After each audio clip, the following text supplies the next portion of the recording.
How are you doing, folks? Good morning. I forgot to pin the deck submission message. Bad Jeff. Let's get that done. Happy Wednesday, gamers. Happy OTA Eve to those who celebrate.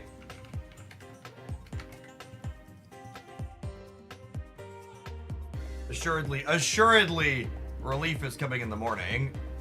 Tomorrow. Note Elliot and Steve. Good morning, good morning.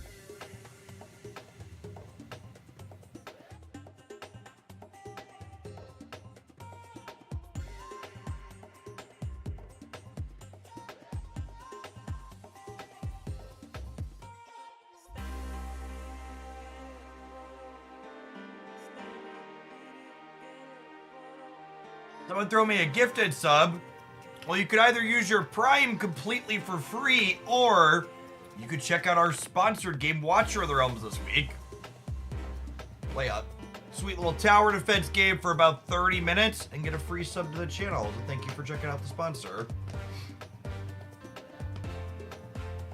All right, what are we doing? Oh, by the way, too, we have a Cersi verdict video. And we've been experimenting with the new card review format on the edited channel, and I really think the editor and I nailed it. I hope the metrics on this one are good. We're definitely gonna do one or two more like this one. I feel like it's the sweet spot. We had a little bit of gameplay, we had a quick take review, we had some deck lists. I'm hoping the numbers are good. We're gonna do at least a couple more like that, but I would be shocked if that format doesn't stick the landing.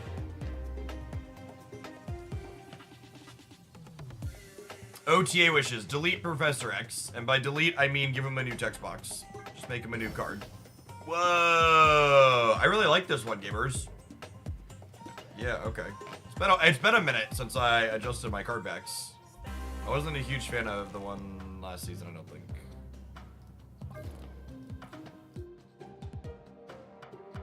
Yeah, I didn't really like this one. The Blake one was good. I like this one a lot.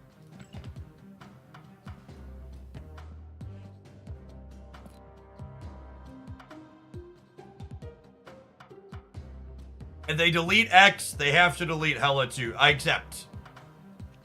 No reasonable person is going to argue with you. I accept.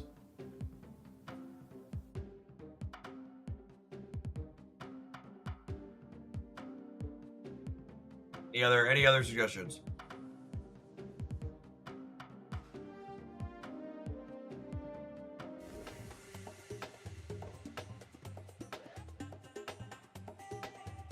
On reveal, spend 10,000 collector tokens to lock the lane.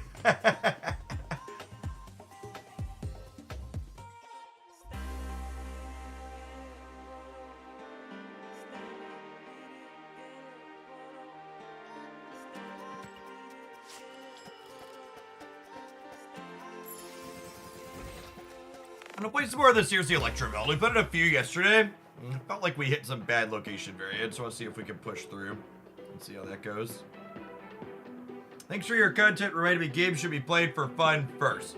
And that's the only thing people ever learn from this channel. I'll consider my content a success. It's a reminder many of us need.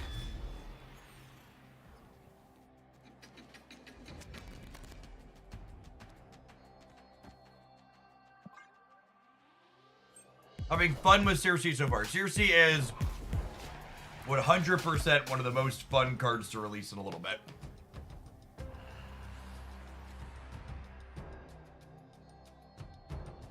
Kinda punished, I guess. Dr. Boom can still offset this at least. Not in love with Hood stuck in the middle.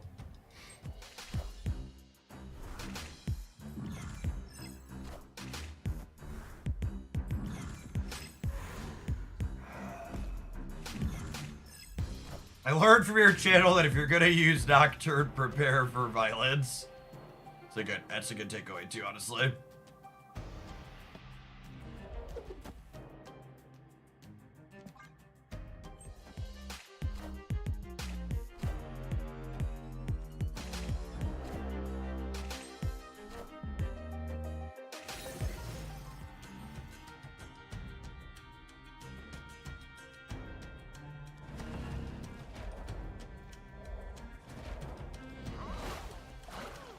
Oh! I can move Jeff and then blink him. Is actually sick, yeah?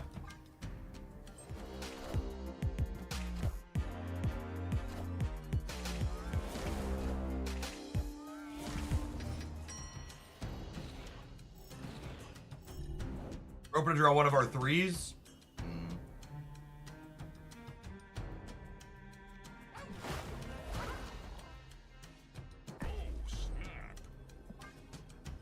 Snap here on the Dr. Doom drop.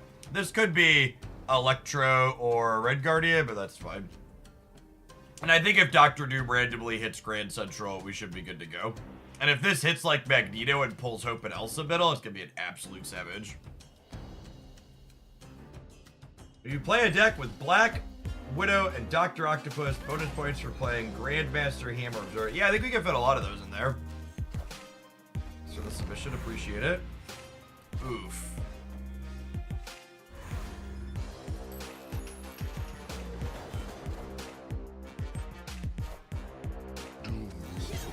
Man, what a just absolute completely worst case scenario. We're only 1 in 3 to hit. I should have retreated later in case I didn't have the cannonball. We were obviously only 1 in 3 to hit the Magneto once Doom flipped up. The fact that they had Professor X on top of it is rough.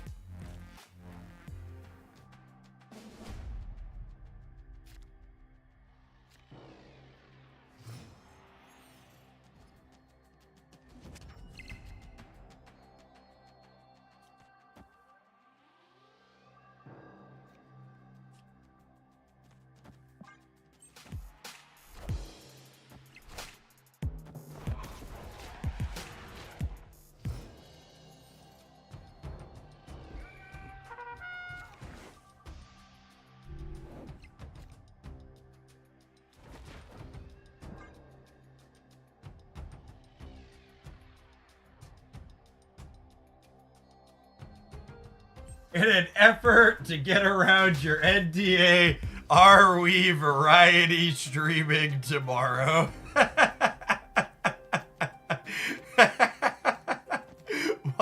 What a great question.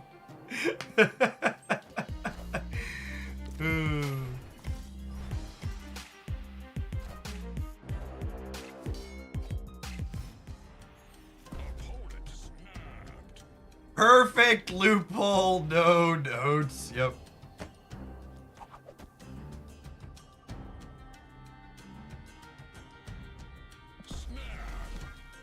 I'm gonna snap the back. I'm gonna play Miles in the center here, so we play for priority, and then we'll be able to Lady Deathstrike the Hope next turn before they play into Enduropathic Energy for her.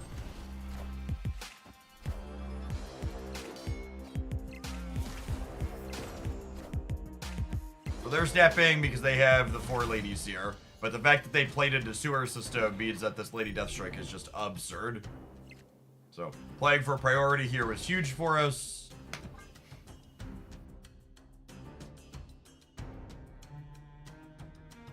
I currently have no plans to make non-snap content this week other than our sponsored Watcher of the Realms game.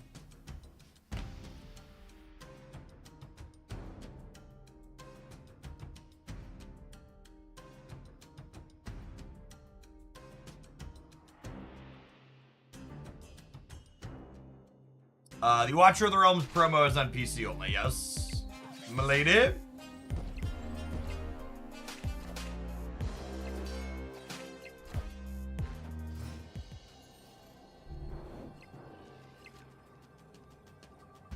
I'm so sad that I played a card here. Obviously, I needed it for priority, but I am sad.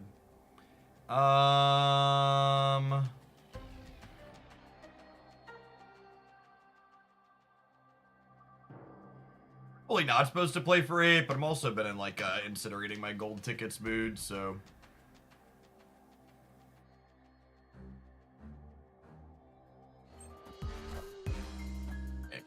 Right here, unfortunately. Go right! Go right!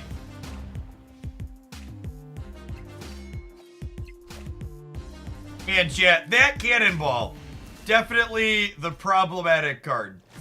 certainly isn't Professor X that toxically locks you out of a lane and makes it so he's guaranteed to blow stuff up. All those people who think Cannonball's the problem, they're clearly super right.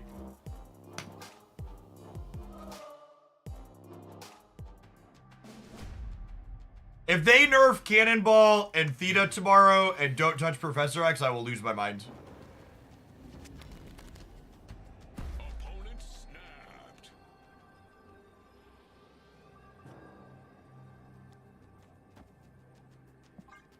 I would not be in an okay spot. Good Cersi vid this morning. Thanks, Marty.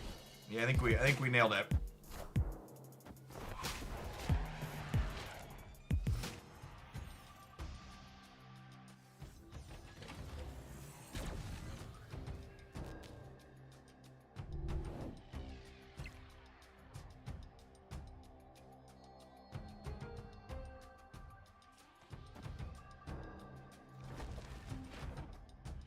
Just gonna fan out for priority here.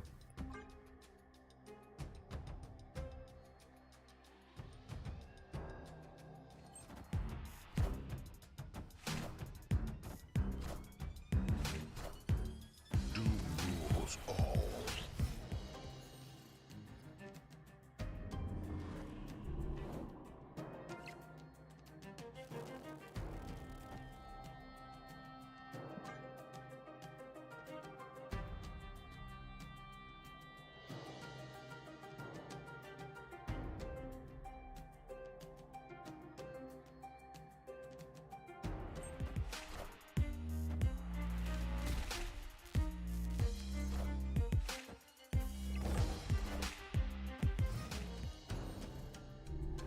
And then, because of the Doctor Doom, we have priority here, so we get to go ahead and murder Ravonna and Elsa before Elsa triggers again.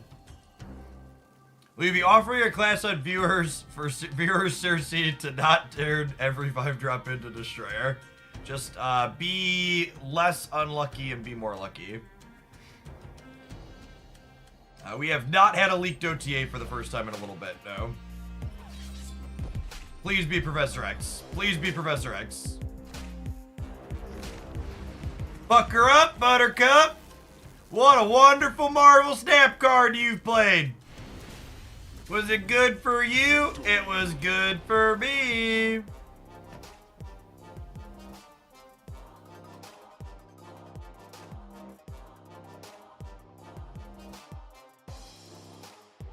Alright, someone posted a non-English message in chat that looks like Italian. What are the odds it was hostile? Hi? Let's check it out.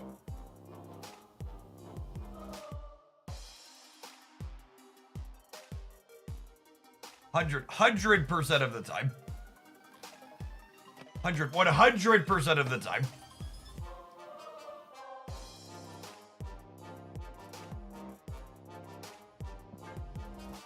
The Italian community for this game is really something else.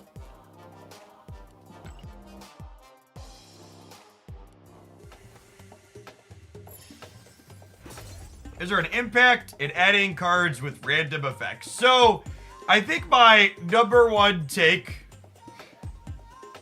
on random effects like Cersi is that random effects like Cersi have an inherent negativity bias towards them, which is to say that we as humans remember bad things happening a lot more vividly than good things happening. So even though Cersi's gonna have a lot of average games and games where she's really reasonable and even some high rolls, the games that are gonna stick out in your mind when you play with the card are the games where she absolutely savages you. You're gonna remember the 5s that turn into Destroyers. You're gonna remember the 1s that turn into Carnages and Beasts. And you're gonna have this very visceral reaction to the card if you don't make a point to like having it to make a point to log them numerically. Kang isn't in the random generated pool, so yeah, but the Vipers, the Modocs, the Destroyers, the Carnages, those are the ones that are gonna stick out in your mind.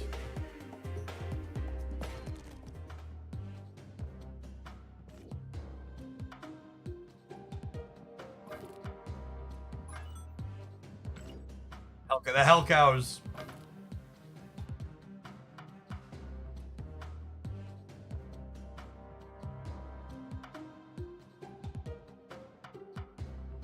There's ones that can't be. It's just Kang.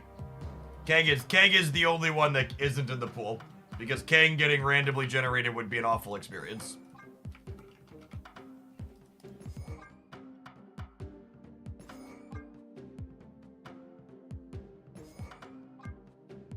Honestly, I might even make this a Cersi deck.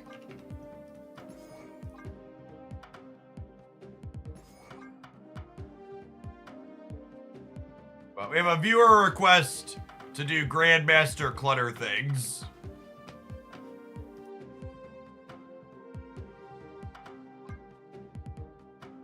And honestly, Cersi seems kind of okay here. She's good. She's good with magic. She's good with White Widow. She's good with debris. You can sometimes Cersi into Absorbing Man, which is phenomenal.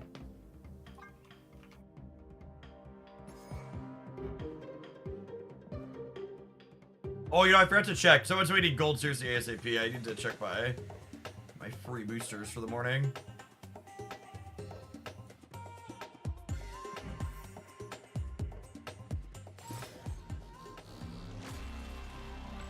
Still working on Gold Echo. Good morning, Token.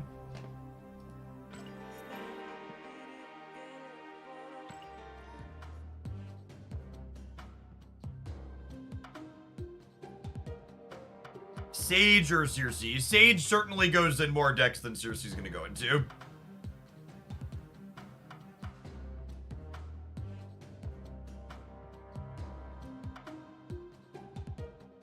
I feel like I want some other lower curve stuff here.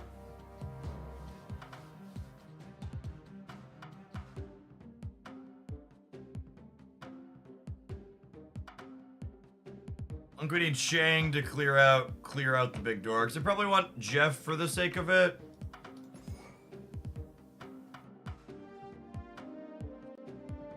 What's a Tanya as a clutter card? Maybe Carnage or something to clear out our rocks on our side could be okay.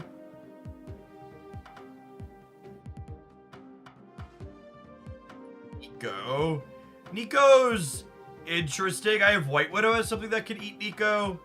Or Nico could eat. Magic's okay too. We do have, I don't know that I'm into Hood, because I don't know that I really want to play Carnage, because I think Cersi is a good way to clear out our own clutter. I like Nico. Mockingbird. I don't think just Debris and Cersi is enough. That's actually a good question. Is just Debris and Cersi enough for Mockingbird? It might be, honestly. It's probably worth trying. Nico's a Mockingbird enabler too if you squint.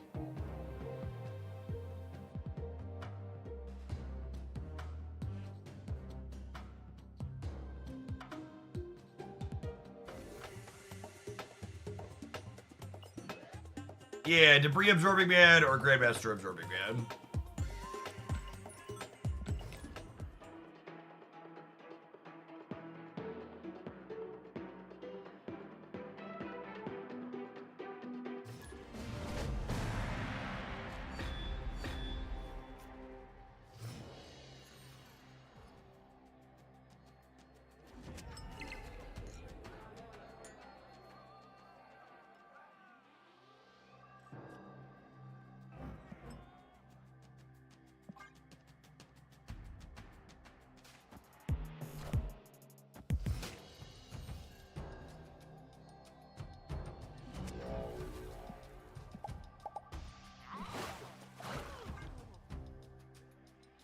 I've been amazed at how few enablers it feels like Mockingbird needs. Yeah, and they're, as if on cue, as I talk about it, there's just so many incidental things that enable your Mockingbird that aren't your cards, right? There's locations, there's White Widows, there's Debris, there's all sorts of things.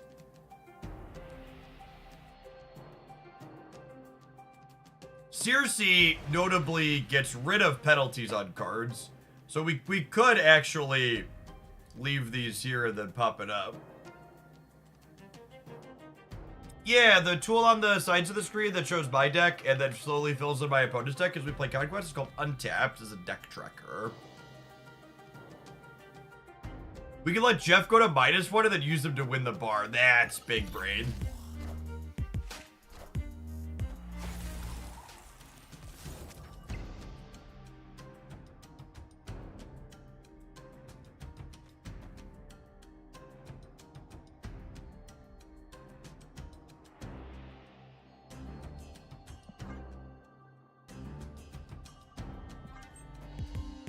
Maybe I'm supposed to put the debris here, actually.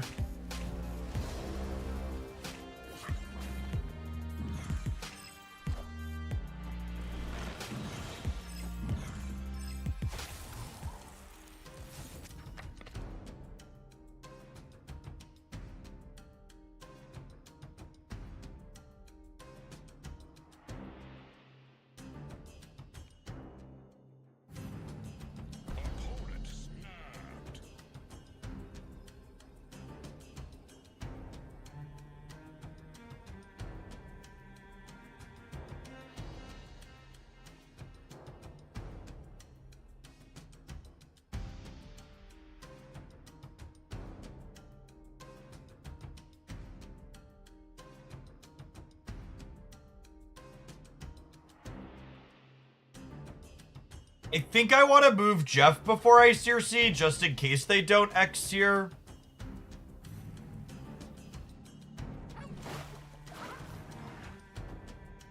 I think I'm going to snap them back.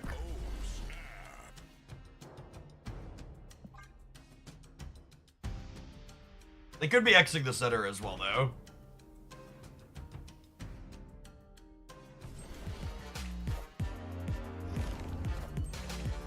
She's my favorite girl, champ.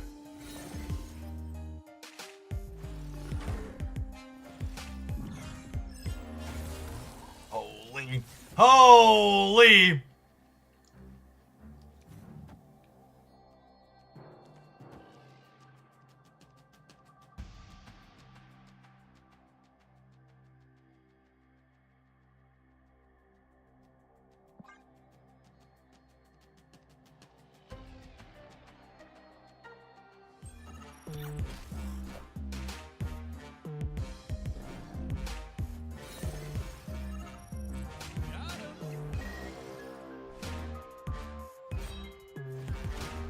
Damn it, Cersi! I'm trying to pay you compliments! Stop it!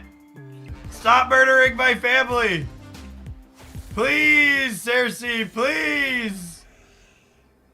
I'm trying to pay you compliments!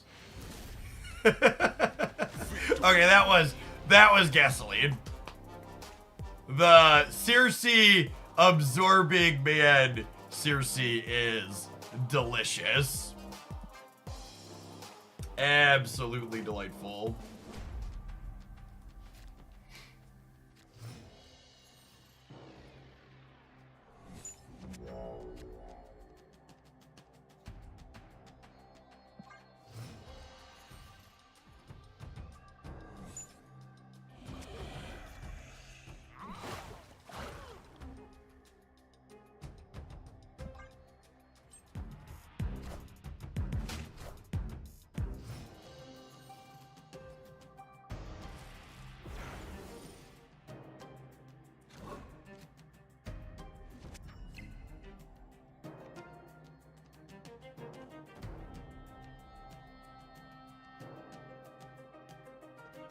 Think I'd rather Black Widow them than debris them.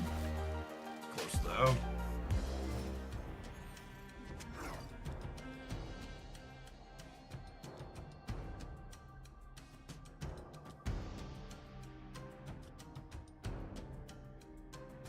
Do I want a Cersi Grandmaster and Rock, or do I want a Cersi Widow and Rock?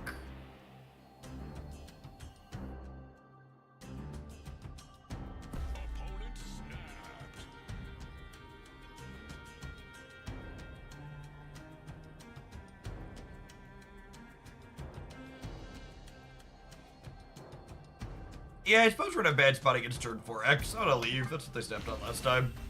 It's only okay. Escaped.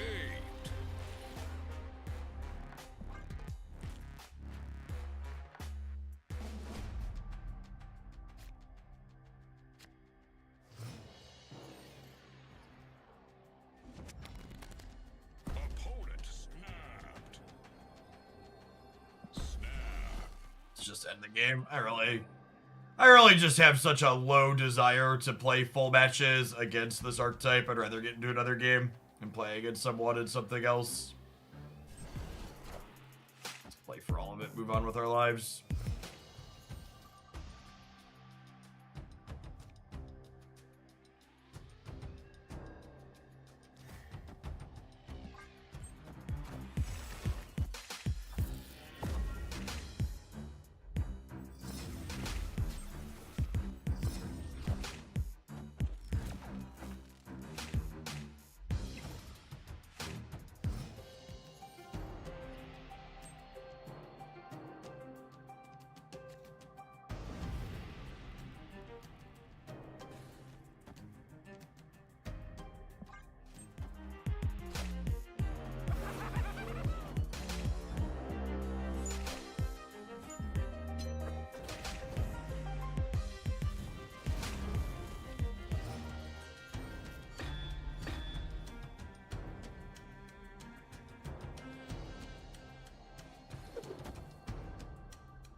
Solid Krakoa here for us.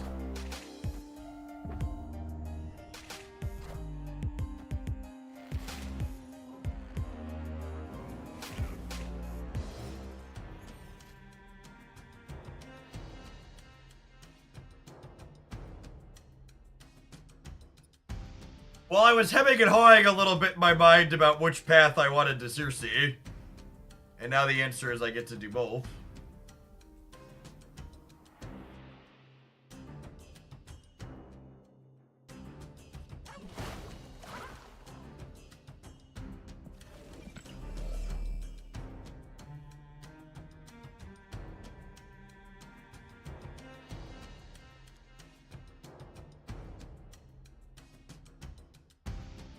I could roll into Scarlet Witch over here and win the game, yeah. It's actually kind of a funny idea.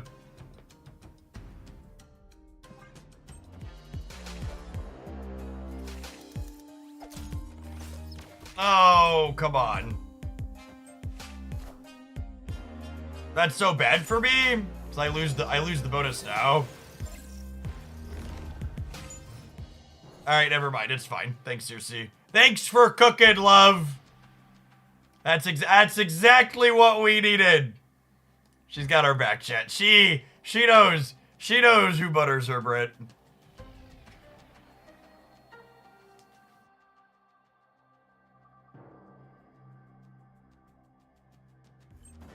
You thought I was locked in here with you? No, bud. You're fucking locked in here with me.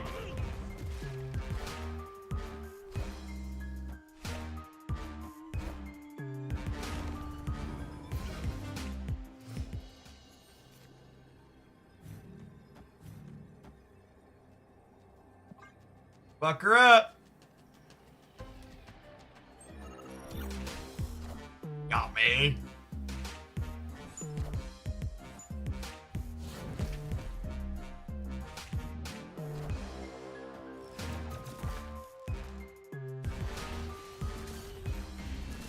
I'm Series 3 incomplete with 20 cards left. Do you guys should keep buying Series 3 cards for 1,000 tokens or start saving for 4 or 5 cards? It really depends on if there are Series 3 cards left that you still desperately want to play with.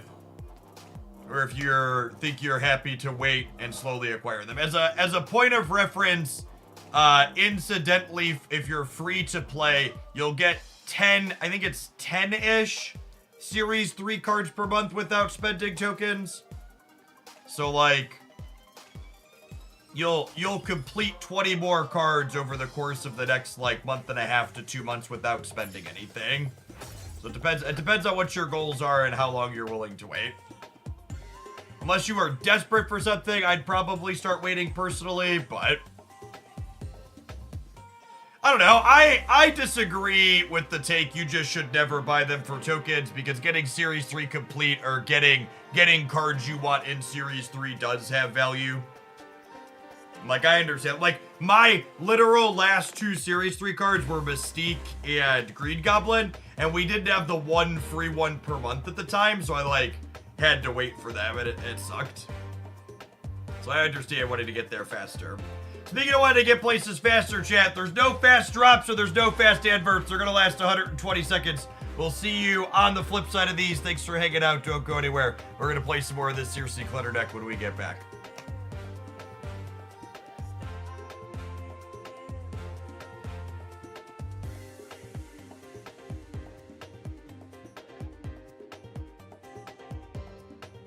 Activate only dads.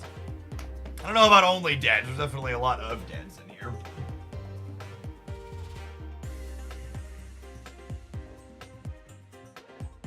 Yeah, I'm really happy with how the Cersi verdict video turned out. That's real good.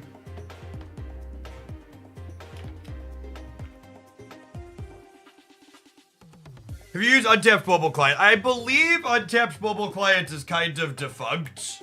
My understanding is something changed in Android or other that doesn't let them read the game files anymore, so I can't really log stuff any longer. I also haven't used it personally, so I'm speaking from secondhand comments I've heard.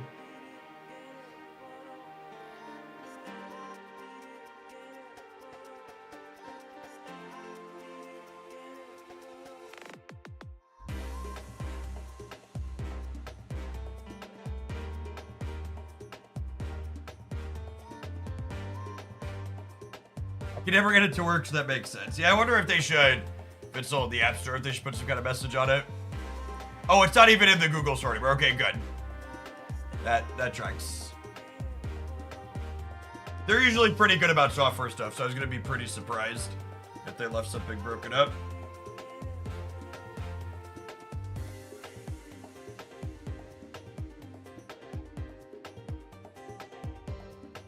Morning, Doctor.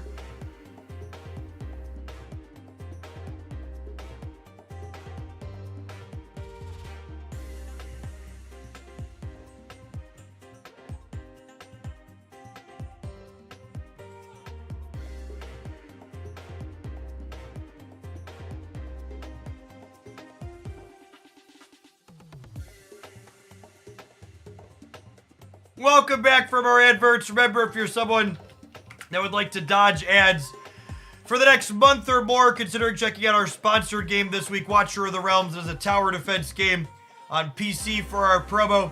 You can give it a download using my link and play through the first dozen or so stages. Takes about a half hour to 2.6. Help support my content with a little bit of your time. Check out a sweet game and get a sub gift as a thank you.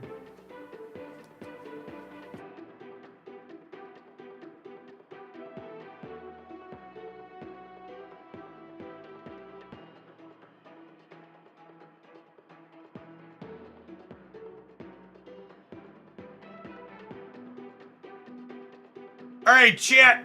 For those of you that are going to be here all day, I have a request that I need you to remind me of.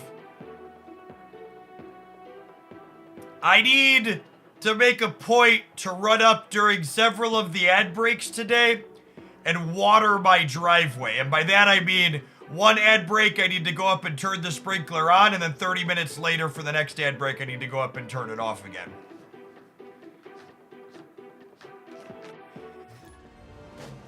Each question in regards to CCGs and VCGs, would you prefer paying for electronic packs or paying for a monthly sub that gave all of the cards? I mean, definitely monthly sub, but monthly sub's not a sustainable business model that nobody's ever going to use.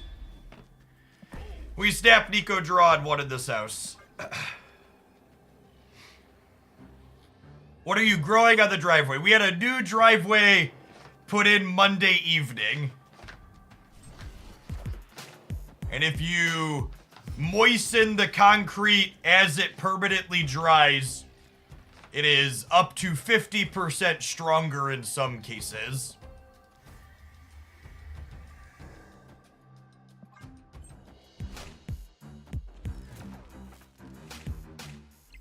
The slower it dries, the harder it dries.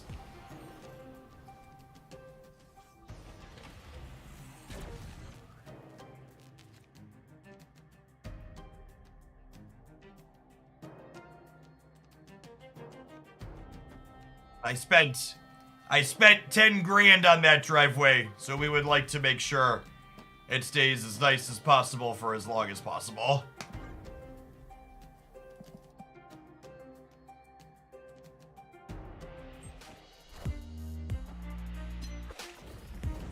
Oh man, if I would have Black Widowed actually, they wouldn't have had a card next turn.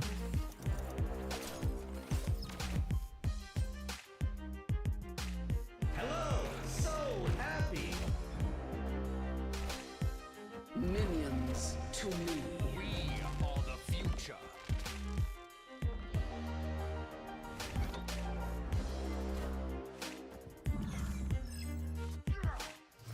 What a series, gamers. Holy.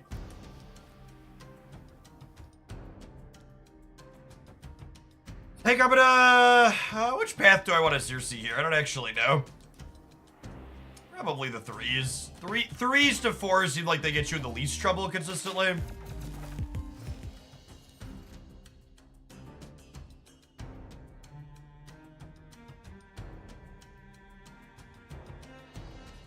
This will let me draw 2 more cards, but I'm also going to draw the rest of my cards anyways, yeah? I'm just going to roll my threes.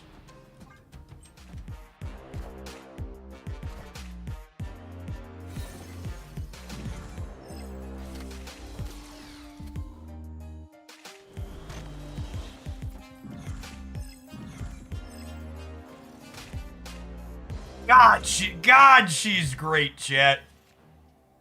Absolutely love it.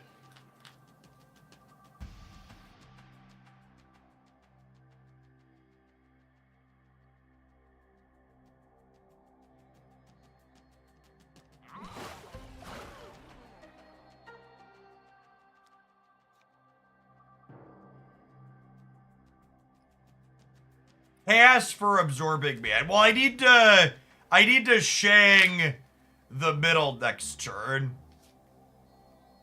Do we Shang? Do we like Jeff Shang and then I can Shang here?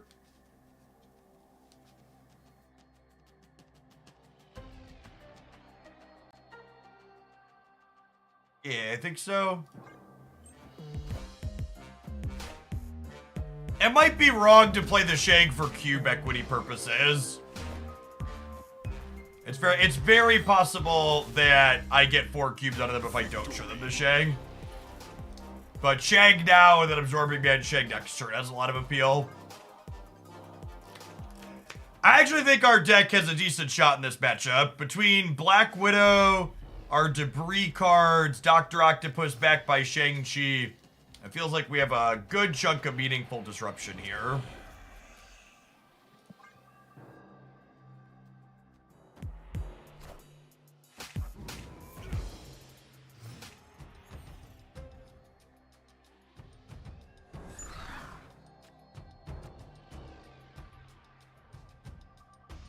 Is Pixie worth grabbing? I think Pixie is a very solid and reasonable Marvel Snap card.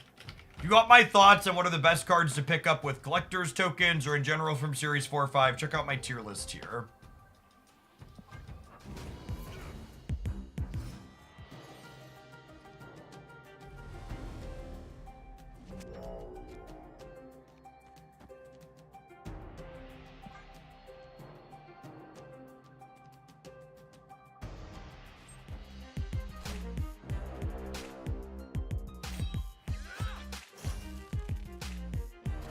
Is a snappable? No, I think 17 power blade is not snappable.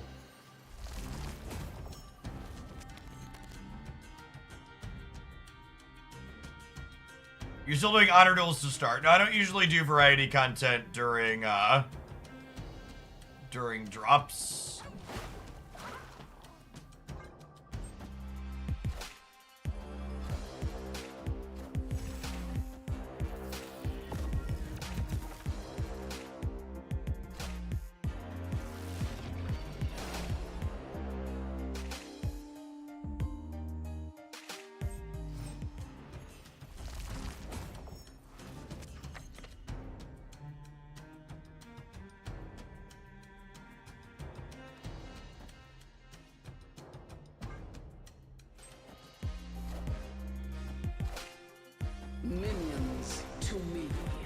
So we get to empty him out here. Hello, can you understand me? Oh, I don't have magic though, so I don't have time to. Calm down, Boomer. Okay, Boomer. Escape. How are drops metrics this week so far? They've been fine. I unfortunately messed up and took a contract for a sponsored thing that had to be at a specific time on Monday. So the day that we had the best metrics this week, I had to pivot off to something else at 2 o'clock, which kind of sucked. My manager and I both messed that up. Probably something that we make sure to get right in the future.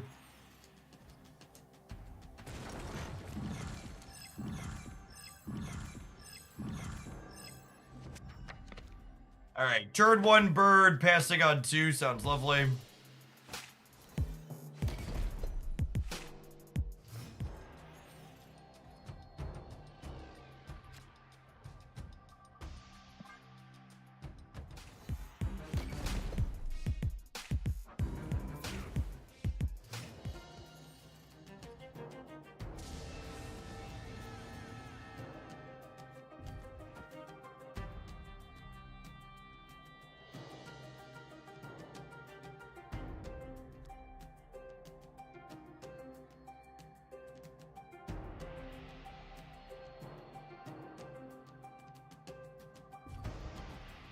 Try and cut off resources here. We'll go window into window.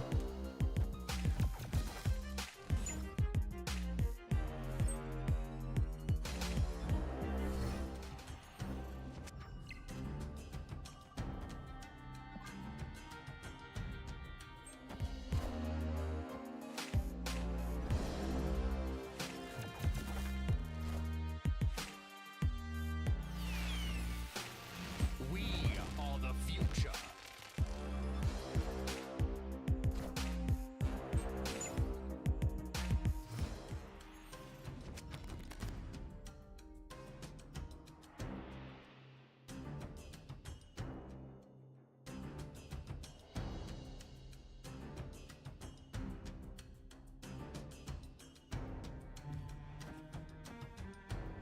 Can I snap the Shagdraw?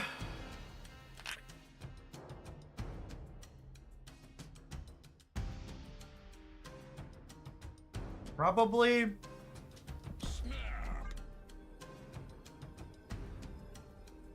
And this is just like the ridiculous of the helideck. It's just like I'm sitting here like, I don't know. Can I actually snap? My opponent's done fuck all for most of the game, but they're playing Hella, so like we could still have a real game here.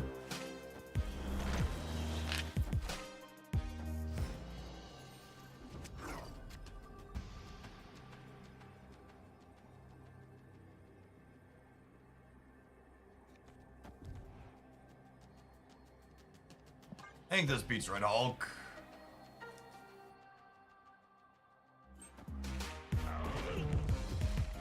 It's only 13.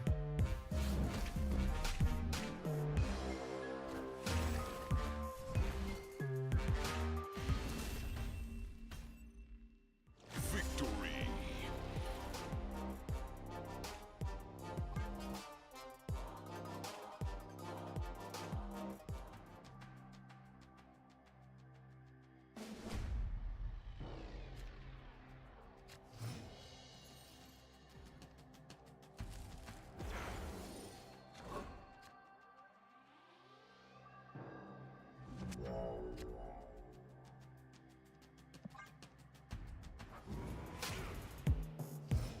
Jeffer Widow, Jeffer Widow.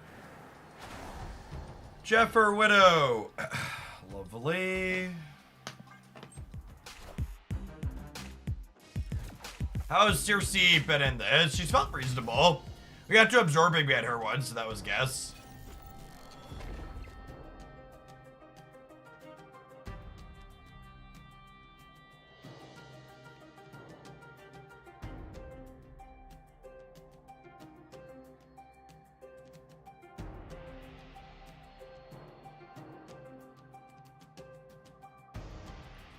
I think I'm into the Widow curve again.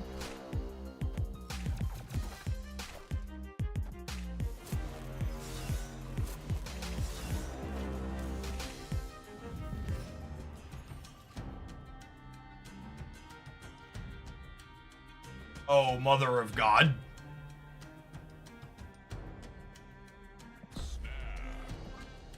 So I get to go Absorbing Band the Widow and then Magic next turn?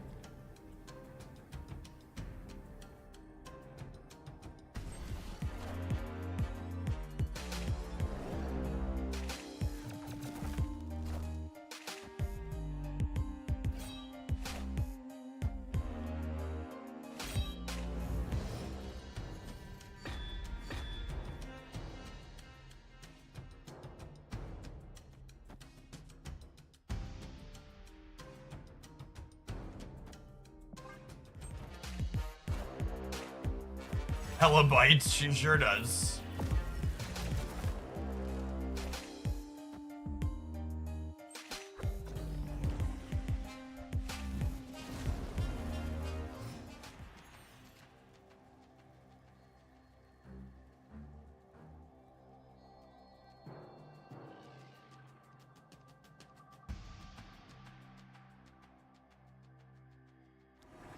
I'm gonna do this because it lets me Shang and Mockingbird next turn.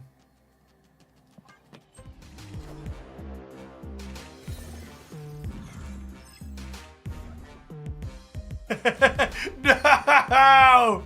Cersi!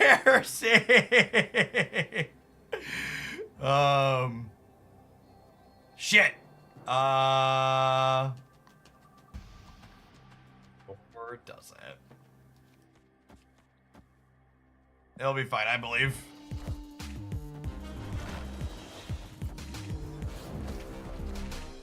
Minions to me.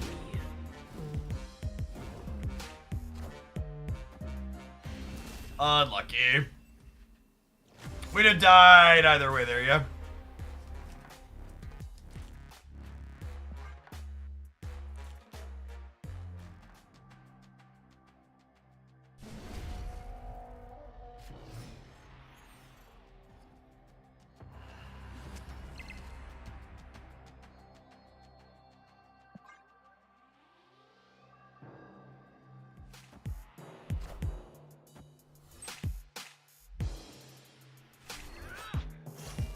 Morning, Ricin.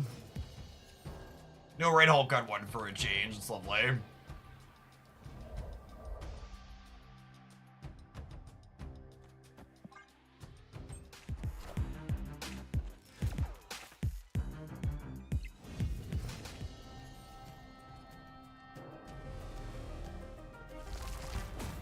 Smooth, lovely. Well, now I think I want to do... Oh, I guess I'm beating Corvus here either way, yeah?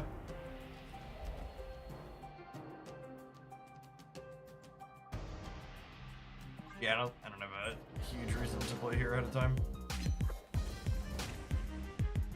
Born Aerodelic.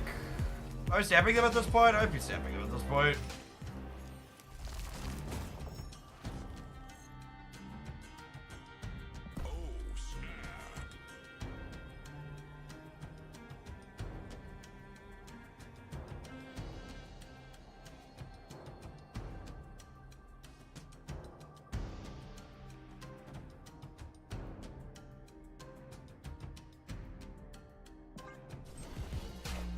I don't have a Shang currently, so the stock could be a little suspect. So happy. Where's the beef? There it is. Beef located.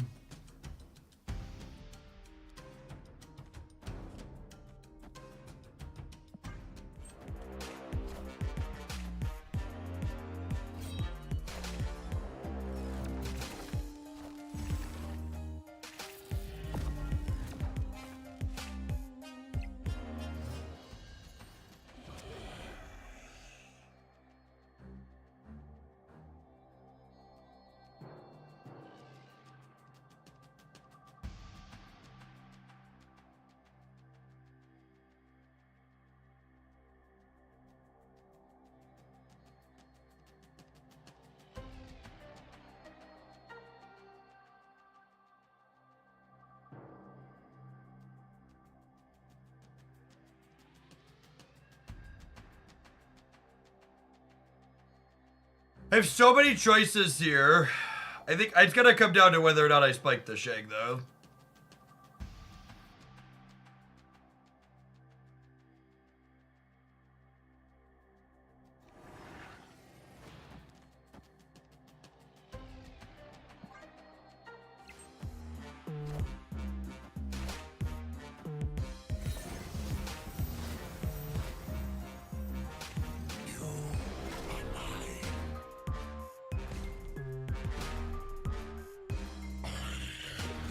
Maybe I am just supposed to absorb and we have the Widow. They're on 0 cards.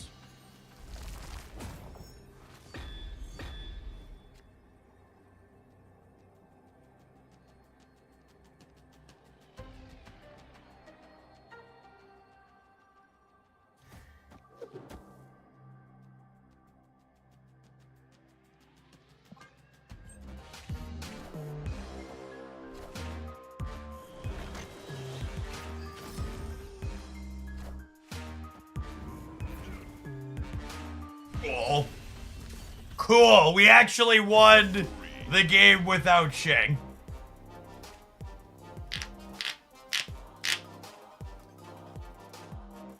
Thank you, Dr. Octopus. Thank you, Dr. Octopus. Ugh. Yeah, the Widows teamed up to work really cleanly.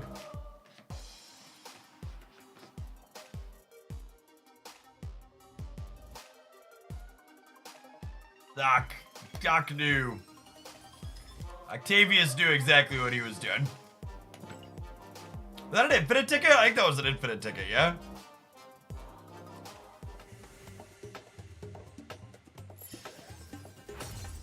Cool. Brackers, thank you for the 1.5 years. I appreciate that. Welcome back. This is a sweet deck submission. Playing out real clean. Beat Professor X and then beat Hela. Both villains taken care of.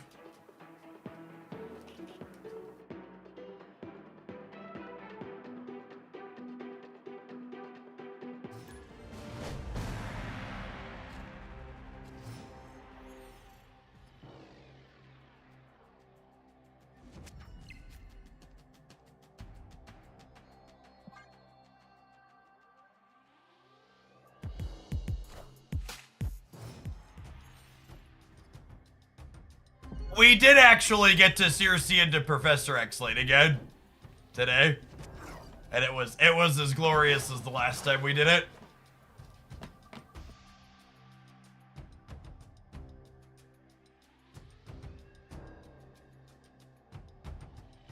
Joke's on you, Jeff made me waste tokens on Grandmaster months ago. We are quite the salesman here in Oaklandia.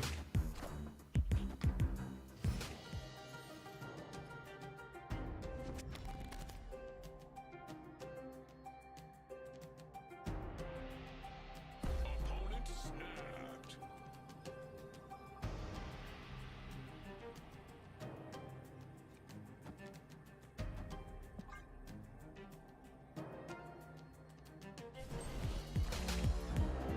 This spews on the Grandmaster activation, but I think I like just drawing cards here.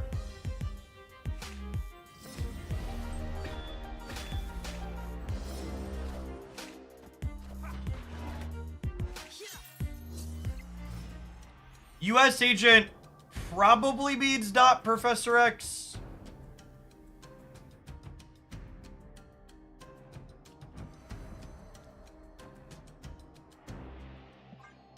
Not guaranteed, but probably.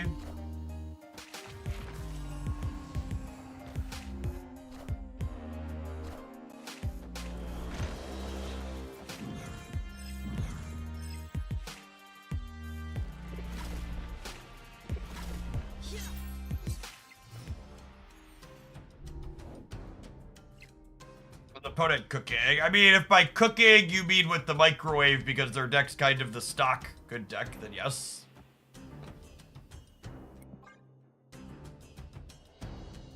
Theta stuff. Maybe Mystique's a little unique. I am Iron Man.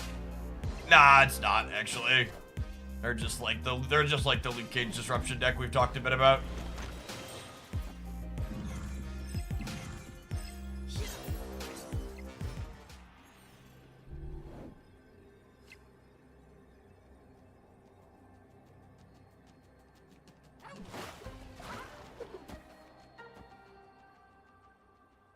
This is -1. This is 5, so we're winning here. I don't think they beat 7 on the left.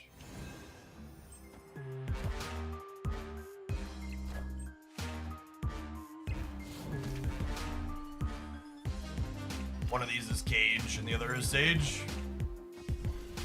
Cool. Victory.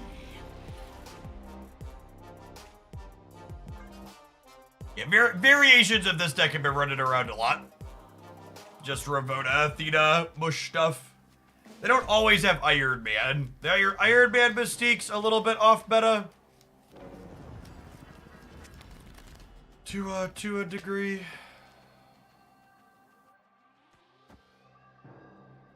Snap. Snap. Turn 1 Nico draw.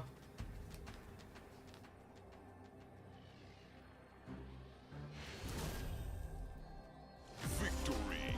White Widow on Baxter Building's also pretty good.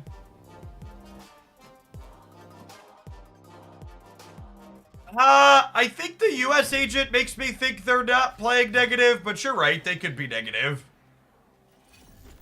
Anything's possible, I suppose. Our hand's fine, and this just ruined their Ravona discount, so I'm gonna snap them.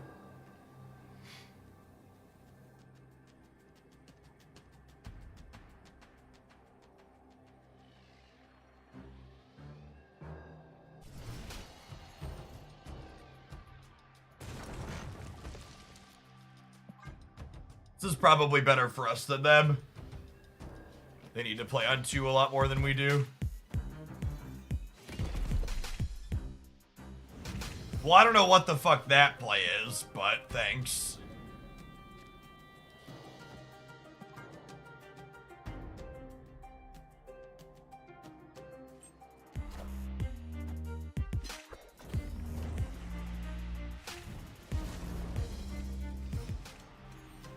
What are your thoughts on magic in this deck? It seems like a strange include. Can you explain why you think it seems like a strange include so I can help you understand why it's not? Because for reference, these type of clog decks have basically always played magic because they lock the opponent out of the game going into turn 6. So like you get a turn 7 and they don't most of the time. We're gonna do this here, and then we'll Doc Ock them on the left next turn.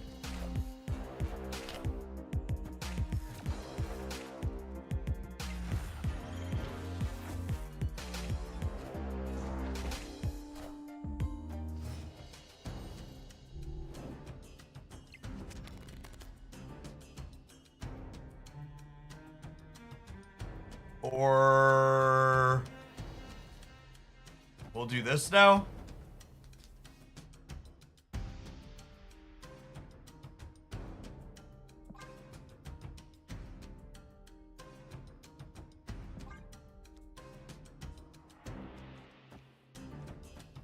I just don't want either of these to get disrupted. Let's just do the middle. There's no reason not to.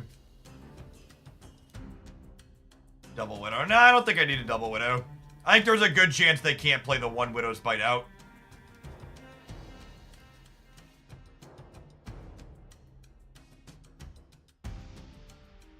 I don't think I need to draw... I don't need to draw more than 2 extra cards, chat. There's only 4 cards in my deck.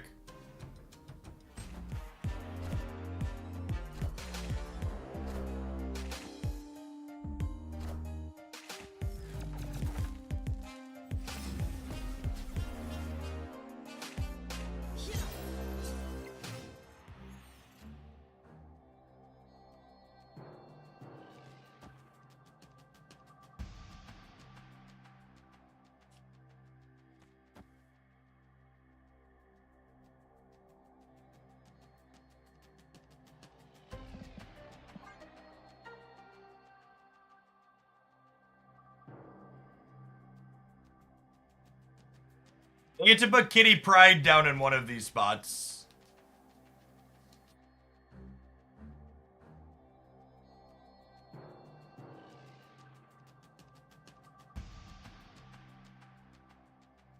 Yeah, they have priority, so if they play the Bite on Castle Zemo, the Debris Rock's gonna fill them there.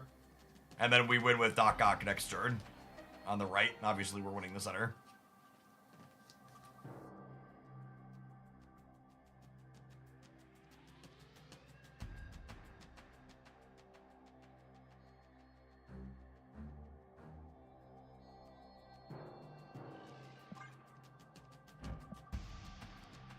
Will they skip turn is actually a really interesting thought.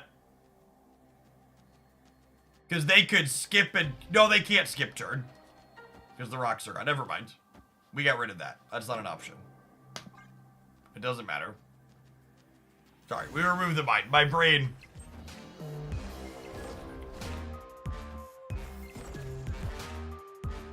Cool. Yeah, this is actually exactly how we drew it up. Have some rocks.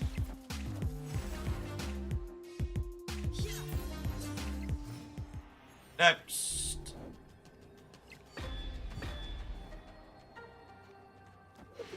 And then we're three to 10 now, so like, not a guaranteed thing, but we're pretty likely to get it.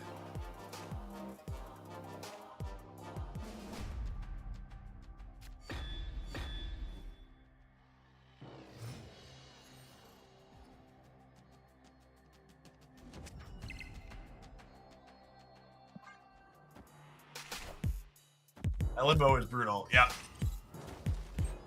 Magic was real good there. Oh, snap. Really loving Cersi so far. She's very fun. Completely agree.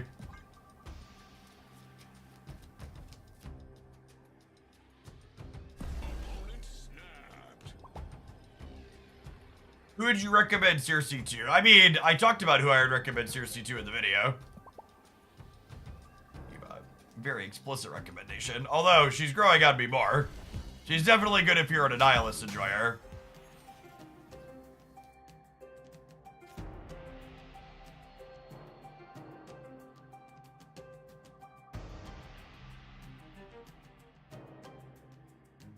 Do I debris for the sake of Mockingbirding here next turn? I was gonna go Widow into Absorbing Man, but I think with Kiln, I need to debris.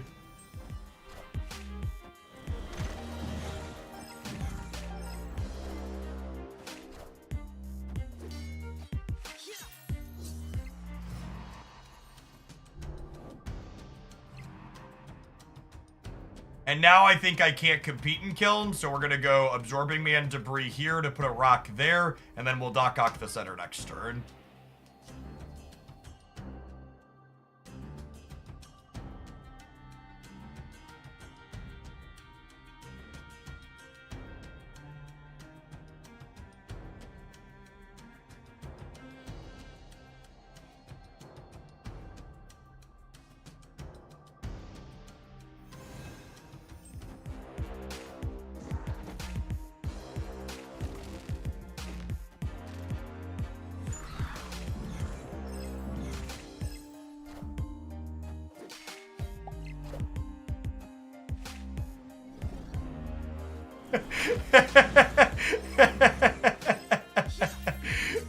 Well, shit.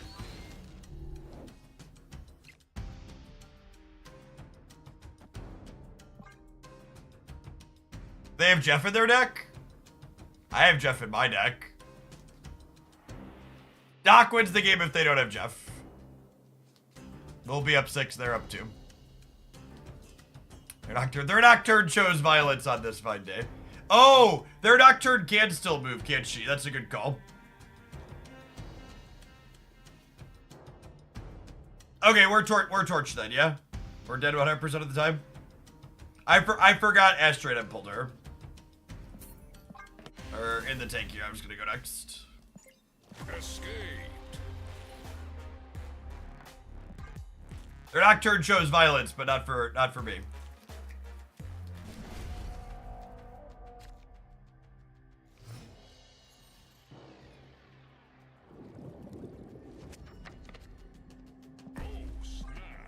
I'm just gonna play 3 games, we'll try and win one of them. I think is the plan.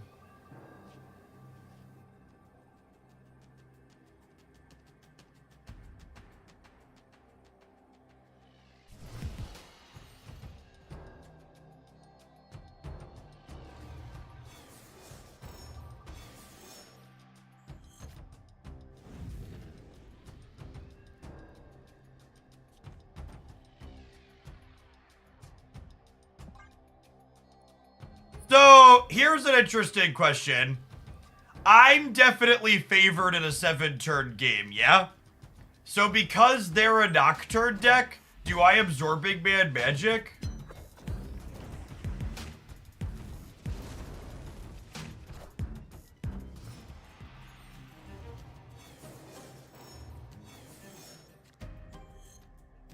I think I do.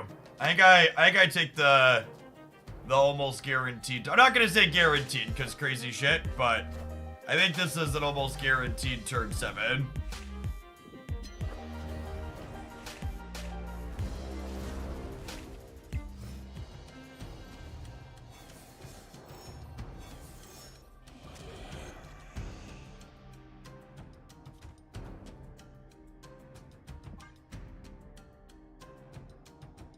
Their last card is Legion. I hope not. It's probably okay. I was gonna say it's Jeff, but we just saw Jeff. What do I think their last card is? I don't know. Actually, it could be a few different things. Could be a tech card. Could be like Luke Cage. I wouldn't be surprised to see Luke Cage since they're playing Iron Man Agent together. Professor X. It could be X. Yeah, it could be X.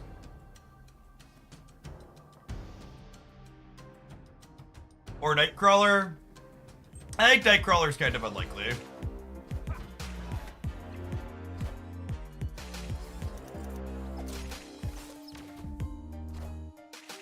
I am Iron Man.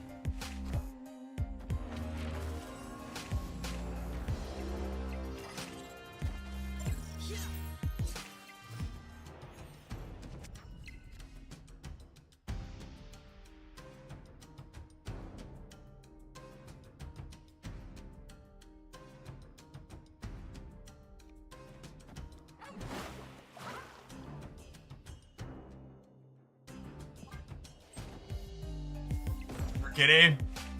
You're Nocturne, sure.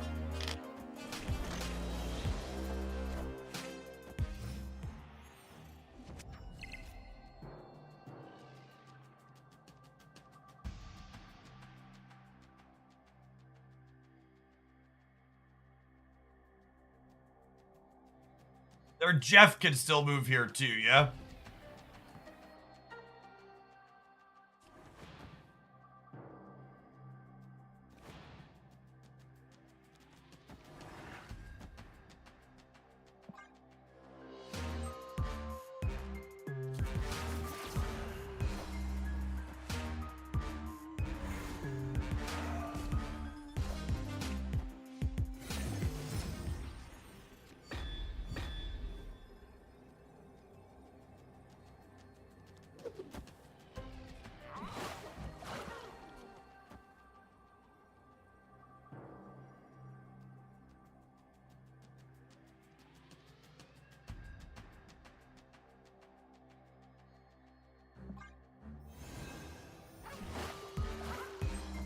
We definitely lose this. Their Sage is gone though, so hopefully we're good. Sage and Iron Man are out, so hopefully they don't have numbers to compete here. Yeah, their last card was a tech card. Victory. I feel like I like the look of their build a lot, but I feel like no Luke Cage with Agent and Iron Man. Agent, Iron Man, and Shang, and no Cage seems greedy. I think this core is sweet, and I like the inclusion of Iron Man Mystique in it, but I think you gotta have Lucas somewhere. All right, gamers, I am going to roll some ads, and I need to run upstairs and turn the sprinkler on for my driveway really quick. So it's gonna be your job to remind me during the next ad break that I need to go turn the sprinkler off. Thanks for hanging out. Don't go anywhere. Look at that. Look at that. Boomflex is on the job. They're the real MVP.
Concrete doesn't grow grass no matter how hard you try. So, for those of you that are just joining us, the slower concrete dries, the harder it gets.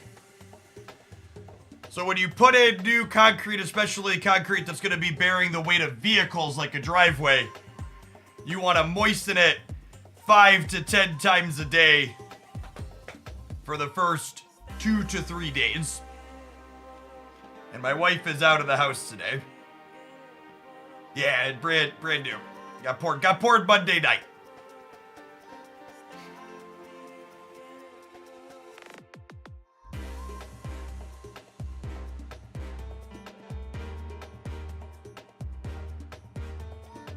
Like, we'll play our next Conquest match, and then once this is done, we'll run up and turn it off. And then we'll give it an hour and a half, 2 hours, then we'll do it again.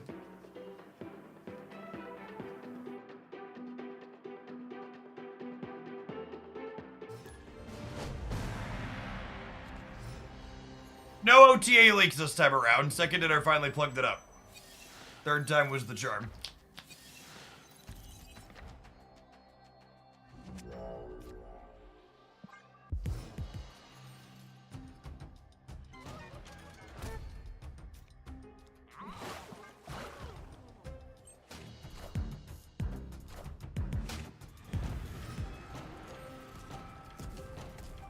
Nope, OTA is tomorrow, always Thursday. If you're ever wondering when the upcoming OTA is, you can always come into my chat and type !OTA to get a update on when the next patch and OTA cycle are going to be for Marvel Snap.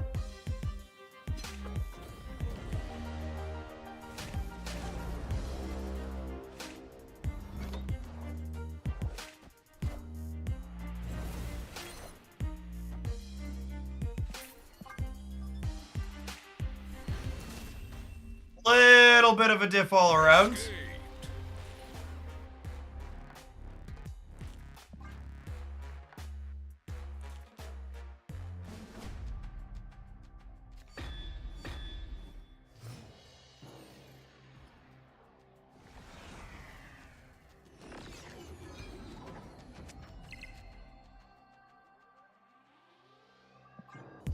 OTAs don't have a set time of day that they release at. They happen as early as 10 a.m. Central and as late as like 2 or 3 p.m. Central, depending on when Second Dinner gets around to pushing the button. Probably a mill deck from the opponent if I had to venture a guess.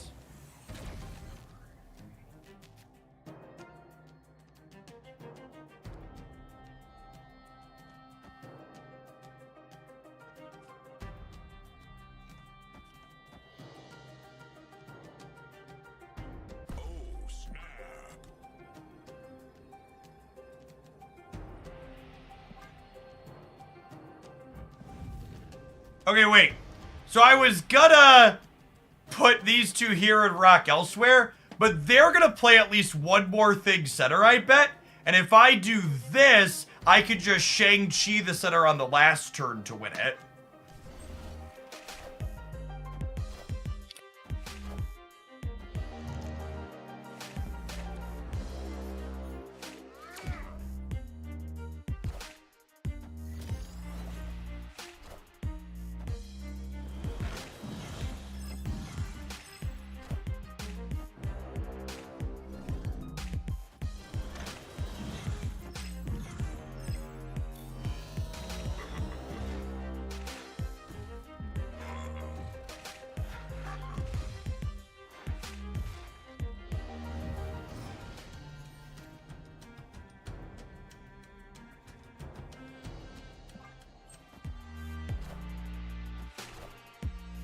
Natuma!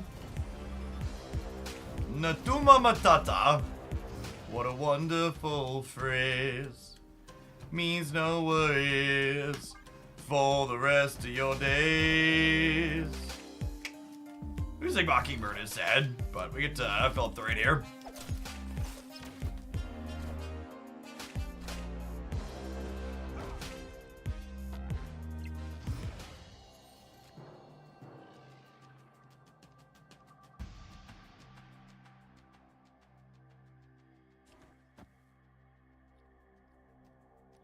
Assuredly, Cersi wins the left every time, yes?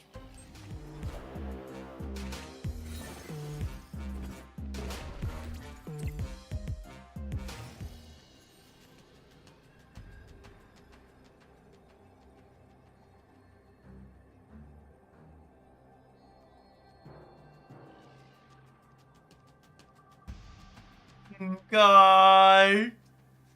Cheeky little Cersi. Even Carnage didn't beat us there. What a tilter. Black Bolt got us that game. If Black Bolt hadn't taken the Mockingbird, Call Mockingbird wins here, and then Shang wins the middle. Few unfortunate beats.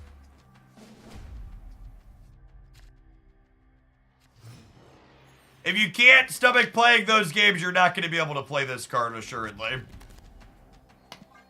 Gotta take the good with the bad. Opponent snapped. Gotta leave one more time. We'll make next game the game, probably. Got like one more retreat for one.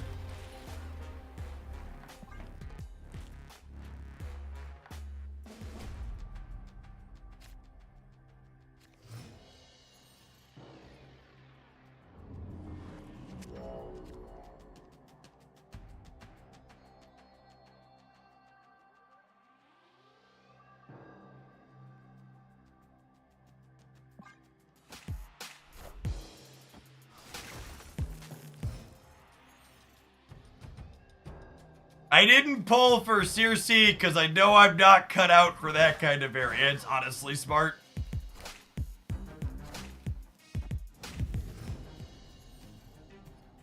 Know your tolerance, gamers.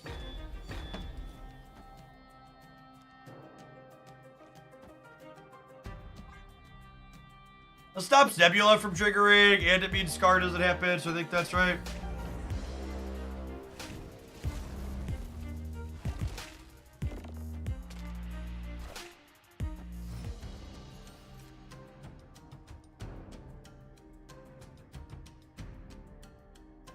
Opponent snapped.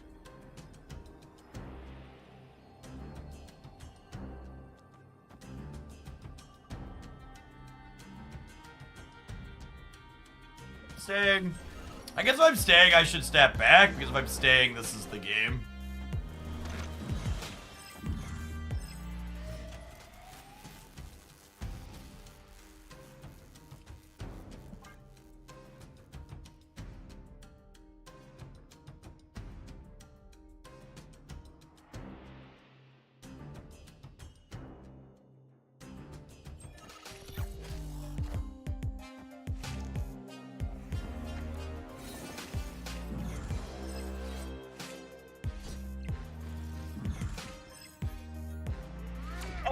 Thanks, Gladiator. Appreciate you.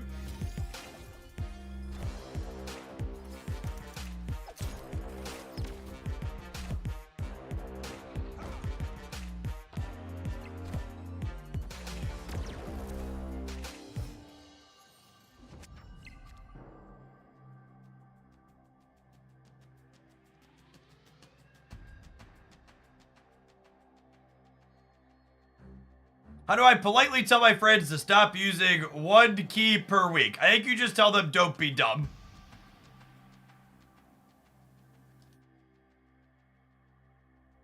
Going on, Hasty. No fast drops here or anywhere else on Twitch. Unfortunately, you've been a little misled.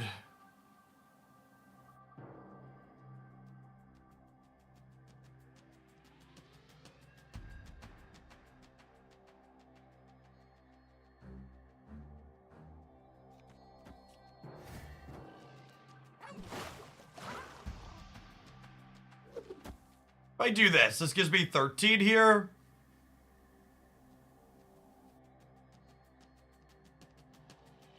Oh, it gives me more than that. It gives me 4. It gives me 15 here.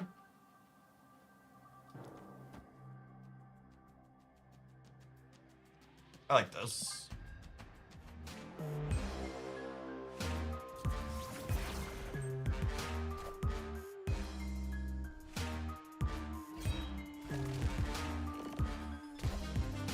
They forgot about Ashtray Dem, so we're gonna win all three.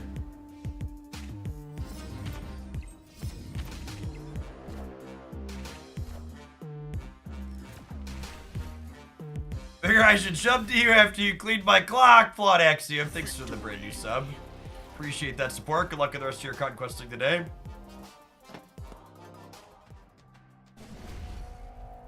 Captain Fantastic, thank you for the 11 months. Appreciate you sticking around for almost an entire year.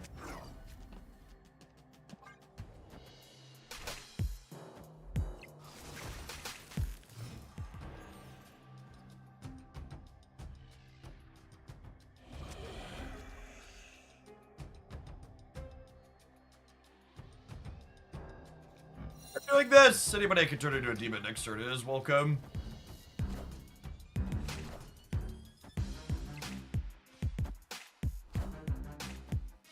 If you're not a clutter enjoyer, I think Cersi is an easy skip for most. As a very pointed... She's felt pretty good at this deck, and she's felt pretty good in Annihilus decks, but I think if you're not doing either of those two things, you could probably safely pass.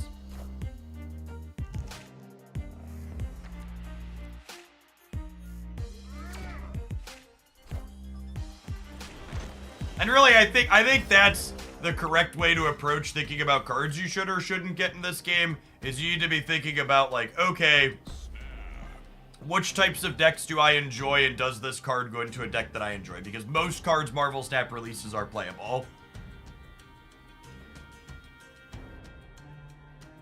A Century Annihilus good without Pixie. Yeah, there's a bunch of Century Annihilus decks that are good without Pixie.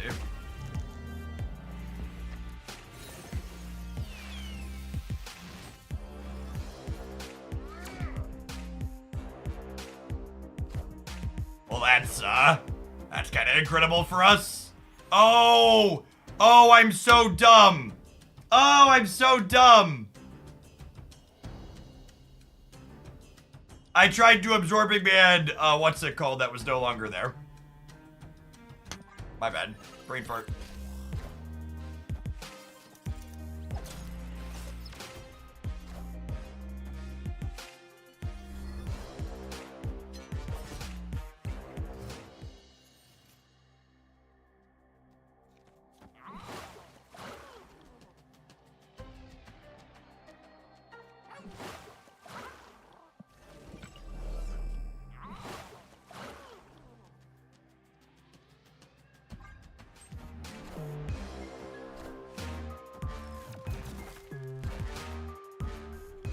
Oh, shit. Oh, my God. Well, damn it. Man, I made so many mistakes this game. That's unfortunate. Our deck totally could have won that. And I just messed it up in like 3 different ways. But it played well. Our deck 100% was going to have that win. And I had slops in a couple of key places. I'm not going to play. No, I'll play 2 to 3. Alright, gamers, we're going to play something else when I get back. I'm going to run a quick 60-second ad, though, because I need to run upstairs and go turn the water off that's currently running on my driveway. If you would like to claim the next deck slot, you can send a tip at that link if you're a sub or a non-sub for those rates. Otherwise, I've got something sweet in the tank I can queue up. BRB.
Hey, Salt Gallery, thanks for the brand new primer. Appreciate that.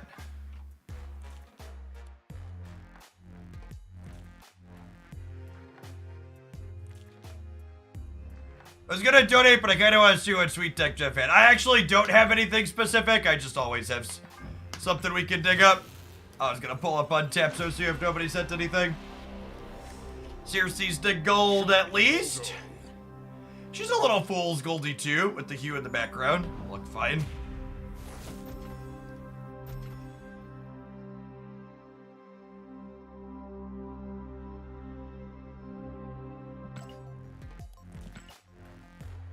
The internet claims that watering your concrete for 3 days can make it up to 50% stronger.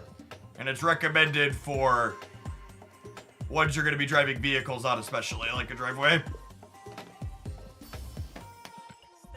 And when I mentioned I was getting my driveway done, my father went on like a 5-minute ramble about how his backyard has never cracked in longer than I've been alive because he watered it a bunch after he poured it. So we're watering it for the first few days.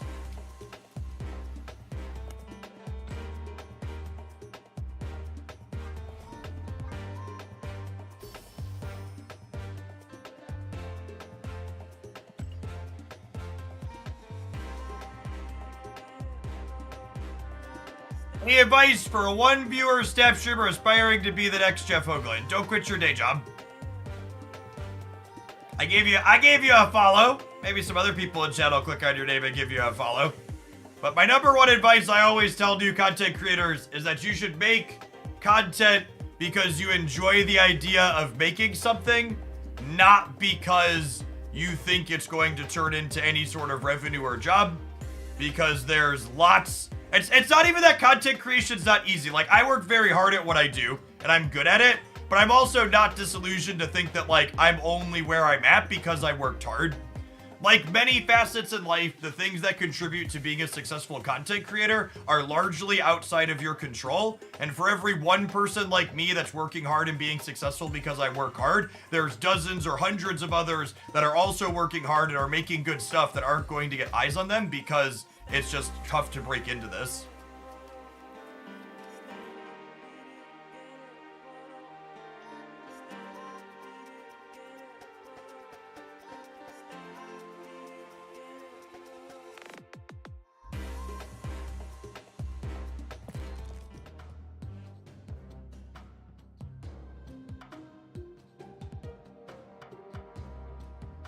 How is she doing? Pixie Pile still putting up really good numbers as expected. Like when I talked about this deck, yes, this is one of my ones I listed as the top performing. It's I think this deck was really good before Cersi, and I think Cersi felt like a solid upgrade to.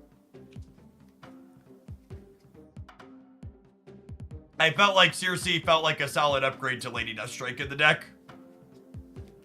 Anonymous with the 1069 donation. The Supergiant Claw deck from the other day. No, I can definitely find a link to that one. It's great. I actually have that set to be the deck highlight on the YouTube channel tonight. So I have a link on the YouTube side. I think that deck's real good.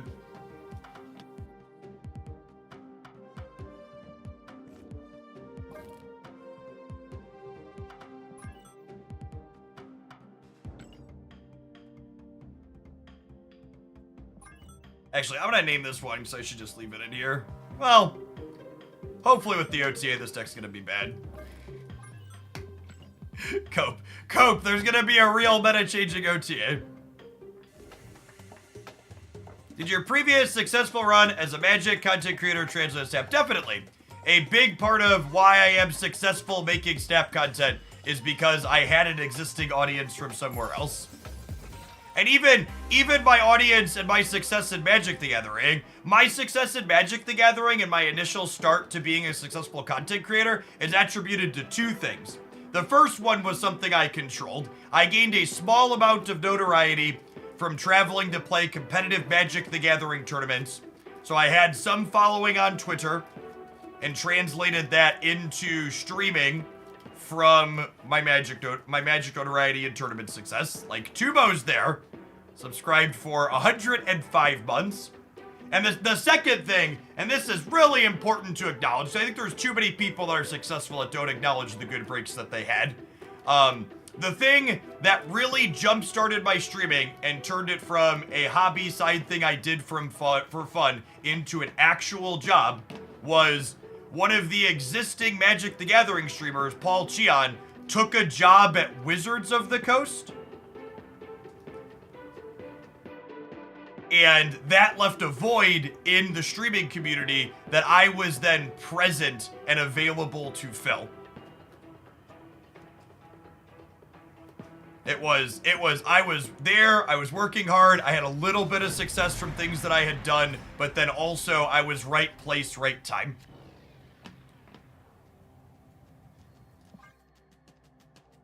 I'm amazed that people say you're toxic, and I haven't once heard anything unreasonable advice or remark in this live stream.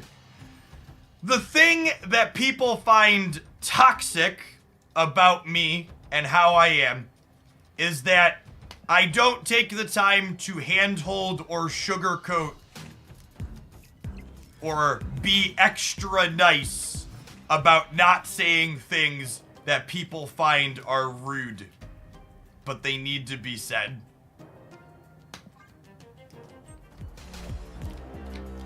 Some of the things I say make people uncomfortable because they don't want to acknowledge that it's a reality.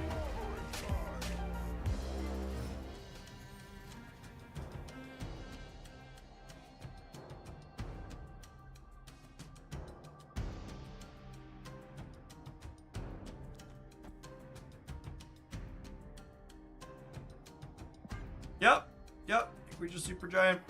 I don't know what they're doing yet. We've only seen Magic. Fascists think anti-fascists are mean. That's also true.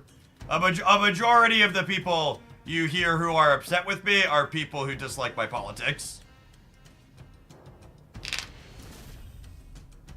Victory. Not all of them, but a lot of them.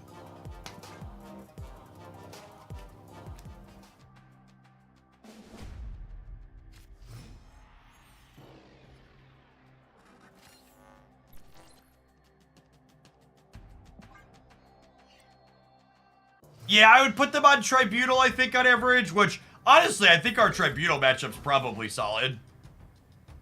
We have Nocturne. We have, if they're, Modoc Tribunal, we have Cosmo. Modoc Tribunal's been very popular because there's a discard mission, I think. Yes, that's the other thing. I am convinced at this point that blocking people on social media gives them some kind of brain worm. Because, like, people, they just, like, absolutely lose their minds when you tap the little button and be like, I really just don't want to hear from you again. Please don't appear in my mentions ever again.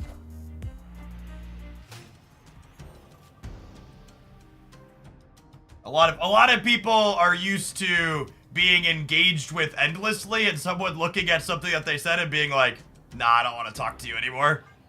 Makes them real mad.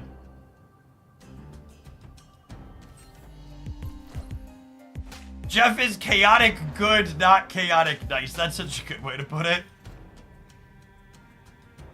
Chaotic good, not chaotic nice. Love it.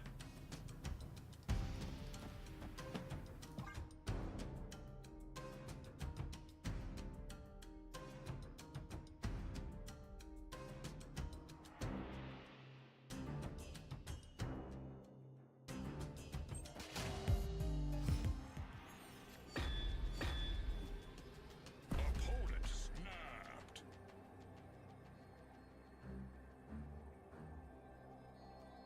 What a weird game of Marvel Sap.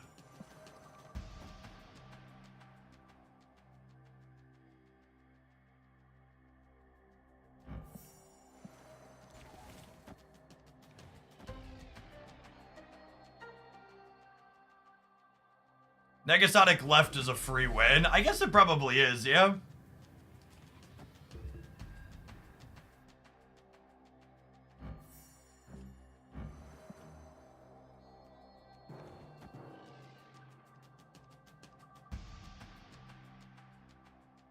Yeah, I think I'm gonna stay.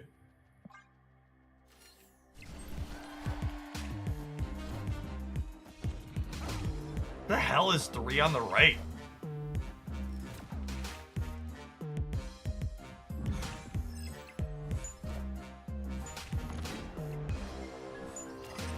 This costs 5. What is it?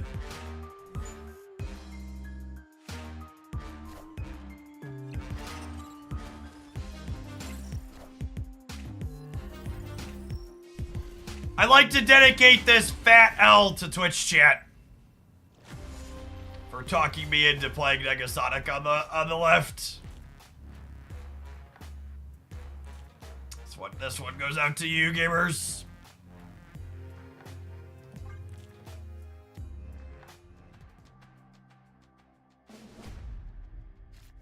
The Negasonic left was a free win, just not for you. Yep.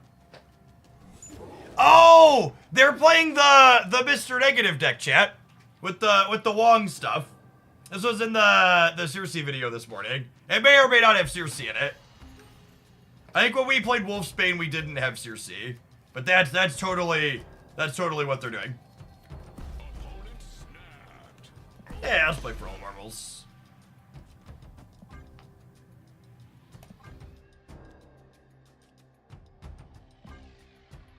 I'll vibe on Shadow King, actually.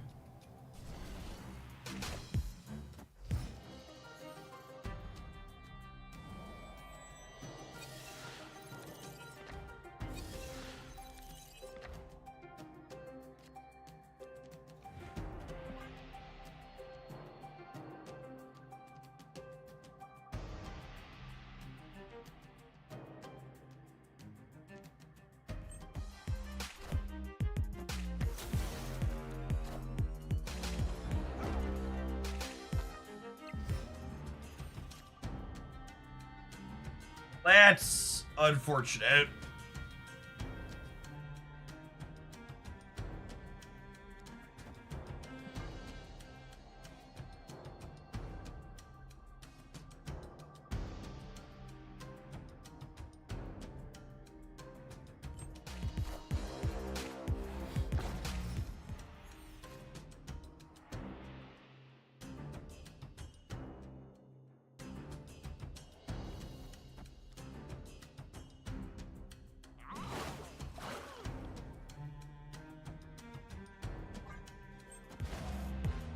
Oh, you know what? I should Cosmo Center. Is what I should have done here. I don't want to tuck the Shadow King because we have priority. But I totally should have Cosmo Center. We'll play for it all here, but this should totally be Cosmo Jeff since we have priority. Maybe we'll steal it with the Claw. But they also have a Mr. Negative draw here. Who knows? Maybe we'll catch him with the Wog on the right side here.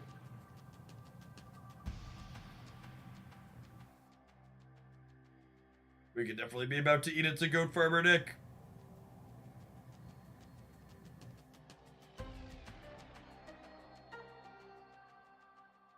Why Cosmo Rate instead of White Widow? Because they're a Wong combo deck, and they typically want to set up Wong in an open path.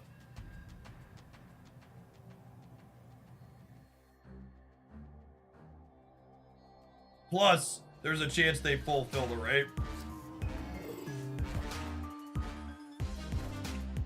Yeah, I guess strong.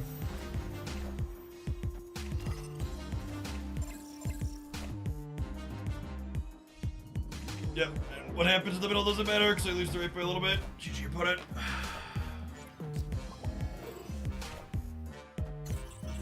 Absolutely crunched.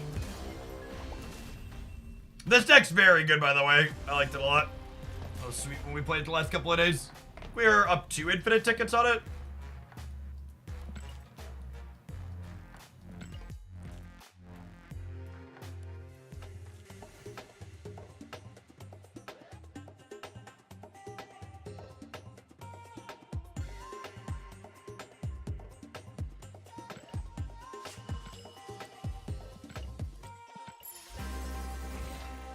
That looked very stream snipe-ish. Oh no! Streamer Streamer lost a coin flip. The only possible way my giant brain streamer man could possibly lose a coin flip is if they were being sniped. Chat, if you think that last opponent was sniping us, you are watching way too many sweaty Marvel Snap streamers.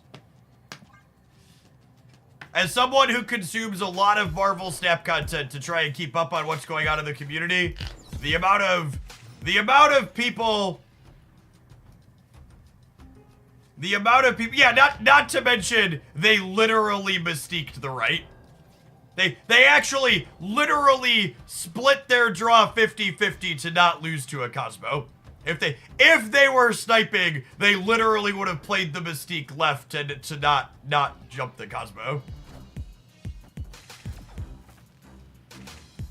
The truth is, chat, when any streamer, myself included, complains about getting stream sniped, what they're actually telling you is they're a salty little bitch because they just lost a game of Marvel Snap.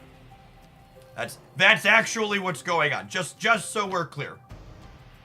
When me or anyone else loses a game of Marvel Snap and we talk about sniping, it's always because we're a pillar of sodium.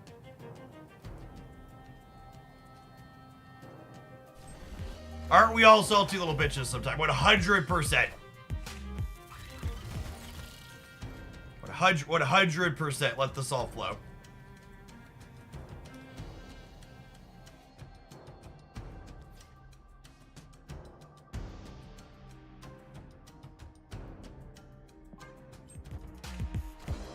I did turn off the water. I appreciate the reminder, though.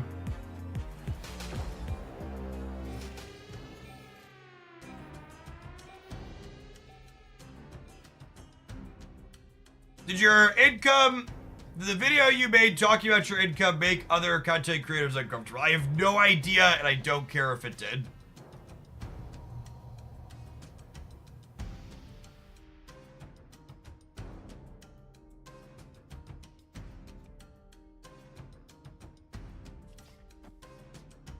Never forget, chat, the only reason to not talk about how much money you make is to let your bosses pay you less.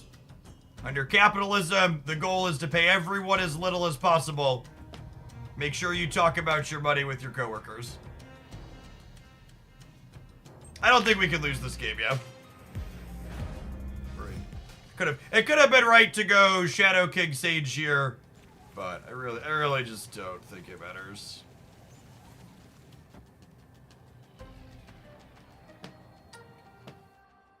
I think I just do. I think I just do this.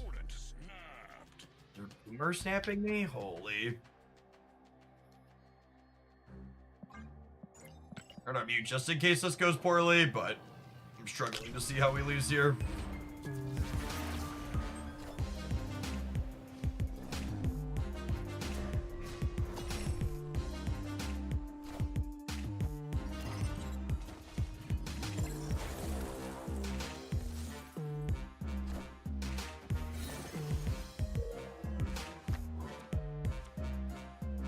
That could kill us. I think we're good, yeah? I mean, all things considered, that made me clench. If there was a card that could beat us there, it was definitely Cersi.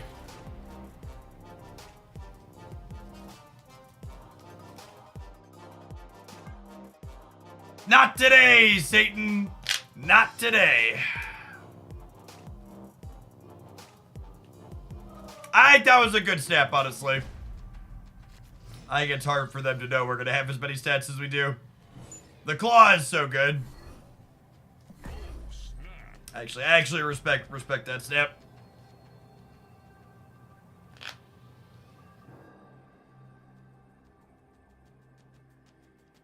It's unbelievable how taboo it is to talk about salaries here in France. The bosses are Winegg. Yup. Oh man, speaking of Winegg, my poor white widow.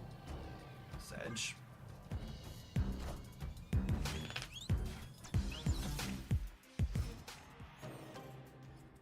For people that are confused about me calling Cersi an esports card, Cersi and the variance she generates creates high octane moments that create good esports style situations. So I typically refer to her in games like Snap as an esports card.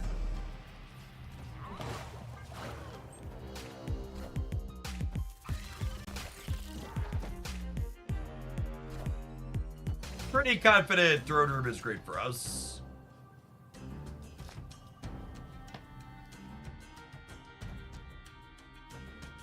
I'm gonna do this.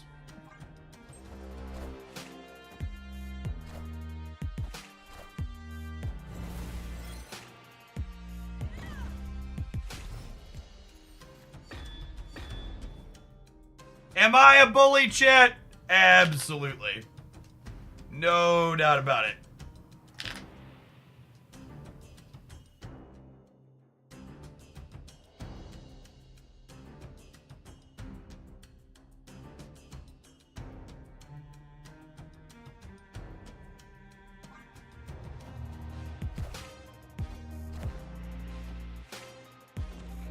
Oh, wow.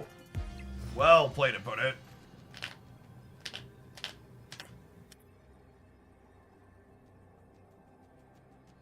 Oh, wait. I can do this, yeah? Jiff? Jiff?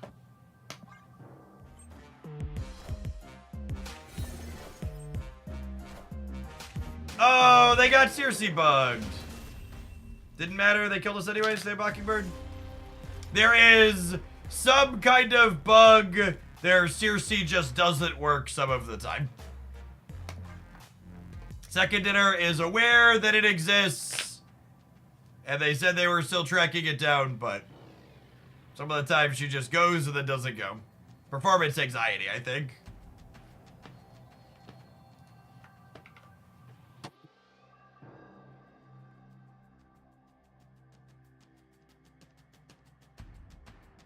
Is it with specific cards or random? I think it's just random, because she just bricked on Brood, and she also bricked on Void for us yesterday.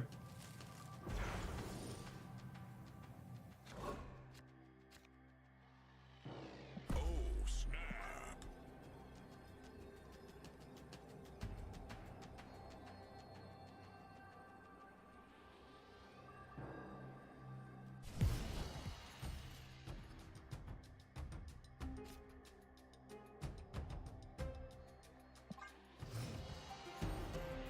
Do we win the priority coin flip here? It would be a big deal. Unlucky. If we'd won the priority coin flip, we would have gotten to, Cosmo the Brood.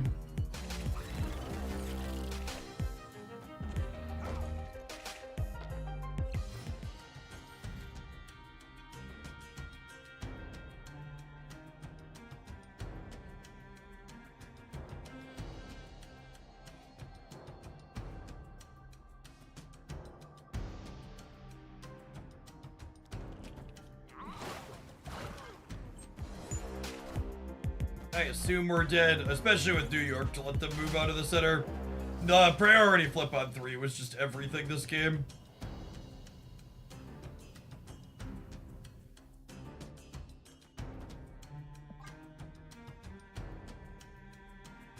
We can punk them with a Cosmo.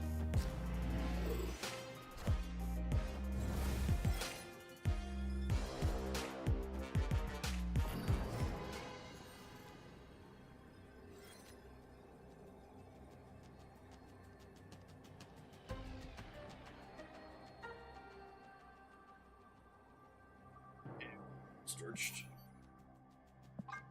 Alright, 3 more shots. Escaped. You best believe, just like my country, I'm young, scrappy, and hungry, and we're not throwing away our shot.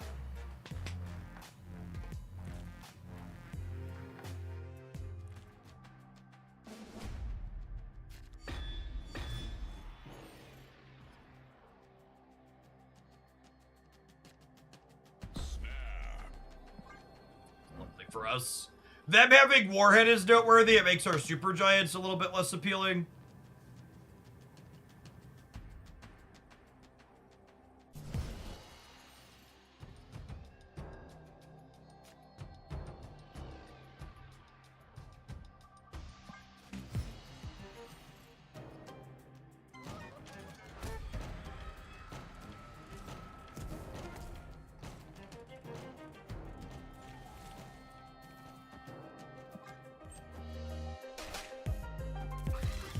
Seriously, it's the most fun I've had in Step in a while. Agree. She's a ton of fun.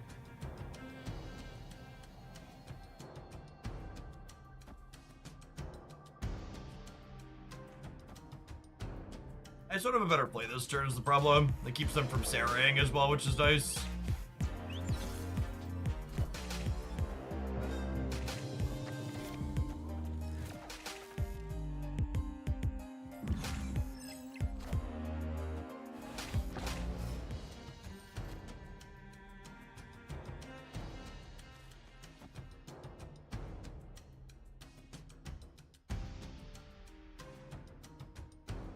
Negasonic and Grandmaster are good together. Grandmaster doesn't do anything with Negasonic, no. I think we do this, and then it's like slide Dock turn, play Claw on the last turn.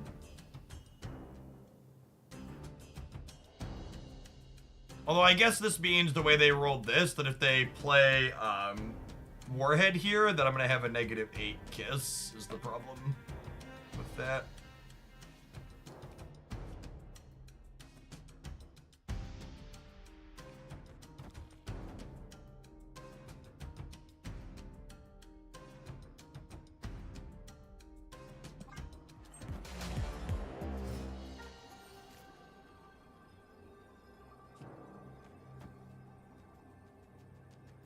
$21 enough to win the middle, probably. And I hope that this cleans out over here.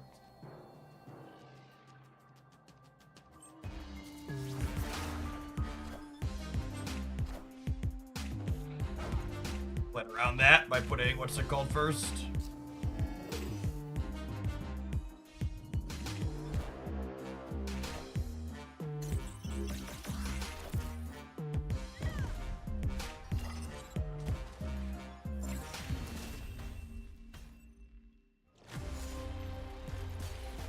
I didn't have any different sequencing there with them having the Warhead. I just had to hope that this wasn't as big as it was.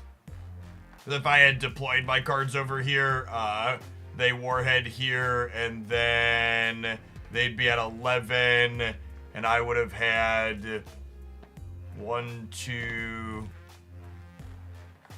3, 4, 5. Yeah, I'd only be plus 10 here.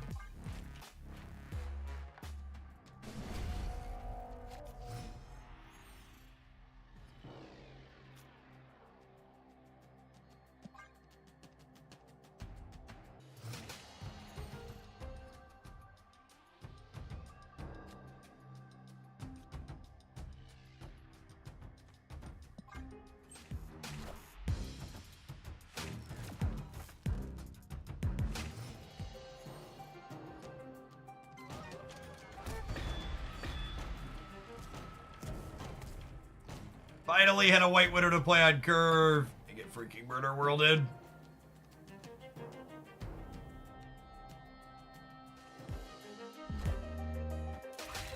Didn't have a Cosmo to stop the brood. That's annoying.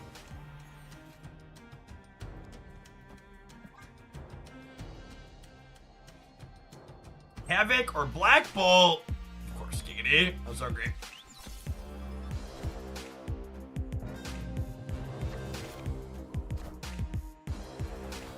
Mockingbird doesn't seem very good in this deck. If you can't understand why Mockingbird is good in this deck, you don't get what you don't get.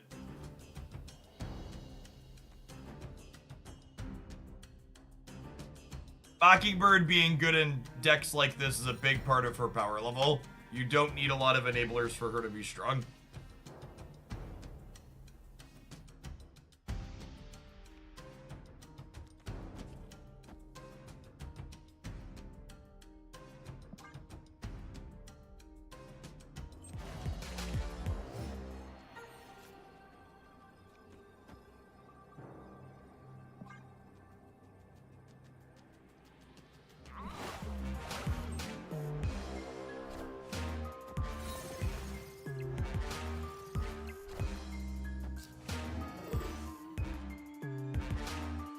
Are they absorbing banning Cersi? Hot. I think we're statistically favorite, but could definitely randomly die here. Oh my god! Come on! Fuck! Alright, one more. One more for all the marbles.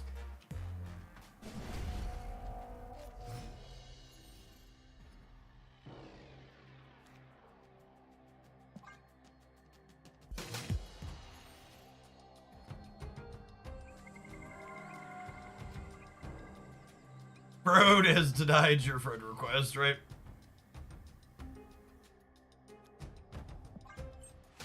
I'm playing Shadow King so I can have priority to Cosmo their brood in the center.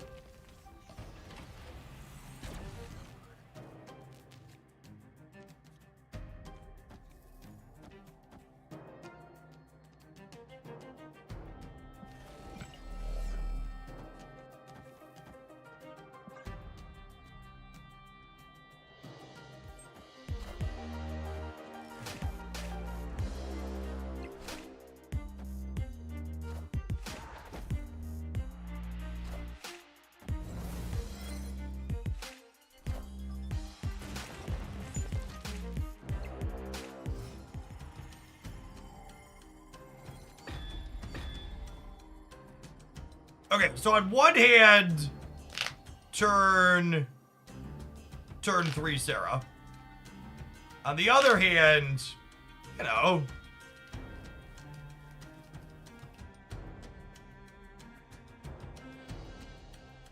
and 3 spotlight keys is only getting Cersi worth it. Well, if you have 3 spotlight keys, you're not guaranteed to get Cersi, so you shouldn't spend them.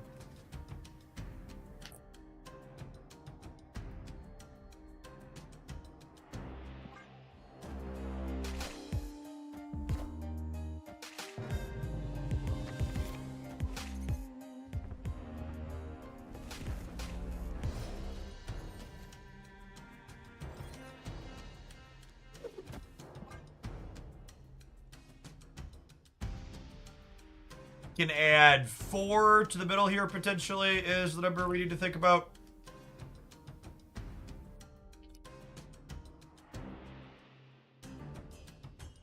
Our Sage is shaping up to be plus 10 on the right, which is pretty good with Red Guardians 5 on the last turn.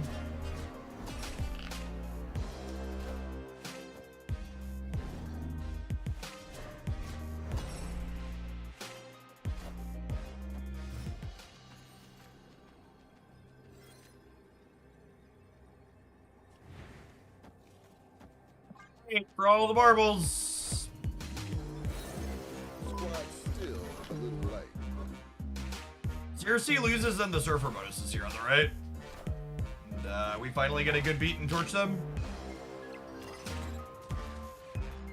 Live by the Cersi, die by the Cersi, gamers. Victory. They won. They actually won more games than we did in this set. They just lost an Innkeeper.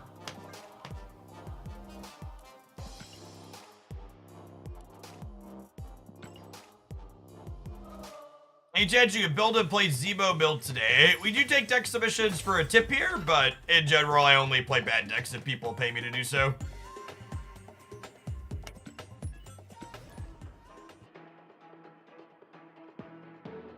Oh, I hate to run adverts. We'll see you in 120 seconds. Thanks for hanging out. Don't go anywhere.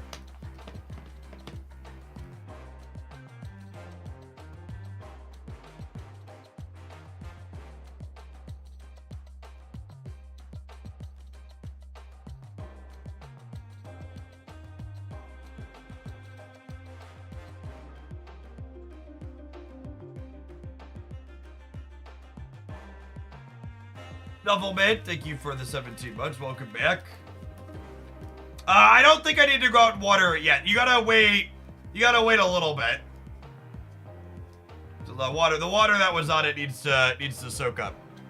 Okay, we're gonna do an hour in between, I think. Is my plan. We'll like water it for 20 to 30 minutes, take an hour off. No, I already ran up and turned it off. We did that in between the last two. So a little bit ago. One of those was quick in there.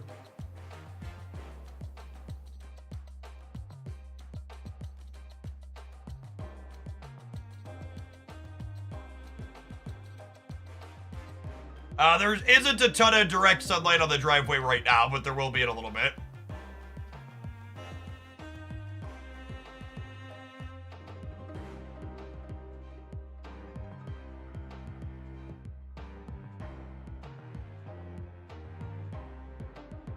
What am I watering? My driveway?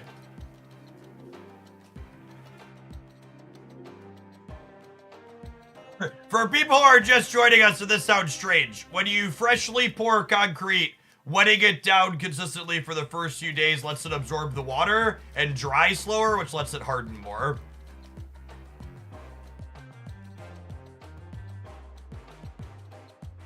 It's beneficial to fresh concrete.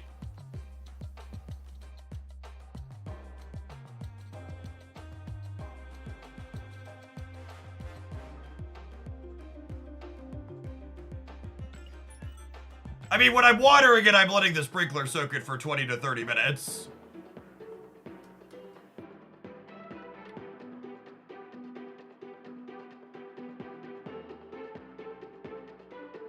It's getting nice and wet when we go up there.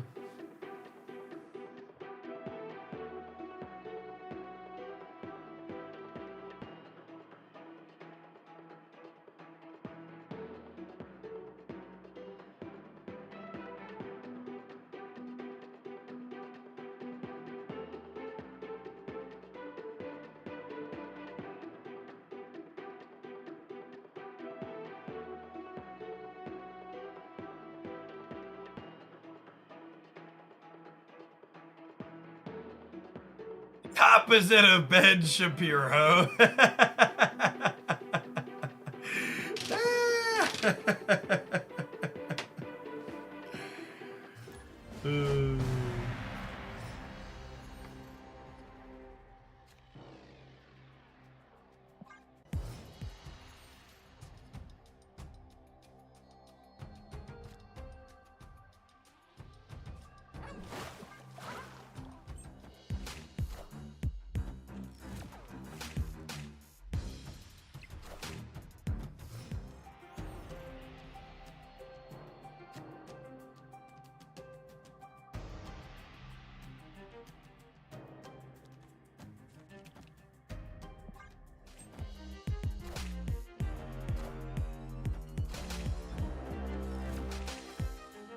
We're hoping for Mirror Dimension to be Avengers compound here, I think. Nice.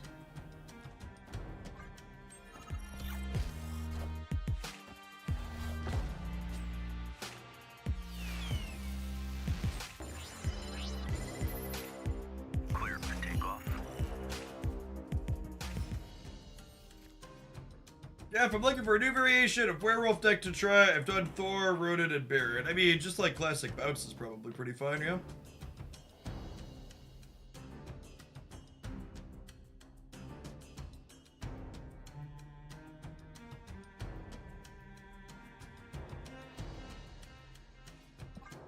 All systems go.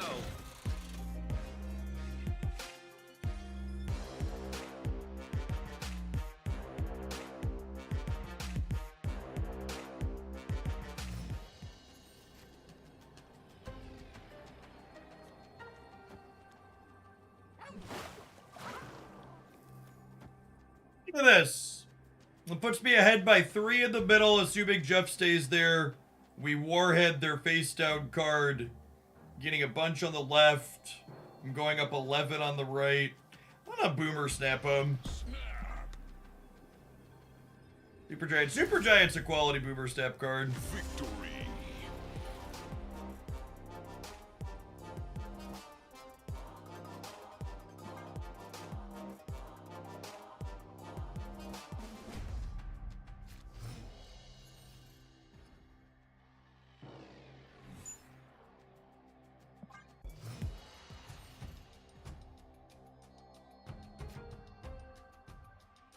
Noteworthy that Nocturne does not change deep space when she moves into it.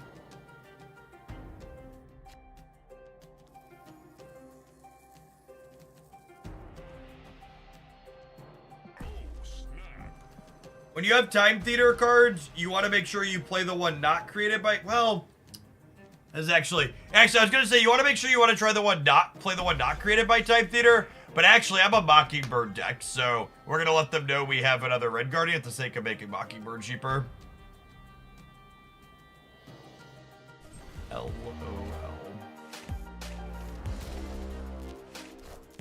Oh, they're an Electro deck. Jubilee War Machine makes a little bit more sense now. They're probably doing like Blink stuff, if I had to venture a guess.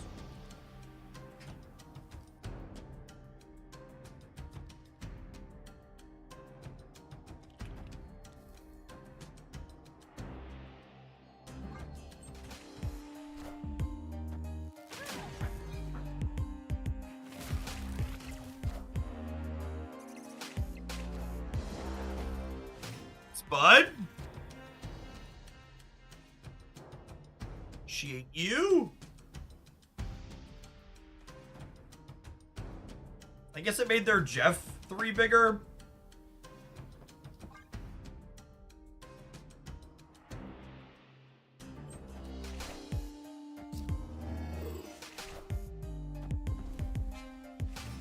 Jeff!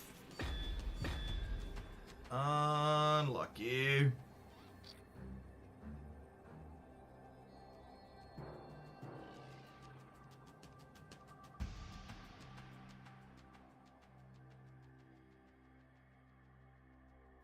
You're doomed, aren't I?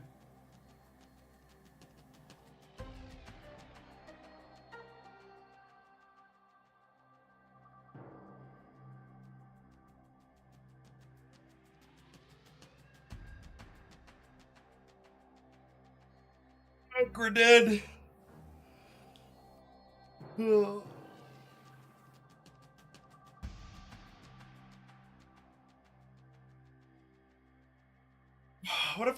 What if I do this and take 3 off of here? This beats Dr. Doom, yeah?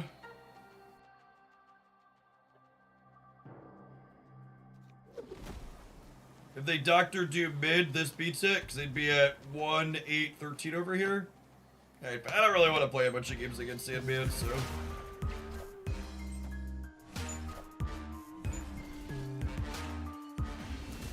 I'm sorry! What?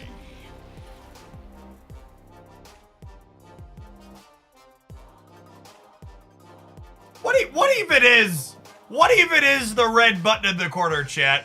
What does it do?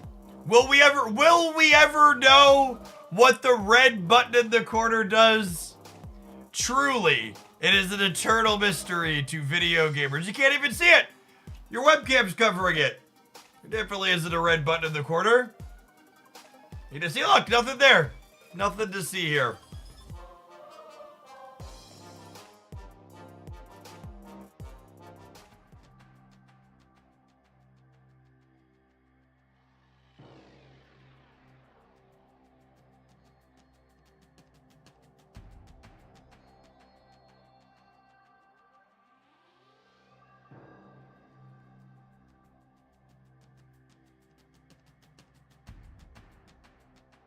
Unfortunately, it looks like our opponent had built more of a salt castle than a sand castle here.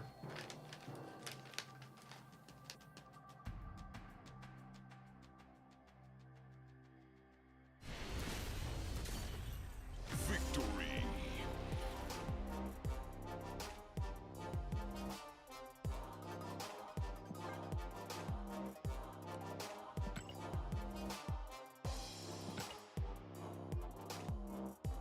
Alright, can we convert an infinite ticket with this control deck again before we slide along to our next viewer pile? And by pile, I mean I've been given permission to play a Havoc or Black Bolt deck, so it's probably going to be pretty good. Those cards are great.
Watcher of the Realms is a tower defense hero collector game.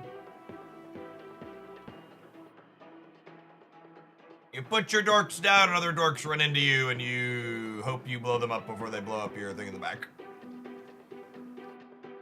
How do you use Havoc? Seems to me like you'll just never have energy. So generally speaking, Havoc gets played on turns 4 and 5.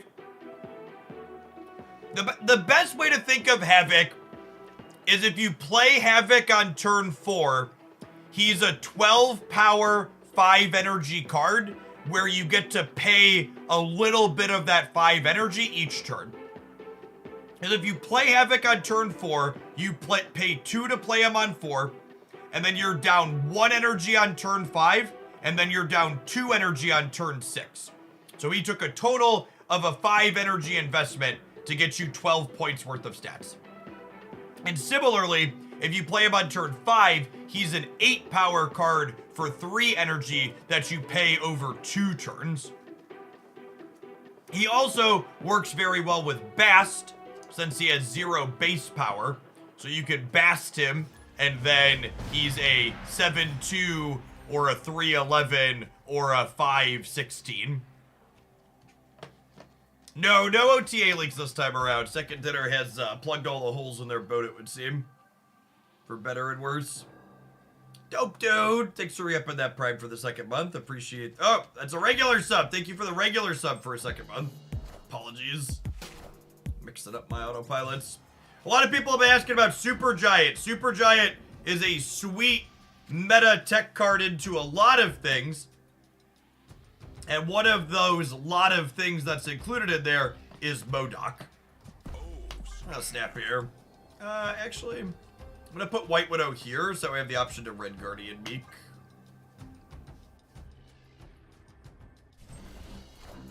What's the best way to farm boosters? There really isn't a special way to farm boosters. You just need to play games of Marvel Snap. Conquest. Conquest isn't any better or worse than playing games of Marvel Snap anywhere else.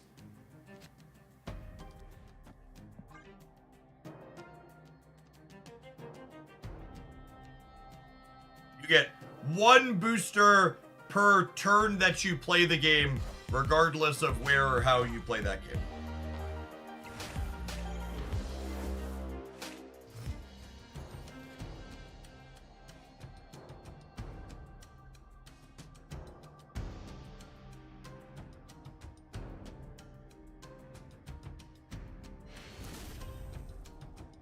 Victory.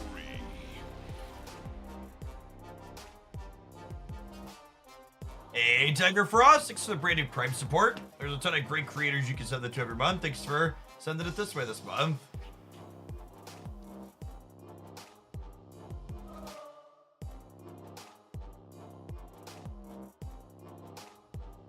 One booster per turn, yep. Another fun thing you may or may not know. At the end of a game of Marvel Snap, you get 10 Season Pass XP for each lane you are winning inside of that game.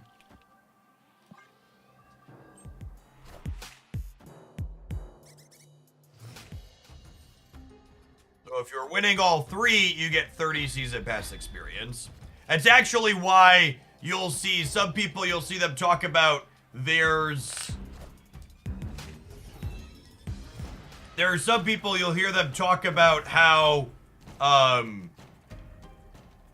what's the word I'm searching for? You'll hear them talk about how you'll run into people auto retreating on turn 4 inside of Conquest. They'll play like Squirrel Girl Shauna and stuff. Those are people farming Season Pass XP on their accounts.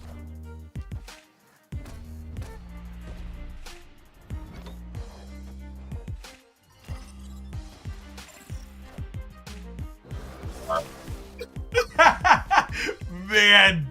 Alright, so listen, chat.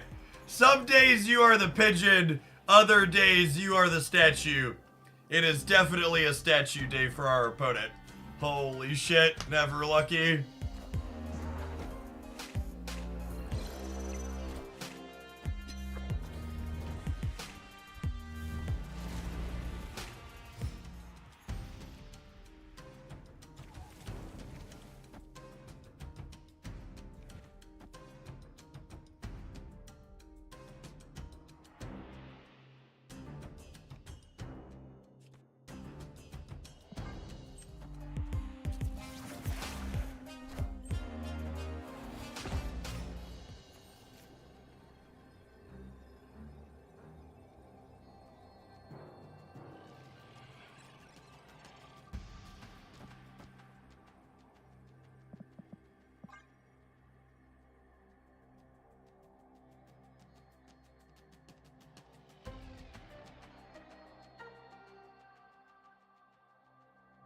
we could lose to something crazy happening in the middle, but with them playing both of them right here, we should be good to go.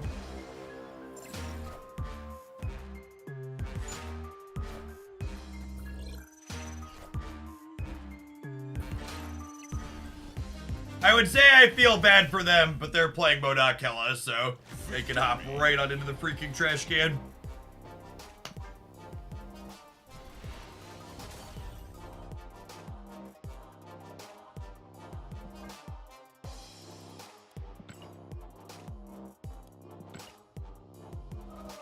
Got an infinite ticket for the pile.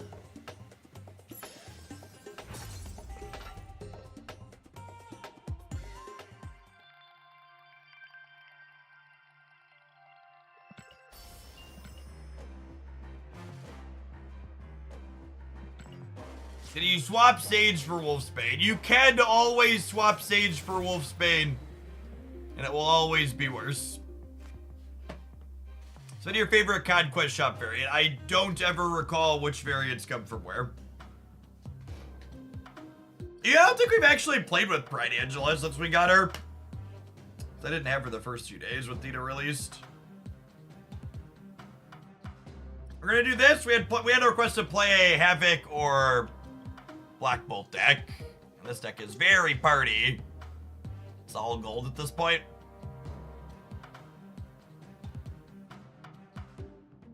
All right. I'm going to roll the capitalism. I'm going to run upstairs and put the sprinkler on so we can water my driveway. I'll be back in 120 seconds. We're going to play some of this when we return. Thanks for hanging out. Don't go anywhere.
I need to shorten the ticket winning seas 100%.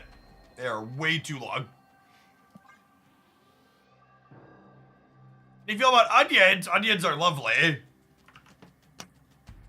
Grilled, fried, deep fried, sandwich topping, hot dog topping, burger topping.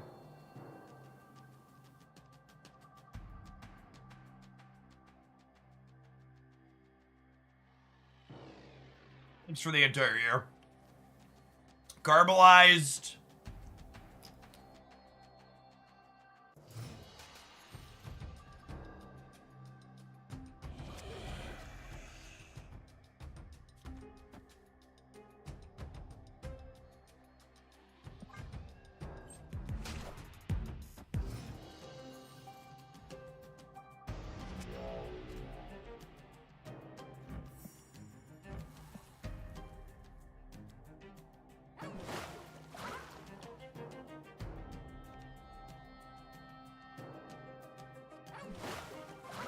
think I'm bricking Theta for a turn.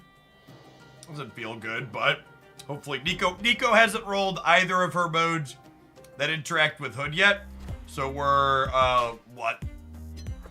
50% to get them?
Snowguard in the nick of time here.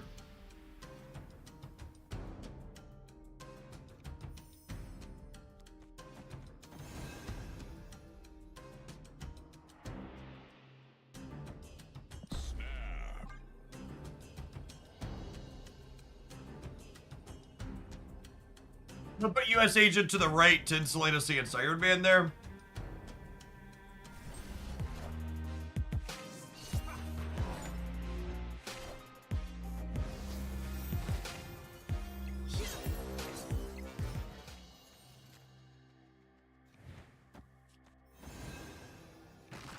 I think we play over here just to keep them honest, yeah? And they know we have another Red Guardian, so...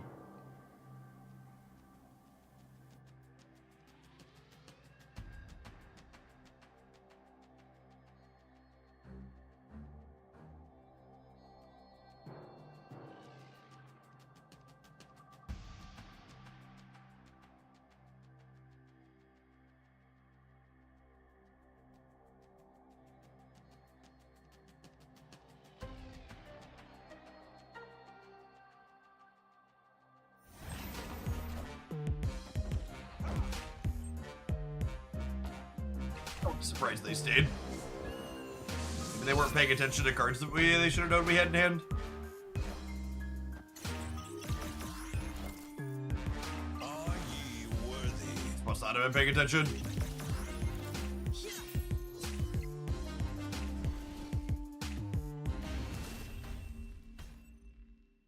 Victory.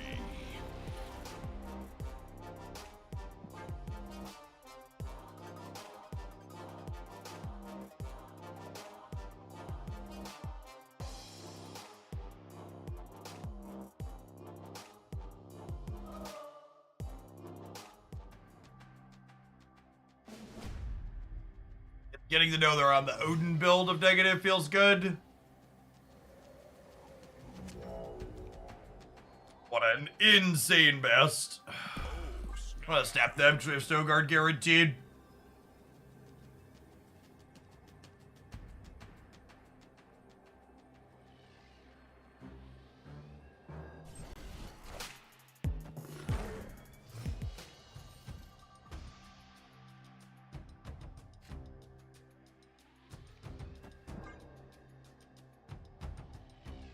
Is Havoc worth getting with token? Like, if you really like the idea of playing a deck that looks like this one, Havoc is very good at it.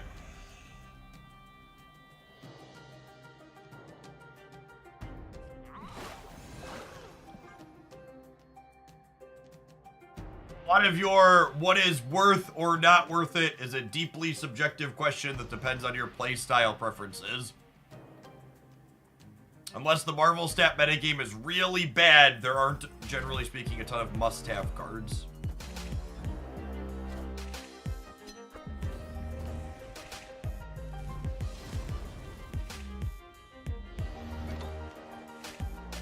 Can you understand me?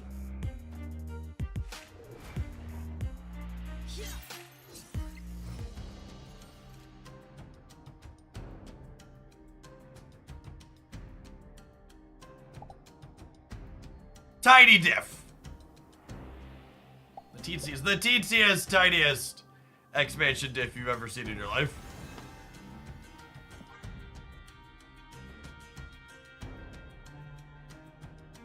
Professor X knows he's on thin ice.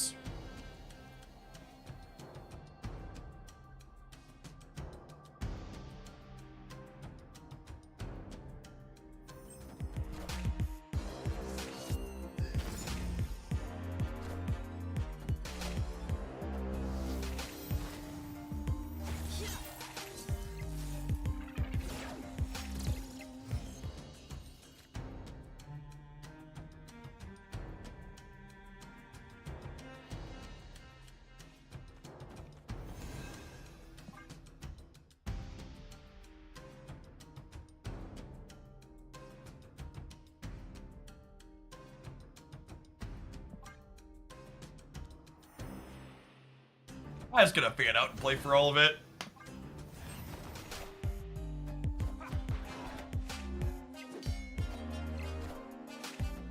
Wakanda forever.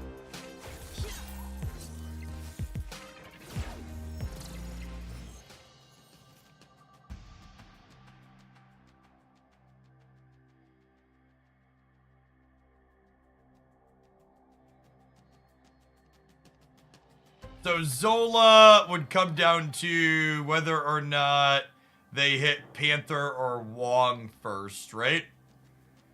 This is 11, so he'd go to 22, and then minus, no, that's 0. So if I do this, the Panther's only 22 here up to 26, and I'm at 27.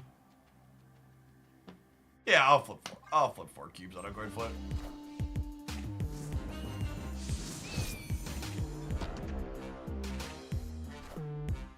Do they stay? How many times do I have to teach you this lesson, old man? Oh, agents making Panther smaller. Oh yeah, I guess we would have lost to Zola, huh? It's a good shout. Whatever, sometimes lucky.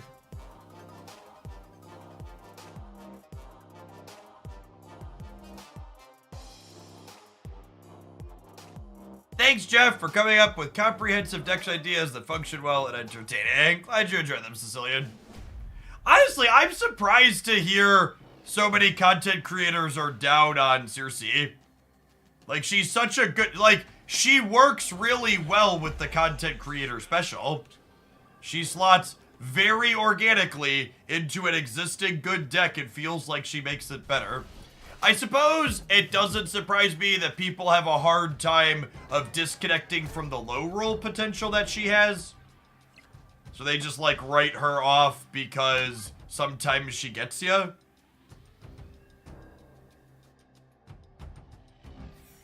Love the confetti animations on this. I don't know. She's definitely the type of card that competitive gamers hate. But competitive gamers like shit like Professor X because Professor X lets them have very deterministic games.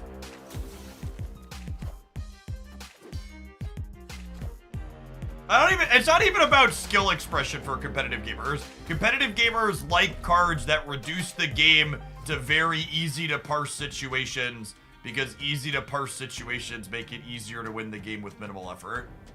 They just want to win, they don't want to work for it. There's nothing wrong with that. Like, enjoying winning is fine. But it's like 100% what it is.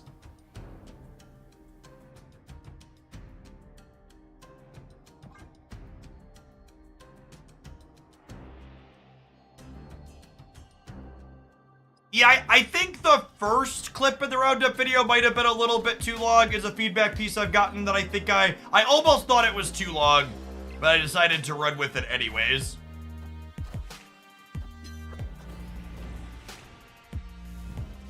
Alright, we need to draw Nico or Stoker this turn. Nico on the specific mode or Stoker this turn. Tina. Yikes.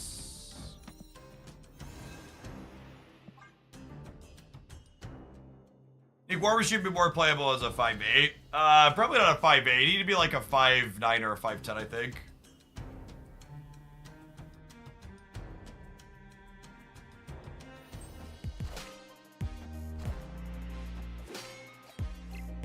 Anyone else watch all Snap content at 2x speed? You're not alone in that. If Marvel Snap had a speed snap mode, I think it would be the only mode I would ever play.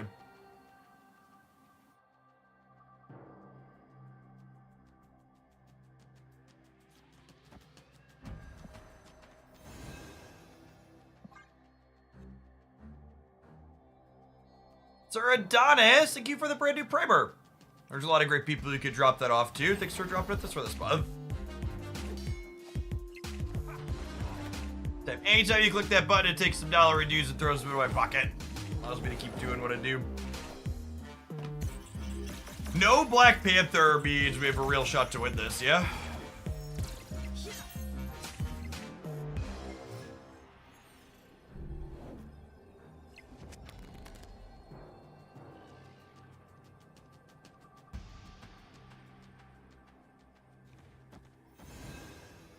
I would just make sure they're not walking here, yeah?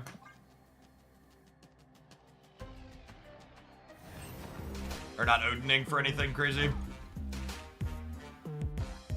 Hey, Bracketology, thank you for the half a year. Welcome back. And Graph, thank you for the 3 years. Even if all 3 went right and the Tiger went right, we just still won that, yeah?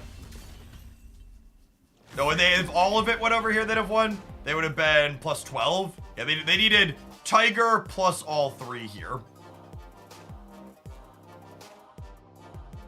Lucas, thank you for the 10 months. Epic, definitely looking good here.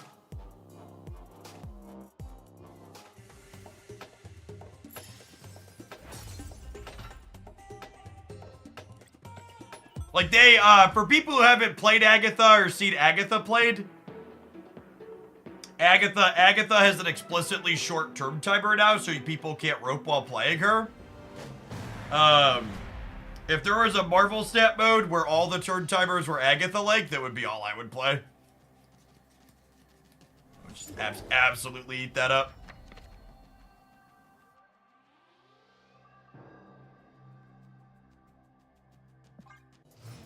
Buy my bass for a turn in case we draw another 0 power friend.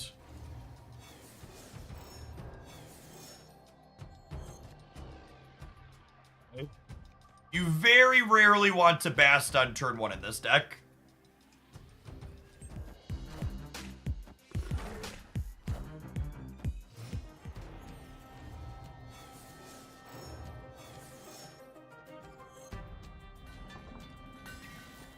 Lude, thank you for the 3rd of a year. Welcome back. Nidavellir here, letting me get rid of their Ravona. Sounds great.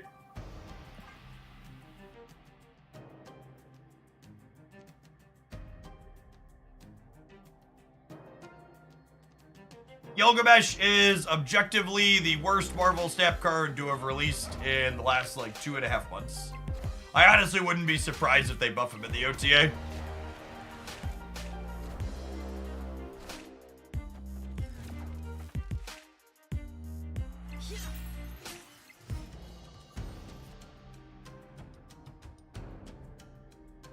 Worse than Squatch. Definitely worse than Squatch.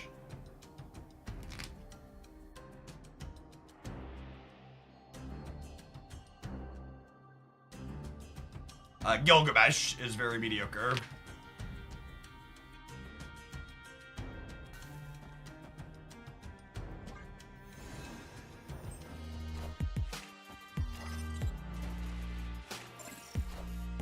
Sick 11 power Sage Gaming.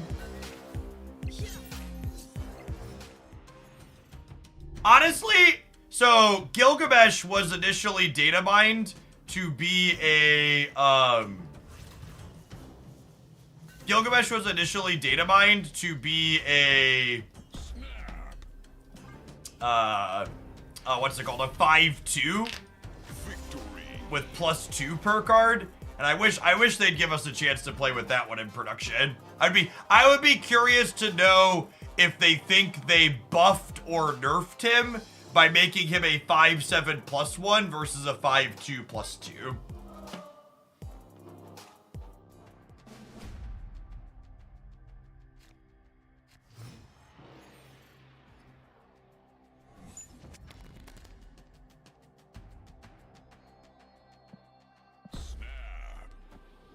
So this is a little thing, but I'm going to play Nico Banaru in the center here as opposed to the left for 2 reasons. One, I don't really care if Nico Banaru ends up in a bad location. Sorry, love, she's just a 2-power thing.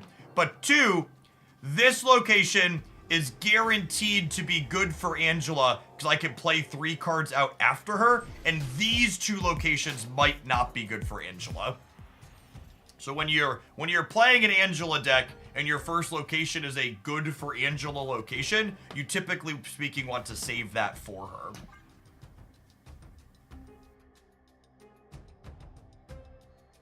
So it's one of those little sequencing things that can be the make or break difference when you play a bunch. I know you're vocal against it. I was never vocal against draft. I said I didn't think draft made sense in Snap as a game. I think I can't envision a draft system that doesn't go heavily against their collection/monetization system. And apparently they think they can do something that doesn't do that. So I'm curious to see how they implement it. It's also, I think, worth noting, based on what they've said, that it doesn't sound like they know what that looks like either. So perhaps I'm correct and it doesn't exist, but we'll see. I also wouldn't be surprised if what they eventually land on and implement ends up looking drastically different than a traditional draft mode.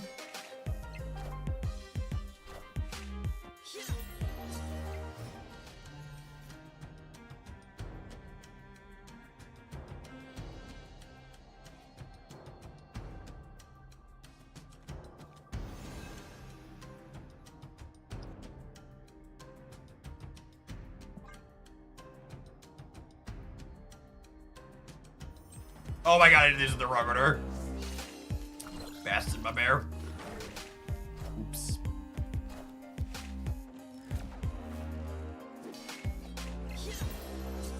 Wait, when a mid's pretty instrumental, I would be surprised to see them step me again.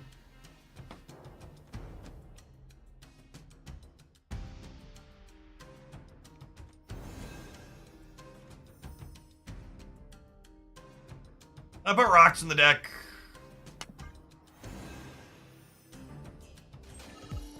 My hand's pretty good.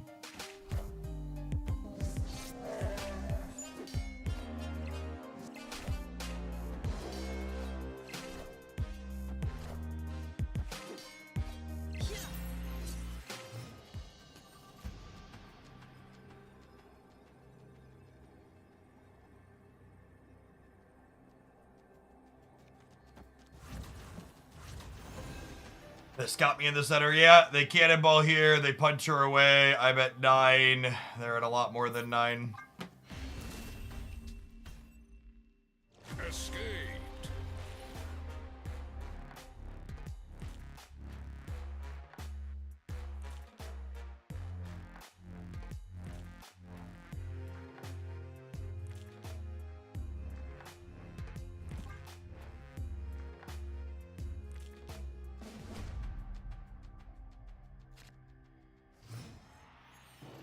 Opponent hand, we know deterministically they have Cannonball. We can assume they have Professor X based on seeing Cannonball. Probably the Hope Summers build, I would venture to guess.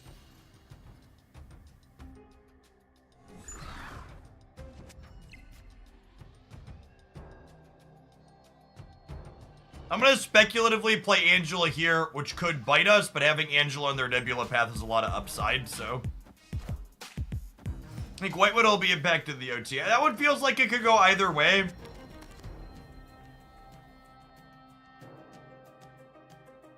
Honestly, I feel like I would probably be a little bit disappointed if they crippled White Widow before adjusting Professor X.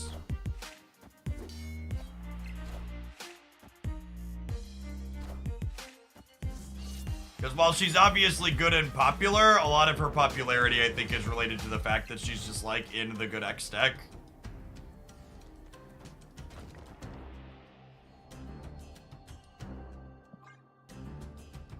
Sage worth 6,000 tokens. I don't know. Do you want to play with her? Smart that they played around the bear in the center. Although I guess I would have beat. They didn't play around the bear. I would have beaten them with it. Sedge. I'm also focused on Dream Dimension. Maybe I should have taken that line. Just forget that one.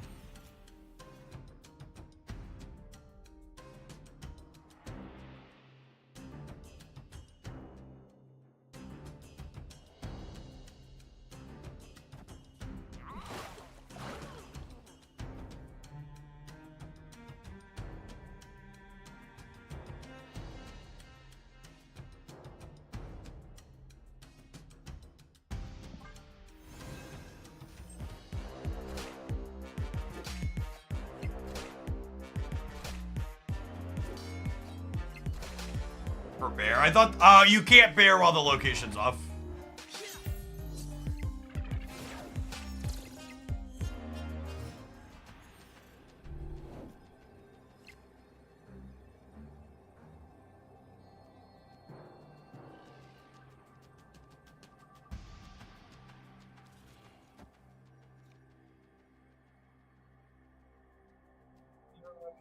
Two, that's 6, 2, 3, 6, 7.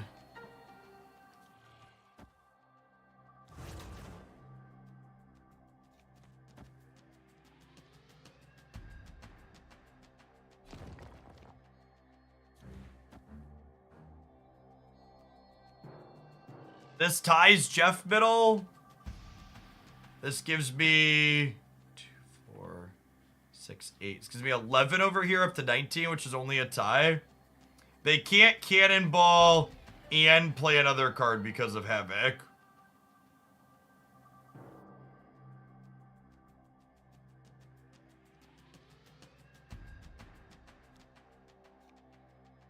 It's just this, and we punt the left.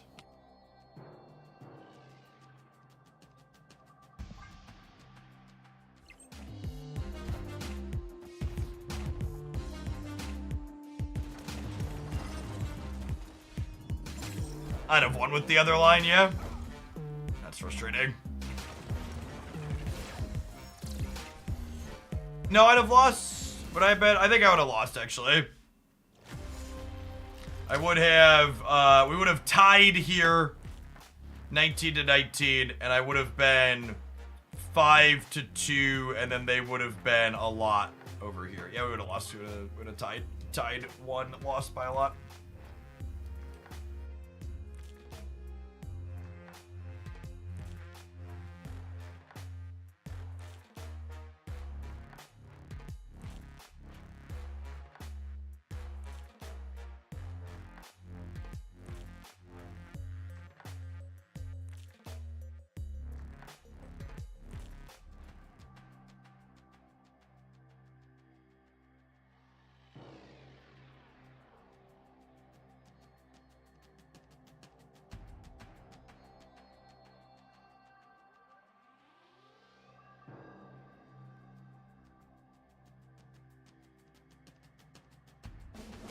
I've lost so many games to X decks of just playing around X, and they don't play X. I mean, I don't think it's just that you're bad for what it's worth, Arc Zombie. Professor X has a lot of parallels to old Galactus, and that it was a very powerful card in large part due to the fact that it won you games where your opponent never played it because playing around the card required you to lose to a bunch of other stuff. Kitty was the perfect draw here. Holy.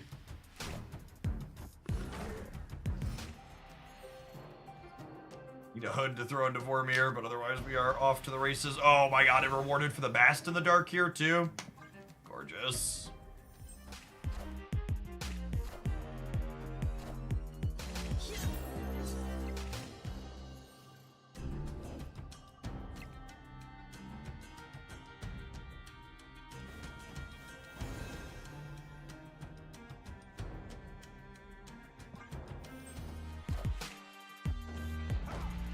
Oh, I'm getting Professor X. Lovely.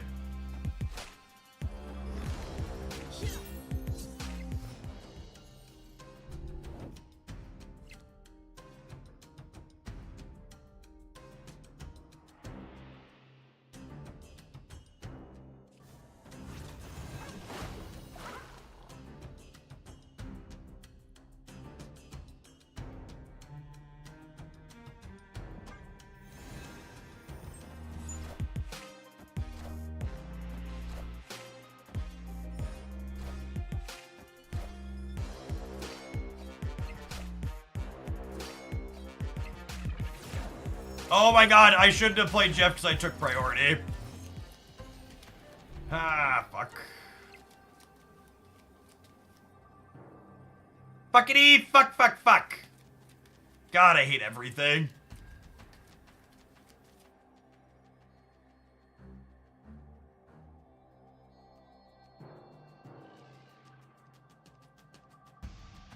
And tomorrow yet? Asking the real questions. Oh, we just play like they don't have it, yeah.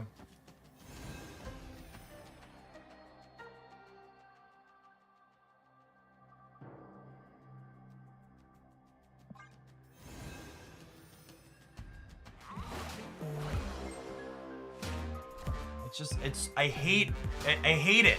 I hate it so much. Everything. It's just such a fucking absolute garbage pit stain of a card. Alright, I gotta go turn the water off that's running out my driveway, so I guess it works out from that perspective. Get me the fuck out of this game. I think we're gonna play lower Conquest for the rest of the day. Gold Conquest has been like over 50% this bullshit today. It's awful. We'll see you in 120 seconds. BRB.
My house keeps emailing me excessive water use alerts.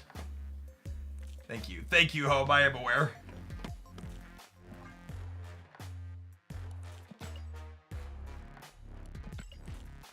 I think they have to know they can't have a light touch OTA at this point.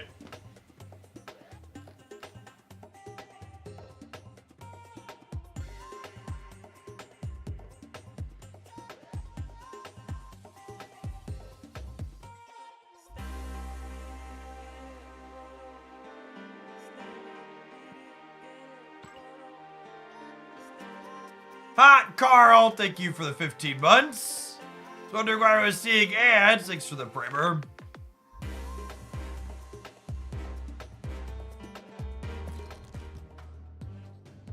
Doesn't your house know the driveway is thirsty? Exactly.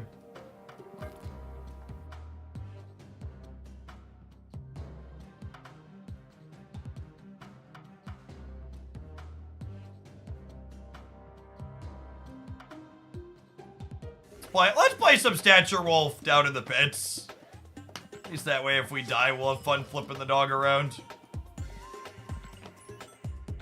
I do enjoy flooping the puppy. Gilgamesh buffing the OTA base. I wouldn't be surprised if that happens. Last time they had a card performing really poorly, they touched it up in an OTA pretty quick. It was US Agent.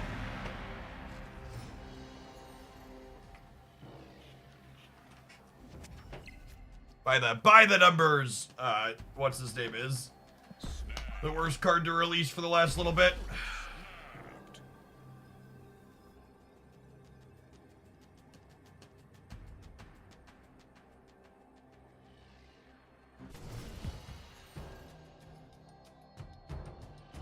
Yeah, I really wish they would have given us a chance to see... I really wish they would have given us a chance to see, +2 Gilgamesh out in the wild.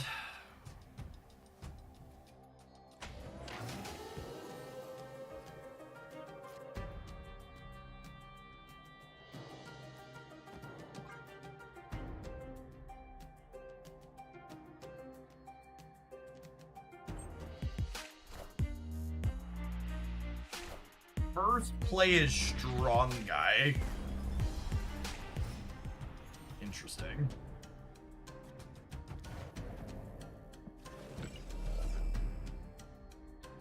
Speaking of interesting, tough sequencing choice here. Do I do this to get the plus on Dakin, but then I really don't have a window to spider him? It's fine. We'll draw a Silver Samurai next turn, said the narrator.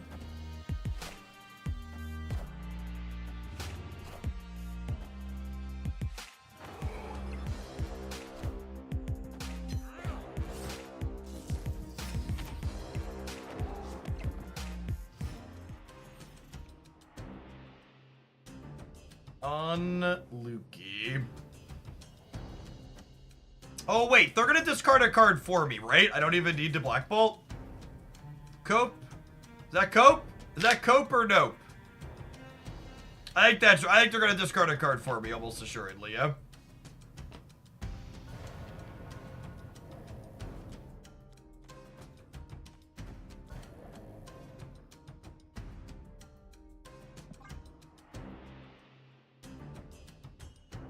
Like, they've played Meek, Strong Guy, Morbius.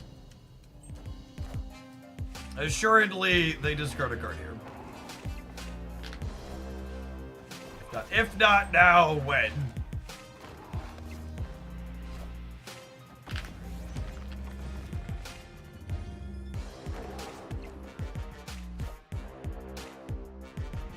Flinch! Oh, thanks. Oh, thanks.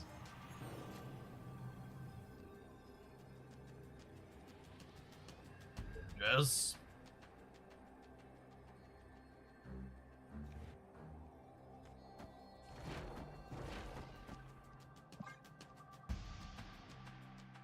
Then a naturally occurring rune, so it's all this Diablo space.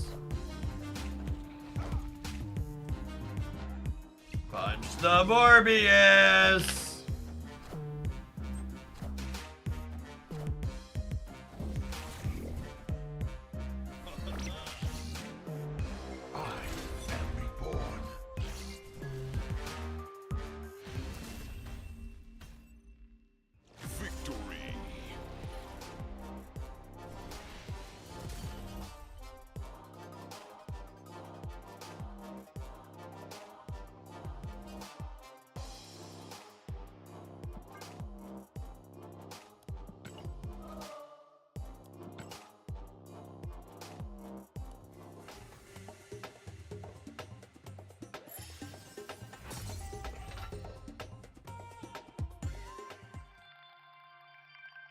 Morbid, it is in fact, nor has it ever been morbid time.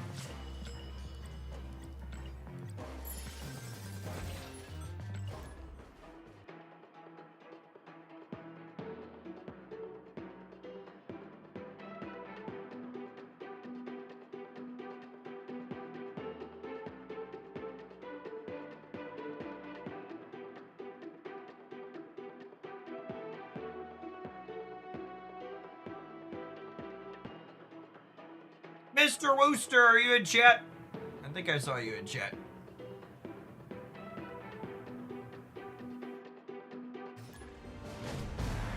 Are you here? Yeah, what?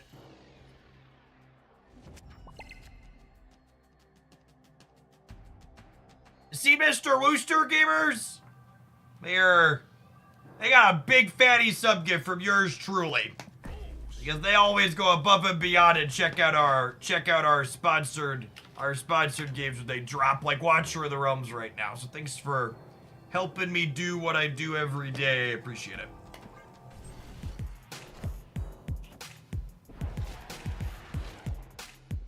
Log to watch or to get Sarah is a total of 6 hours of time watched on this channel or any channel streaming Marvel stuff between now and the 25th. So you've got almost 2 weeks to watch 6 total hours of Twitch. Super duper doable.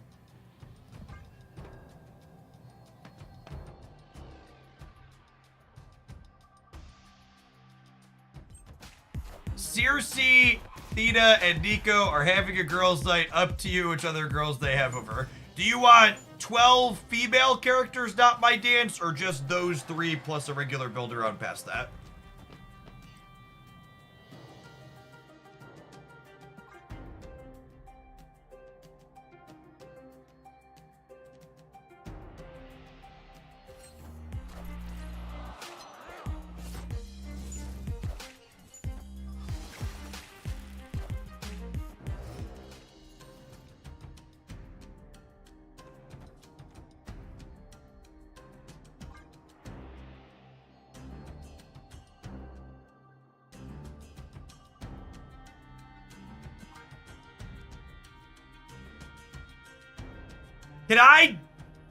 Can I win Mojo? How many blades do I have to blow up to win Mojo World with less cards?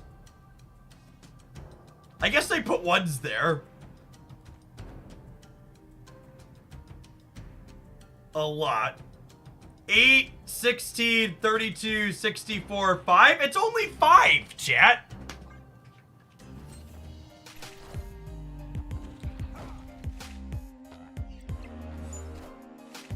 A lot? It's only 5.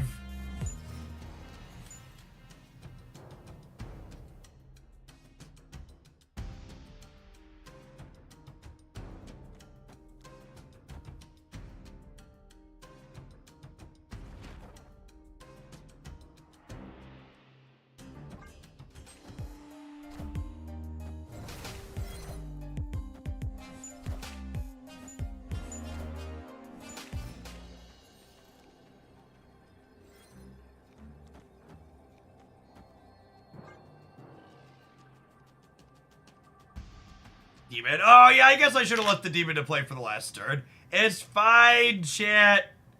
Dak is going to be a big boy.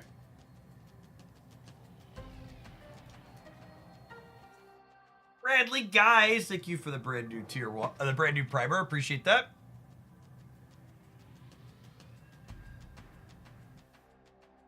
Opponent snapped.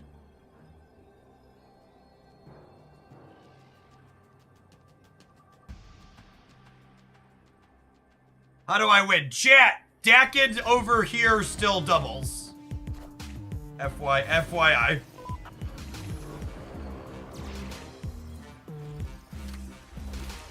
And then we're gonna win the right despite having fewer cards on Mojo World. Because they're gonna have 114 and we'll have 128. Or sorry, they'll have 106. Yeah, he's still named Dakin on the left. FYI.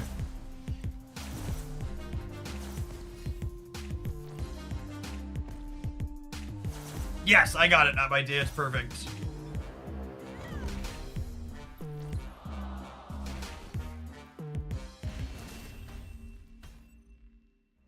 That one deserves a tweeter, yeah?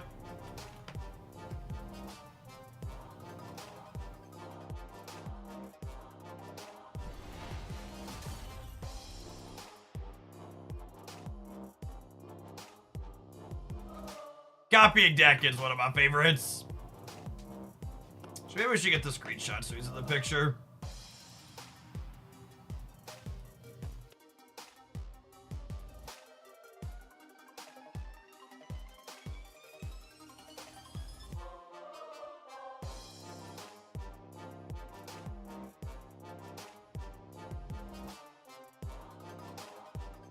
Mojo World, 1 word or 2? It's 1 word.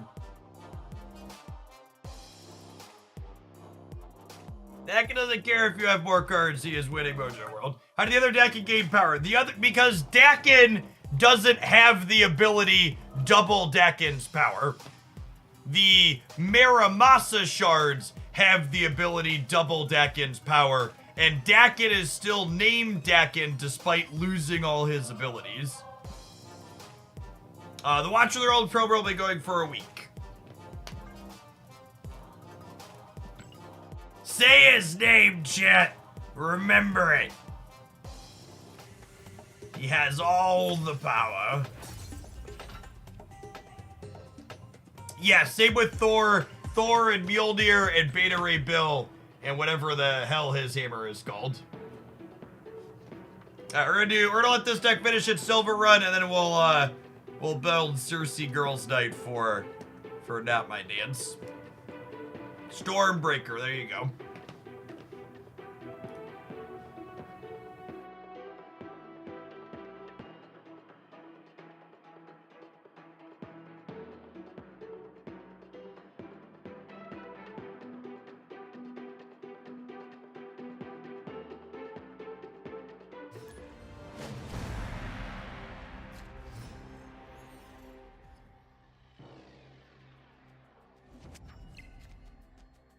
We did just recently do the Moistened Driveway quest. Thank you for asking. White Widow plus Quake can let us win Sanctum here, which is nice.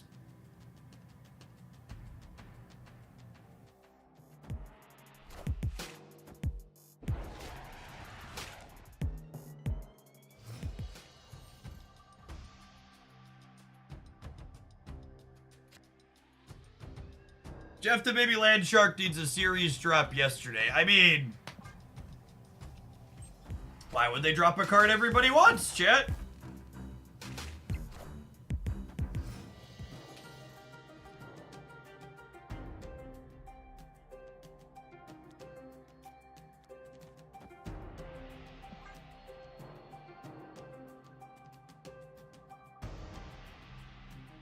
Opponent snapped. Jeff moves to Series 3, nothing can stop him.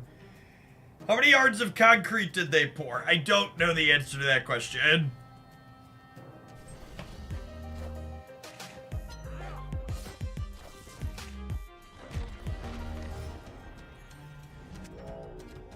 This many. However many this is. We have a 3-car garage, so it's not a small driveway.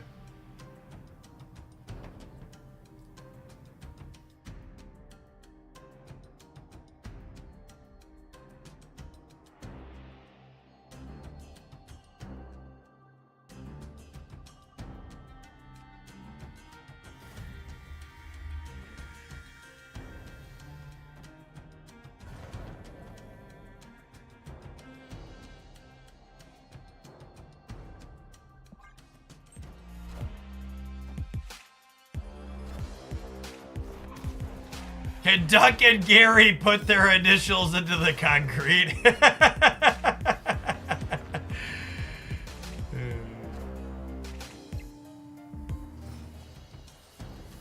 How much is that in meters? Chad, I don't translate to non-freedom units, okay? It would be wrong for me to translate into non-freedom units.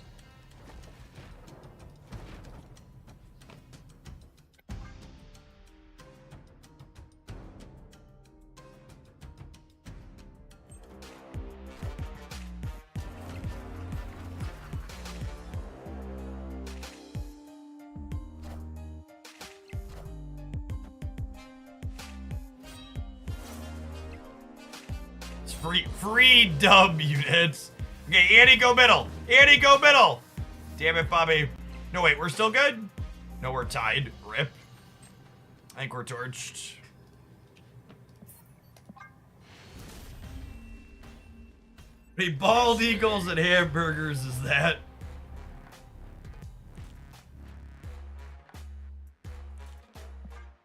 I will have you know, to the chatter that said 3-car garage and all kids stuff, no room for vehicles. I took 5 carloads of shit out of my garage earlier this spring and took it to various donation spots and dumpsters. So there is plenty of neatly organized space in my garage. And I kid you not, when I pulled up to the Citizen Convenience Center that you could drop bulk trash off at, the dude working at the place looked in the back of my car and he said, "Man, you got a lot of stuff in there, huh?" And I felt a little bit attacked on a personal level that the man working the bulk drop off had that to say to me. He wasn't wrong, but I'm just saying he shouldn't have said it.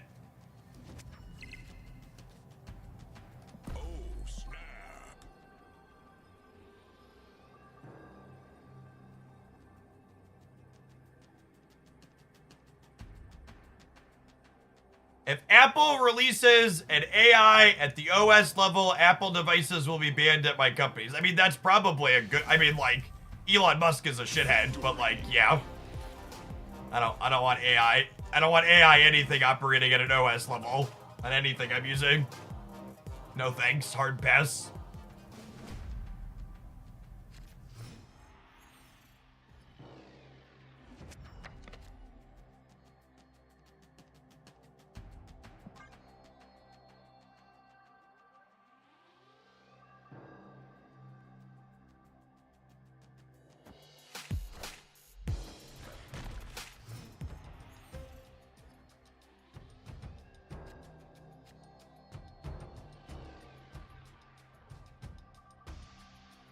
Opponent snapped.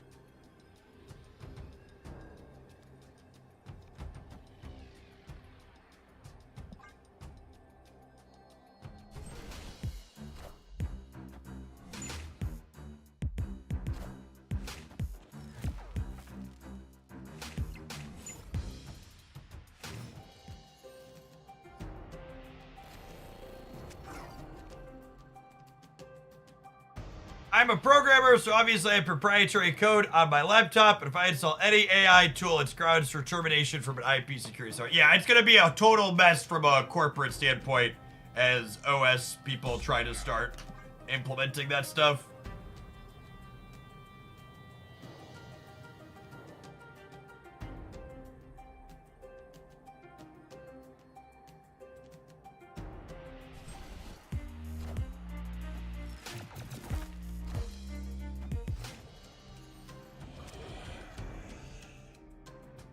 Nice. That's nice.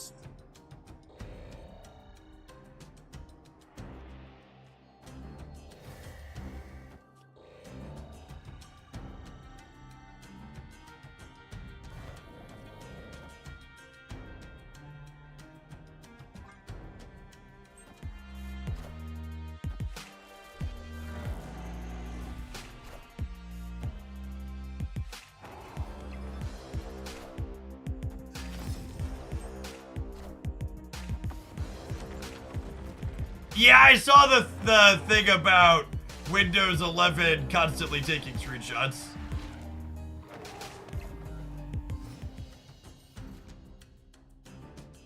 Sure that's gonna go over real well.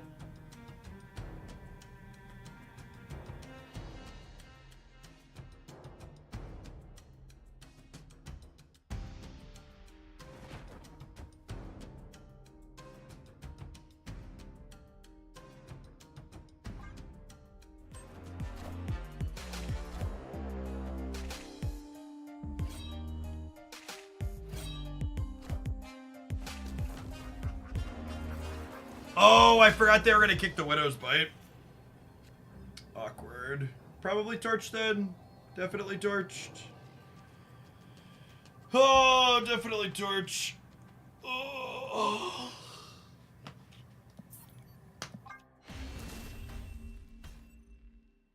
Escaped.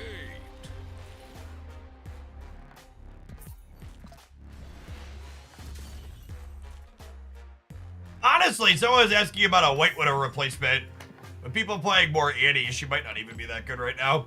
Annie and Cersi definitely not great. Wolf would jump into Cersi's lane after a transform. Oh, we got enough discard cards in for the mission at least. Lovely.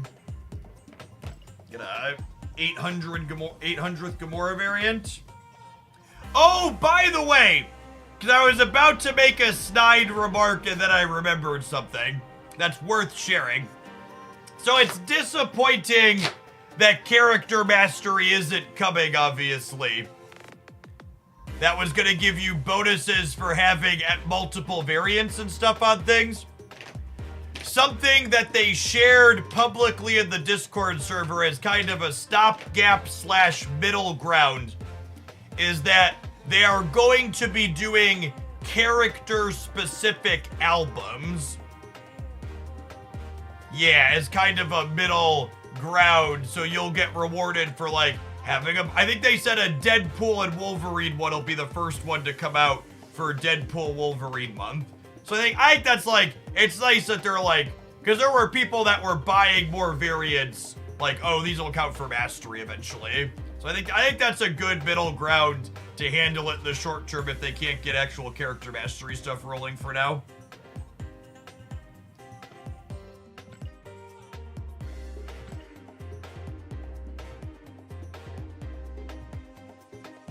All right, I owe a deck build here.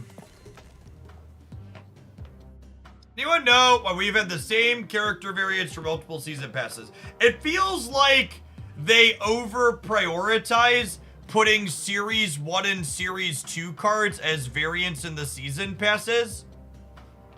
This is retroactively for the 128 power deck, and thanks, Violet. He's honestly one of my favorite cards. It feels like they're hesitant to put too many Series 3 cards in the season pass, and I wonder if it's in part due to the fact that it would be potentially disruptive to the early series.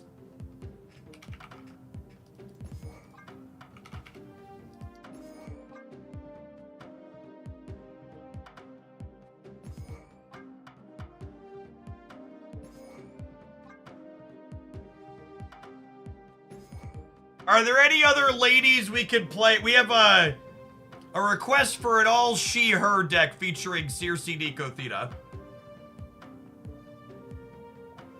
If we're playing Theta, Angela, Kitty are probably in. Shauna plays with Cersi and Mockingbird.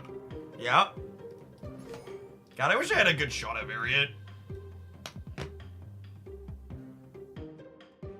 Oh, I like Debris better than Shauna. Sorry, Shauna. Ow. Unfortunately, Sarah's just not a very good card here. Pixie's a fun idea. We have a lot of cheap cards that can make Pixie good. It's just unfortunate that I can't play Mobius. Widow's good, yep.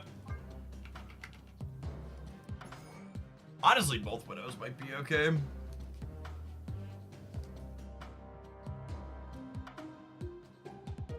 We could Debris, Shauna, Squirrel Girl, and Dazzler.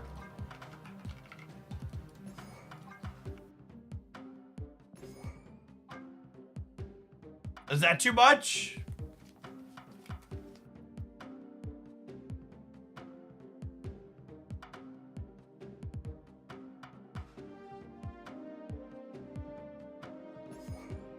What do you think?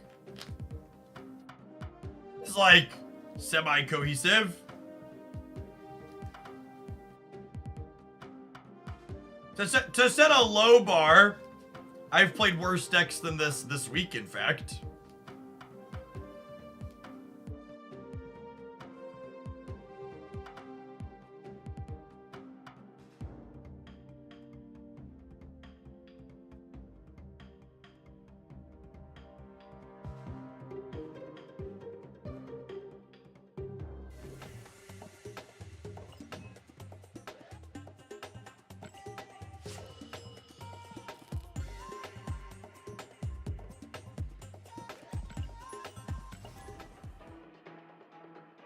You have to get gold Shauna to get golden girls. I feel like I'd split Cersi for gold long before Shauna.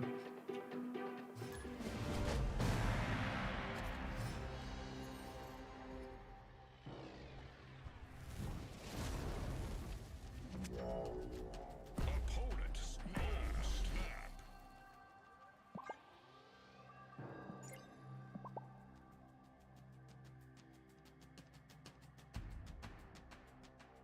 So why don't we remember the deck and deck Jeff was just playing? You can always type exclamation point decks in chat to get a link to my necklace. Ooh, hella daring today, I see.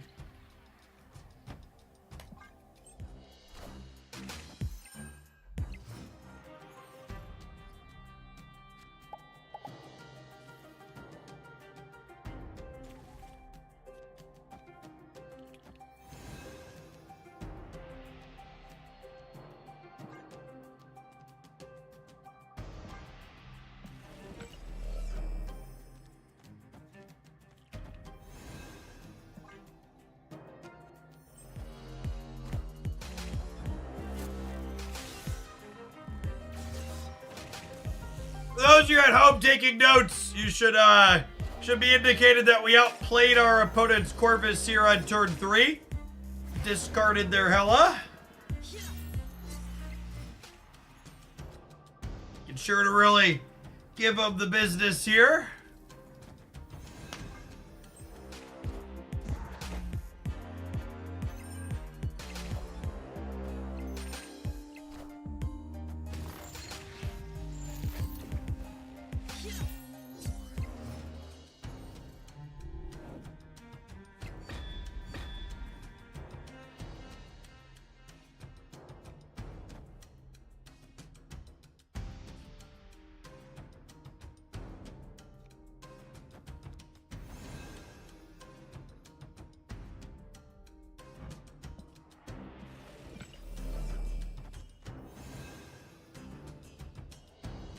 Yeah, I don't want Kitty to get zeroed.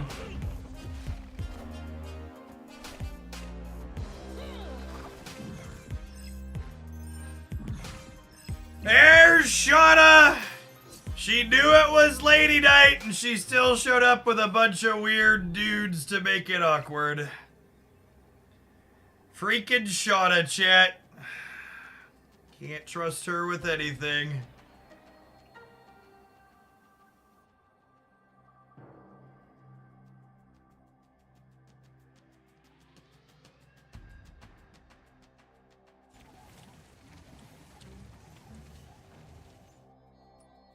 So how big are they here? 15. This gives me plus 13 up to 18. Is this ever a game-winning play? Some amount of the time, yeah.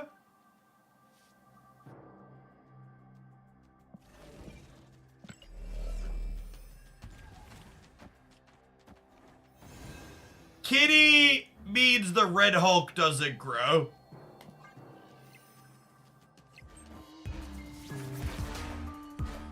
Oh no! Oh no! Nocturne! Why, Nocturne? Why? Oh, honey. Oh no, Cersi! Shit! Oh, we tried so hard and got so... Why are my ladies so violent, chat? Why? Why is there so much violence? And the funny part is, we might have even actually won if this would have stayed and Dazzler would have happened. 100% the lady casino night.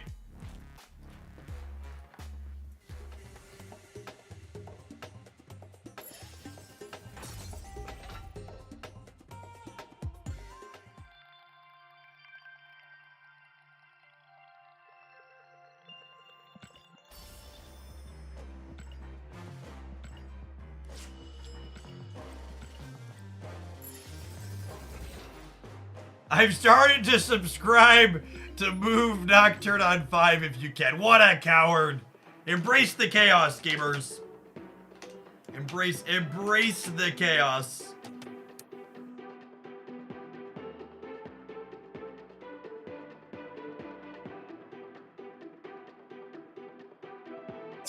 The GG does squad.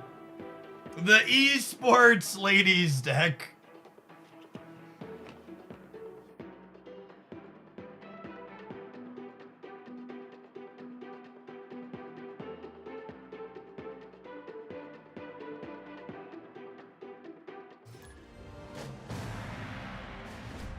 Brevy, thank you for the 1.5 years. I appreciate that. Welcome back.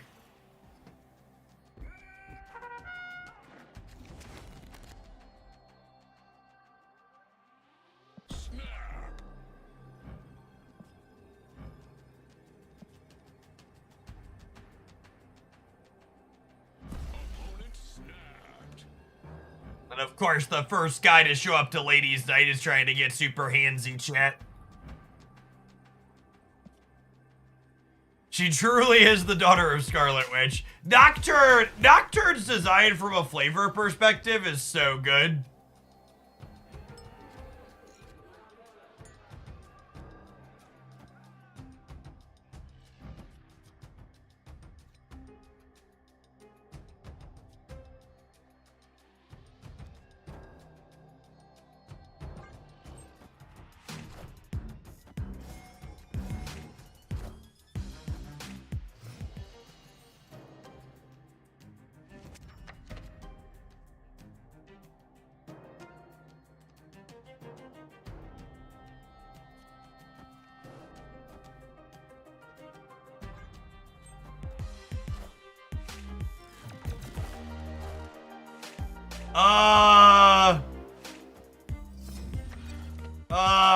Honey.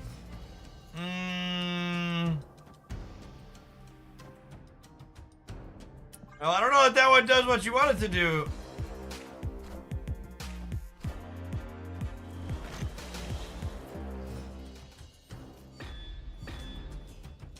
You think they're gonna reality stone me? That would be rude. They would never do that.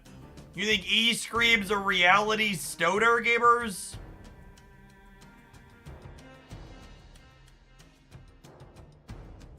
You know, I almost made the Fister Mantastic joke, but it seemed inappropriate for a ladies' night deck, so decided against it.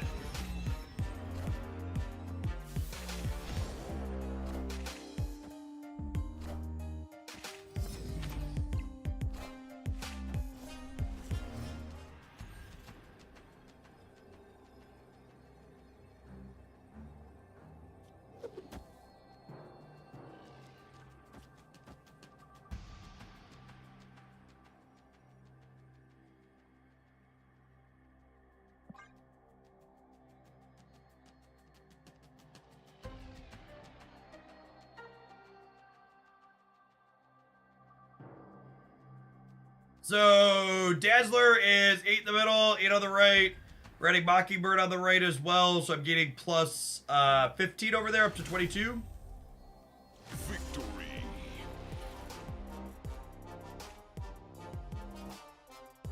Hood left. I think we'd win the breaker even with Hood left. We'd be 15 to 15, or 12 to 12.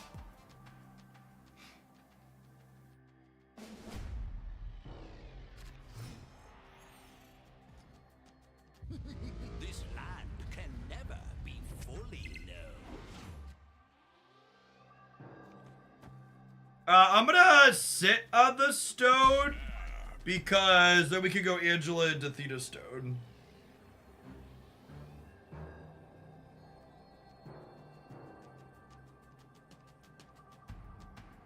Hydra Bob is another buff to Shauna Copium. That's true.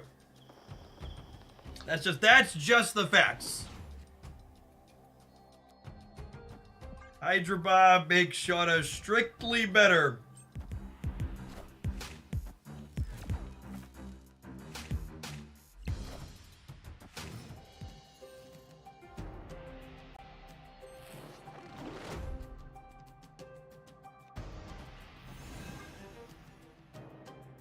All the cards, gamers.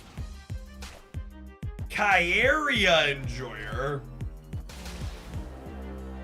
I haven't heard in a long time. Yeah.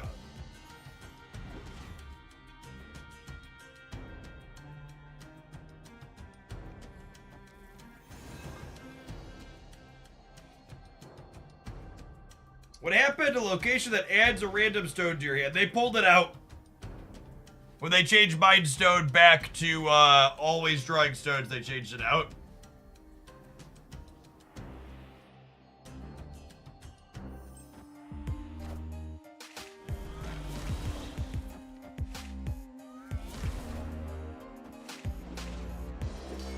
Oh my gosh, and drawing Jeff means that I still get to play 2 cards this turn. Sick.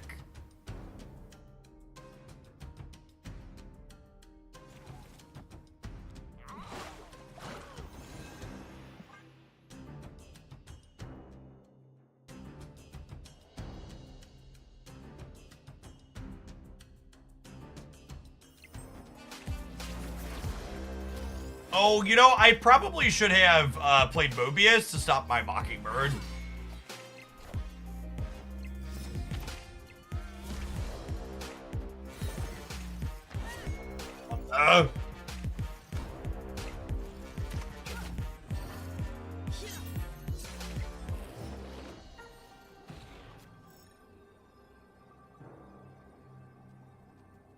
Looks like we're dead.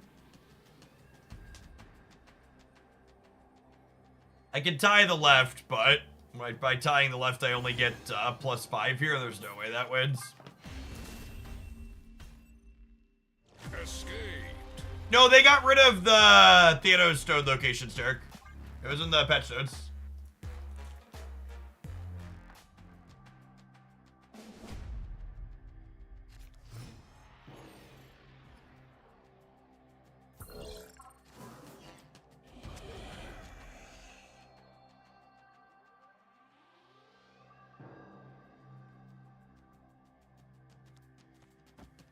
Oh, snap. Opponent snapped.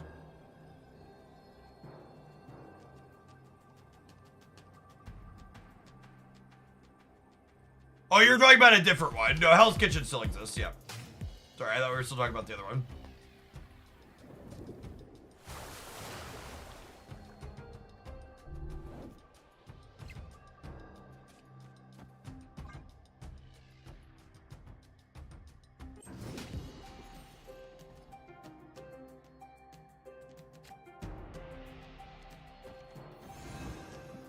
Thankfully, chat, Shauna doesn't have any boundaries, so we're gonna be able to slide right on into Sanctum Sanctorum.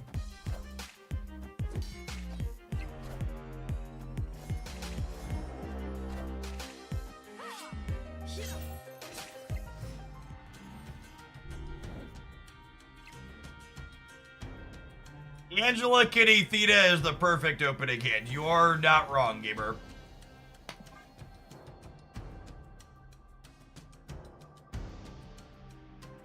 Did you buy the Shauna Kazar bundle? Nah. I don't pay money for spotlight keys. If triple digit spotlight keys and counting. I really do not need or want more of them.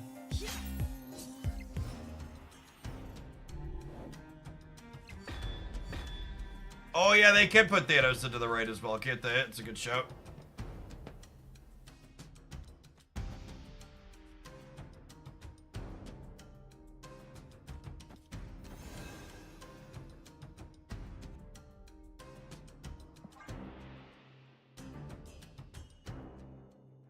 Try and lock up the left here.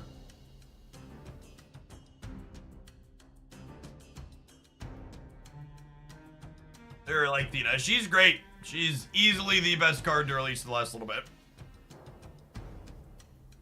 Strong, fun card. I think the little scaling cards like Angela, Theta, and Kitty are among the most fun Marvel stat pads. But if they release cosmetics, you can only purchase them with spotlight keys. I mean, we kind of already have those, yeah? Look at us, ducking the Shang-Chi. I would just like the record to reflect that if my opponent made the play I just made, filling the left with Widow's Kiss and ducking the Shang-Chi in the middle, someone in my chat would say they were ghosting every single time. 100% of the time. My opponent makes this play in this spot against me, someone says they're ghosting. You open any big channel, there are gonna be a bunch of people calling. Like most people aren't stream sniping, chat. It's just like good plays happen and fortunate plays happen. Why are you ghosting them? Yeah, exactly. Snap.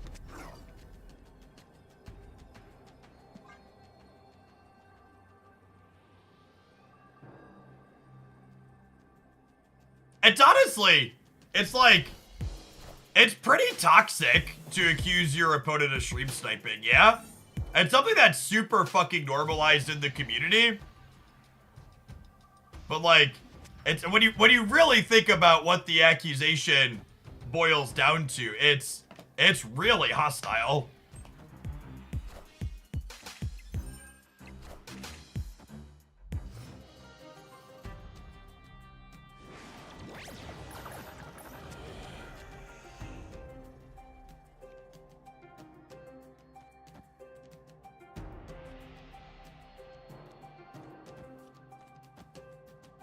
If I do this, and then we like Squirrel Girl Dazzler next turn, turning the squirrel into a demon.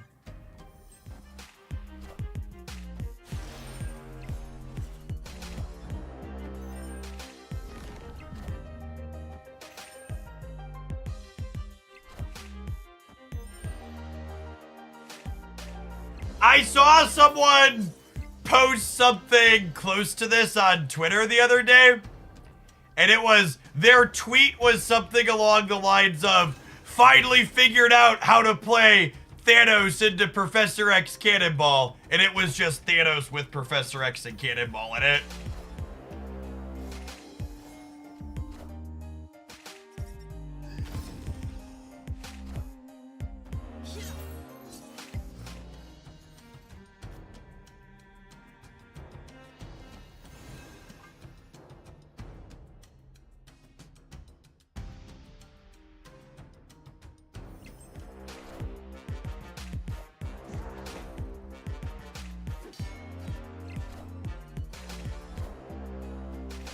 Long do you need to watch to get the pride drops? You gotta watch 6 hours, Jack. You can track your progress on, your inventory here. Someone in the staff Discord said the blade rework is one of the reasons why Hela is broken. Yeah, I think that's accurate. Blade getting reworked is one of the things that put Hela up over the top. It's not the only thing, but it's part of it. Corvus helped too, but there's also non-Corvus builds. The blade rework was a big part of it. 100% the blade rework mattered.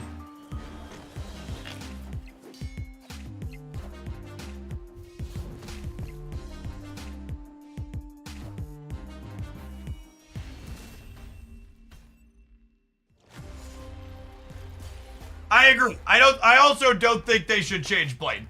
I think the problematic design between Blade and Hela is definitely Hela. Not close. Pokemon Nerd. Thanks for always checking out our sweet sponsored games and supporting my content with it. Appreciate you clearing 2-6 and Watcher of the Realms.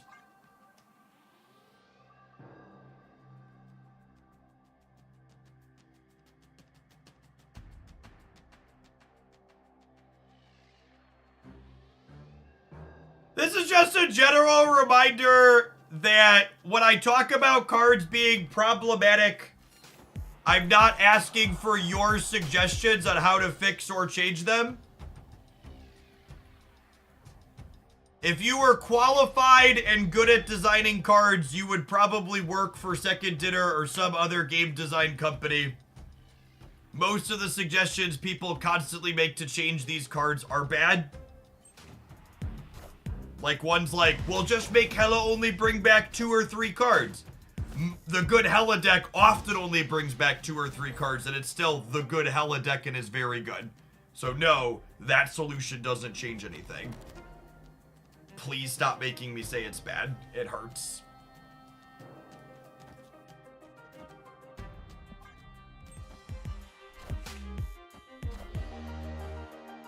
Oh, yow! Tell me how to live my life. Thank you for the primer.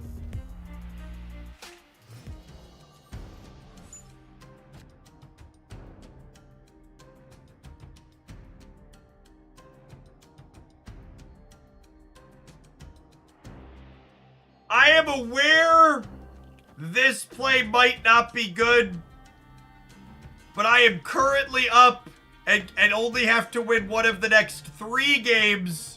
So I am making it. And actually, I'm gonna Squirrel Girl after I Shauna, because if Shauna hits 0, I want a 0 Squirrel Girl, not Cersi.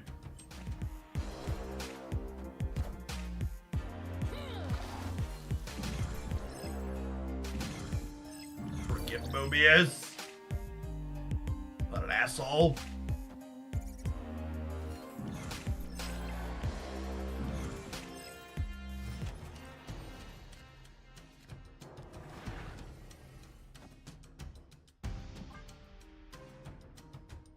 We're actually gonna have a really good sun. The sunspot was so good with the Mockingbird pull. The Mockingbird would have been free, and then we would have gotten to go like Mockingbird, Nocturne, soak on sunspot. Sedge.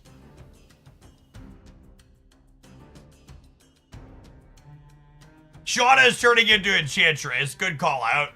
Good call out.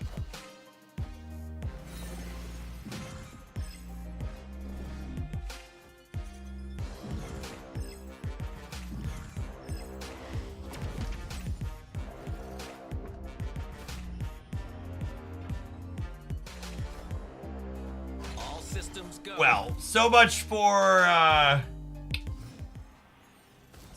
that plan. Yeah.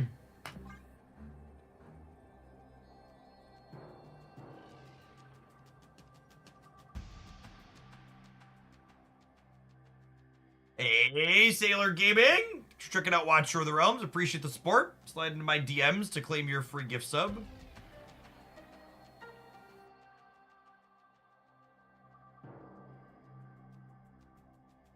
Is Mockingbird middle more? I don't actually know the answer to that. This is 6, soak 5, so that's 11. This is 9, soak 2, also 11.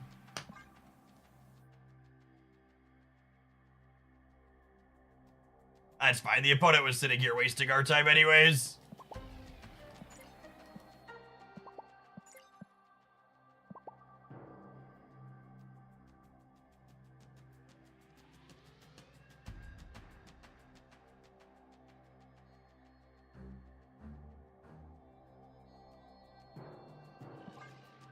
White Widow is better against Cannonball. That's actually super true. We know they're a Cannonball deck. They might think they can contest the middle.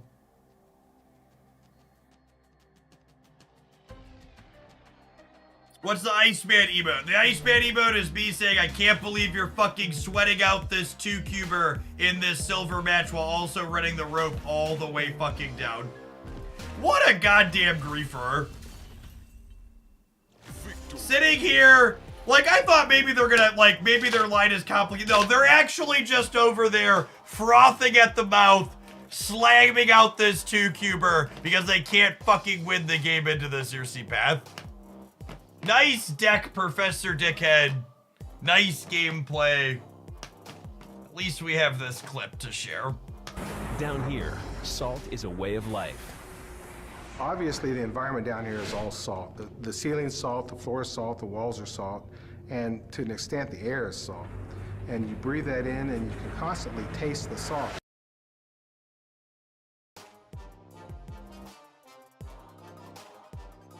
All right, I'm gonna run some adverts. I'm gonna go put some more water on my new driveway. I'll be back in 120 seconds. Thanks for hanging out. Don't go anywhere. BRB. Driveway jump scare.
Sorry about that. Past Jeff had been pre-portioning out lunch stuff, so it was ready to grab in the fridge.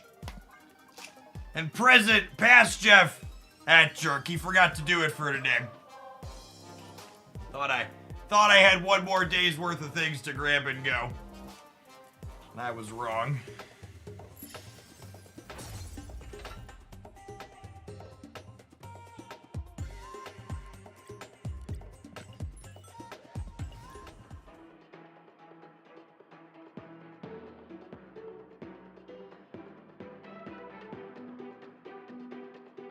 Put that slacker on concrete duty, yep. For those that weren't here earlier as we've been explaining it, the slower concrete dries or cures, the stronger it is. So if you have a fresh pour of concrete, especially if you're going to be driving vehicles over, you should wet it periodically for the first 2 to 3 days so it dries more slowly, cures more slowly.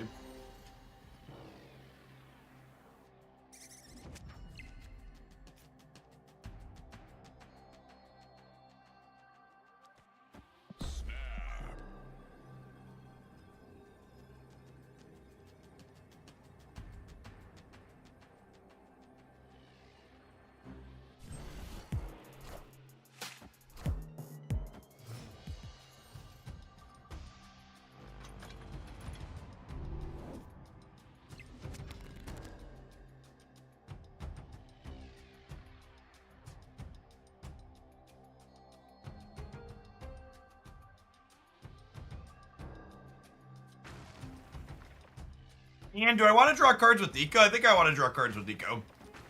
I'm going to do this, and then we'll have Nico eat to breed extra, I think. Get the board cluttered.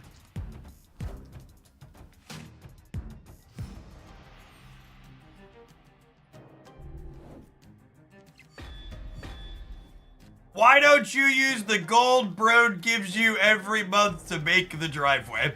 It's a good question, honestly.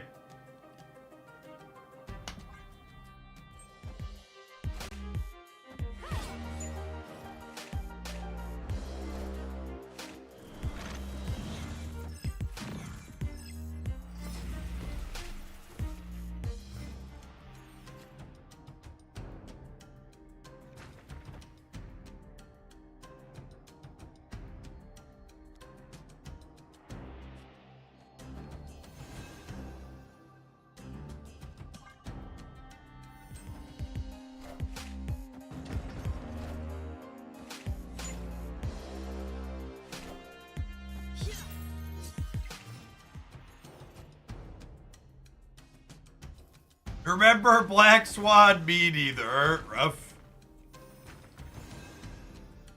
We do this, and then we play 2 more next turn, and it's lovely. Lovely, lovely.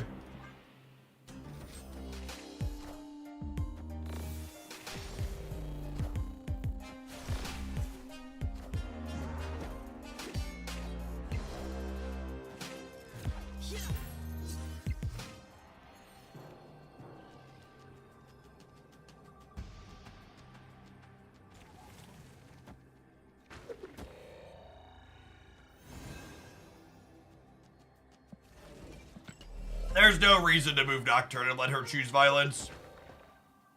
Sorry, let's just do this.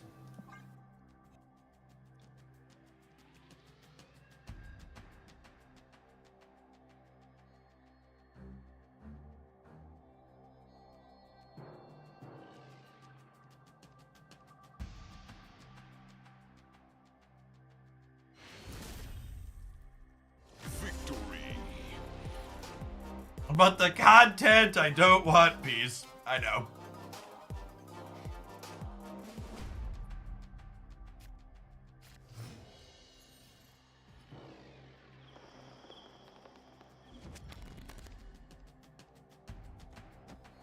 Oh, snap.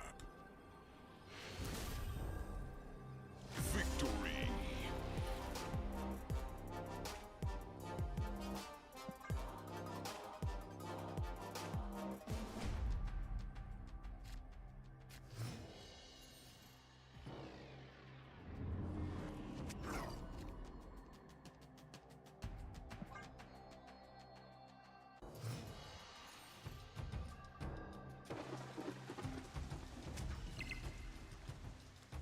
I gotta imagine this is favorable for us with them not having a stone on 1.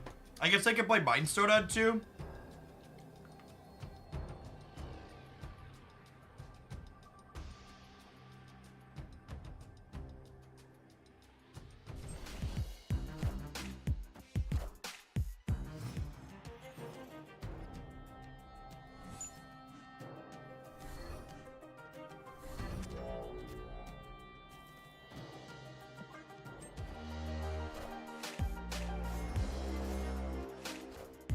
Bastos can be used in a Thanos deck. I don't know, maybe. Bastos really wants to be played on curve early. And you're not going to get to do that very consistently in Thanos, yeah?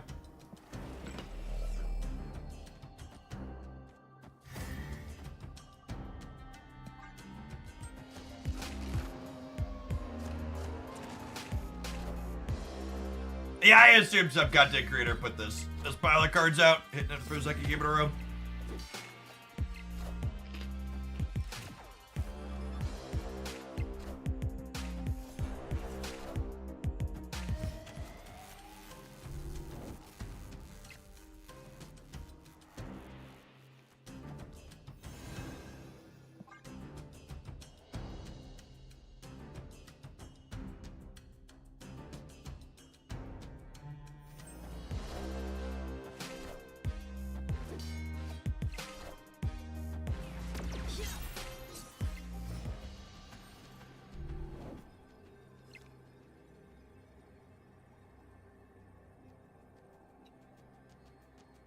One year watching Jeff play, 1 year reaching infinite. Congrats, Luca. Thanks for the 12 months.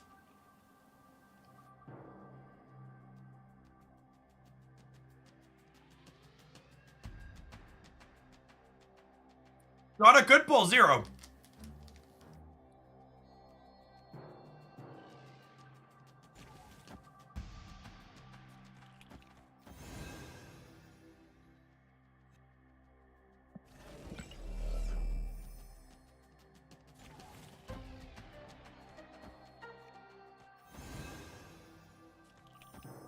This is the play to win line. Which I probably don't play Squirrel Girl, right? When I trigger Theta.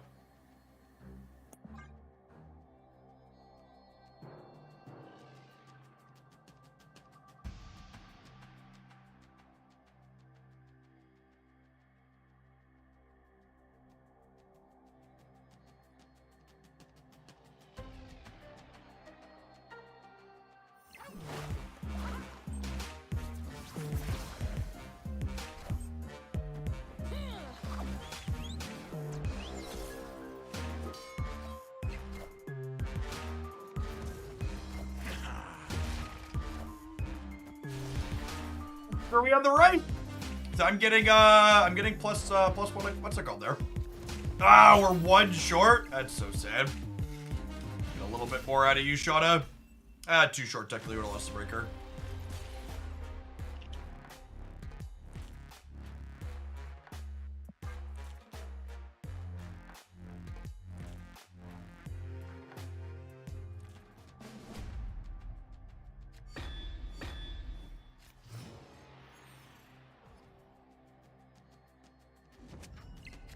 Hydra Bob would have won that game. That's true, you know. Just the facts.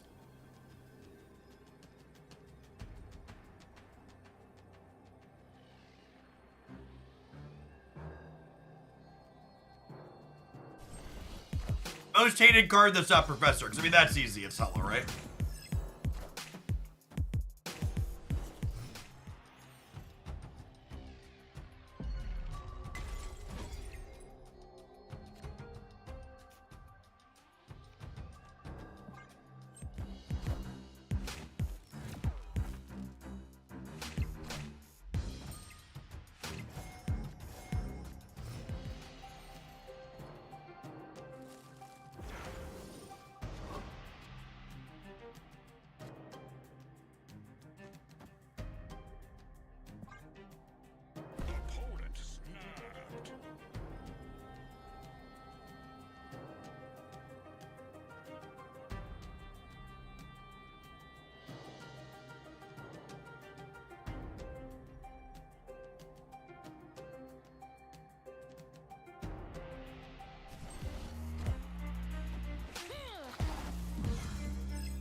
Well, shit. I think they got us shit.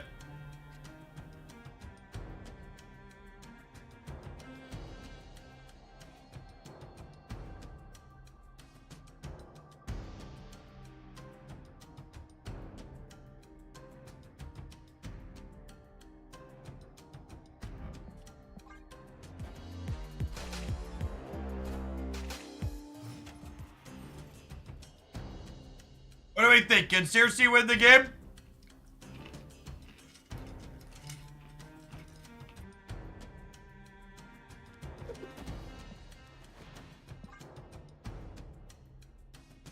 She better, yep.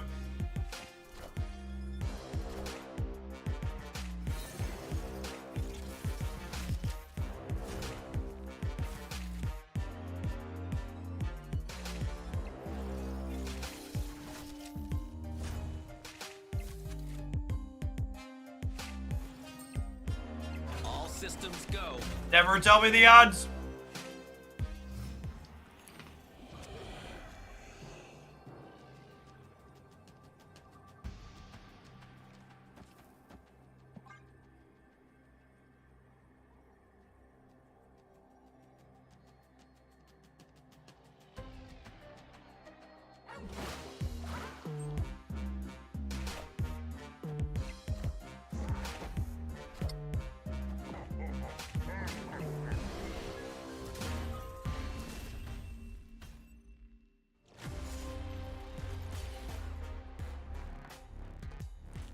I will say the primary thing playing this deck has done for me is remind me just how absolutely terrible Shauna is as a card.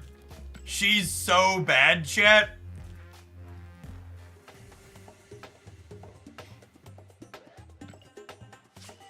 We do that going in, but good golly, is she terrible? She has to be a turn 6 play, yep.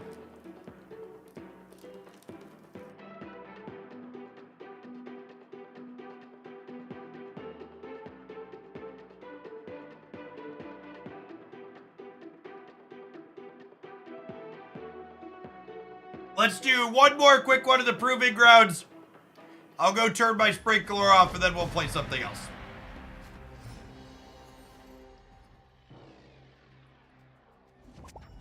Opponent snap. Oh, snap.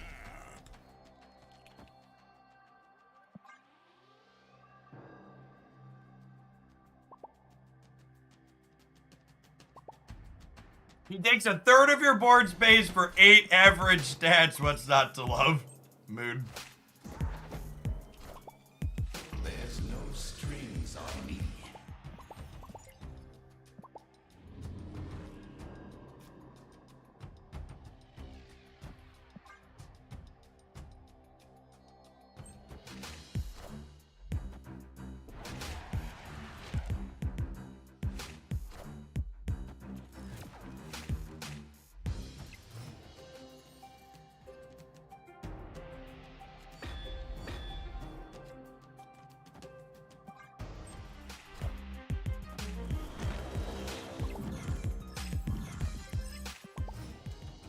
Sometimes Brood do be that way.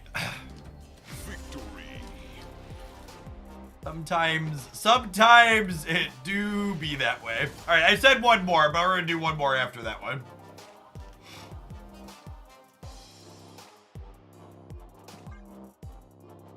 Or one more.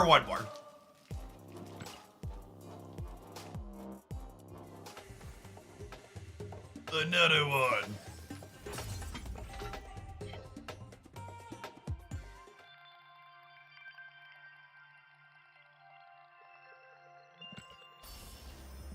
Right, buy Cersi or save tokens for Fastos.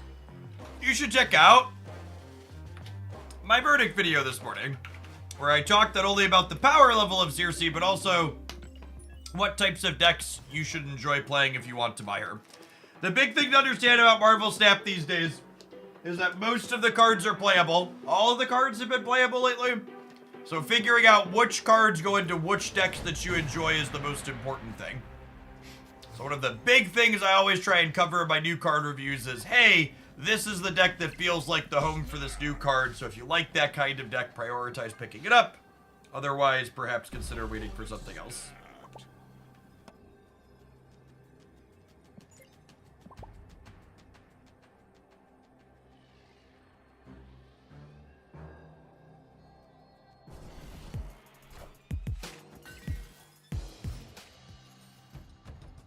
No, at no point did I say those words, Crumble Kid.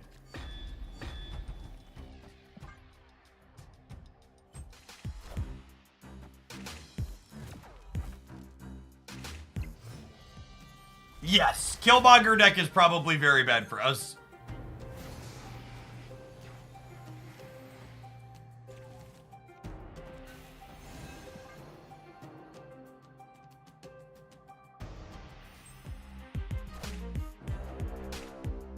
Oh! They're doing something spicy.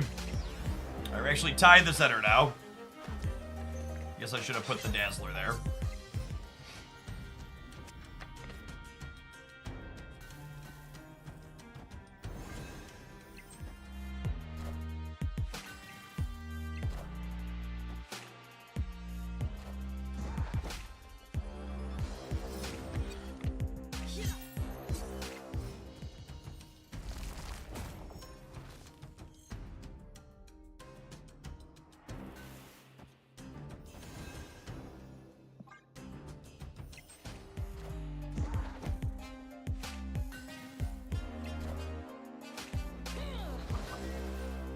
Taking aim.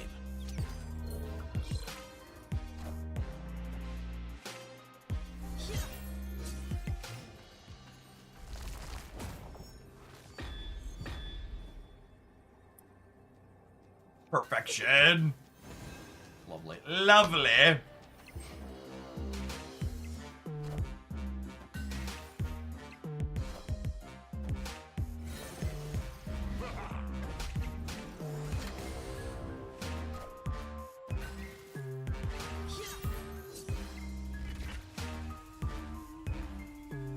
Are they booster farming? I think they're booster farming.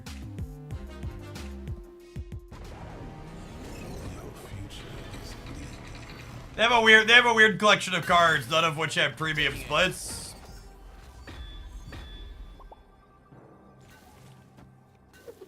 I keep them on their toes, chat.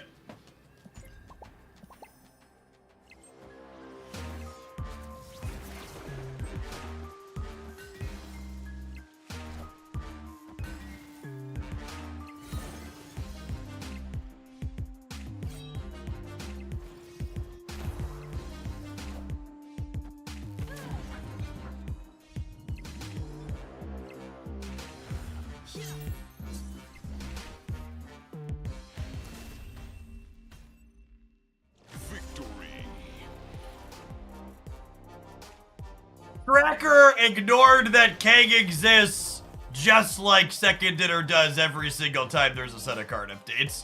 Fitting, really.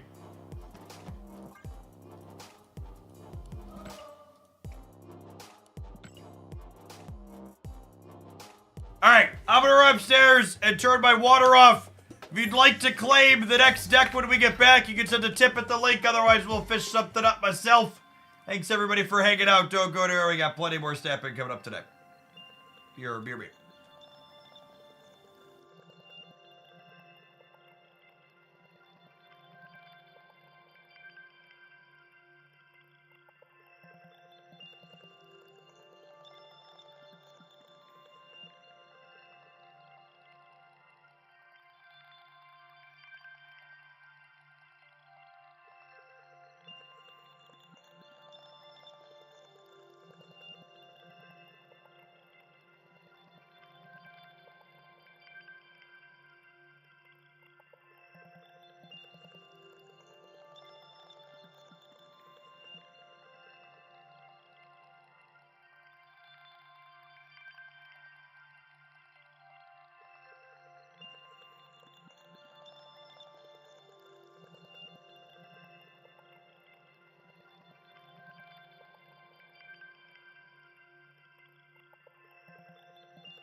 You said something about Modoc Hella earlier, so here you go.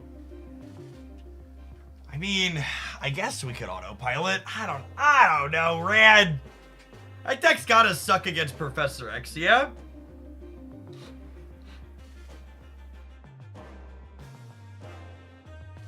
It's gotta be terrible.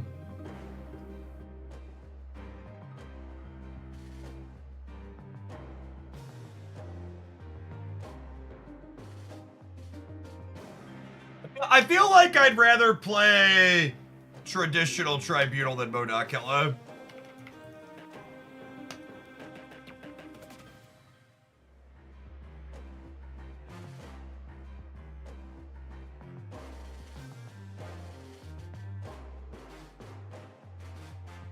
We play non-Hella Tribunal.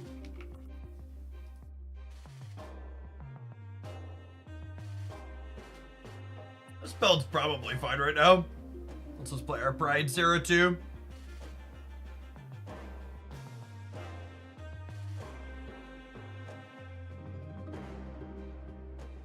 No OTA links this time around. For better or worse, they plugged the holes.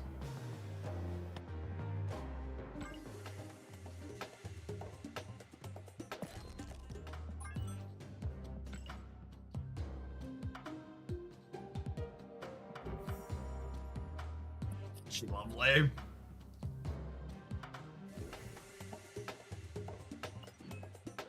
The Pride cards do look great in gold.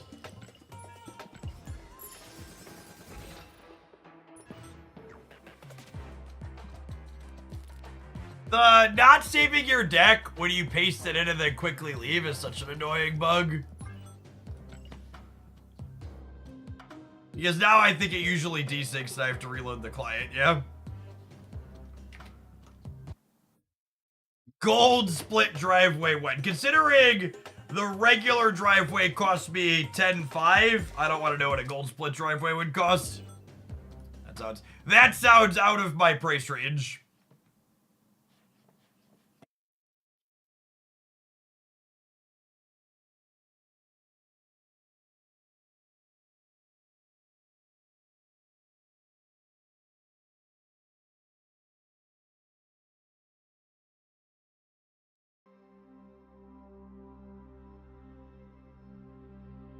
The driveways look better inked anyways.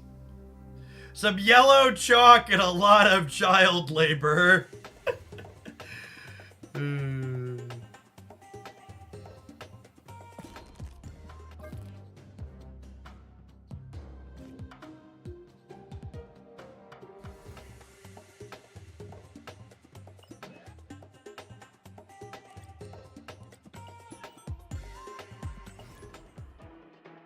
We just need a driveway sponsor. LOL.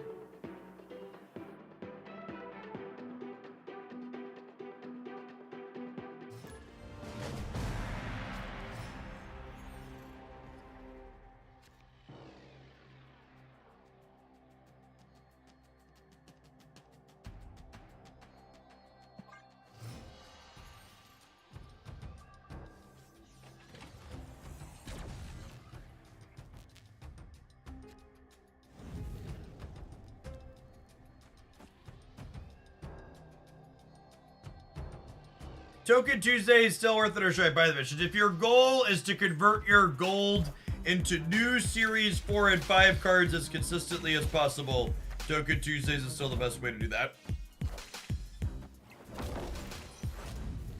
I posted a video updated for this year about the economy. Talking about some min-maxing stuff in it to check out. So this copied Nocturne, so I'm gonna magic Project Pegasus, so that way we can hopefully get this to be limbo to keep our 7th turn. But obviously, if playing a limbo deck in general seems kind of scuffed right now. Alright, I think I snap when we get the double... No, even double limbo doesn't work, right? Because they have 2 Nocturnes? That's funny. It'll be fine. It'll be fine. I drew the Iron Man. Everybody calm down. Everybody, nobody panic. I'm not panicking, you're panicking.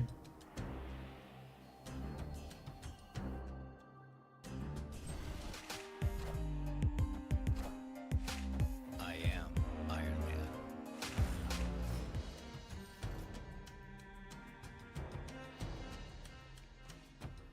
It's fine. This hits Onslaught, and then we Living Tribunal, we win the game.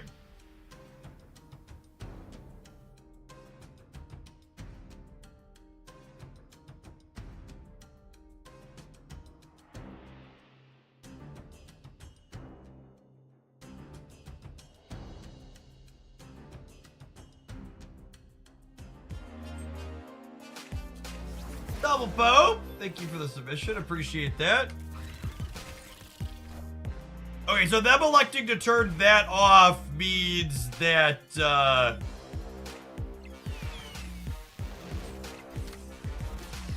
dig real deep here. I am Iron Man.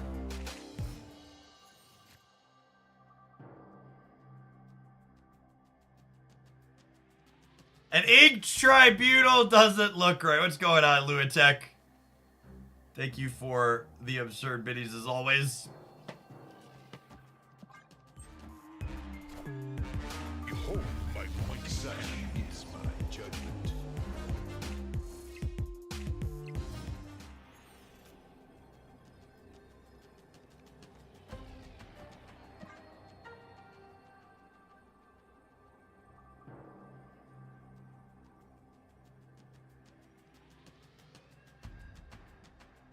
I assume they have to leave here.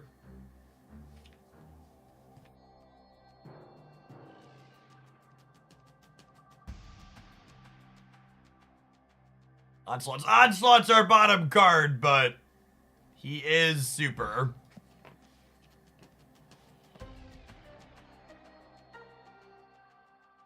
Hazmat Cersi, that looks fun. Victory.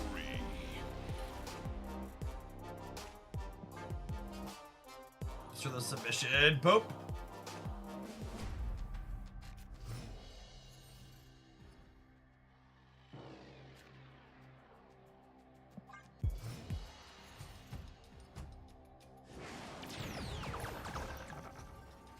Oh, snap. That's a free cube for my Iron Man Mystique deck. I didn't need to have it there. Any reasonable person is leaving. Chat, the opponent's not sniping. They're subscribed to the channel. They left the stream when we queued. Mods, I would like to implement a new rule. Anytime someone says something about my opponent sniping without an obvious kappa or something for sarcasm after it, I would like them to just be timed out. I think it's just one of the most ridiculous things that happens in the Marvel Snap community, and I'm annoyed by it.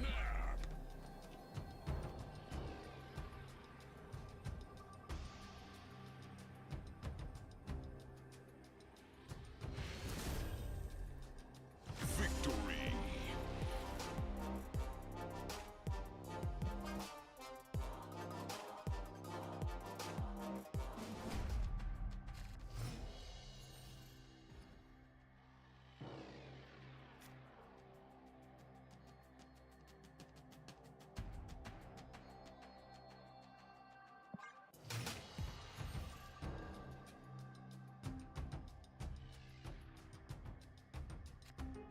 Are not a stellar Krakoa deck. They're actually a really good Krakoa deck, right? They hit Sinister or Brood, they get to double it up.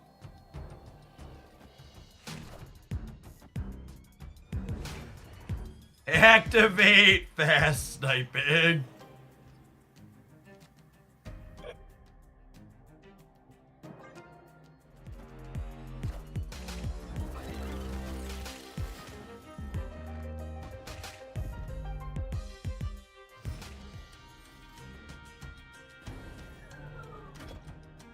Alright, Iron Lad, hit Iron Man, shall you? Put it magic?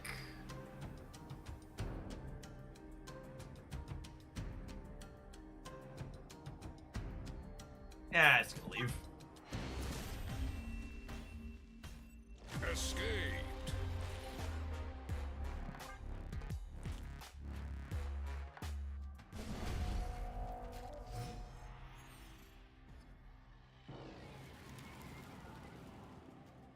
This just in. Our a surfer deck as expected.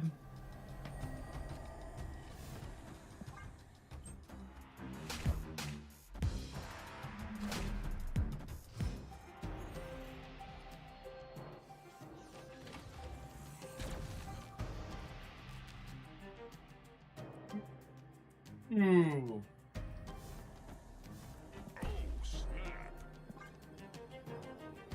Pegasus certainly favors us.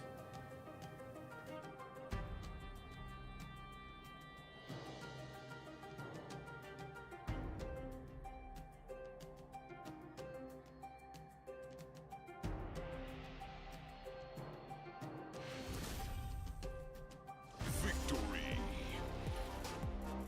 I'm out here real slow. Age or Iron Lad in this deck? Crystal, probably. Good bit worse, but lets you dig deeper at least. Let's make this the game.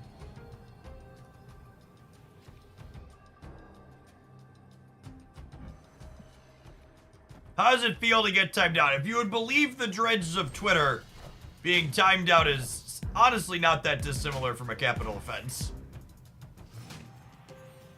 One of the most truly tragic things that can be inflicted upon a human being.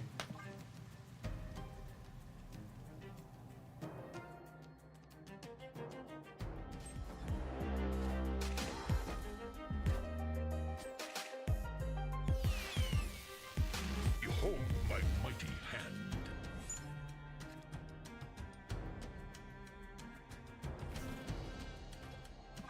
Behold it, chat.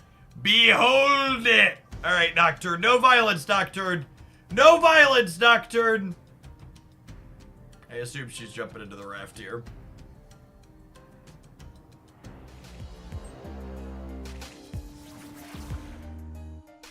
Yeah! I am Iron Man.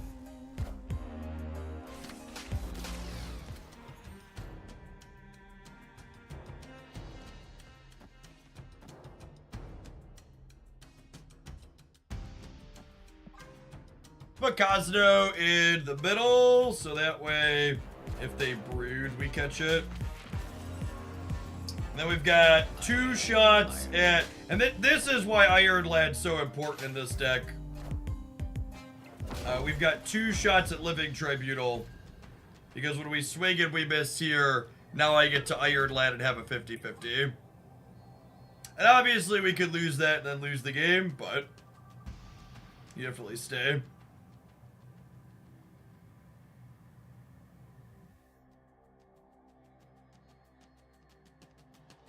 140 divided by 3 if we hit, so plenty.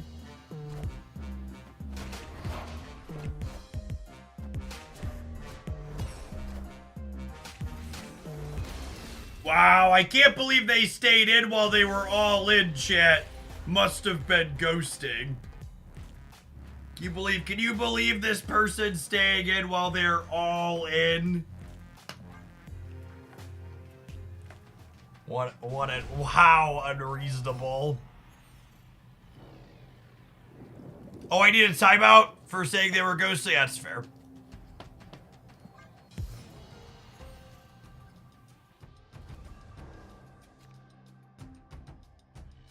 Oh, snap.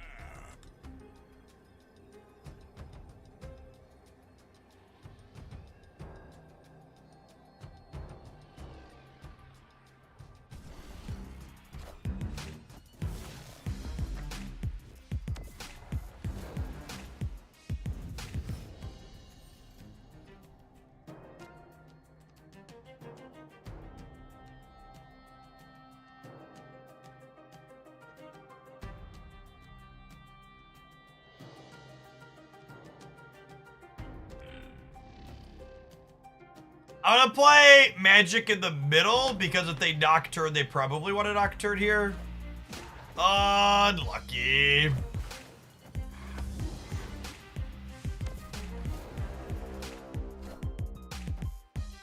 Our deck's honestly pretty...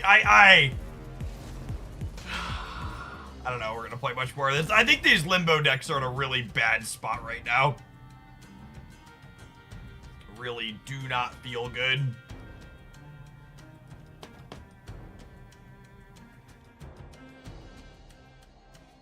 Maybe we Jubilee into Living Tribunal here, and then we get to go Iron Man Onslaught. It's okay, but definitely feeling pretty torched.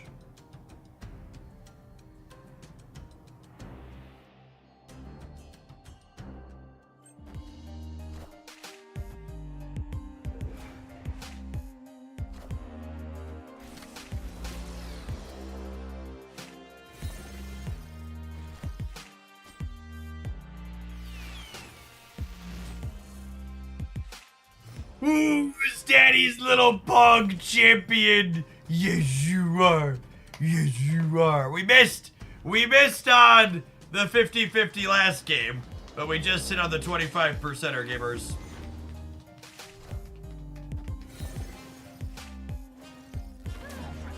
Mother of God.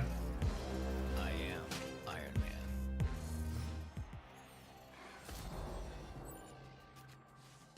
Behold my mighty hand.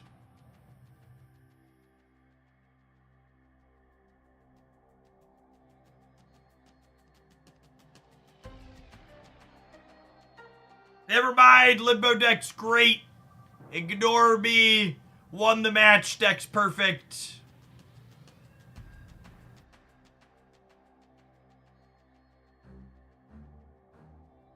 Good job for chat. Help me understand when to use Jubilee and when to use Iron Line. You mean like when you're playing this deck or when you're building a deck?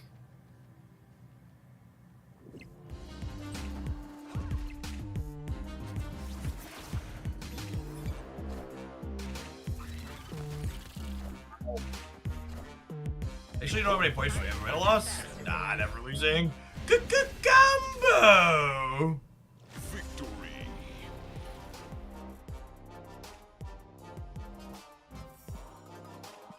So the core difference between Jubilee and Iron Lad is Iron Lad doesn't give you the stats of the cards you're copying, right? So Iron Lad is better when you want the effects more than anything, and Jubilee is much better when you're looking for like Infinauts and Magnetos and Gigantos and stuff like that is the core difference between the two. And then Luatech cheered for us to hopefully no longer have a pleb tribunal. So let's fire that up here, shall we? I actually might not have enough for the take here. I might have to go. I have to go pay Benjamin. Oh, I have 78 booster. I think we can go once. We can go once.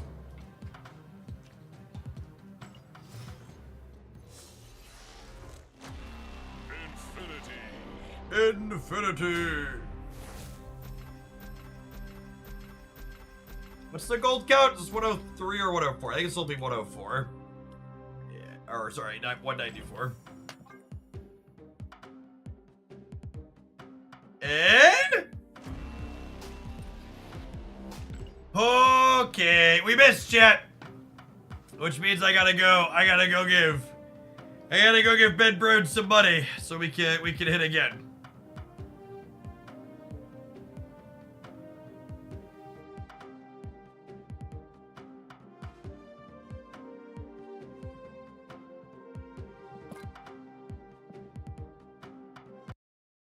Loud. I'm so happy with the whale and the harpoon emote. We get so much quality mileage out of that. It was such a good investment. It's so practical for how often we get harpooned live on stream. All right, have another 100, Benjamin.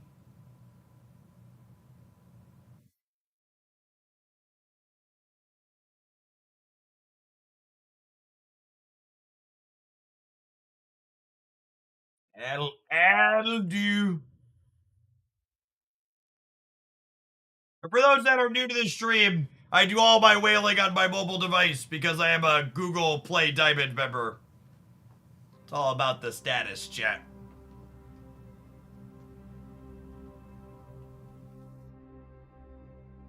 Did the emote cost more than the average gold split? Nah, my emote artist underprices herself. I think her base rate for animated emotes is like 35 bucks. I usually give her 50. She does good work.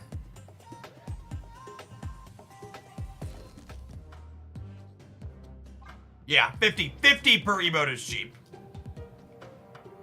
Especially for the quality of the stuff she does. All right, Tribunal. We're not quite at double digits yet. 1, 2, 3, 4, 5, 6, 7.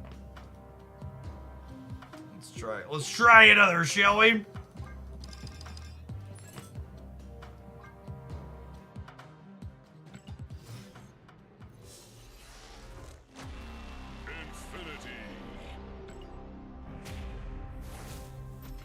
Infinity. A Benjamin for Benjamin, if you would. All right, Ben. I paid you your due. Give me the gold. Give me the gold!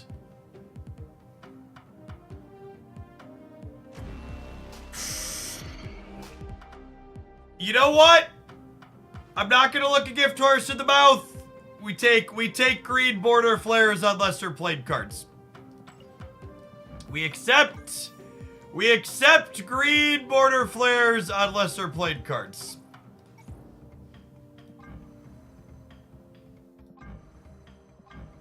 Oh, you know what? This artwork actually has a bunch of green in the back of it. It's actually not bad. It's actually not bad with the green flare. We'll just change variants. It's cool.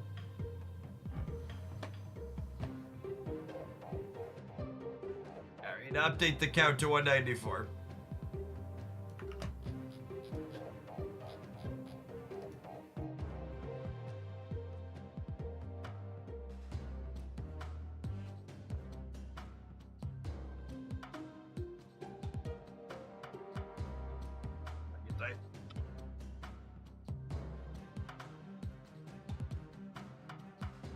How do you easily get your total count of gold splits? You don't easily get it. You sit there and scroll your entire collection like some kind of pleb. And count them up. Yes, once you split, the custom card tool allows you to move your thing around to all of your cards.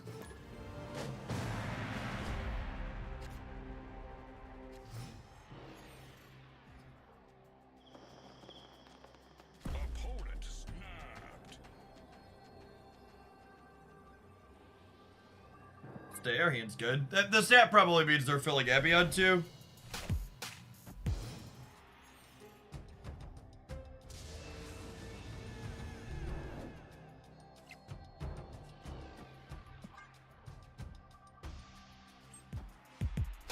They're not.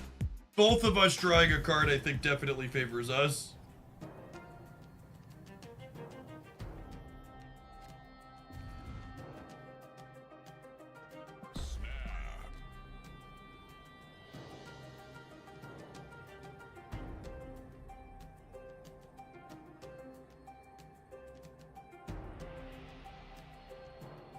It does look golden, good and gold. Thank you, Luatech. BT dubs.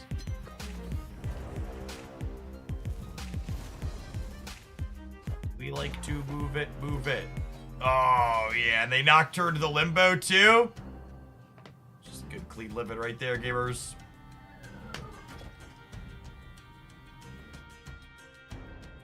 Is this deck less consistent without Iron Lad? Yes. Any deck that plays Iron Lad is less consistent without him. They can 50-50 the Nocturne. No, if they move Nocturne here, this is no longer Strange Academy. What card don't you have in gold yet that you want? I don't know if I have an answer to that right now. Because Thena was the last one I wanted, and we pushed for her.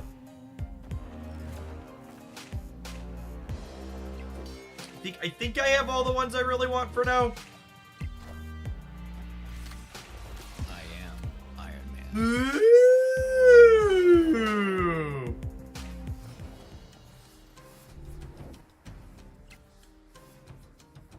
Okay, and now I get to do this into this.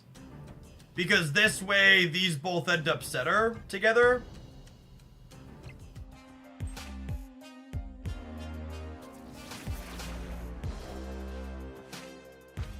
Oh, yikes. Okay. I am. No longer guaranteed.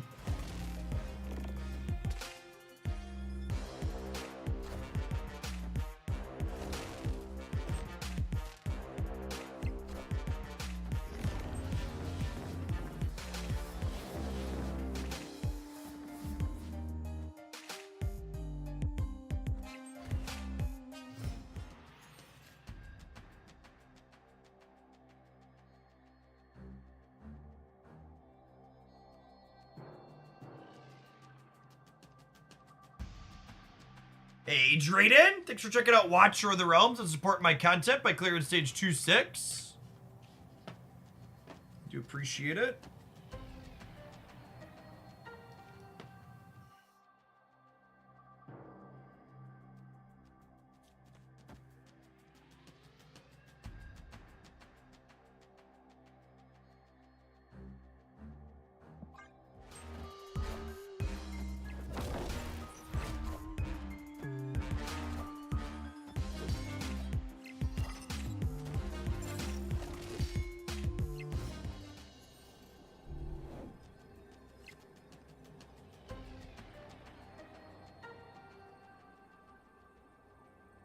So, buttons on your underwear. How big was their kitty? How big was their kitty?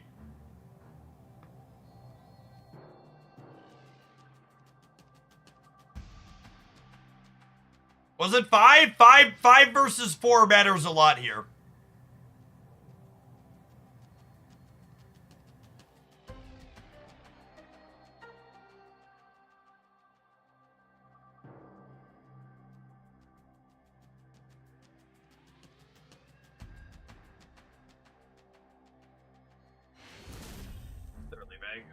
Victory. Super Scroll right loses to Cannonball left? No, maybe? I don't actually know.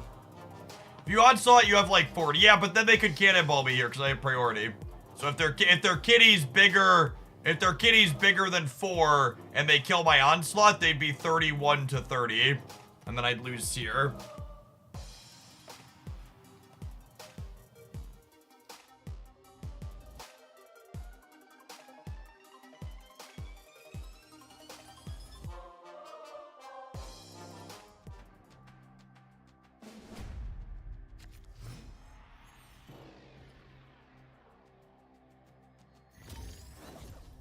Opponent snapped. I'll stay. It's pretty good. How do you get Jeff to play your deck?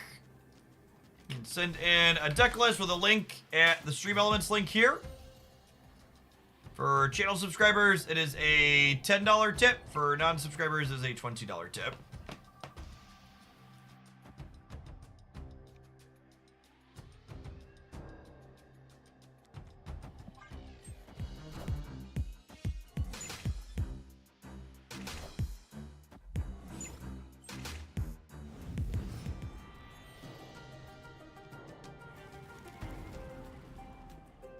Parker!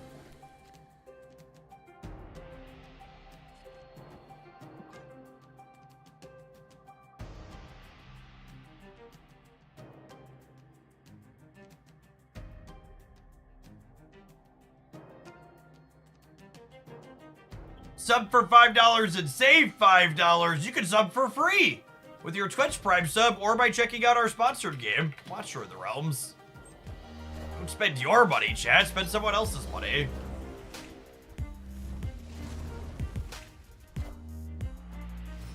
Spending other people's money is busted.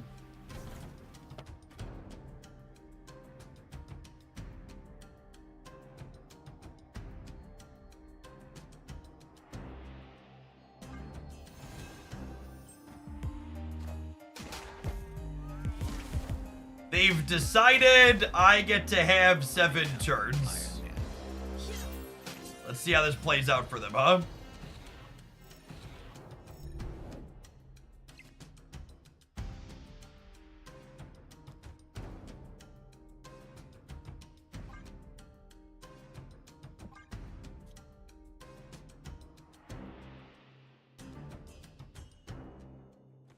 Professor X is actually kind of challenging here, huh?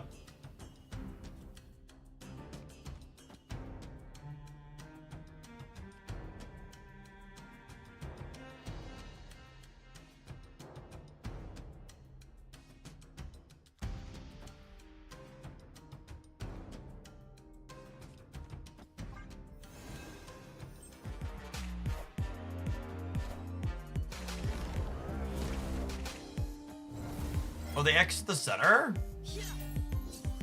Weird.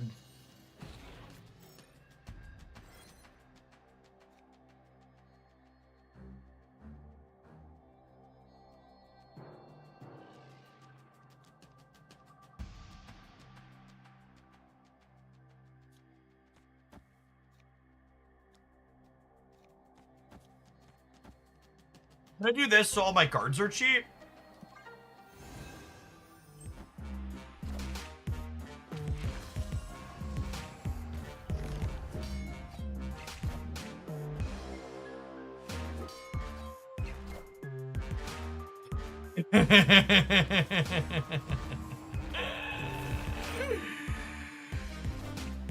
Behold my mighty hand.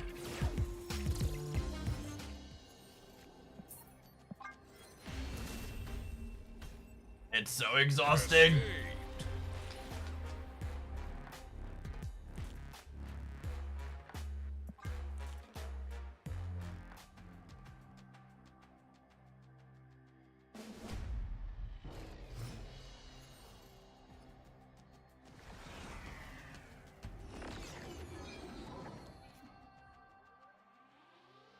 One more day. God, I hope it's an early OTA rollout tomorrow. Snap.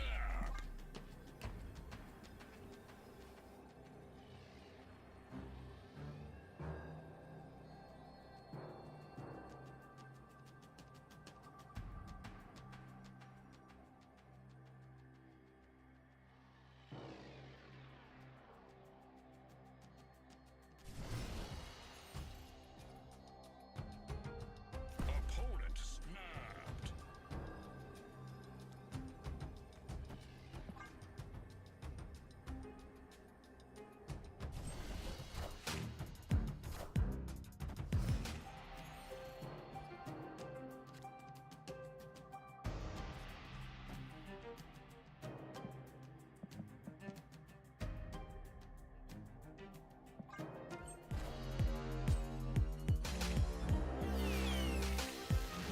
I am Iron Man.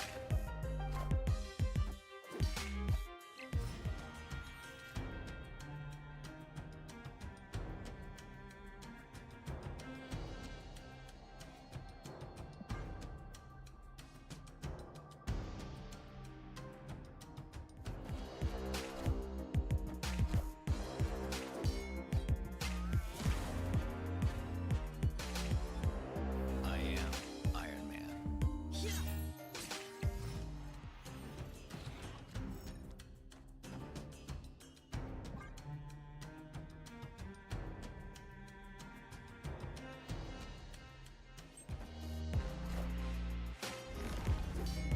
Fucking got me! Behold my mighty Got me, gamer!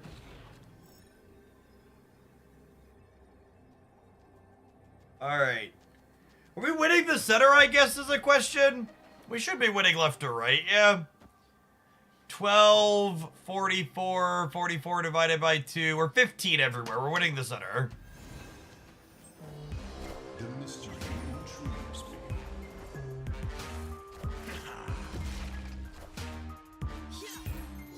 So long! victory. Bye, farewell, I'll see you and good day.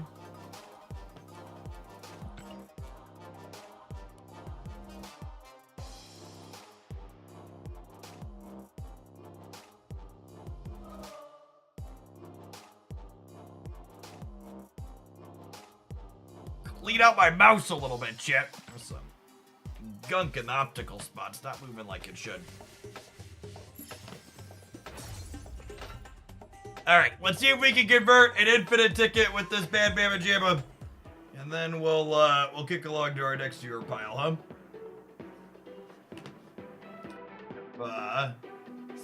Some Cersi hazmat action for our next pile of cards.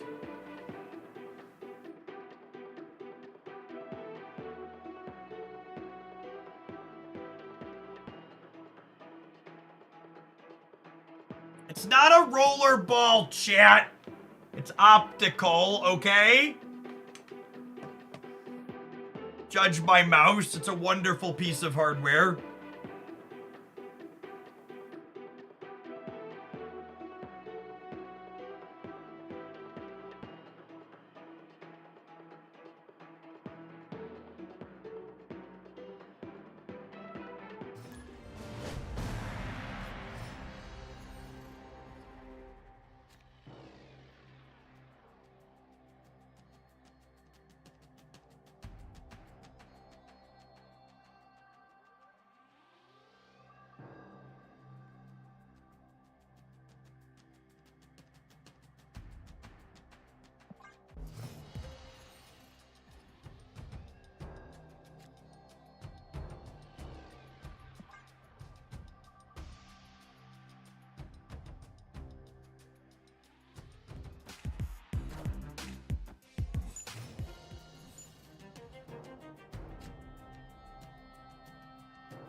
And empty for Cosmo.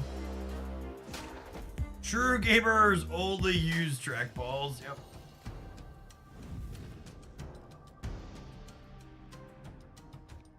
I need to hit Living Tribunal here to have a real shot.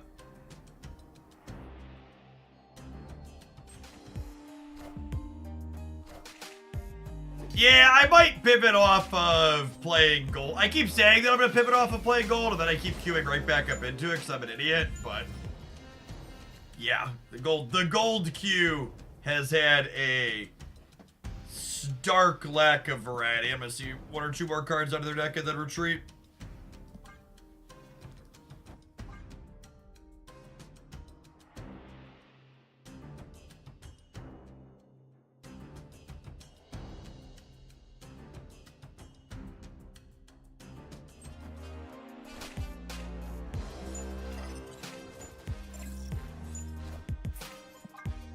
Bird Sage stuff noted.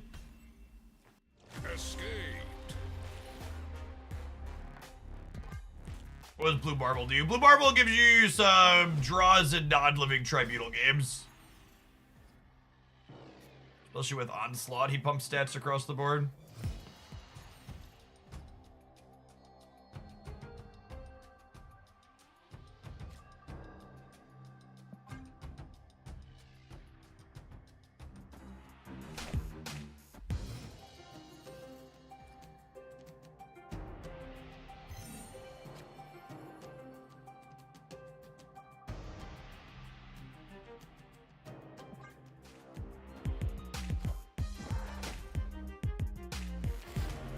Them playing out Nocturne proactively is good for us because it means when we draw magic, we get an extra turn now, so I'm gonna snap.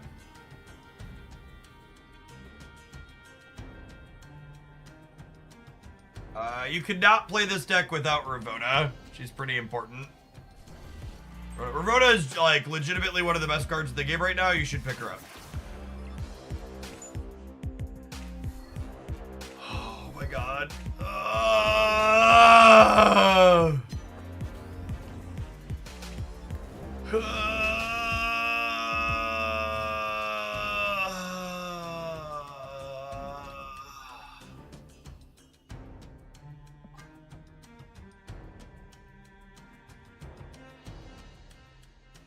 I think Ravona gets a nerf too. I wouldn't be surprised to see Ravona lose some points of power.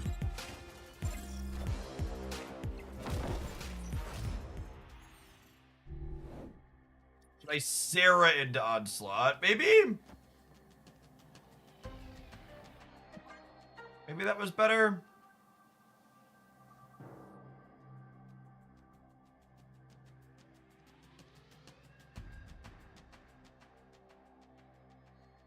Deck playable without Ironland. It's a lot less good. A lot of the strength of this deck is being hyper consistent because between Magic, Jubilee, and Ironlad, you get to see your whole deck most of the game because you have to draw Tribunal generally.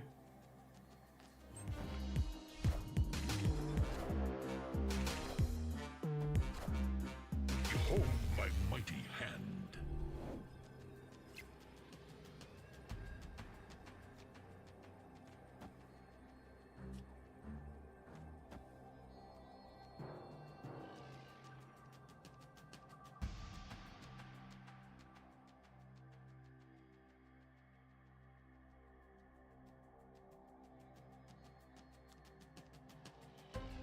Is it Ironlad just better? No, if this pulls Living Tribunal, it's more points.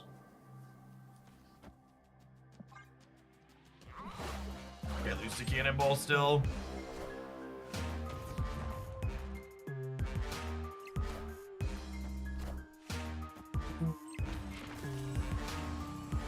Behold my mighty hand. 2 bodies for Blue Marble too with Jubilee.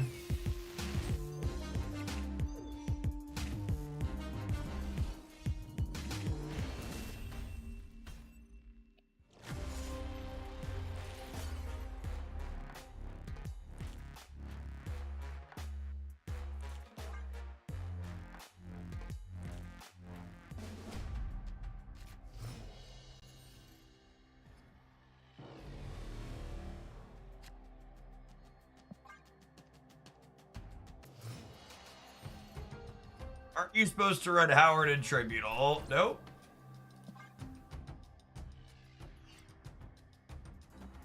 You're usually pretty scripted on which cards you need to play on which turns anyways, so you don't need Howard because you're not waiting. You're just giddying up.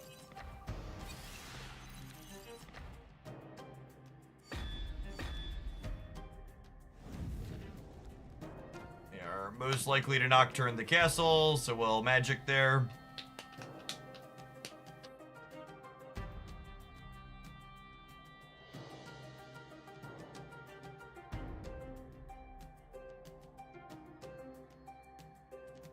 Turn 3, Professor X incoming. Why would you hurt me this way? What did I do to you? The Cersi Darkhawk deck you played yesterday has been good to Professor X. Yeah, there's a handful of things that are like fine into X.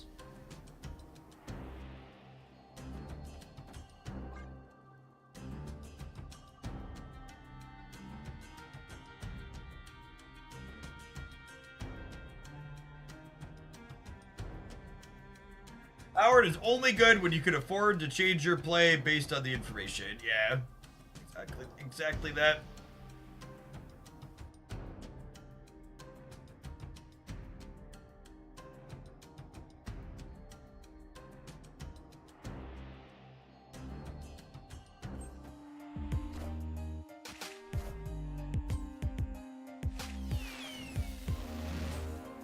I am Iron Man.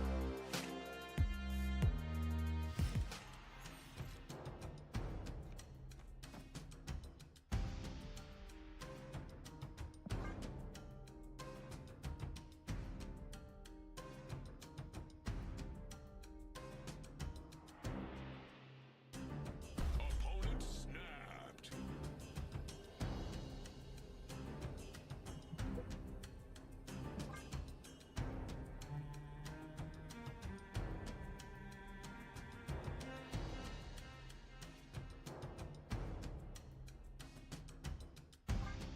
Just wanted to stop.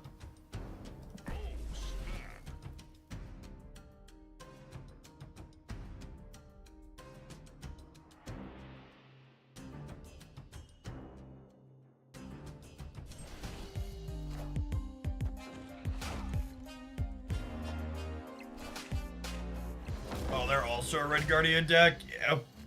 This deck we're playing is just really bad right now.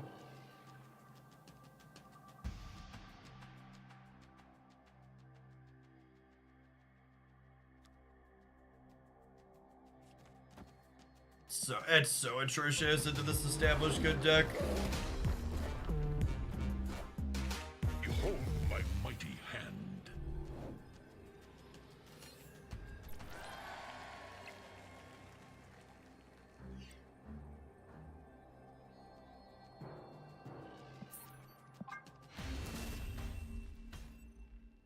I don't even think it's those tech cards, Chad. I think Nocturne's the biggest part of it. This archetype actually has a lot of counterplay into people interacting with its stuff. It just needs time. And you just don't have time to you don't have time to beat all their disruption is like the TLDR. Because you don't have the 7th turn. Alright. Have some adverts. We'll be back with our next pile of cards. We got some Cersi Hazmat coming up. Thanks for hanging out. Don't go anywhere. Need Kingpin to stop Nocturne. If only. For what it's worth, I actually think the Living Tribunal decks being kind of bad is a good thing. I think they, in general, tend to have pretty awful play patterns.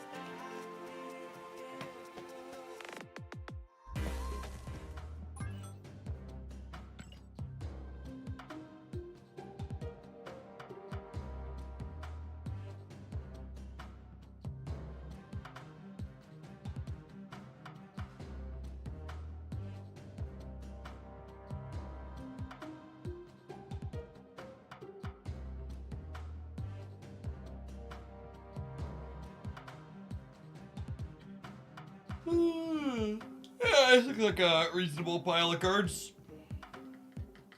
I'm really excited for the Data Mind Pixie variant. This existing one that we have is so mid. Good one finally showed up in the mines. Definitely be a must grab for me.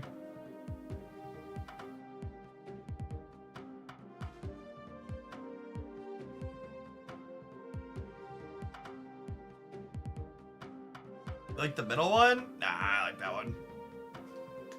Hopefully the gold split doesn't ruin the background on it. I feel like there's a chance that's one of the ones that the background split's gonna be not great for it.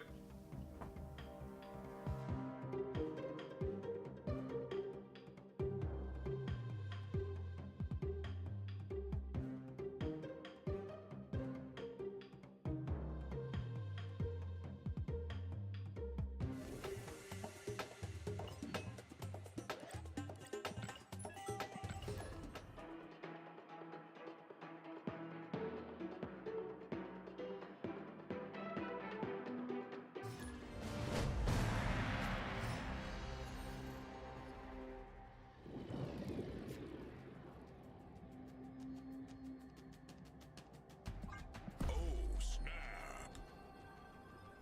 Opponent snapped.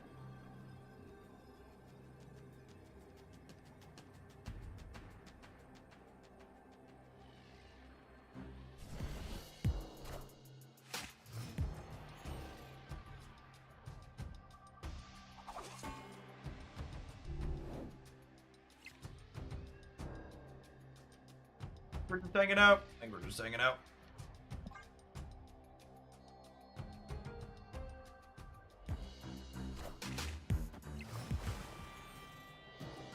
There she is.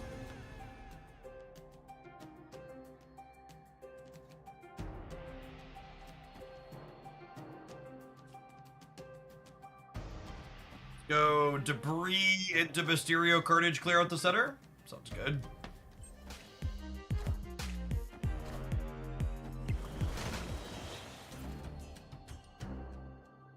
Look at me helping, chat. I am a helper.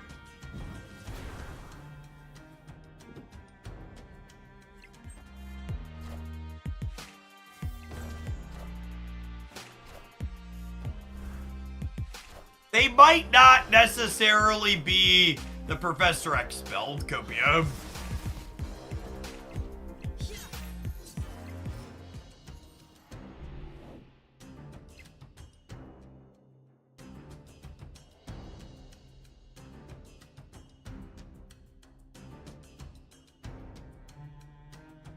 Also, does it usually show up in the X builds? Yeah, not always.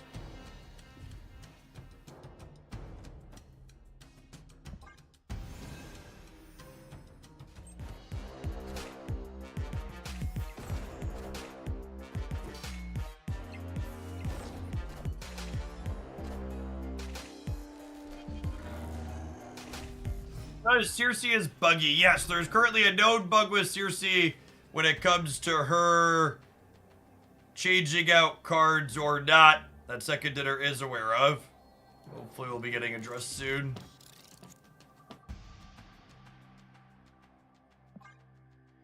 We just punt the right.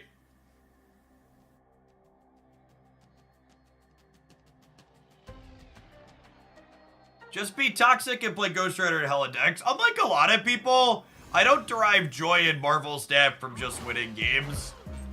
I feel like something interesting happened, that I had meaningful choices that I made.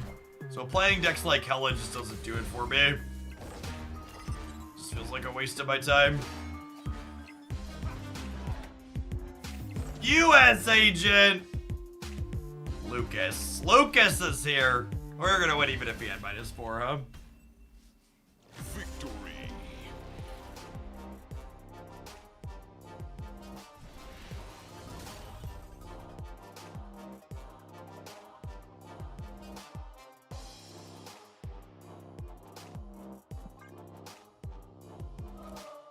They mix up Sage and agent, maybe?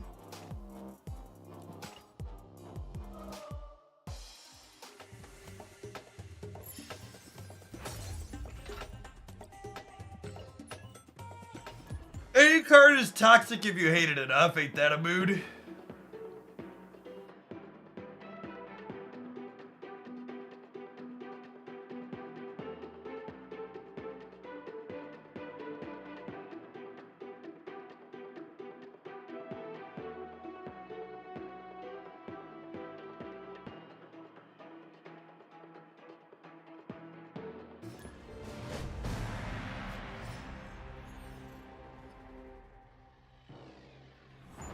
Tried Grandmaster and Move Senses buff. Can you help me understand why Grandmaster would be good at Move? I don't understand.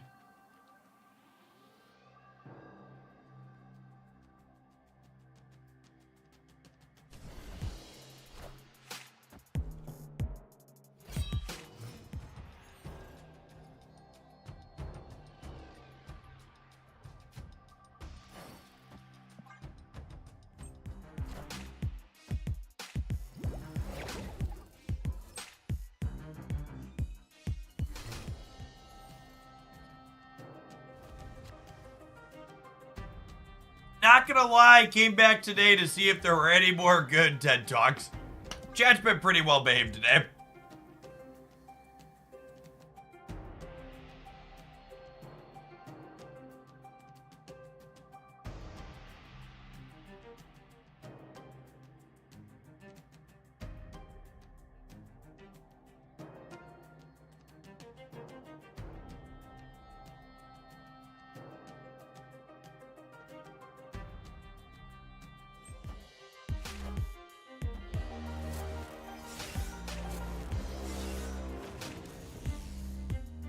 Yeah, I'm gonna go out on a limb and suggest my opponent might not be playing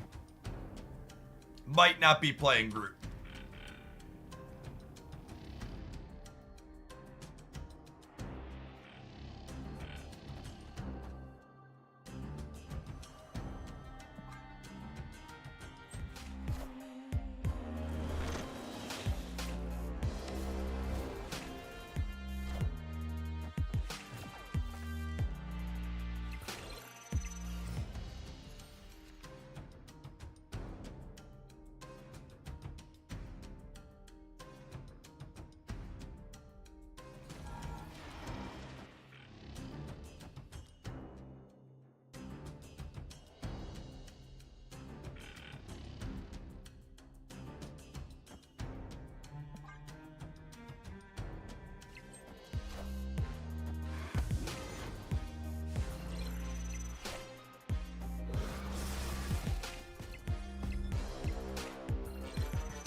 Are the whalers on the moon?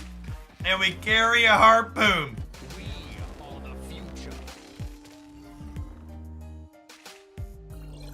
I'm so sad right now. Thankfully, Luatech sent us some sweet some sweet pennies. We're gonna go split some cards in a minute, but holy, Magneto just ruined our day. We even drew Hazmat as the perfect top deck too. So sad.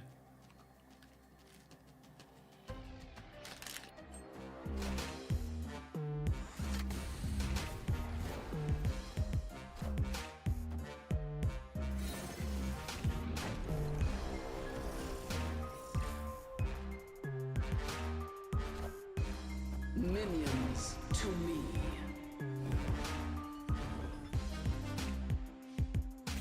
Higher, further, faster, baby.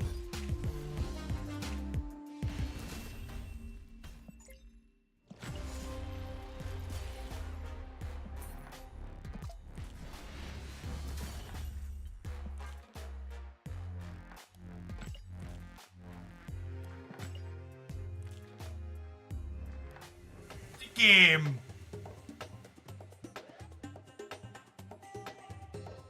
I agree. I think Magneto is a good design.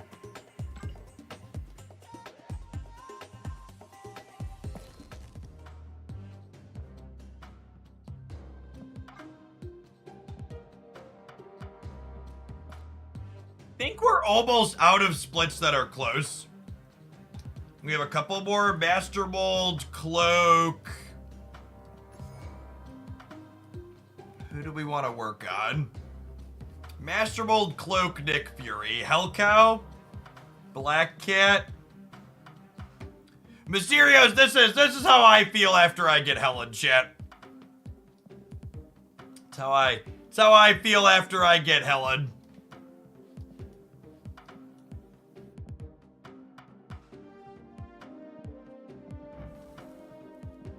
Let's Cloak.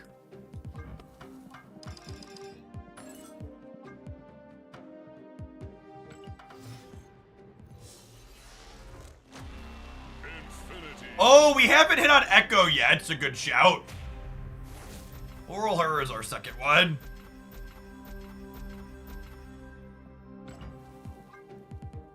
It looks like a missing number. It does look like missing no. The deep cut to my childhood. Oh, I saw the gold crackle for a second, and my heart jumped a little. Freaking prismatic backgrounds. Oh, we could do Sue too. We're close on Sue. I actually have boosters for Sue. We'll save her for another day. Echo.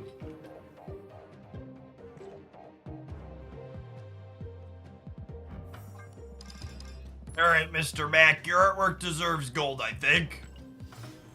Well, I'm going to take for you to claim all the rewards on your track. It takes 5 to 7 seconds per claim.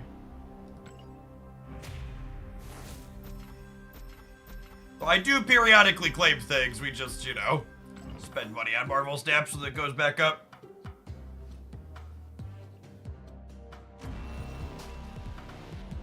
Echo. Send to the double digit club now. 1, 2, 3, 4, 5, 6, 7, 8, 9, 10, 11, 12.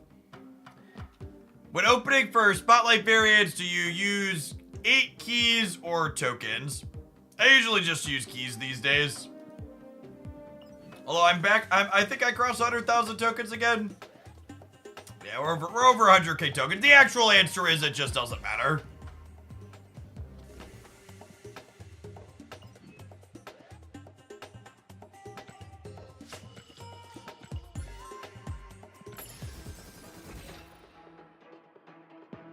Use whatever resource I want, close my eyes. I think they're supposed to be adding... There's data mined new cosmetics coming that you'll buy with collector's tokens as an extra sync for those. So probably makes sense to prioritize spending keys while I have a lot of both, because I doubt they're going to add another thing to do with keys.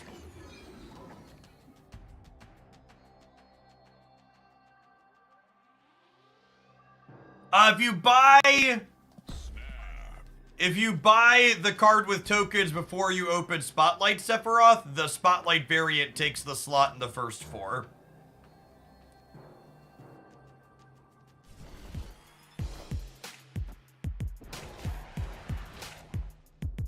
If you want the most key efficient way to get Spotlight variants for new cards.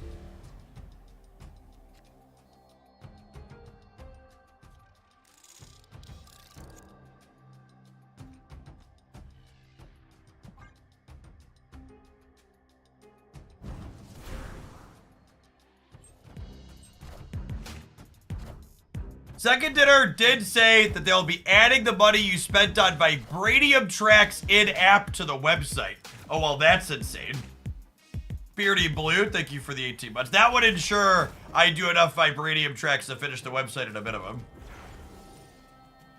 I can do those on Google Play. They would get me hook, line, and sink me, chat. I don't always finish out the vibranium tracks. That would make sure that I did.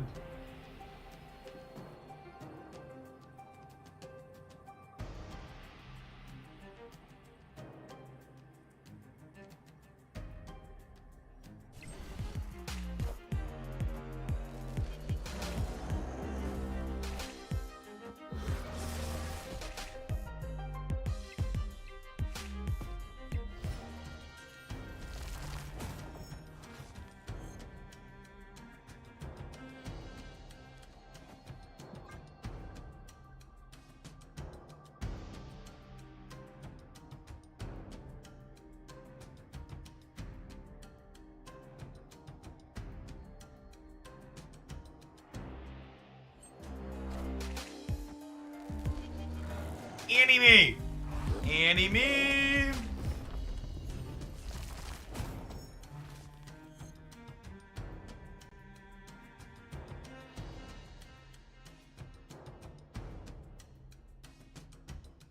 think Carnage is underrated as a tech card. I agree.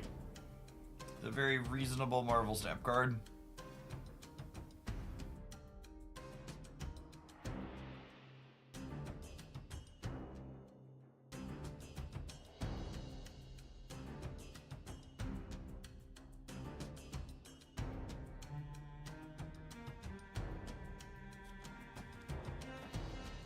Trying to throw priority matters here.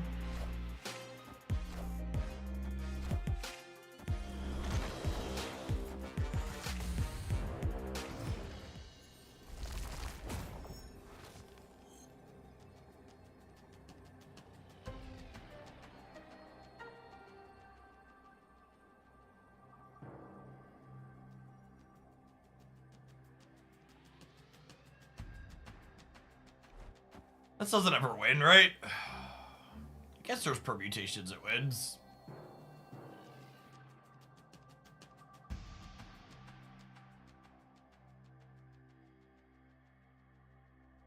Give them the real Mysterio. Oh, we do, don't we, with this? I am Iron Man. Yeah, supercharged.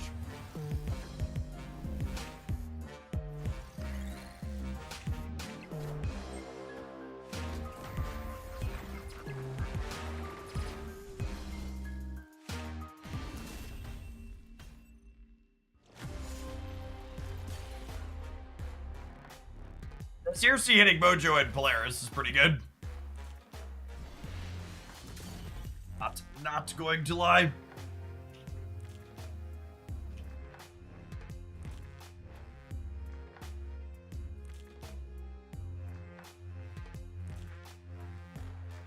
Vibranium purchases made on the web shop and in-game are now cross-functional, and all players that purchase Vibranium offers in-games before 6/12 9 a.m. UTC will manually set the milestone points in the next 2 days.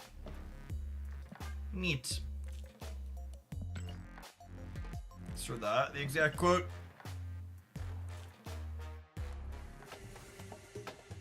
Void counts as a 4 for Cersi, so it goes into a 5.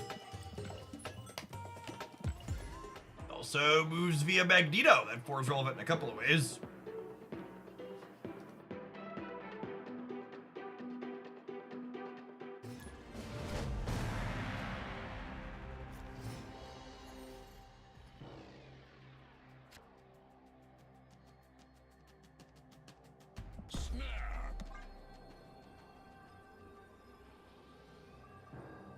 Are you spending that much cash? I'm struggling to get 6,000 tokens. How? Chat! Can you imagine spending money on pixels?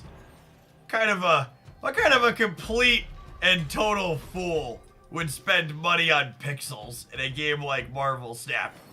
Certainly not I. What a game. Buying pixels? What nerds?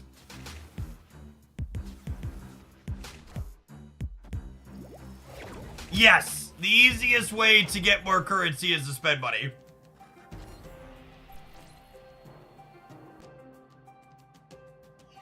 I've spent, loosely, my average is about $500 a month.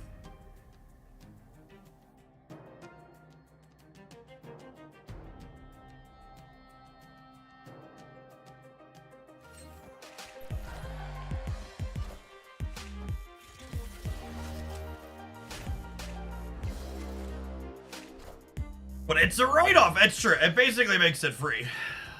God bless America. You spent over $500 last week, that's true. My spending this year has been higher since we started doing, viewer submitted things. This matchup's impossible, yeah? I'm just not gonna play it. Escaped. Let's spin Echo again. She's due, Luatek.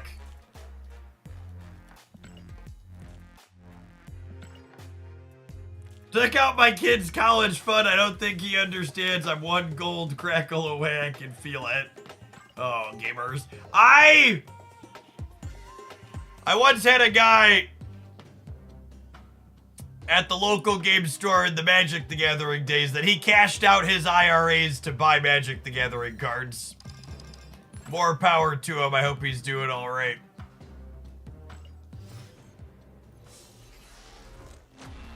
Infinity. What's the highest collection level you've seen it? Is it Euro? No, there's people who are 6-digit collection level.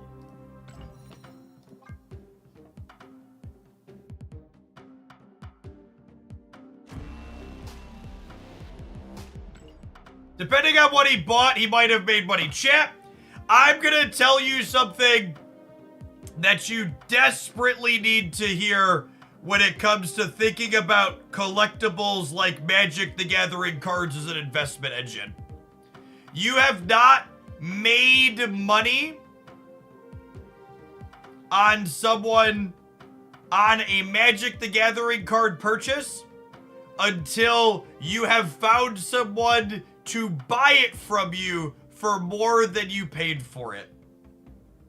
So you have not made money on whatever Magic cards you have sitting in a safe until you actually have someone that's willing. Just because it's listed on some eBay or something else doesn't mean you're going to be able to buy it for that amount.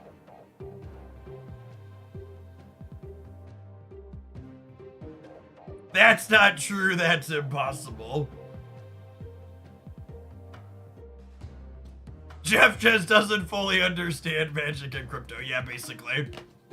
Which, speaking of, it was completely unsurprising when all the old Magic finance bros from that game ended up becoming crypto bros. It was just like, well, if this ain't the perfect match made in heaven, I don't know what is. And all the old school Magic pros took crypto sponsorships. It was like, it all makes sense now.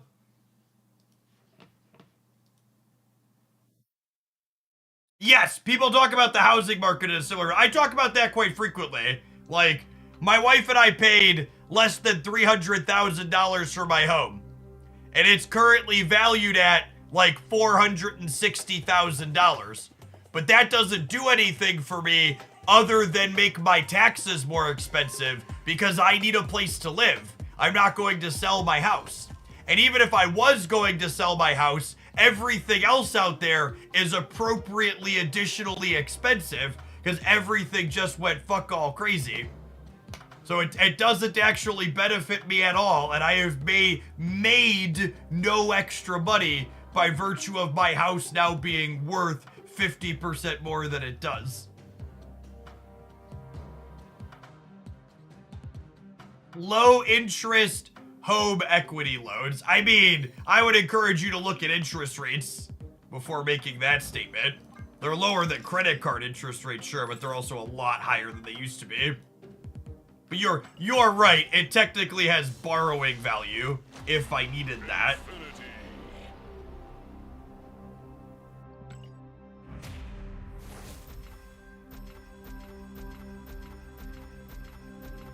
That new driveway will make you even more money. Yes, that's why we did it. All right, Echo. All right, Echo. 1, 2, 3, 4, 5, 6, 7, 8, 9, 10, 11, 12, 13. All right, 14th splits the charm, right?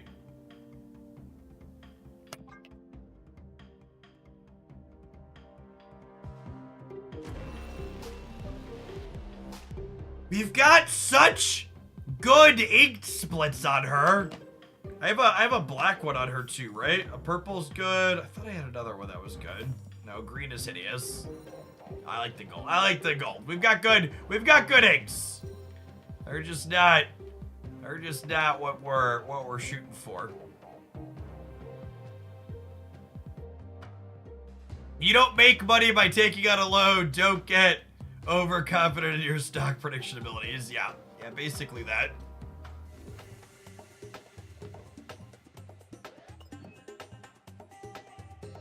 Afternoon Unstoppable.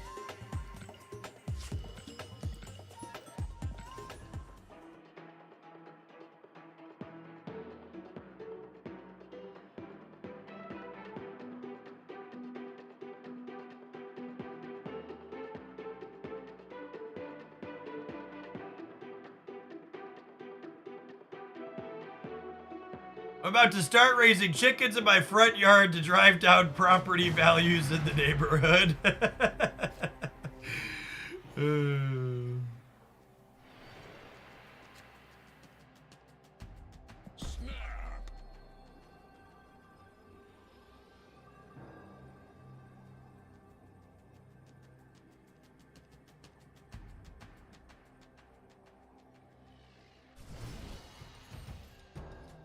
You know what, speaking of not knowing enough about home buying stuff, as a fun tidbit, the one thing that really changed my personal perspective on the student loan debt situation was actually buying my first home. When I went through firsthand and experienced the difference in what it takes to get a home mortgage versus what it took to take out student loans, it was just like, oh, yeah, this was not remotely okay. It's actually just like insane how easy it is to take 6 figures in student loans, but you know, to do a similar thing for a house, it's just like, oh, you have to do infinite work. It's like if there was remotely the same amount of explaining and vetting and safeguards, it would not be remotely the same situation.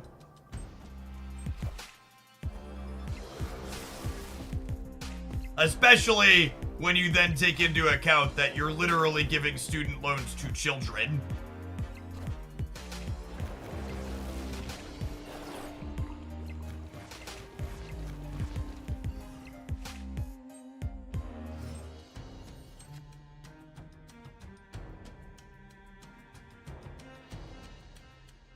The odds they're also a Luke Cage deck. Low? Non-zero?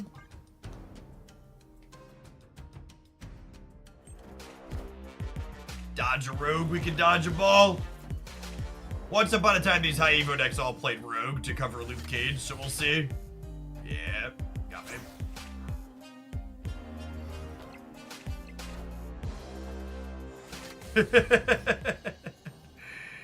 Yep.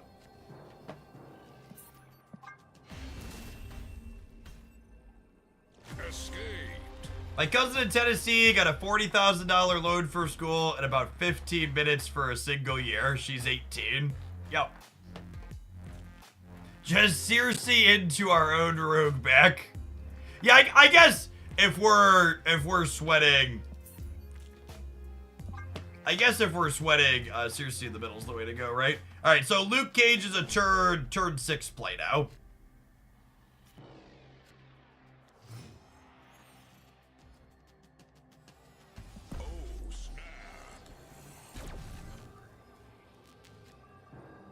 Does the opponent's deck seem good into X? I don't know. Based on my experience, it's like everything feels bad there.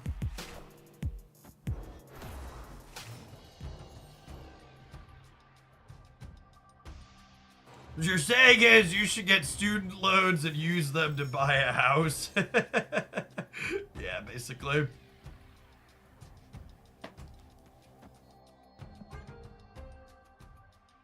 Oh yeah, this deck is definitely 0% into Hella, the opponent's deck. Our deck's probably bad into Hella too, though, to be fair. We just don't make big enough numbers to keep up.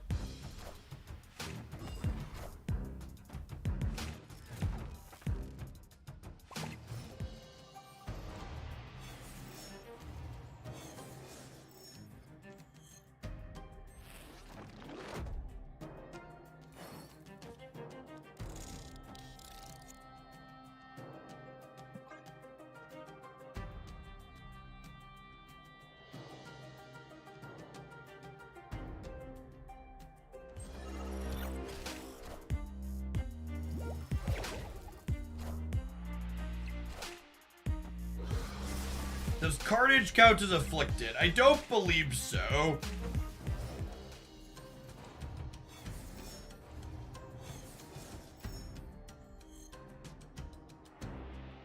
Just don't actually have any meaningful plays here. Our curve has been real clunky.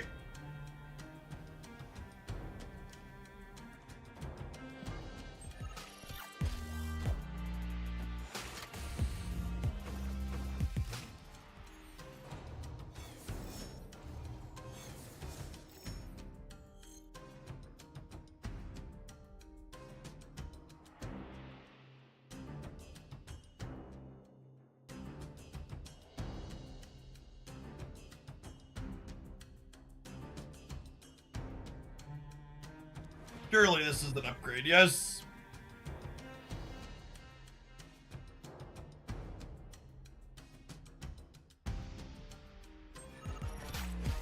Echo is as stubborn as my daughter.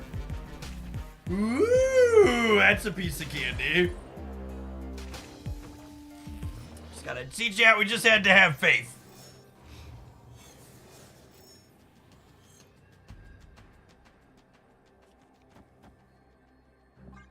I believe.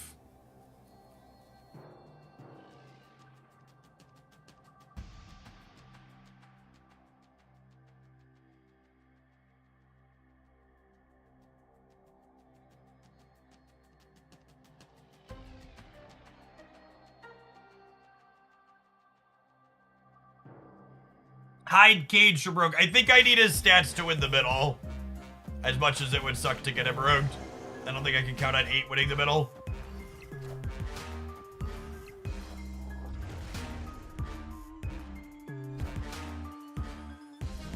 Lucky!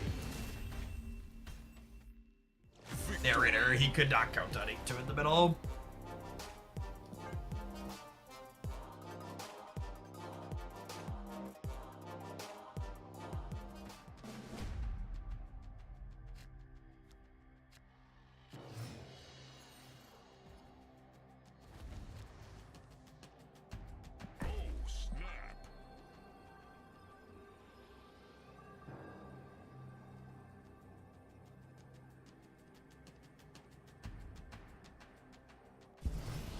The deck tracker show which cards you've already revealed to your opponent. It does not.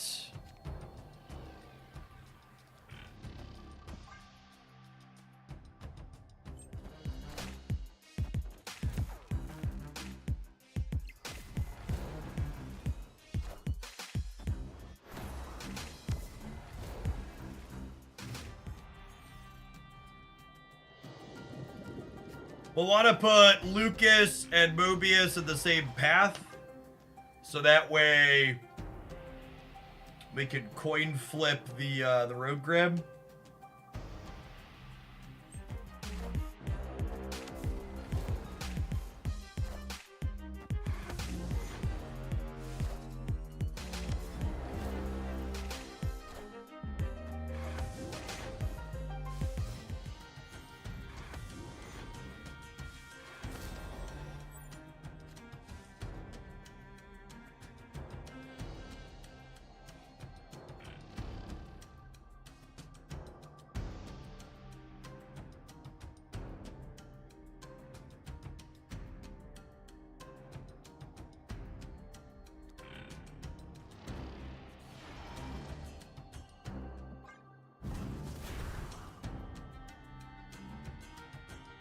What do we want? A Professor Exchange. What are we expecting? Reality is often disappointing. Fuck. Why would you say something so brutal yet so true?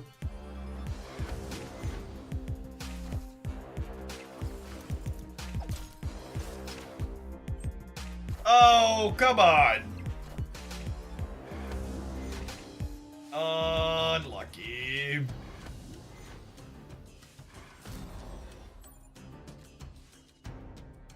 That was an awful 1 in 4 to lose.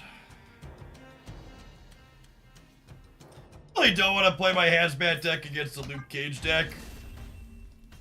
Let's give this one more shake in the proving grounds, but hazmat decks are just so mid. They just don't make big enough numbers to keep up with Hella, and then like you don't make big enough numbers to keep up with Hella, and then you also just get completely hosed by specific tech cards. Oh, that person was sweating in the proving grounds? I thought we were playing silver. Freaking video gamers.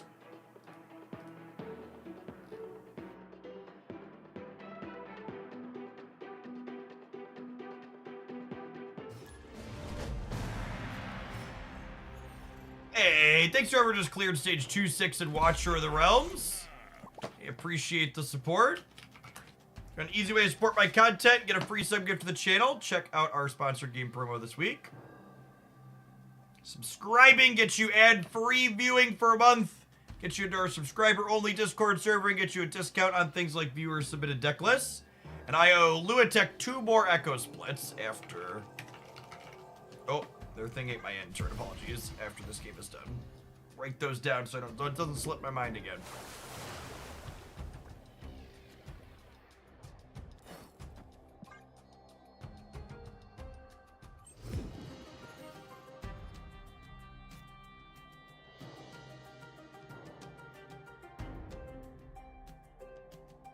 Luke Cage versus Rogue Hazmat matchup has modern vibes. Did you draw your tech card and did they draw their answer? Yeah, 100%.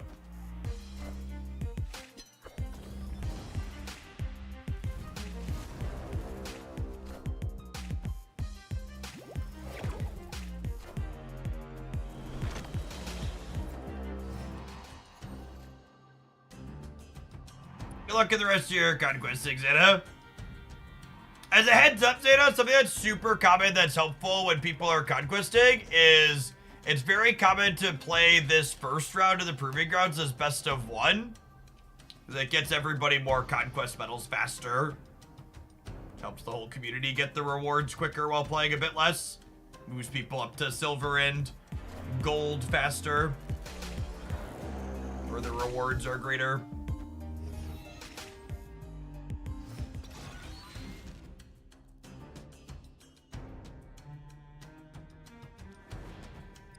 We're getting like hella tribunaled. Speaking of.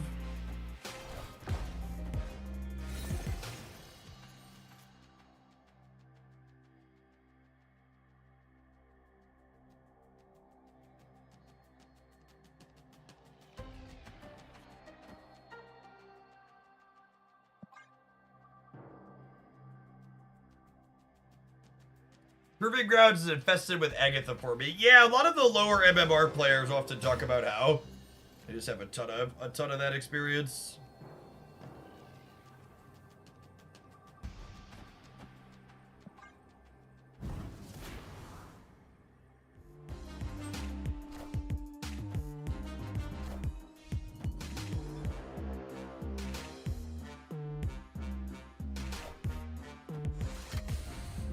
It was Hazmat was a 2-7, which you know, 2-7's a pretty good rate in a world where this isn't happening.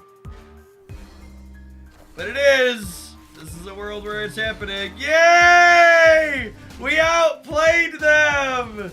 Woo! Marvel Snap! Brush the shoulders off. Look at how good my 2-7 was.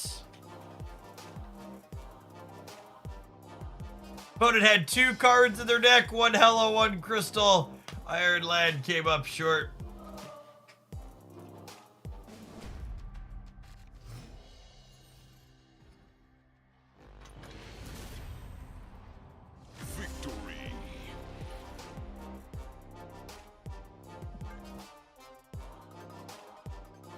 interesting and stimulating Marvel Snap gameplay. Almost as interesting and stimulating as these adverts. We'll see you in 120 seconds. Don't go anywhere. Alright, let's split some echoes. So subs. Travis! Let's hurry up with that primer for the second month. I think the driveway needs to sit for a little bit more. So the water has to dry off it before we wet it again. So I'm gonna do one more segment, and then I think we'll go up and put the hose on it. I do appreciate the reminder, though.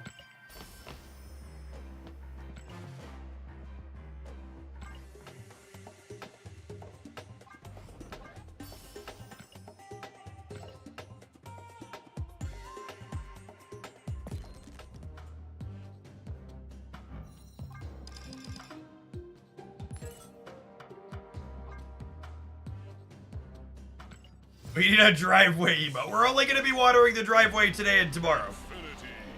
Maybe tomorrow. I guess we poured it Monday night. Is it the first 2 to 3 days? I'll probably do tomorrow too, just in case that hasn't been that disruptive. Been doing it entirely during ad breaks.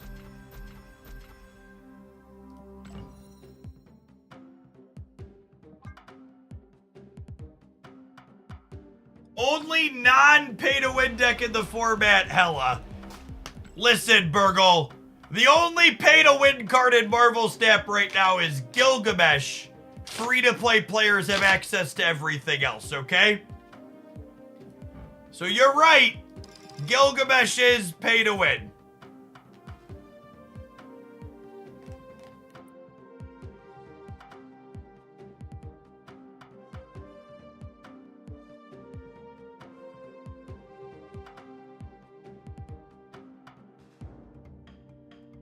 Snap Whale's worst nightmare.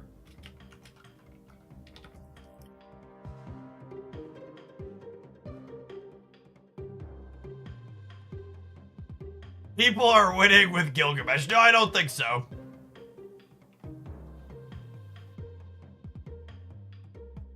Keep happening. They keep telling me they don't want my money.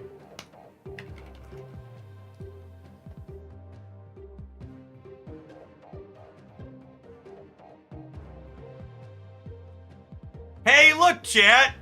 The 2 most winningest Gilgamesh decks are the 2 that I recommended. This one's got a good win rate at least. And this is Mr. Negative. Mr. Negative's supposed to have a bad win rate, right? Right?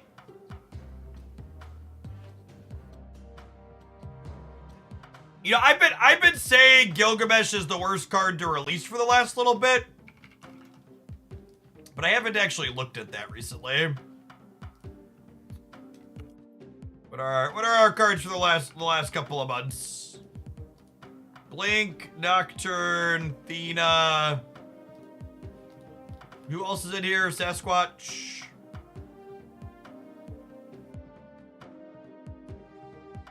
What are other cards? Sage, Cersi.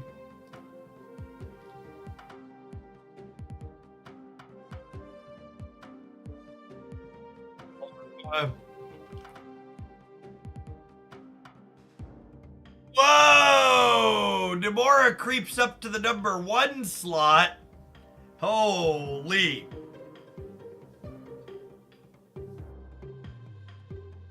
It's a little surprising. Her play rate's down, but her performance is still really high.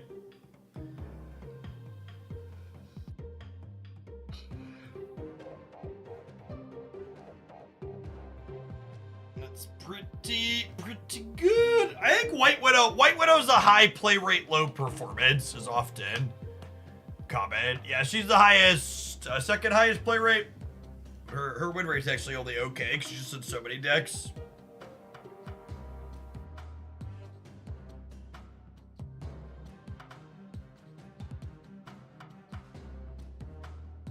What's Jeff's win rate?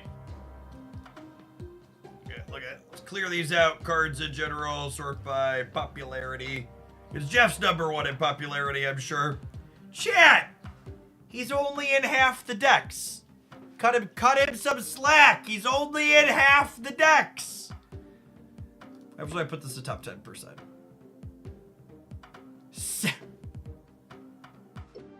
Man, those sweaty gamers, they love them a baby land shark. Sweat, baby, sweat.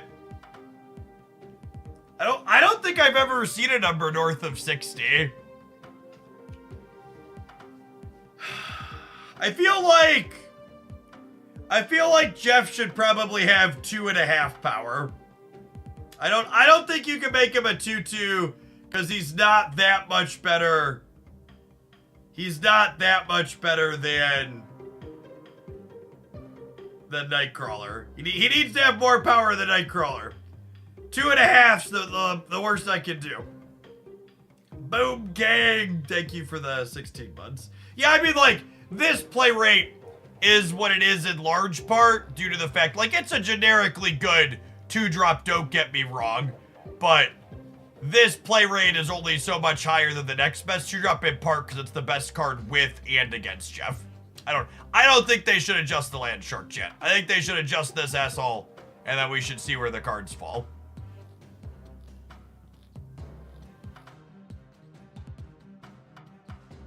Whoa! Oh, this is top 10%. I was like, why is Loki so high? Everything skews high in the top 10%. You look at top 50. What are Loki's metrics like? Whoa! Still pretty good. This is not ironically like the best I've seen Loki be in like the last couple of months.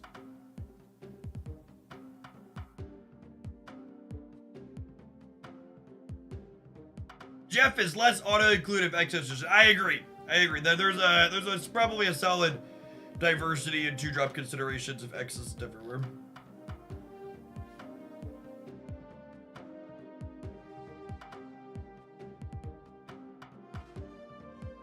We haven't looked at the tier list this week. Cerebro 3 at the top, Bounce at the top. That's not real life.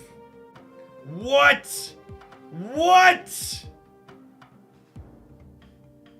This. The hell is this? Namora at the top doesn't surprise me. Namora has consistently been stellar. This Namora deck is really good. This Namora deck is really good. Now this is confusing. I don't understand this at all. Sasquatch? Alright, I think we're like legally obligated to play this, yeah? I'm expecting to be disappointed.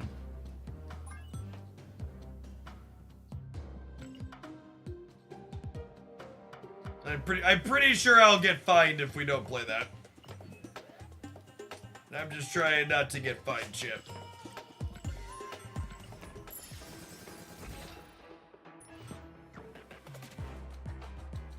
God, the stupid deck submitted bug is so annoying.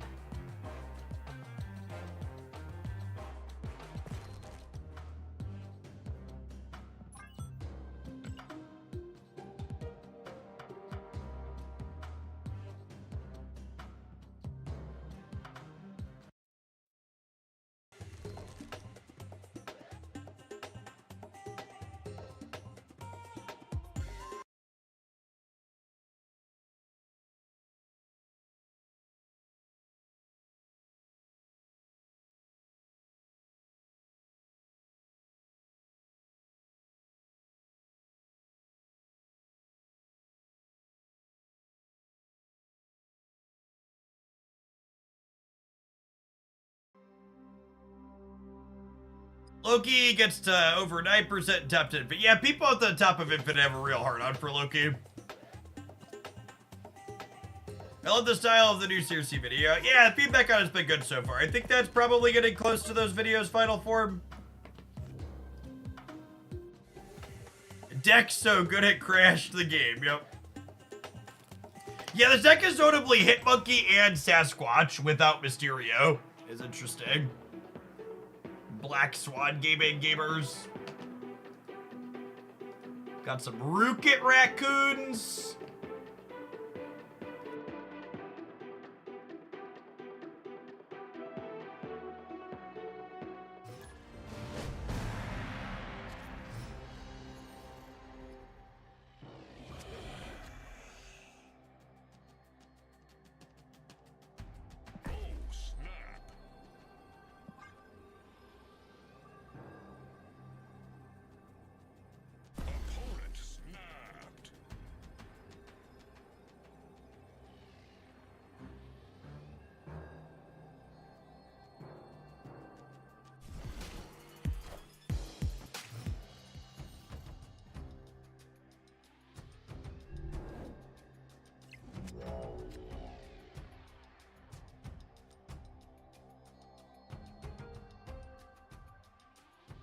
Oh, man, shit. Uh-oh. I just came to a somewhat crushing realization. I was feeling like, man, I'm kind of dragging today. And I was looking around my office, I was looking at my desk, and I looked down at the floor, and I was like, oh. I haven't had any caffeine drink today. Is this what the rest of you addicts feel like all the time? This is what being over 30 is like?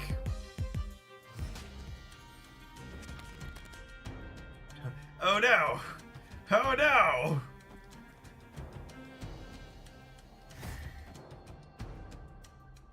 Yes to both.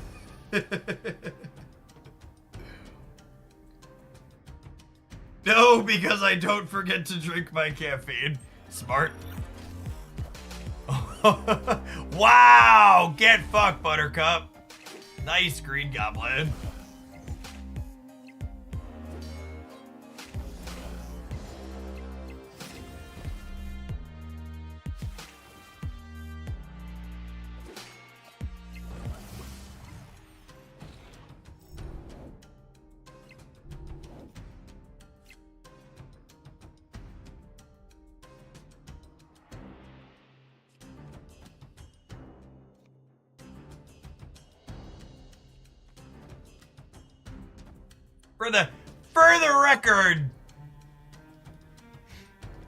For the record, my little waters of choice only have, how much caffeine in them? They only have as much caffeine as a cup of tea. So it's not a ton. I think it's like 40 milligrams or something. I think they're gonna X the middle. Yeah, baby.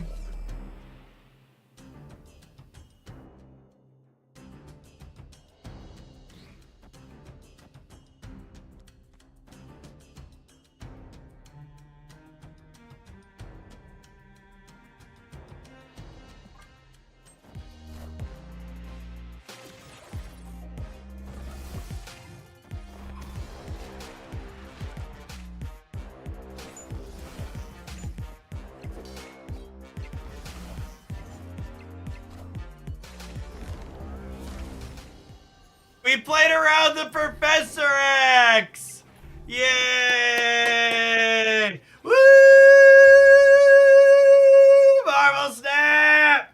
Yeah! Marvel Snap! We're so good at this, chat! Look at how fucking good I am at Marvel Snap. You wish you were half the Marvel Snap player I am, gamers. Falcon and then D-Man.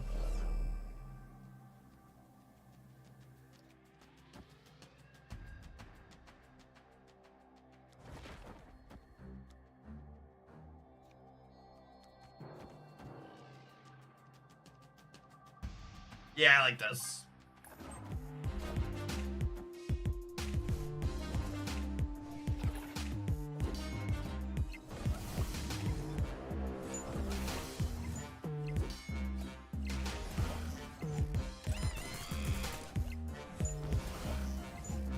Hey, Professor X and Helen X, you think you played today? It feels like it's been every game, but that can't be true. Nah, it's not true. Definitely feels like it, though. You're correct. Oh, see, chat? Victory. The Squatch bounce! It's the truth, the light, the word. Absolutely dominated him. Crushed him. Win-win tie.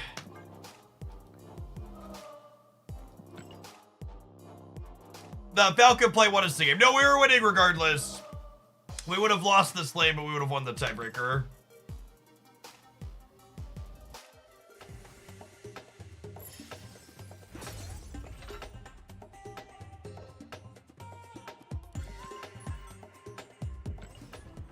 Yeah, I personally have typically been a fan of Hawkeye over Rocket Raccoon and Bounce, but I've also just copy and pasted a deck list for today, and it had Rocket Raccoon in it, so that's what we're doing.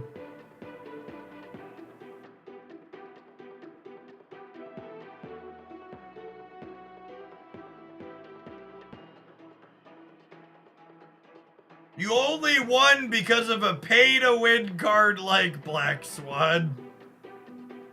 That's sure. She was useful there.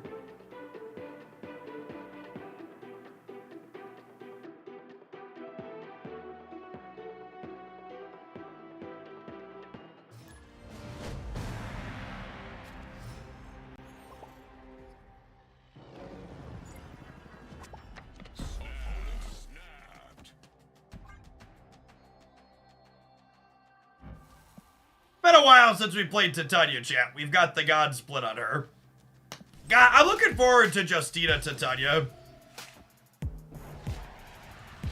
Best Marvel Snap card and streamer share the same name. That's true, Lefty. It's for the 7 months. Welcome back. Why is Black Swan bad? I mean, I'm not sure that she is. She was useful in that last game. She's just not popular. Popular.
God, I think we got him with the Titania Tech Gamers. I guess they could Annihilus me to kick the hood over.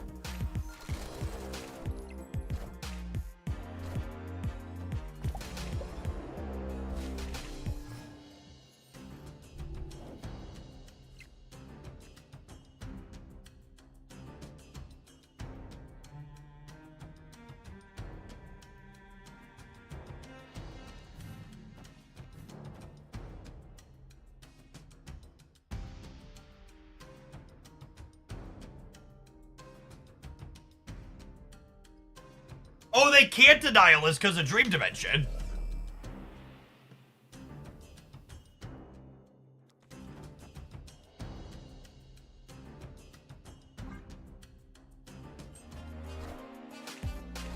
Perfect.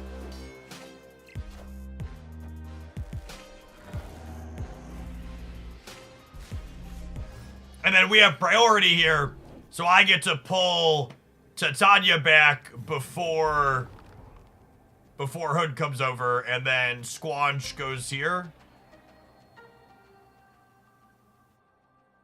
Does it? Yeah, this puts me to 29. So if they go to 29 as well, we should win the breaker. Yeah, question mark? I think so. I can count this, but whatever.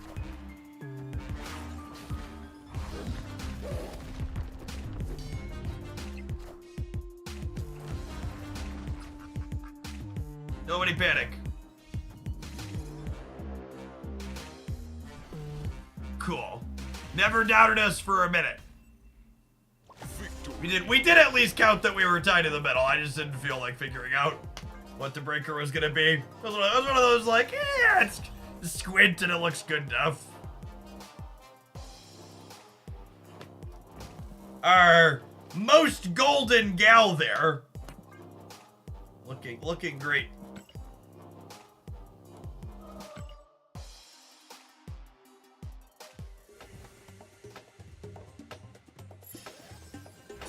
Was a pretty quick gold ticket, video gamers. Pretty quick gold ticket win. I think I'm gonna wait till after the OTA to play more gold tickets, though. I think we're just gonna farm them up. We'll slam the gold tickets.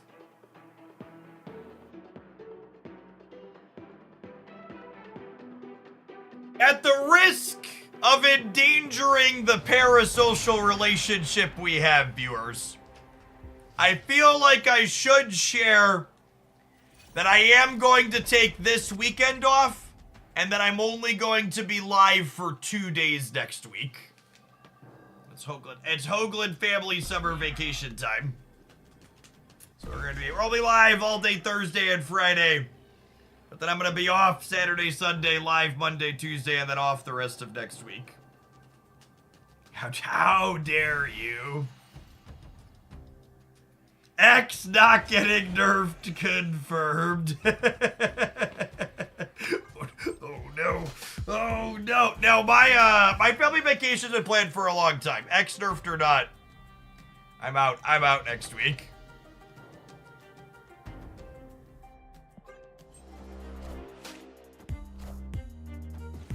We'll get to play with the new card on Tuesday, though.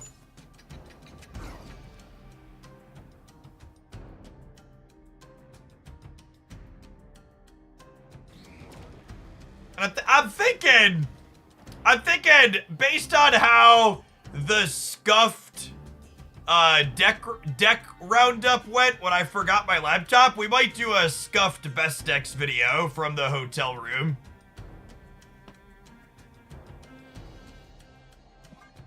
Was well received. Maybe I'll remember to bring a laptop with me this time. Escaped.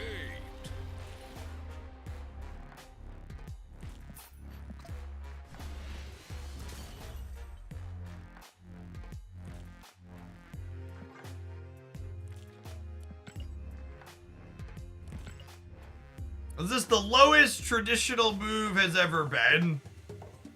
Now, traditional move can always get worse, chat.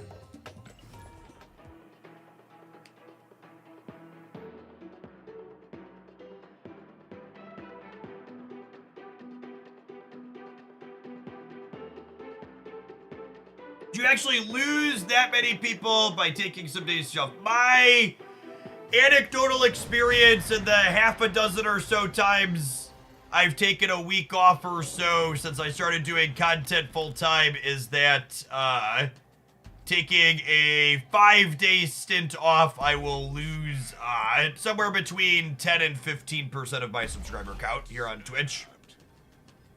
It's usually about how it works. And YouTube as a platform is not particularly forgiving to putting zero content out. I mean, for what it's worth, other content creators I've talked to, losing 10 to 15% is actually on the low side for what it's worth. Most end up dropping off more than that from the folks I've talked to.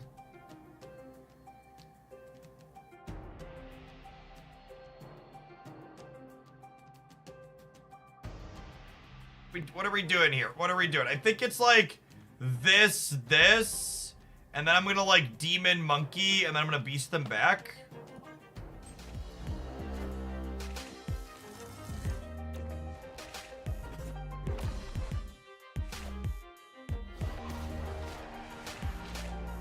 Yeah, but a majority of people just click the Prime sub button when a streamer does a call out and they have a Prime sub available.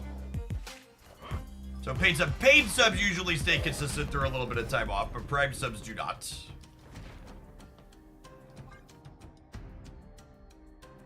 it just me or is Professor X less present than several weeks ago? It's definitely just you.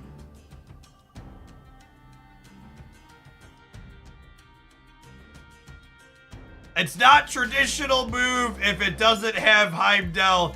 Otherwise, it's just sparkling dodge. That's funny. That's funny right there.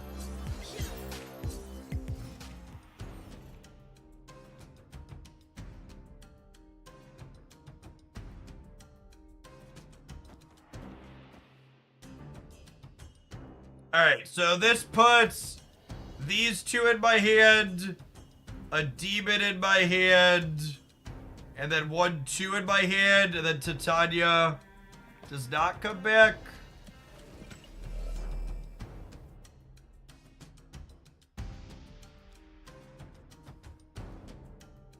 These two in my hand, these two in my hand. Hands full.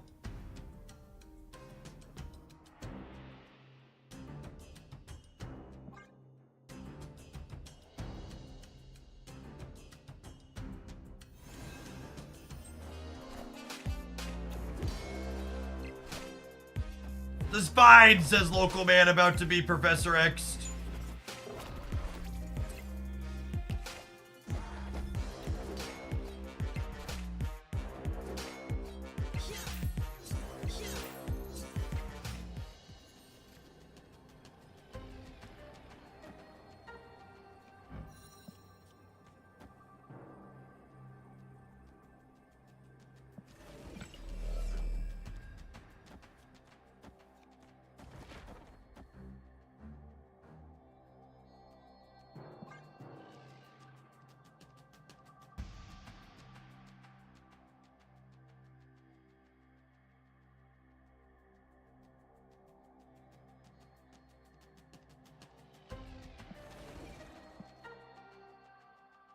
Get you double demon. I assume they are cutting us off of Sinister London with Nocturne.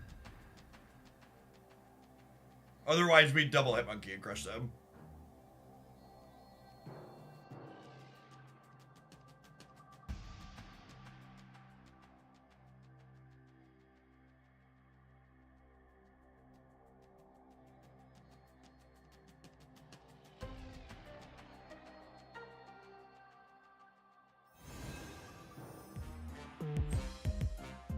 Yes, the move always happens first. I am Iron Man.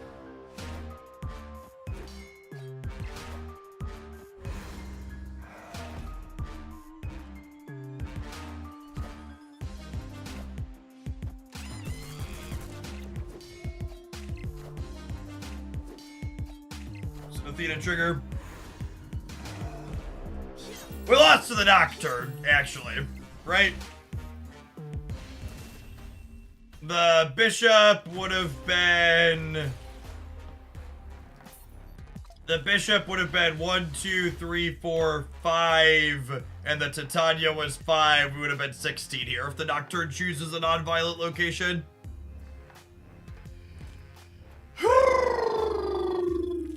Alright, have some adverts. I'm gonna go grab a water, and I'm gonna put some water on my driveway, and I will be back in 120 seconds. Thanks for hanging out. Don't go anywhere. Nocturne with the steel chair, indeed. Settle stack, 6 for the 7 months.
The smart TV was playing something random when I went upstairs. And it reminded me that this morning when Jacob woke up, it was also playing something random. And that random happened to be black and white. And Jacob said to my wife, "Hey, look, Mom, there's an old show on the TV because it's black and white. Do you think it's from, like, the 90s or the 80s?" And I actually just fucking crumbled to dust. Just disintegrated in front of the child.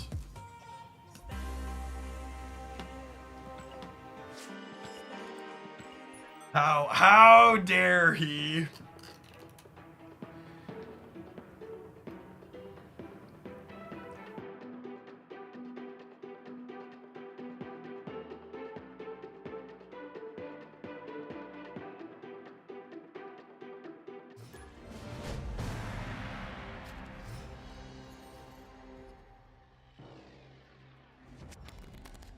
Looks like you made a spell recover. I do all right.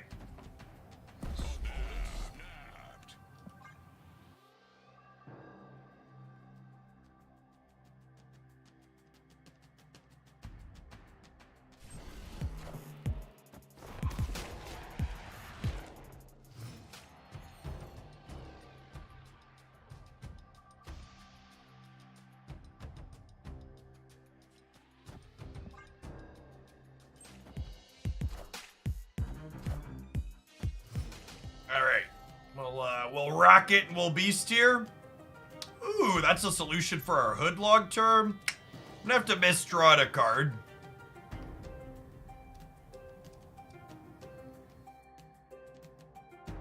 Do I want to miss drawing a card or do I want to miss a rocket trigger? I think I want to miss drawing a card. That's close though.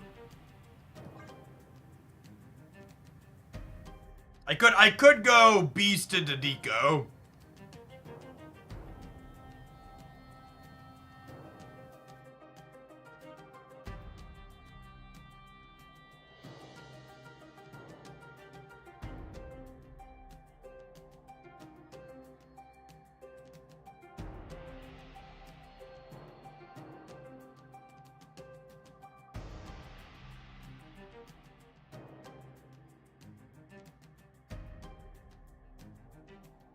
Which content creator put keg in a deck?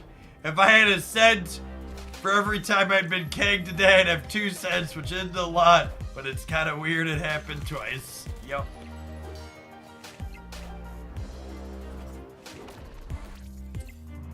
I love the little math symbol that comes up when you...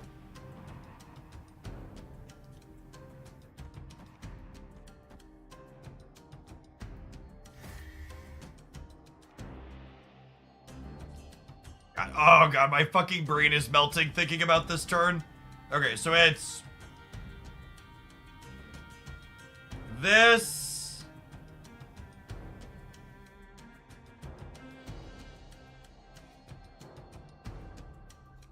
into... I think I want to copy Rocket. Now I'm going to copy Demon. Am I going to copy Demon?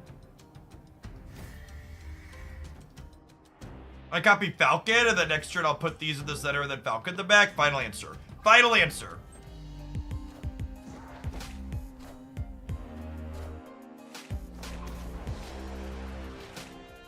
Hey, Matthias. Thanks for the 14 months. Appreciate it. Oh, I guess copying Falcon means I'm going to bounce Rocket out of the left, though, yeah?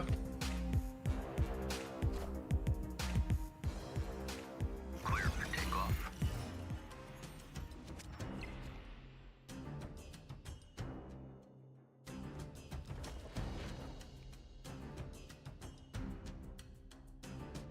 That's fine. They're probably nocturning this anyways, yeah?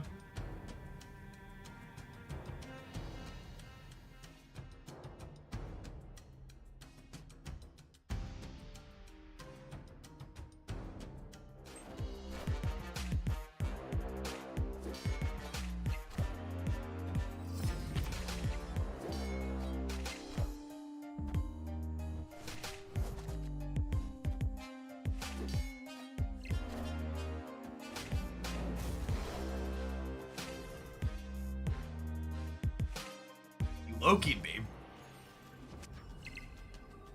Really?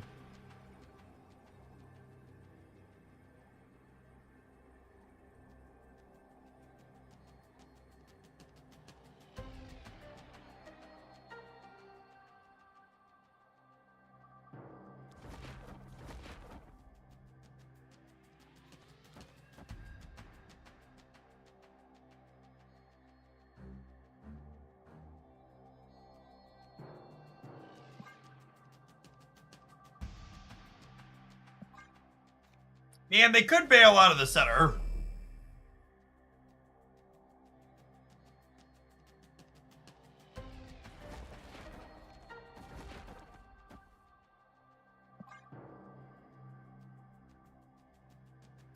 I'm concerned they put Nocturne into the right.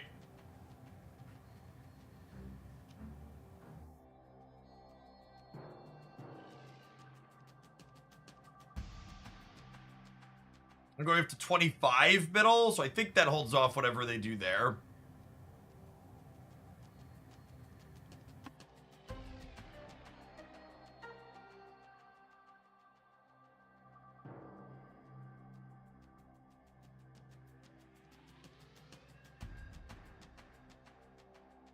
Don't have Jeff. Sounds like you should make that one a priority. He's a good little baby land shark.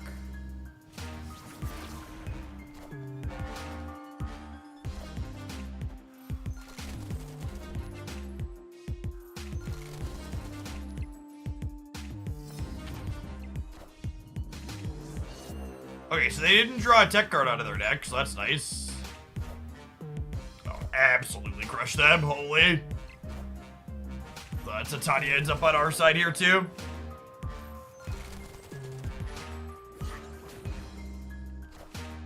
By the time you get Jeff, he'll be changed. I'd be pretty surprised if they ever change the Land Shark. This turn was bananas, chat. B-A-N-A-N-A-S. I think I played the Killed wrong this game, but they also had Nocturne, so I'm not sure that mattered.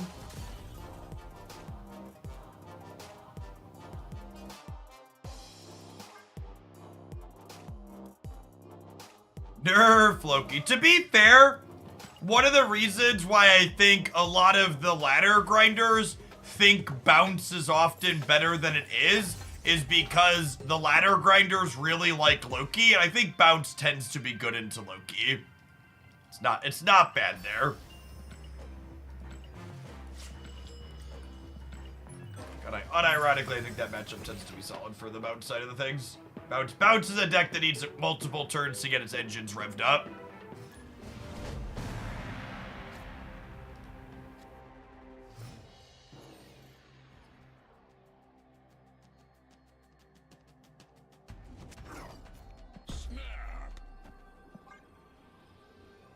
Can't just monkey around on the last turn and hope to find success.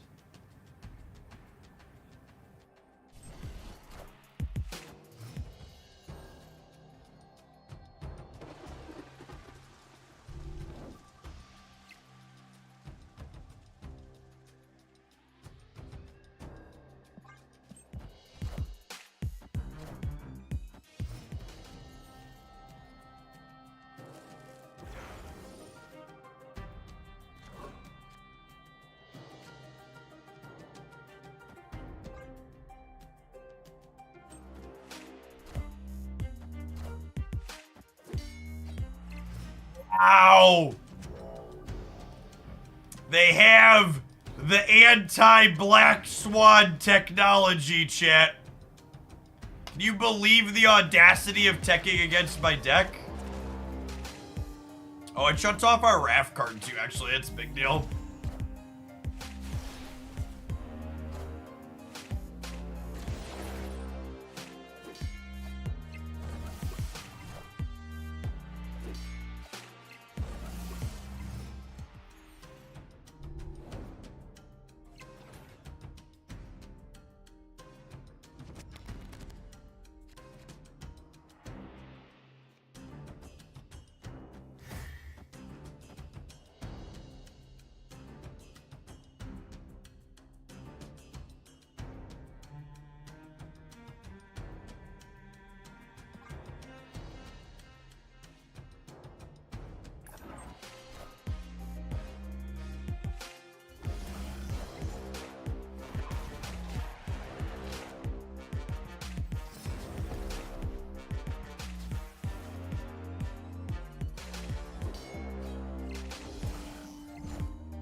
God, our deck is so bad against Mobius. Holy shit.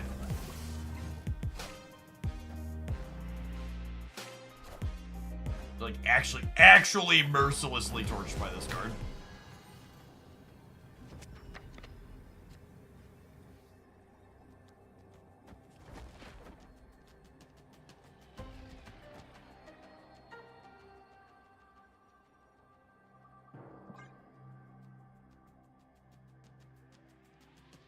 All my homies him. He feels like he's overlived his welcome as hero.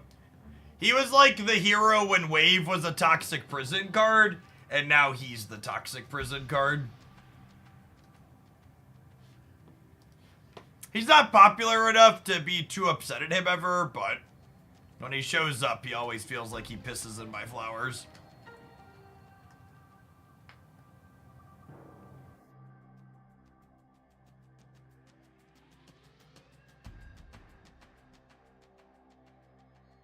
He did live long enough to become the villain.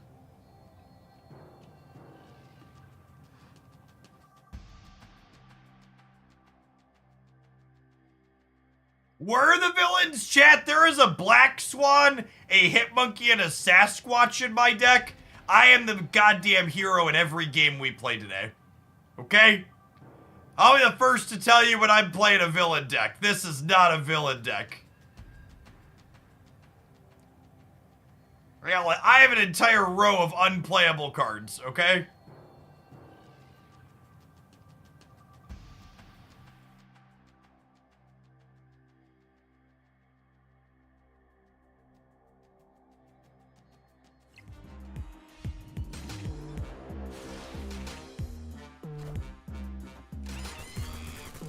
Based on everything else they've done so far, I'm expected to get Shang-Chi in the middle. It's the only thing that explains this stay.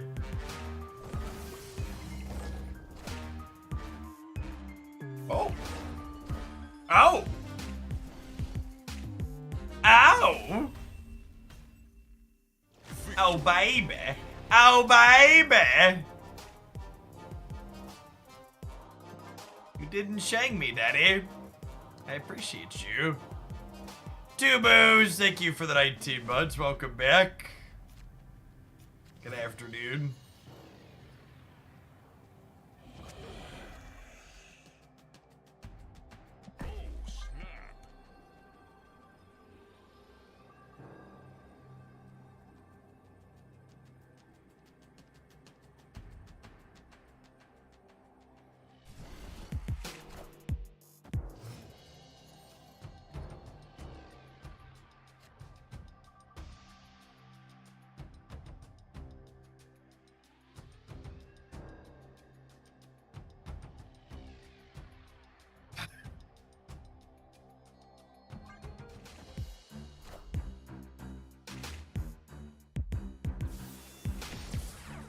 Well, that's dandy, because that location was absolute armpits for us.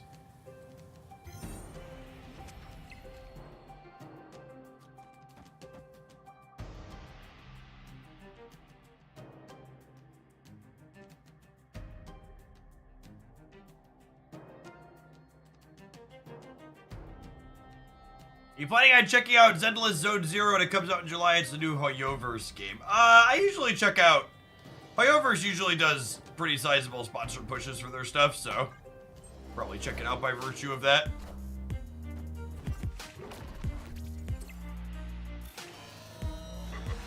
Well, it was a disappointing turn.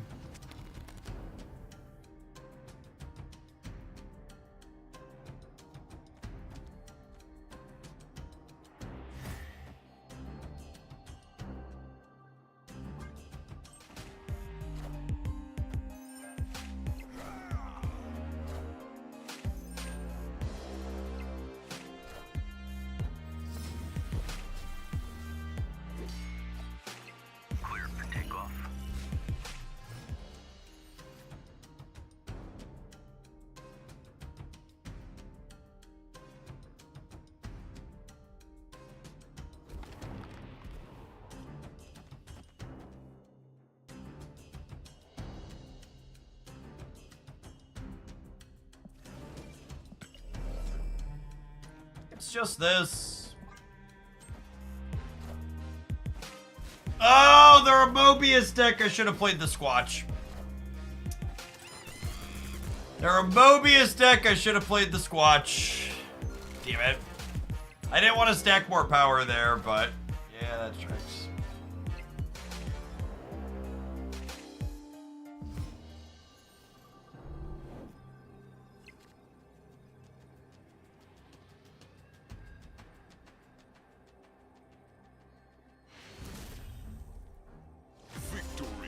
And then it waited like 2 seconds longer. They might have gotten a retreat later out of me. We were in a real medium spot.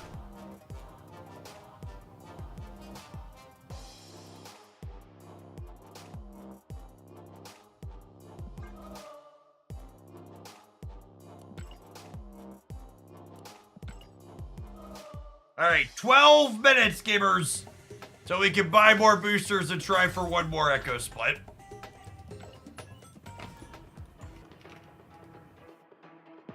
We can see it in chat. You don't really want to try too hard in Silver Conquest, okay?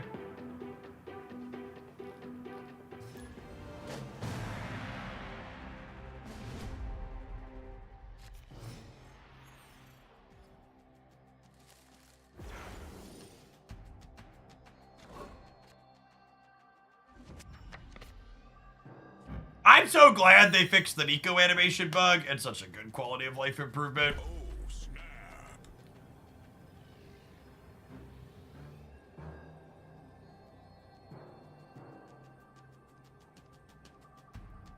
But if I don't try hard, I won't win. Have you tried playing Hella?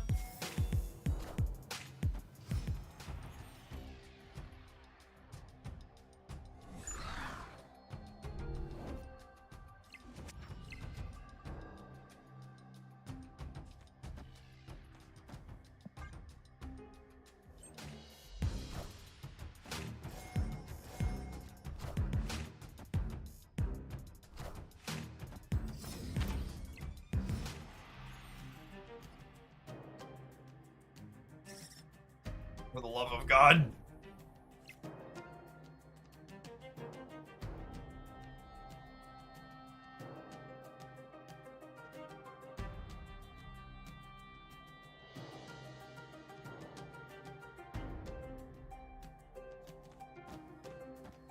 Okay, but hold up. We're gonna play cards out, and then we're gonna play cards out, and then we're gonna Black Swan plus Falcon on 5 and have an insane monkey on the last turn 6. And we're gonna win this location by locking them with Titania. Do you think Cersi is worth it? You should check out my Cersi verdict video. Alright, I talked that through.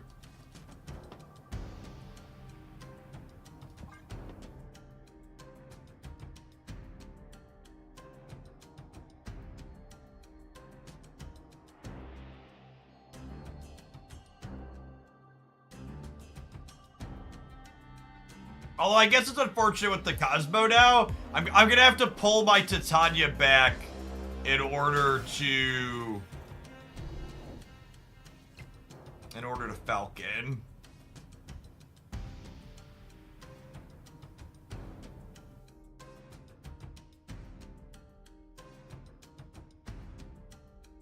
Maybe it's just this now.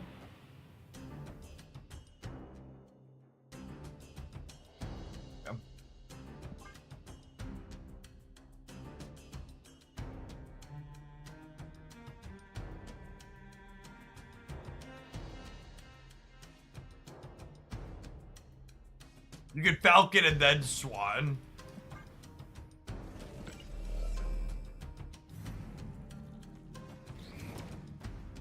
This still only picks up 3, yeah? It's actually not that bad. It's actually not better. I don't get Angela. I think this is actually just better because of hand space.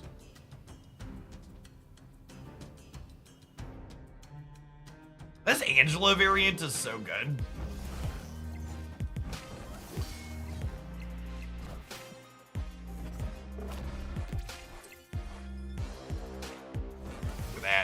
Look at that math. Yeah, math.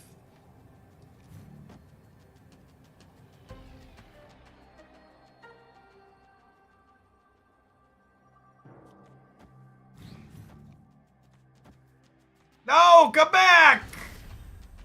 Well, then play my cards to the board. Justiper, thanks for the tier 2 and for the almost 6 years. I appreciate that. Welcome back.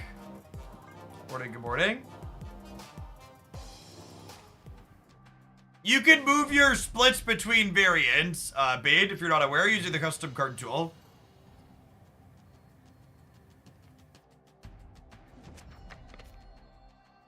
I personally do not keep up with new game release news, really, because I, and I'm sure many of you at home can relate to this, have several games purchased that I haven't played yet and really don't intend to buy many more. I would like to finish what I have before I spend more money on new stuff. Some of you probably can't relate to that second part. You're going to keep buying new games and games on sale like a sucker. I, however, do not.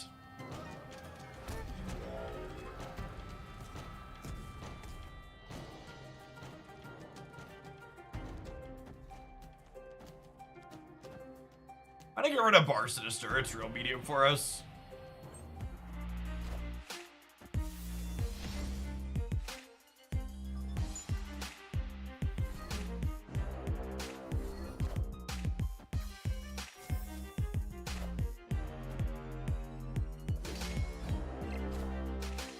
Losing Falcon is sad. Oh god. Oh god, there's about to be more squirrels! Oh no! Oh, don't do it! Don't do it, game! Don't do it! Okay. Whew!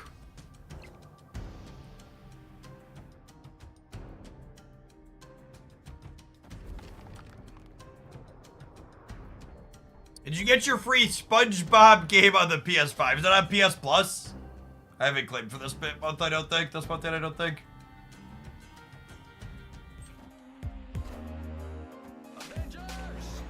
Assemble. Cap! Name I haven't heard in a long time.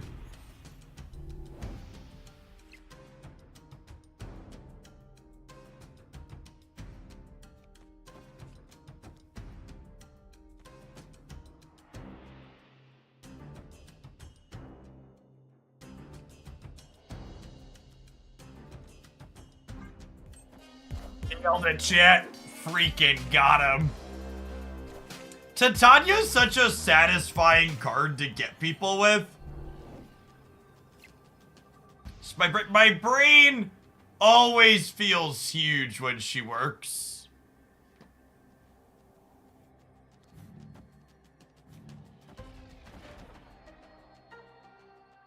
It's like, and for my next trick, this is enough to win over here. Yeah, they go to 17. I go to 19. This is not enough to beat them if they Spectrum there. Let's say they Spectrum here. They would be at 8, and I would be at 11. They could Spectrum here. I can't beat Spectrum everywhere and also play spread out. It's unfortunate.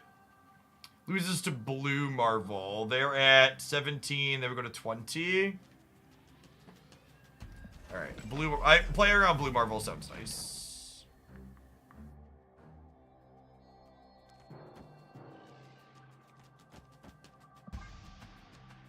Final answer. Knowledge is power.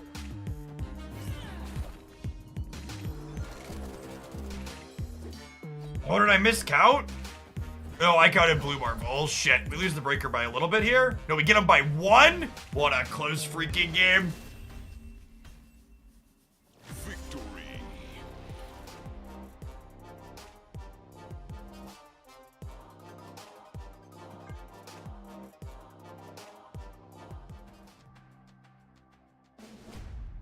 I will say, Bounce as a deck is still incredibly satisfying to play. Just feels so good to get so right, chat.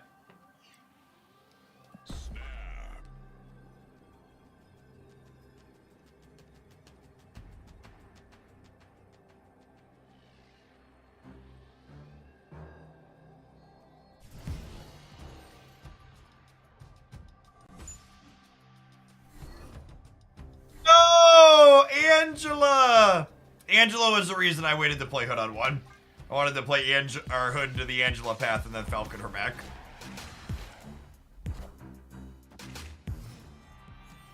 The goose is loose.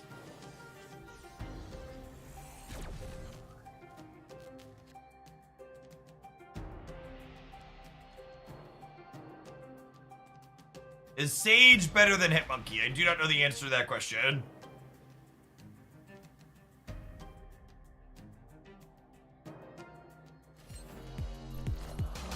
I did the unspeakable, chat. I went on the internet and I downloaded this deck. I do not think many of you fully comprehend how terrible of a deed that is.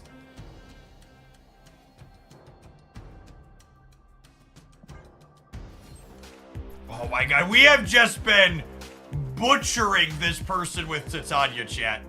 Holy crap. This has just been like a clinic on how to lock people out of the game with Titania. So long as we play 3 cards into here on the last turn, we'll get... As long as we have 3 cards to play here, we'll win here because it's Mojo World, yeah?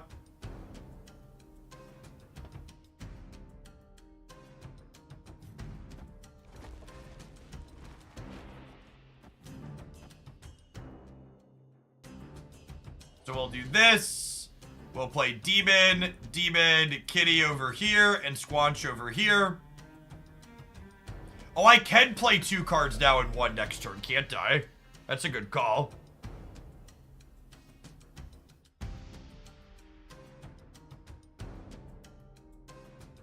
Does that work out how I wanted to, though?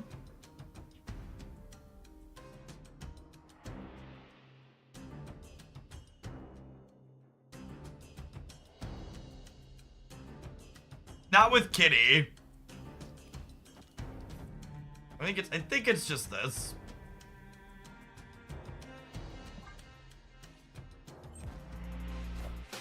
Stick to this. Stick to the plan. Assemble.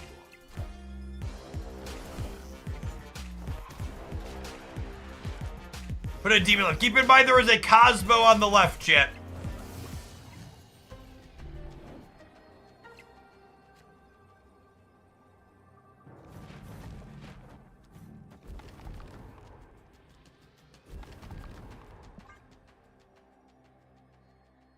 Odd number of cards. Titania ends on the other side of the location. Victory.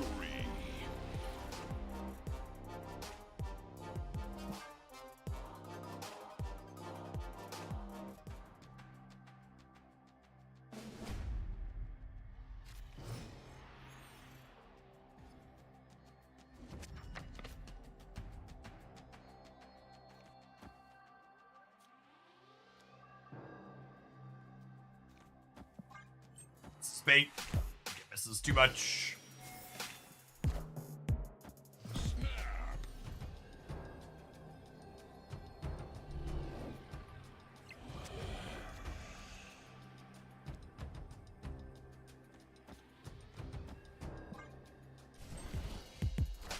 Is there a new location for the feature? What is it?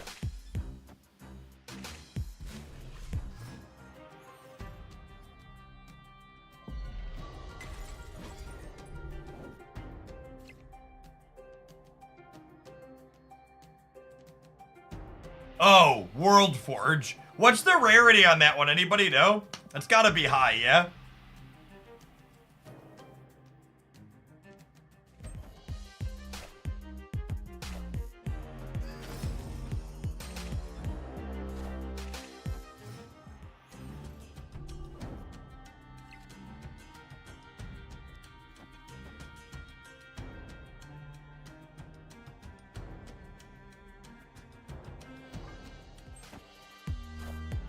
But every turn is nocturne.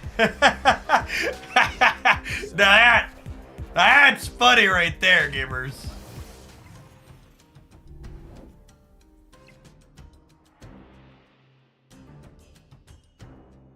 It's the same as Ego and World Ship. That sounds appropriate.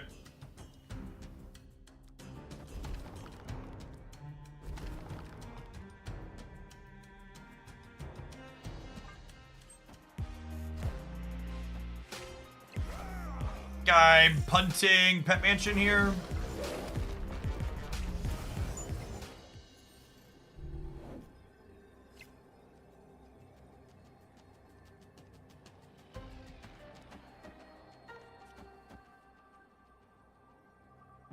I think 13, 15 wins the right, probably. They probably stay in play here, yeah. They're not win. If they don't win this, they have to win 5 in a row. Seems unlikely.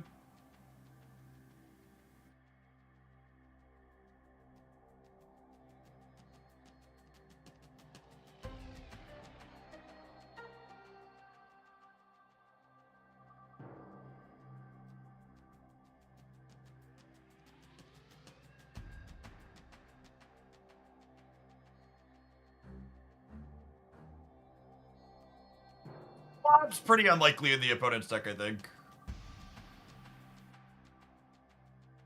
I'm getting 4 here up to 14, or up to 18. I should count this really quick. I'm getting 4 up to 18, and then this is 8 up to 26, and I'm going to 31. So if they Spectrum here, Spectrum is 12. Okay, all right. The go with the gut we're winning was good. Heard the new card is Hot Garbo Thoughts. I think many Marvel stat creators will tell you every card is either shit or broken because hyperbole drives clicks and content. If you would like my mostly leveled take on Cersi and where she belongs and where she doesn't, check out my video here. Alright, I'm gonna roll some ads. I'm gonna run upstairs and turn the sprinkler off on my driveway. We'll see you in 120 seconds for an Echo split and checking out what's going on in the shop. Thanks for hanging out. Don't go anywhere. Many Marvel stat players ask the question, is it worth it to buy Cersi? He just hit 1 million subs. The first Magic creator to do that, which is pretty sweet. I still follow him on the Twitters and stuff. All right, BRB. Clarity Community College is good people.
Getting pretty quick at running up and down the stairs, chick. Getting my cardio and not on the bike today.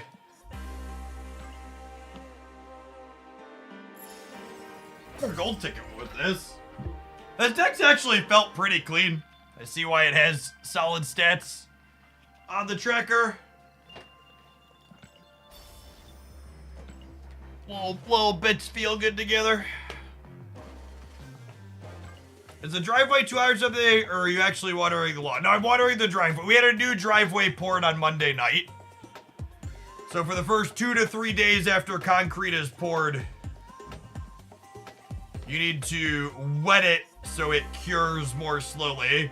Because the slower it cures, the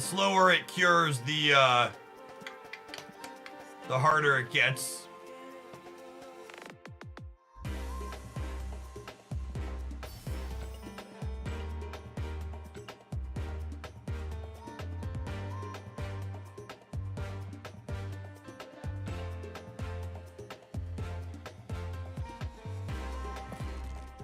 Freezing. I said what I meant what I said, and I said what I meant.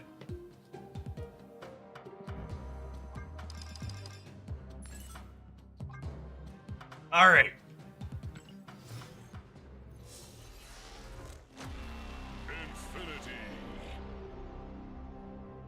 You concrete, you're rich. One of my buddies does concrete.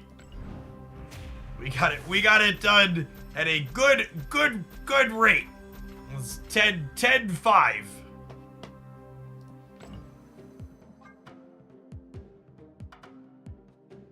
Rocks are not cheap. Always good to know, guy.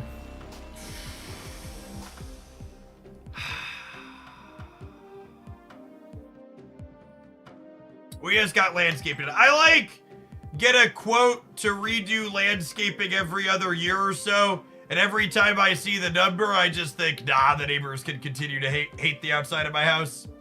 I cut my grass and I make sure there aren't weeds, but my bushes and shit look pretty awful. I really don't care.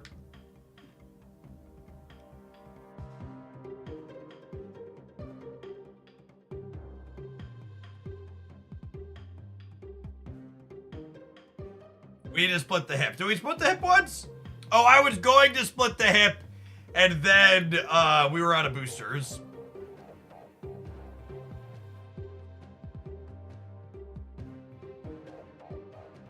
Having our siding done next week, yeah. Yeah, one of my buddies just got had his house get re-roofed.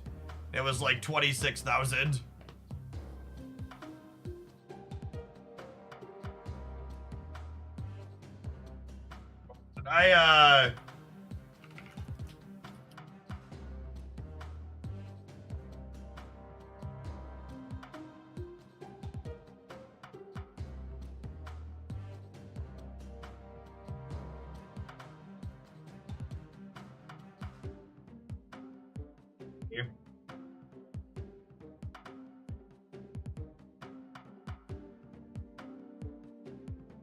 Says, talking about patios, this is the patio in my backyard. This shows most of it. There's a couple of steps up over here on the right. We did this, it's probably 2 or 3 years ago at this point. And this was, what was it, 25 or 26,000, I think? Streamer lives in the middle of nowhere. Yeah, basically. There's actually houses over here to the left. Yes, 25,000. It does look good. It turned out really well, and it's held up a few years later. I would like the record to reflect I'm not actually in the middle of nowhere, and if you are someone who can afford or do your job from a mid-sized town in the Midwest, I 10 out of 10 would recommend. My town has 100,000 people in it. There are tons of restaurants and things to do. We have 2 universities and a community college, and the headquarters of State Farm and Country Insurance, where there's a ton of stuff where I live, but you get plenty of space and other stuff for way less than the city. And most importantly, I have fiber internet. My deck costs 60 grand. Were you playing vintage? Vintage decks cost about 60 grand, right? It's been a second since I've checked, but I'm pretty sure vintage decks are usually around 60.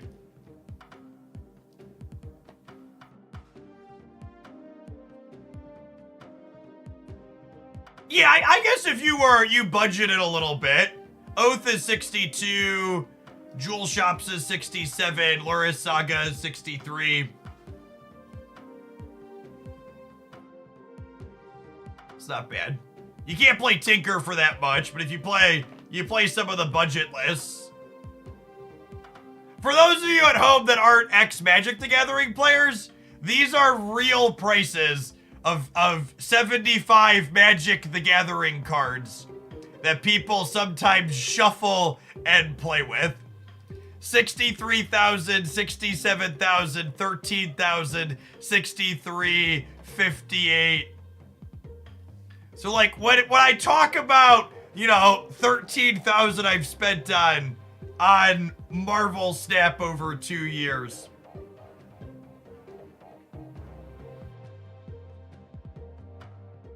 Let me tell you how different this world is than the one I came from. Moto's actually usually not too bad. So and then obviously those cards are 30 years old, but these are the digital versions of these cards. So if you wanted to play these decks on the computer with pixels, they're $500, $600, $300, $500, $700. I think Legacy and Modern actually tend to be more expensive on Moto. Yes. Okay. So Modern on Moto, $1,200, $700. No, these are tabletop. Where are we at? Oh, these are actually cheaper than they were. These cheaper than they were? I didn't realize we toggled back. Oh, this is so affordable, chat. The decks are only $300 to $500 in pixels. That's great. This is way cheaper than it used to be. The economy's gotten better here. Yeah, just for context, it's an investment. Blow up some Nimrods, please. I would love to nim some rods, Marty. I'm gonna keep this one around. I'm gonna call this Titania Bounce because she was the all-star of that show for sure. Oh god, am I gonna have to get gold on Black Swan and Sasquatch? God, I don't want to get gold on Sasquatch, chat. That sounds like forever.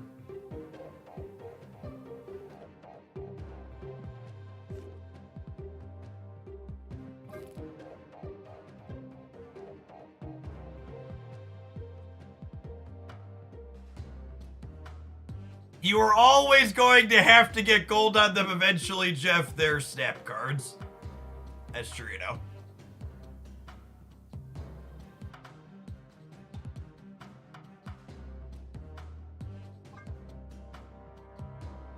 What's the least embarrassing thing we can do with Nimrod?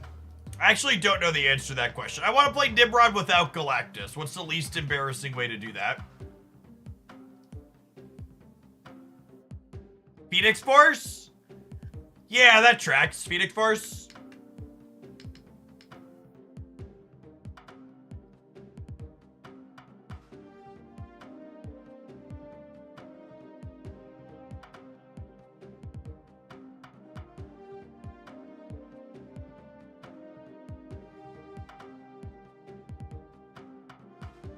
What's the difference here? Living Tribunal versus...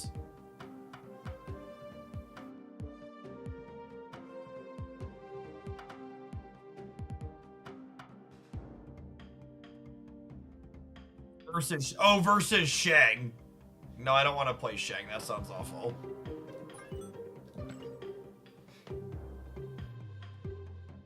Oh, I haven't played with this variant yet.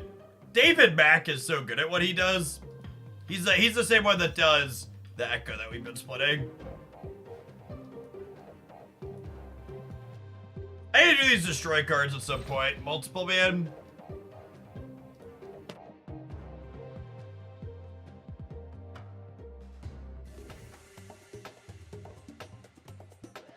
Play 5-cost cards. What a perfect exhibition to play 5-cost cards with.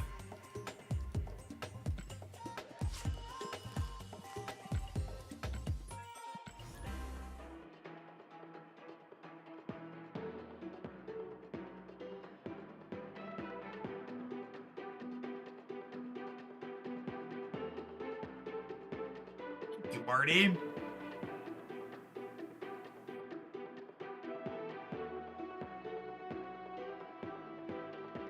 I had planned to get Cersi, but the Phoenix Force made me buy it. Facts.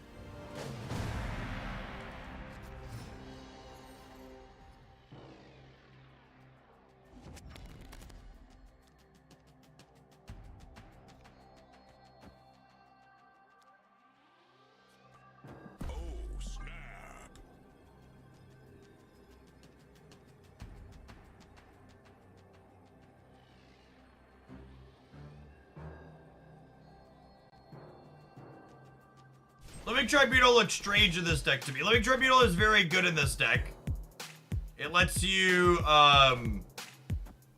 lets you have a way to take your human torch power and spread it across more than one lane in the games where you either don't draw Arnim Zola or Arnim Zola is not going to line up into a board with other cards on it.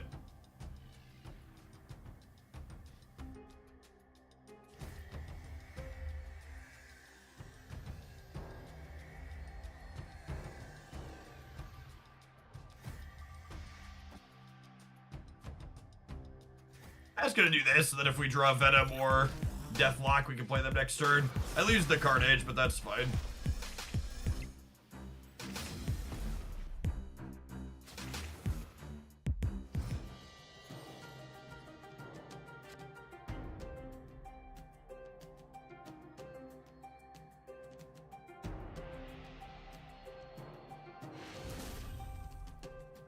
Victory.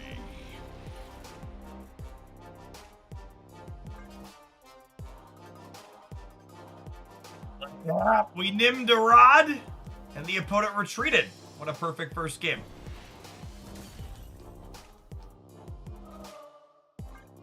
What a perfect first round, video gamers.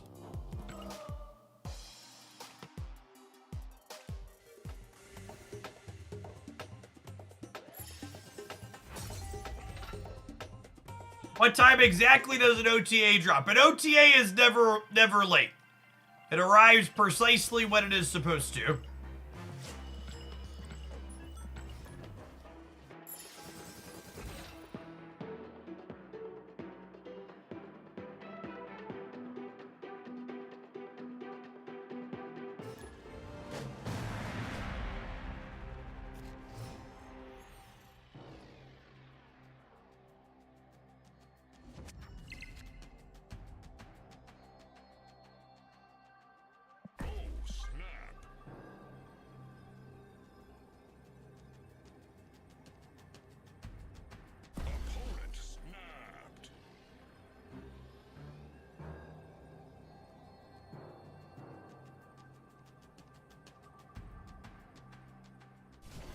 I remember when the Pioneer ban and restricted announcements were slated for after lunch. Yep.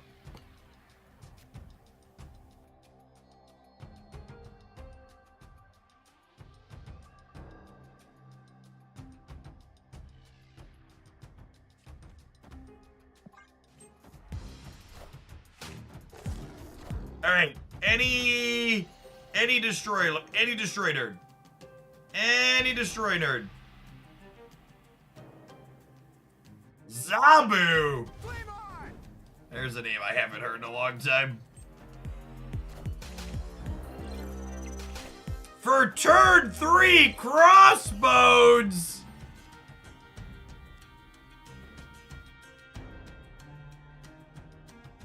You know what I'll say, like, chat will be like, oh, the opponent's cooking. I'm like, stop it, chat, you're dumb. They're microwave cooking. This opponent is actually cooking, chat. Actual, real live Gordon Ramsay chef here. All right, now we don't want to draw destroy cards. We want to play the Nimrod, and we want to draw Venom next turn is the goal here.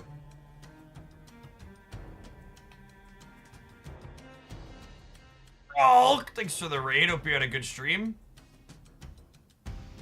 We are nimming some rods this afternoon.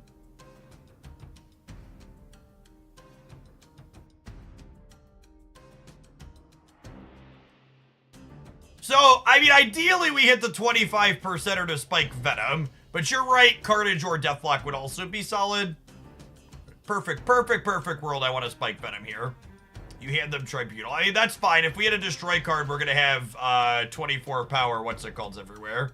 So we'll be beating Tribunal, maybe? Maybe we are beating Tribunal, actually. Tribunal's 18 up to 59. They'd be 6. They'd be 21 everywhere. Yeah, we're beating Tribunal next turn, unless they put a bunch of points out.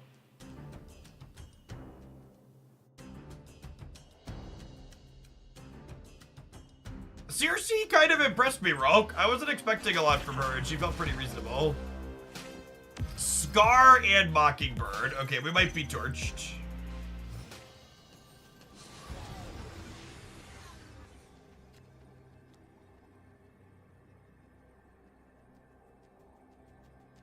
All right, so 26, 67, 67 plus 18, 85 divided by 3. They have 28 everywhere? We lose. We lose! Rip. Needed that. Needed the venom.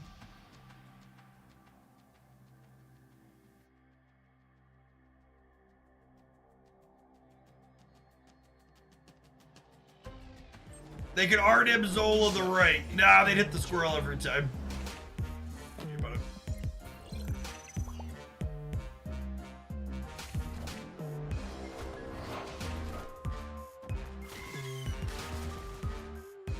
If we hit Venom here, we would have won the tiebreaker when the Venom doubled. But now we're gonna lose. We did at least Nimrod, which was the goal. So we've accomplished our goal, to be fair. It appears that Second Dinner has plugged all of the leaky OTA bits. They've successfully not published the URL early via Cloudflare. By this time tomorrow, chat, Professor X will be firmly jettisoned into the sun. Assuredly, right? Assuredly, they won't make us suffer.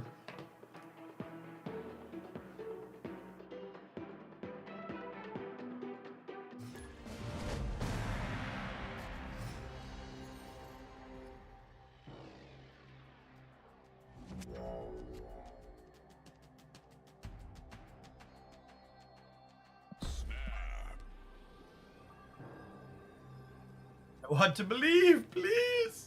I'm begging you.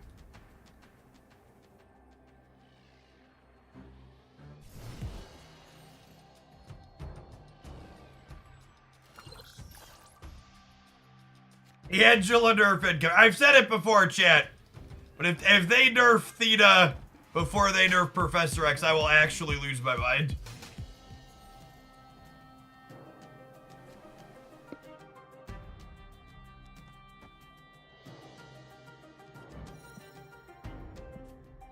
The split's so good on it too. The gold with the red border.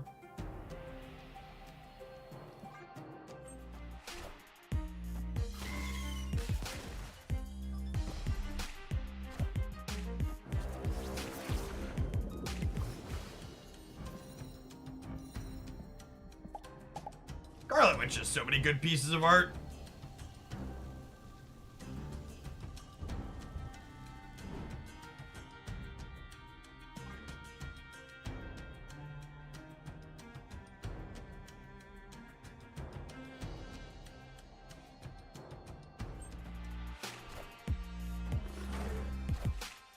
People keep asking me for my thoughts on what the OTA can have tomorrow. I think the safest bet is probably to assume that we can expect a text box change for Mantis.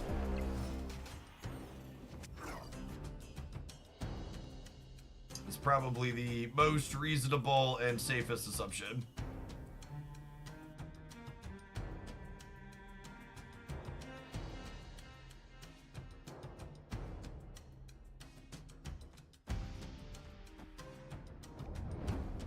I think I'm just gonna do this, and we're just gonna slam an 18 power living tribunal, and we hope that we win it all.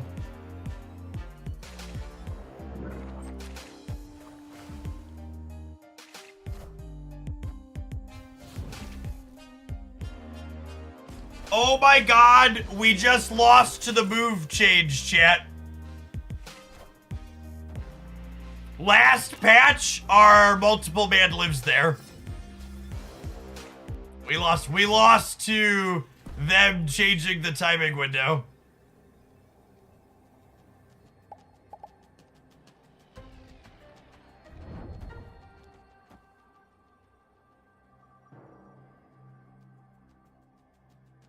Could have hedged that by playing Nico Ray. That's a good call. We still win? I don't think so.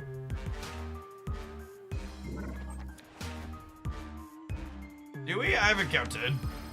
The mystery intrigues me.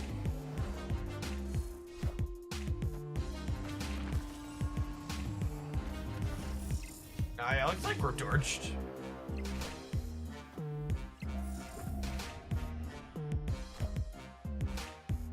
I don't pay attention. What did they change? All of your cards that move, like Phoenix Force and Nocturne and Jeff and Vision, they all do their movements at the very start of the turn before cards flip up, as opposed to following turn order and priority like they used to.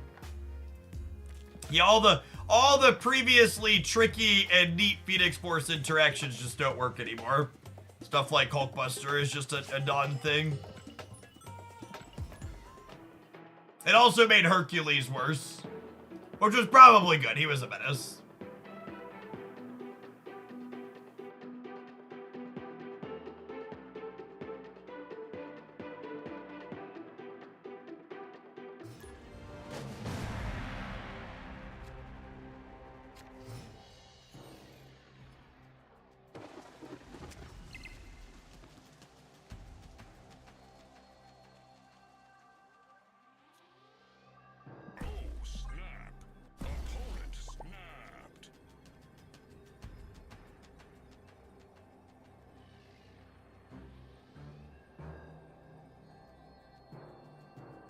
Did it make Kingpin worse too? Yeah, technically.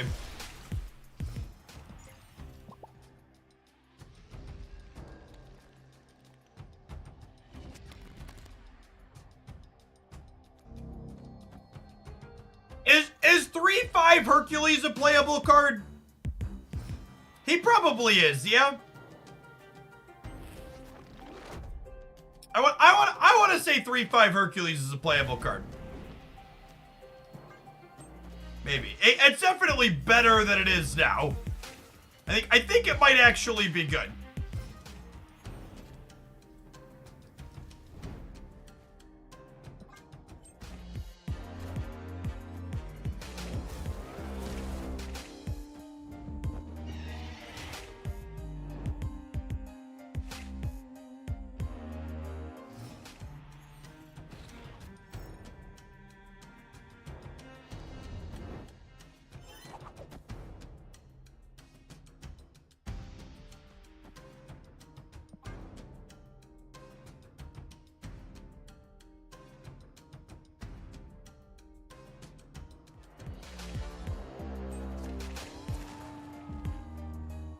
They don't know what to do with pure movement cards. I don't think that's remotely true. I think they know they don't want pure movement cards to be particularly good.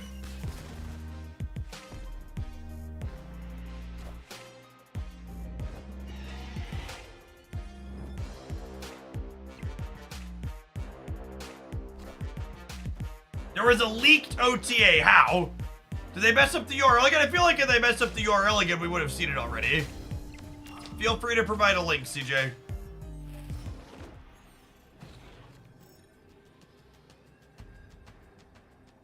Oh, it's someone's wish list. All right, stop it. Bad gamers.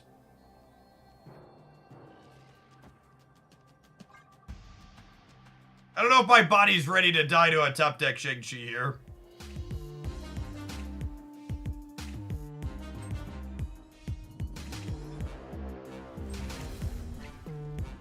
Is 56-2 better than Living Tribunal? I don't know. Maybe? Such is my judgment.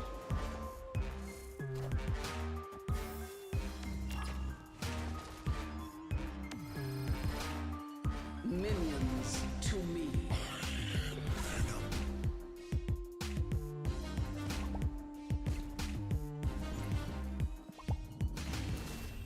Eat! Heart your card! Stop it, game! I want to heart the Venom!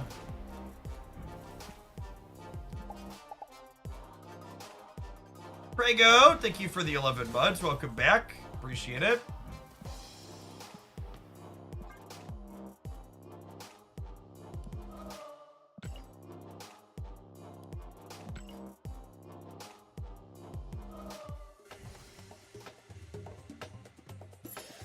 Remember when we cut Shang from the net deck?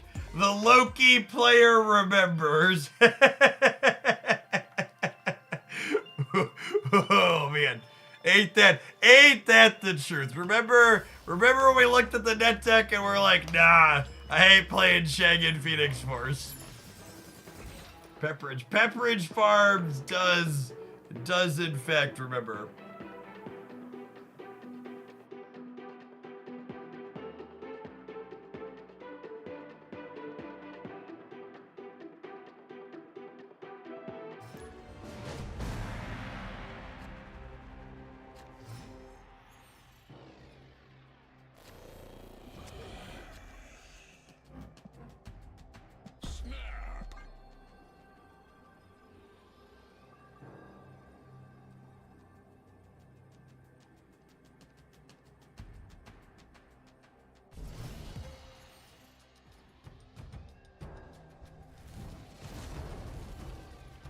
I think against the average opponent, Limbo is good for us. The OTA goes live at some point in the next 24 hours, typically. Usually sometime between like 20 and 24 hours from now.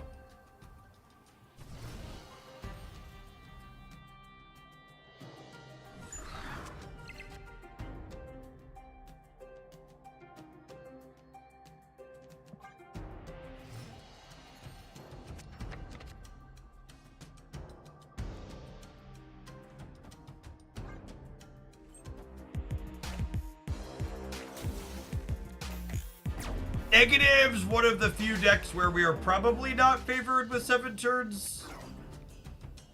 If I had to venture a guess. Good golly, video gamers. What a bottom 4 cards, really.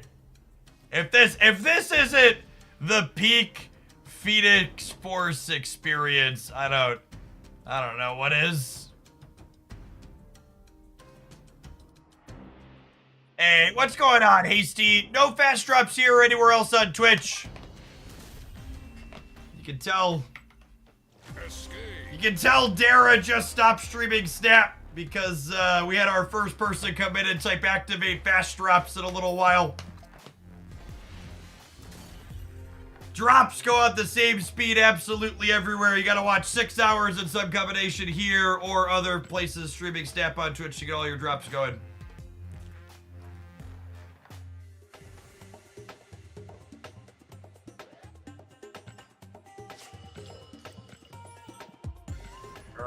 Are no shortcuts.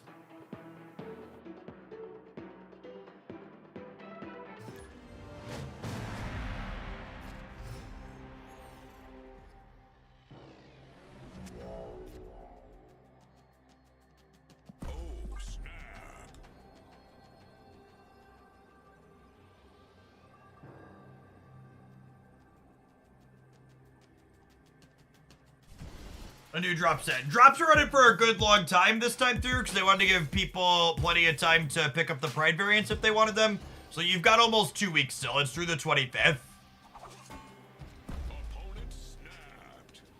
Got a little bit.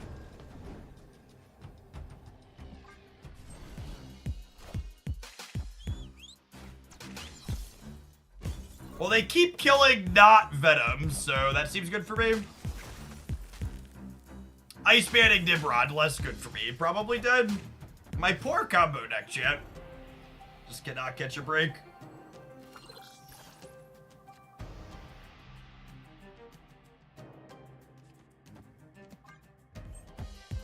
How do you get drops? You watch this channel or any other channel streaming Marvel Snap on twitch.tv between now and the 25th.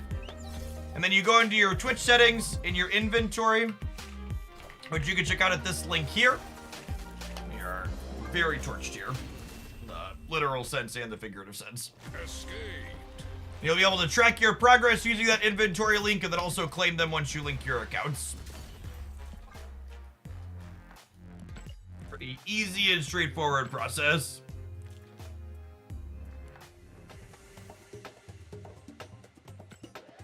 It's been a while since I've set up a new drops account. Does it prompt you to link accounts before you can claim stuff? Or does it have a claim button before you've linked? I don't remember. I feel like it's got to be really bad interface design if it lets you click claim before you actually link an account. But this is also Twitch, so it's very possible that exists.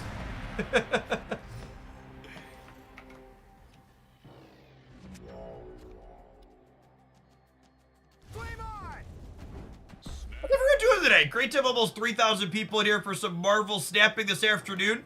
My little Twitch tracker here says we've had almost 200 new followers today. If there's anybody new to the channel, you're not familiar with myself, I'm Jeff Hoagland. I stream full-time here on twitch.tv with Marvel Snap being my primary game of choice these days. You'll typically find me here Monday through Friday during the week. Ooh, that's a scary turn one Modok. They have Swarm. What else? Not great. Modok without Apocalypse is not stellar.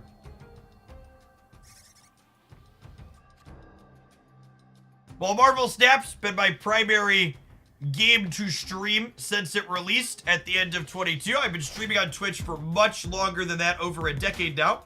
Before Snap, I streamed other card games and turn-based strategy games, Magic, The Gathering, Runeterra, Mythgard, and a handful of others over the years.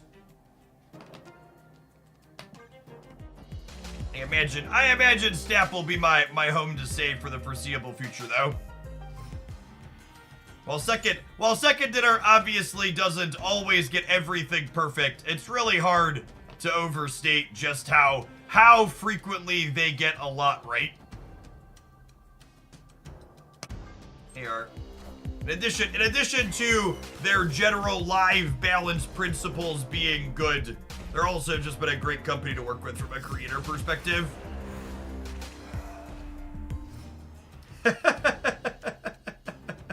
Well then. Alright, surely we hit the 1 and 4 to get my Human Torch back here, yeah?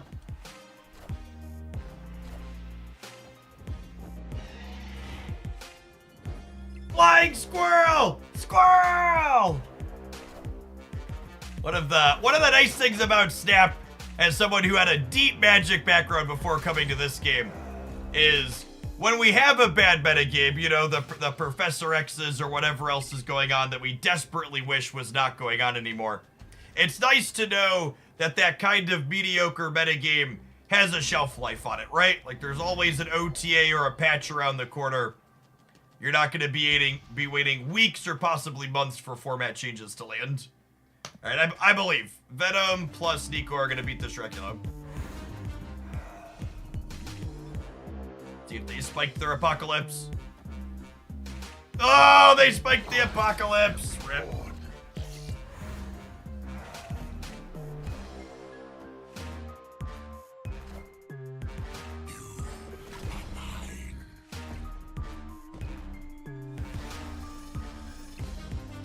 Loki and Hela have had a long shelf life. Well, Loki in particular is one that always makes me chuckle, because despite the very loud complaining of a very vocal minority, none of the even public tracker metrics for Loki are compelling in terms of changes.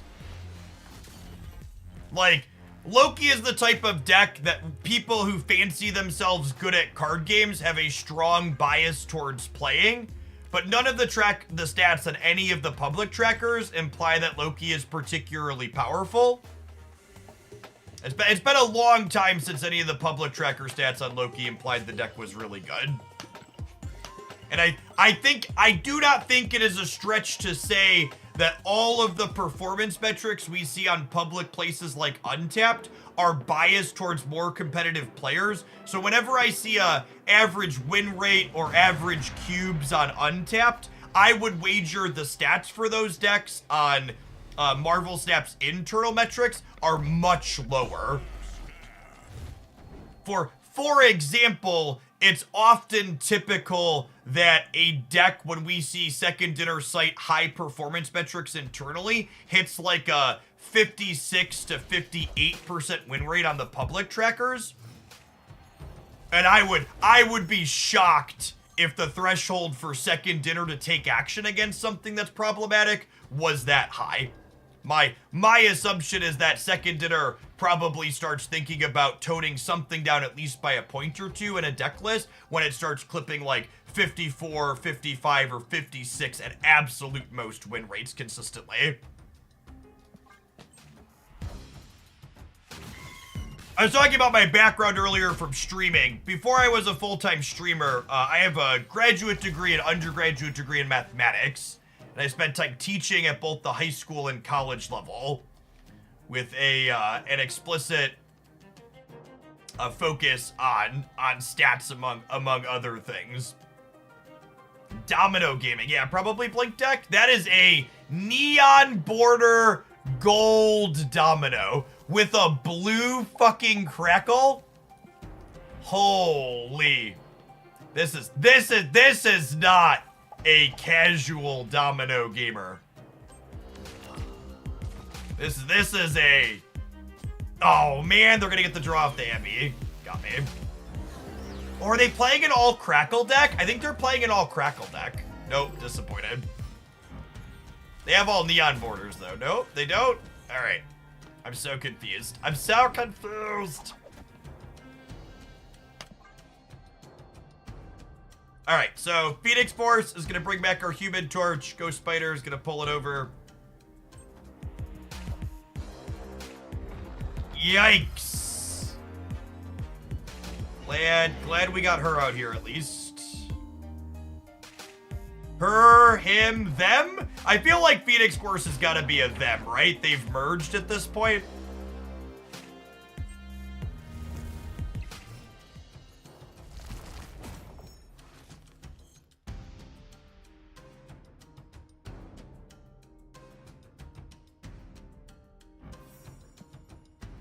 Phoenix Force is an entity. Appropriate. I think I'm waiting on this, because looking at the rest of their deck, it feels like there's a chance they're going to kick my Sandcastle if I put it down proactively.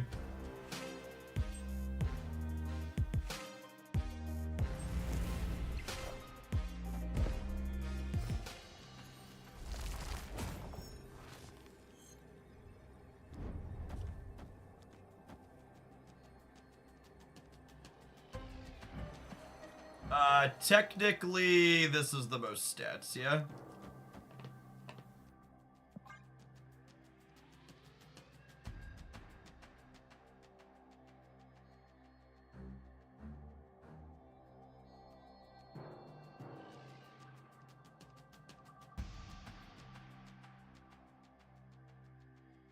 The Phoenix Force is some type of symbiote. Oh, is it in lore? I don't have a super deep Marvel background. I know it merges with things. And symbiotes merge with things. I would think they're different, right? Another blue crackle here on the left. Oh, I wonder if it's Domino again. The mystery intrigues me. We are the future.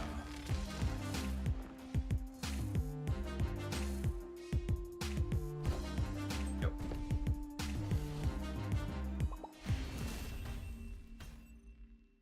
Victory.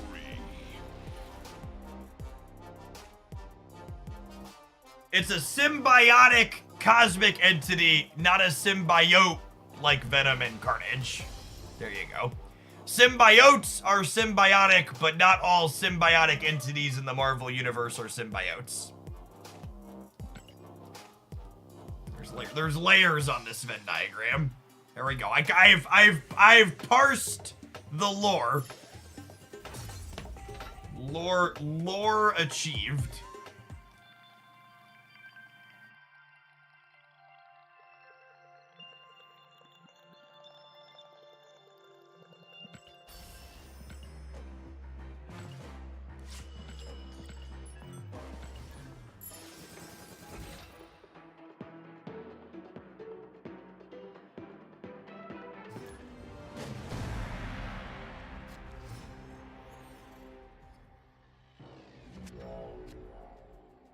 Lovely looking start. You see the Phoenix Force.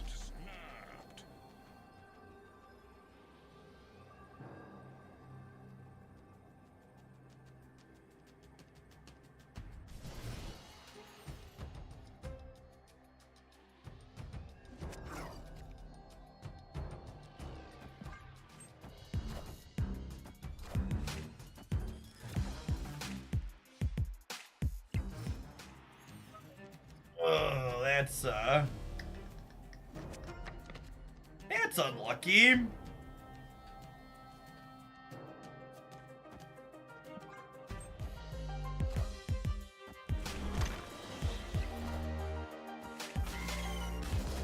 Man, there's a reason why you don't see a lot of this Phoenix Force deck, huh?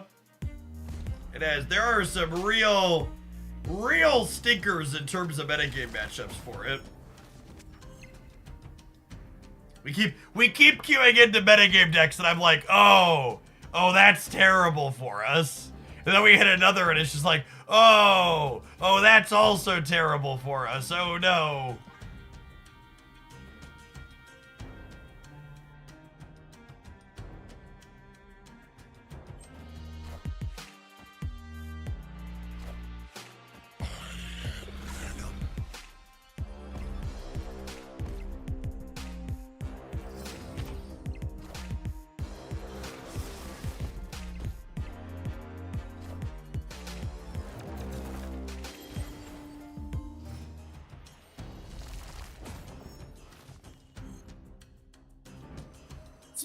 Speaking of things that are terrible for us.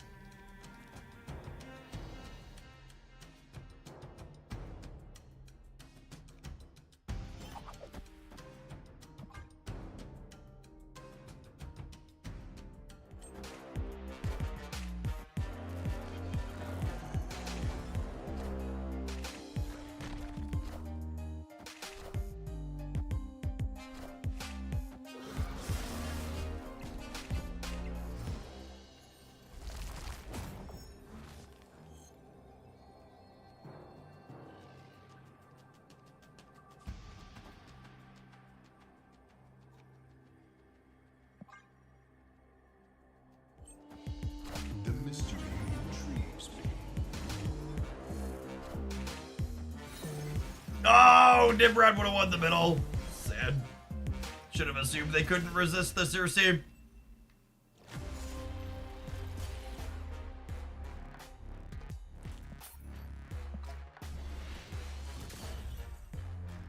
Oh, chat! I keep my social media up on my third monitor to peek at it occasionally because I hate myself. And I clicked over to Twitter, and this pop-up was here. And I don't pay Elon Musk any of his blood money. So they did this for everyone. It's not a coincidence that our sociopathic billionaire owner of Twitter made pornography within the terms of service and then subsequently made everybody's likes private. They did this for two reasons. One is the porn, but two, it's because too many people were liking really terrible posts from like actual visibly public Nazis and stuff. And then they were like, oh look, this right-winger likes a bunch of Nazi posts.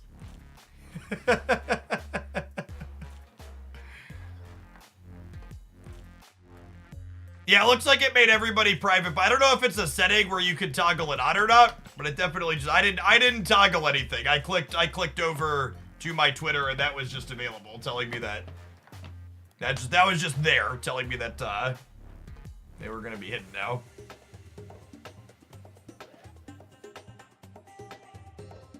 I've not been toggling, I've toggled nothing. All right, poor Phoenix Force and Nimrod are sad. All right, gamers, I'm gonna take an ad roll. I'm gonna run to the restroom. We're gonna play a different deck when we get back. Thanks for hanging out. Don't go anywhere.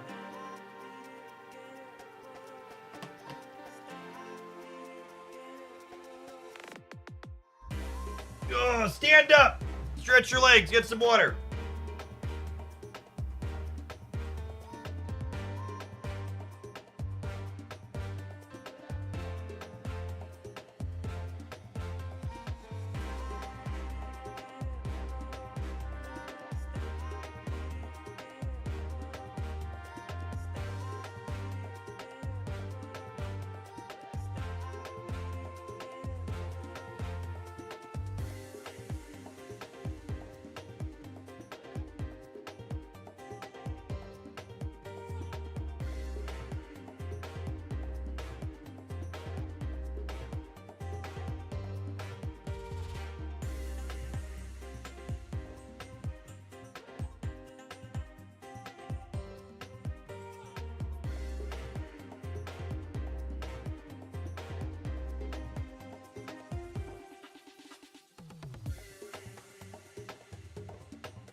You know, speaking of 1, 2, 3 curves from Nocturne, I see chat talking about that. We'll play one of those. This deck list has had really solid stats really consistently. See some games with it.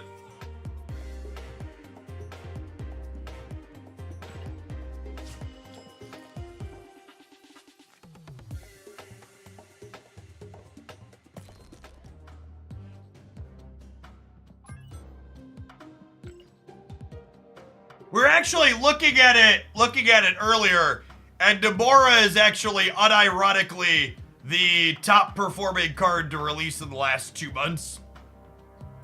She actually has stats above Nocturne at this point. Which is really amusing, because it was insane to me how many people were down on this card when she was spoiled.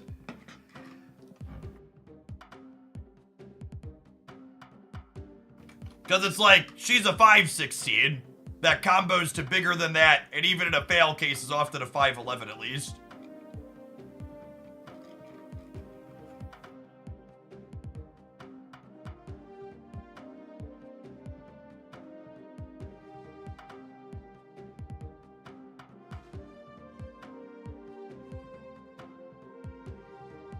Which Cerebro do you think performs better, Cerebro 2 or Cerebro 3? Both those decks consistently have solid stats on places like Untapped. I personally am not a big fan of Cerebro 3. It always feels really clunky and awkward to me.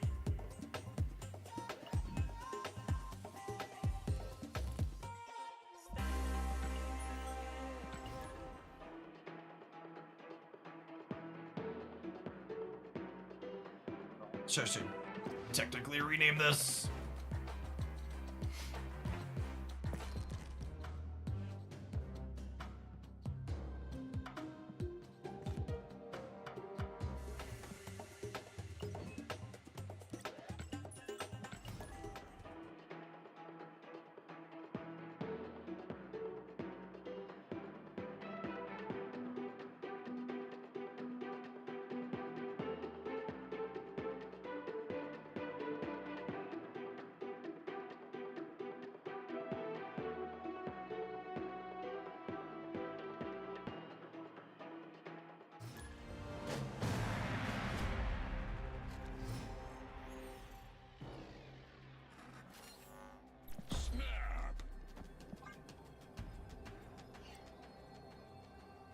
Jar looks pretty good.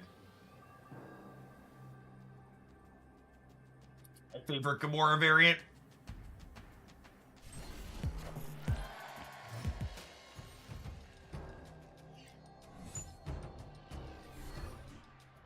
Odin.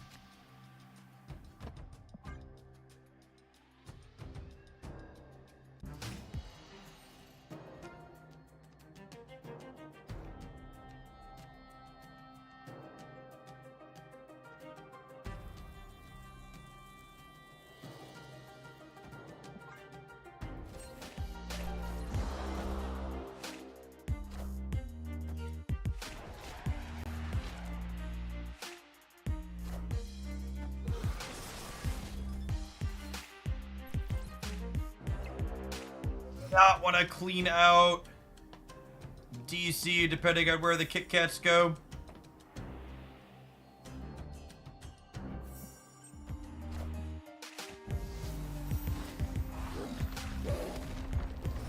Launching over there.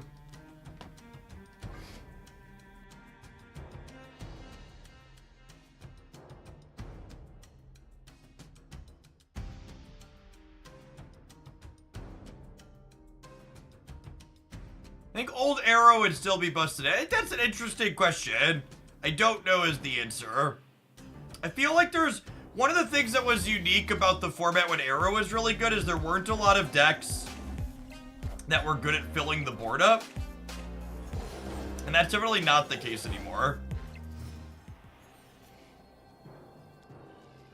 I feel like we have a lot of decks now that are good at filling the board up.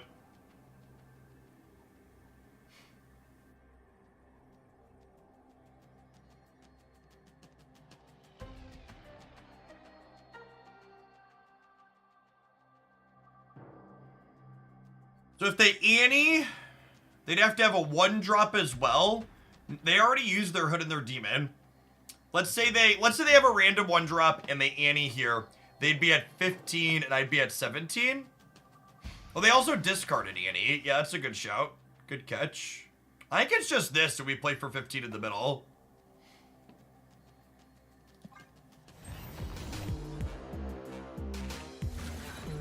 That's great. Are we getting Shang'd on the right? Some of these Century decks used to play Shang. Oh, Cersi. Losing the Demon seems not good, though, yeah? Speak of the devil and she will appear, chat.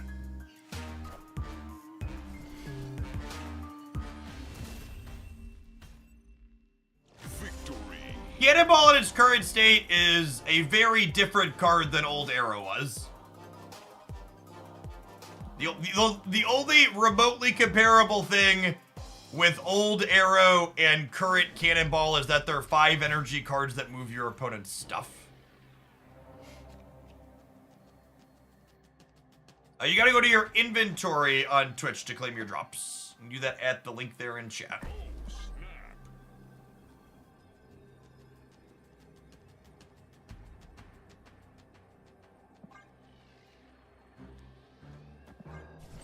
Put Echo on the right to fill for the void.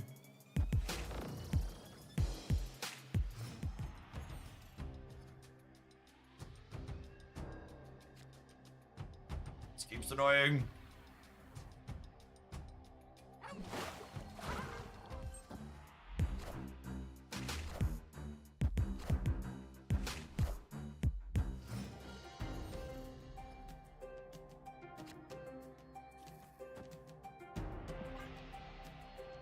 X23 suggests they're playing Lady Death Strike. Maybe?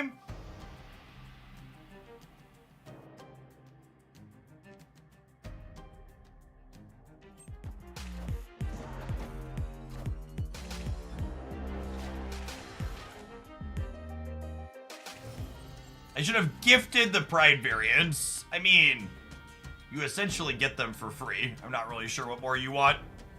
To do actual nothing? I guess to do actual nothing is the answer to my question.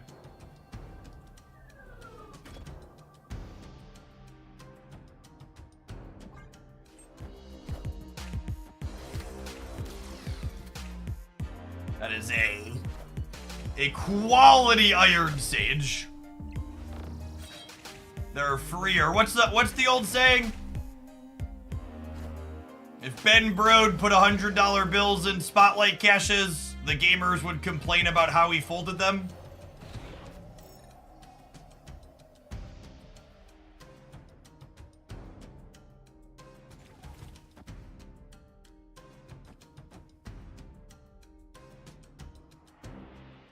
Hold my $100 bills? Is the man crazy? What a joke.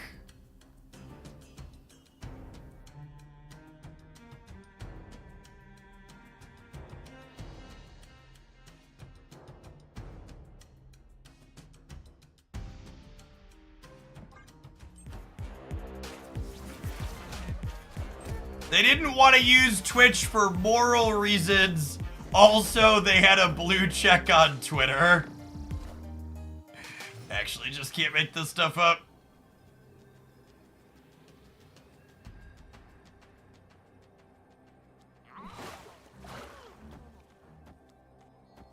I think they can't play for the right, so we put everything in the middle to then prioritize Ironheart triggers playing middle.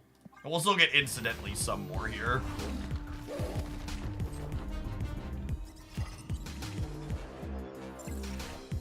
Cool. Does not matter where the real Slim Shady is. Got him covered. Victory.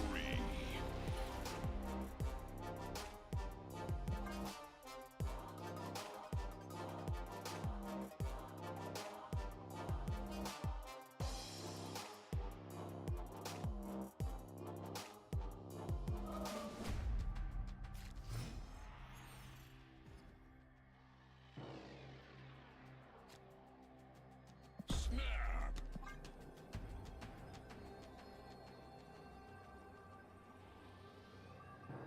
Actually, I have to pay for 6 hours of electricity with my premium video streaming device.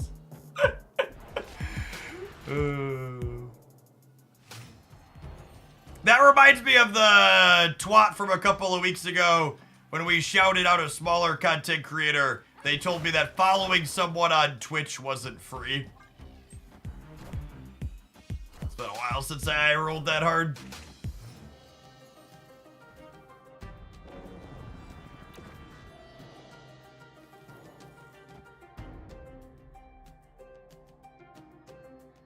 Why is Shang being played so little right now? Because there aren't a lot of decks that just put giant things into play, and the primary deck that does put giant things into play doesn't care about Shang, aka Hela.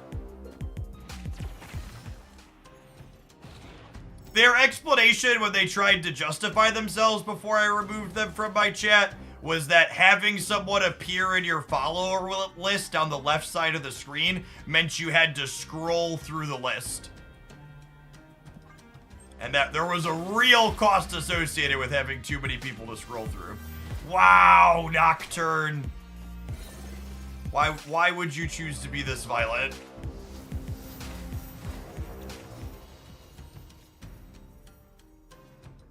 So rude.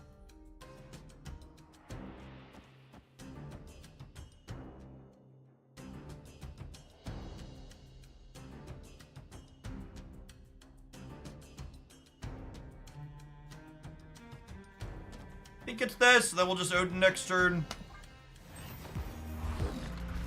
I could have been so much larger, though.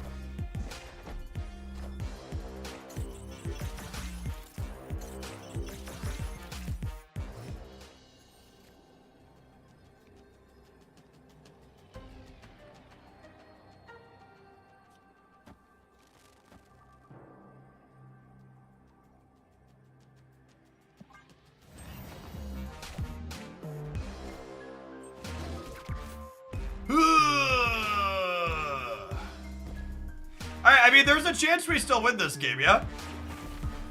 Oh, yeah, I think we're actually a favorite. I only need 3 triggers in the middle. We get a lot of triggers here. Are ye worthy? Like, we only have 4 things in play. Are ye worthy? Yeah, actually, I already won the game. Get 2 more rounds here.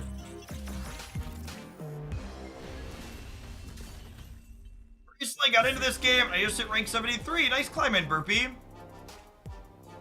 If you're someone that has experience with card games, or you just have pretty good gamer's intuition, you'll definitely be able to climb all the way to Infinite when you're in the early series.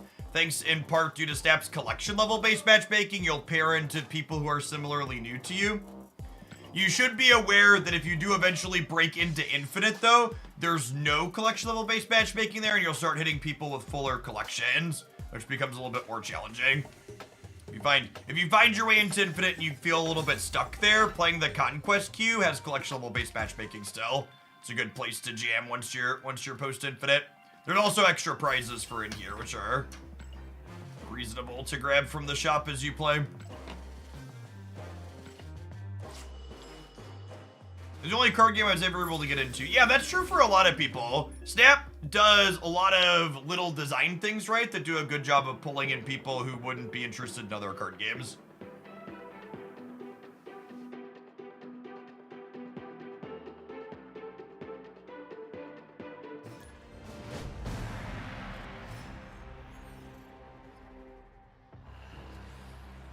There is a reason why Snap is a lot more successful than most other card games these days. I actually haven't tapped the sign recently. It's one of my favorite signs to reference because it shows how silly people are. There's been a lot of Marvel Snap is dying complaining in the community recently, so these are US revenue charts for mobile games that are card games. Q1 2024 and Q4 2023. So Snap is numero uno, and it's not numero uno by a little bit. It is number 1 with a bullet. By a lot.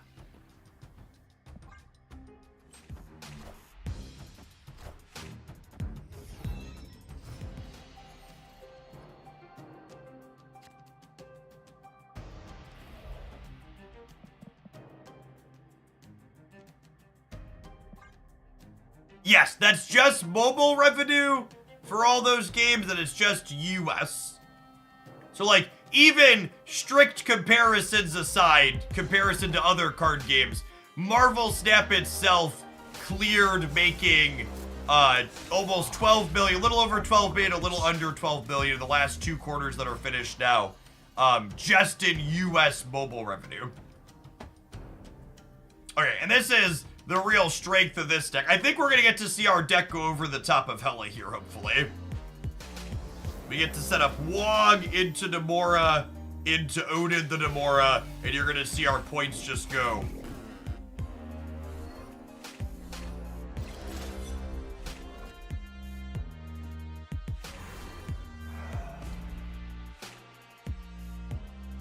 Clear for takeoff.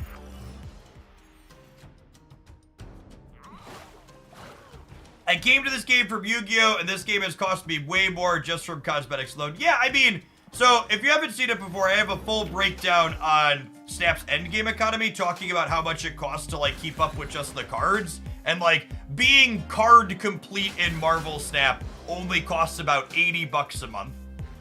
And speaking as someone who's, like, $13,000 deep in Marvel Snap at this point, I'm definitely not 13,000 deep because I needed to buy cards, right? I'm 13,000 deep because I needed gold backgrounds on most of my characters. Are ye worthy? The world where we lose this game is Hela revives Magneto and Magneto pulls Nocturne left, and then I lose center and right. Outside of that, we should be good to go here, though. Minions to So we need Magneto to go middle or right. We are the future.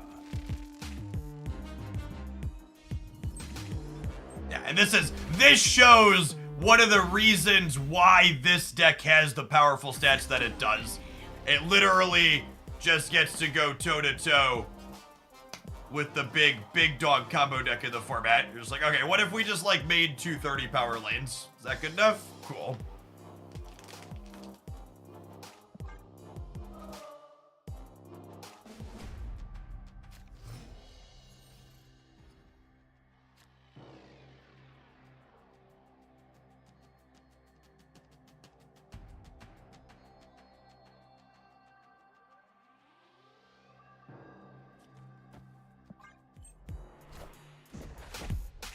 Why counter could just be big, yeah.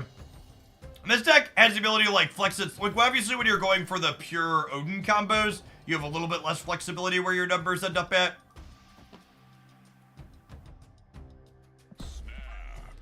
But when you're Namoring on 5, you can then shuffle your cards on turn 6 to get a lot of flex in where your stats end up at.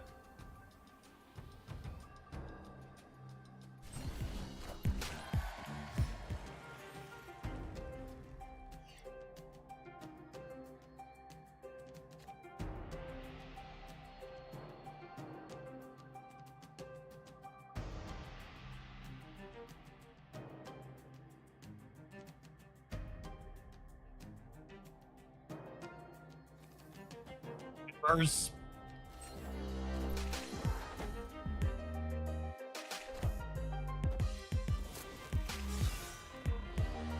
Outplayed our Hela opponent here. Thank you, Corvus.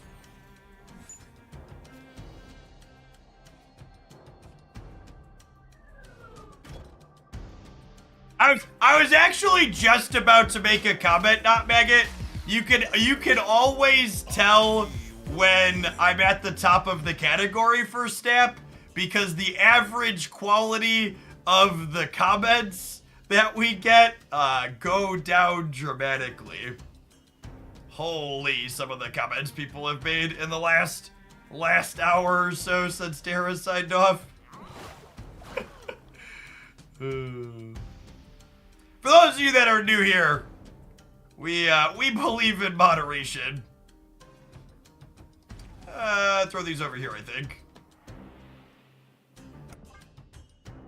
One of these New Yorks. Which is another way to say, if you're gonna fuck around here, you're gonna find out.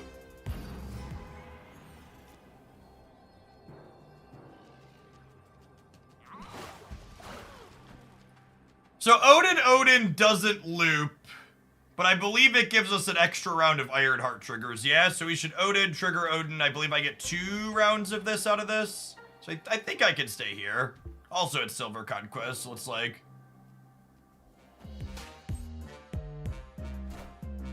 Are ye worthy? Are ye worthy? Yeah, so I should get 2 rounds of Ironheart triggers here is my assumption.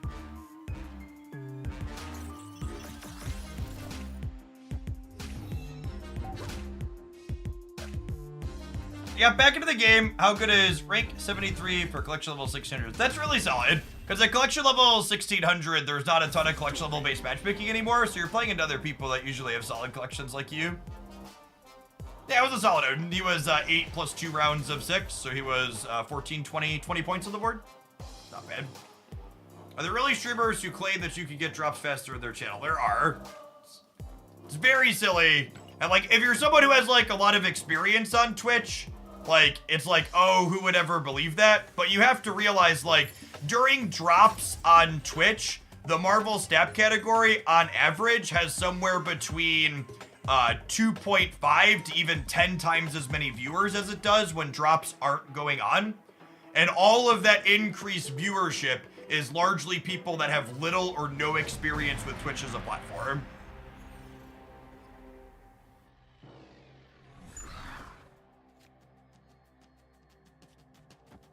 It's a lot of people that don't know what they don't know, and whenever there's someone that can be taken advantage of, there's people out there in the world that are willing to take advantage of them. It's just, you know, one of those unfortunate realities.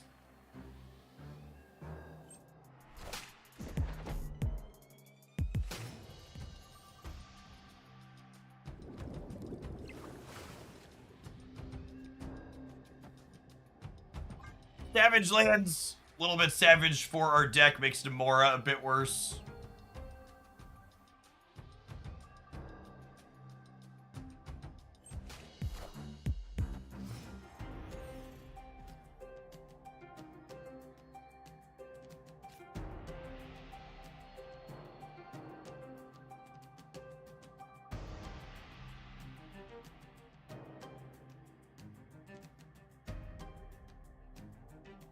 Whenever I bring up that it's dishonest to lie to people about the speed of their drops, there's always some turd that says something about it's just a joke.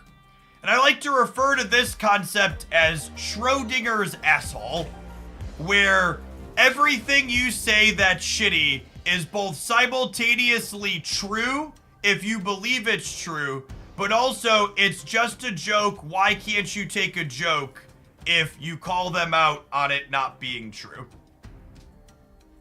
Jokes are supposed to be funny. They are not supposed to haze people or take advantage of things that they don't know. So don't cover or cope or whatever you want to call it because you like this person and they're being shitty. I probably should have snapped them before the Nocturne flipped up with the Limbo.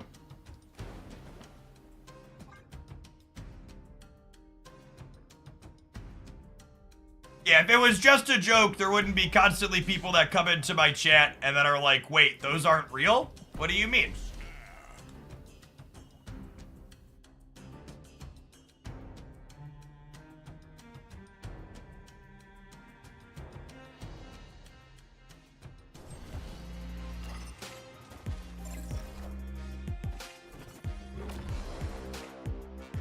Alfred, thank you for the half a year. I appreciate that. Welcome back.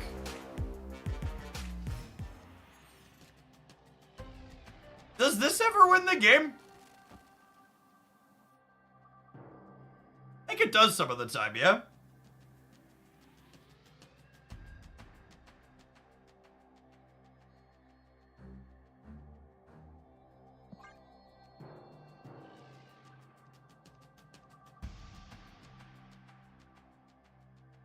They picked up a Sage, which is a little scary. Are ye worthy? I get like shanged in the middle and saged on the left. Is like a worst case scenario. Ah, Shadow King, yep. Always a tech card. Drops are still running for like 2 weeks. You got plenty of time to get them. Second dinner wanted to make sure people had plenty of time to grab the Pride drops since they support a cause.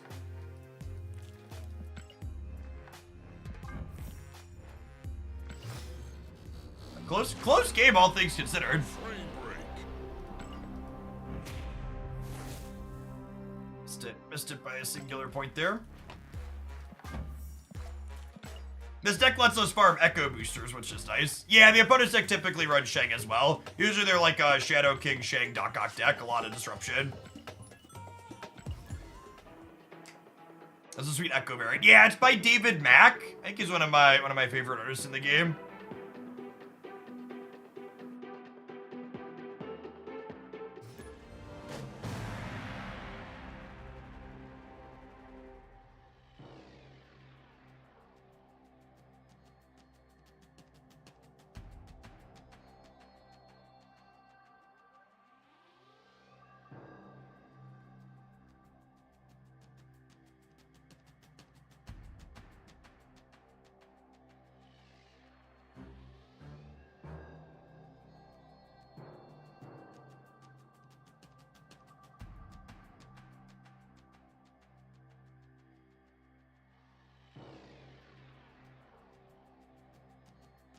Uh-oh. Uh-oh!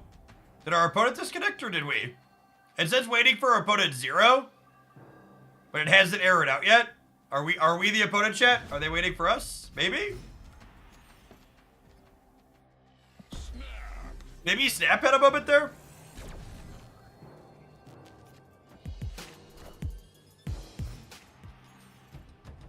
Oh yeah, it was totally waiting on us.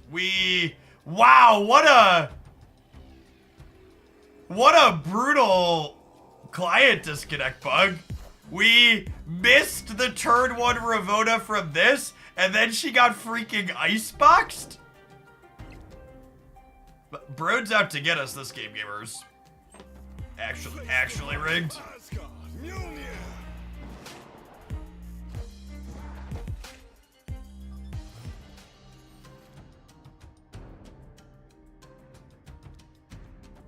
I used to be pretty down on the Snap economy, but after watching through some of your monetization videos and showing how to best utilize resources, I've definitely changed my mind a bit now that I get more cards than I did before, and it feels great. Thanks, Penguin. I'm glad they are helpful to you. And so we talked about that a little bit on the Snap roadmap.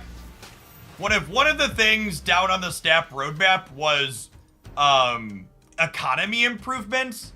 And when I saw that, I called out the idea that I think the #1 economy improvement Marvel Snap actually needs is just making the economy less obtuse. Marvel Snap actually gives players a great deal of resources for very little and nothing. And whenever I hear someone talk about how they're having a bad time with the Snap economy, they are almost always someone who has used their resources in an incredibly inefficient manner. And I think Snap, the main thing I would like to see changed is let's make the economy easier to min-max. Welcome, Nema.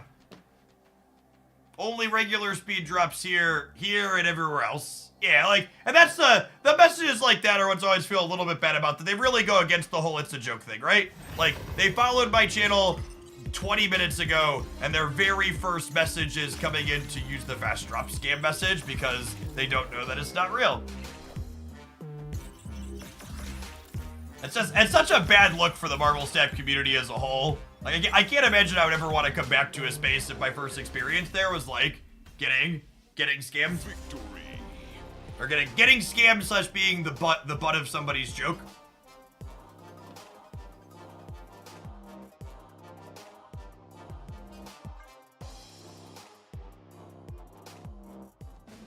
All I want from Snap is a way to target a booster on a card that I want. Yeah. At least we're able to win the game where it randomly skipped our first turn.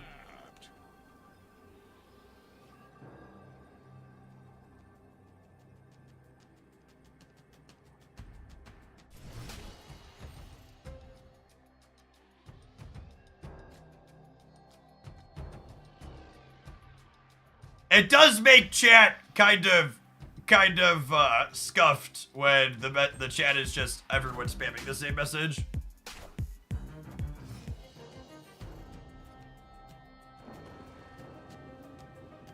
Yes, the system that used spotlight keys specifically, or that used collector's tokens, definitely a good bit worse than what we have now, and I'm glad they've improved it.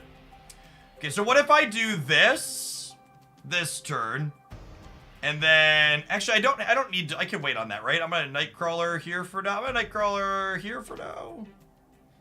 I think I'm just vibing. Face the might of Asgard. Mjolnir.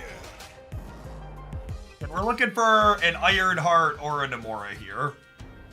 Perfect. So now I get to set up Wong, and then we'll get to go Iron Heart, Sage, and then we'll get to Odin the Lot on the last turn, which is stellar.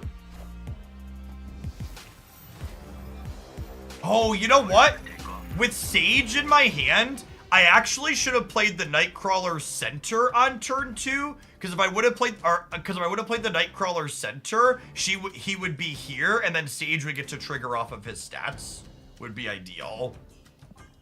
So I'm gonna miss potentially 4 points on my Sage.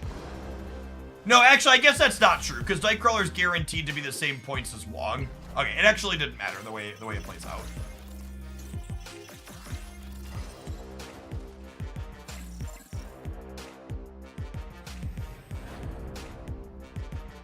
So the benefit of saving spotlight keys is just being able to ensure you'll get what you want from their current spotlight. Yes, the #1 mistake people make when it comes to managing resources in Marvel Snap is spending spotlight keys when they can't guarantee an outcome that you want. And I know it's not exciting, and you get FOMO'd from creators telling you that this card's the best thing since sliced bread, but you really shouldn't spend your resources if you can't get something you're guaranteed to be happy with.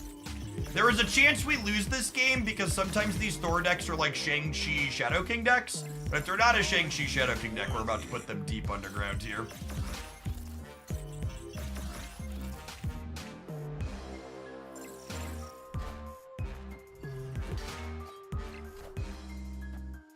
Token Tuesdays is not great IMO when you can wait for a token bundle. Well, thankfully the facts don't care about your opinions.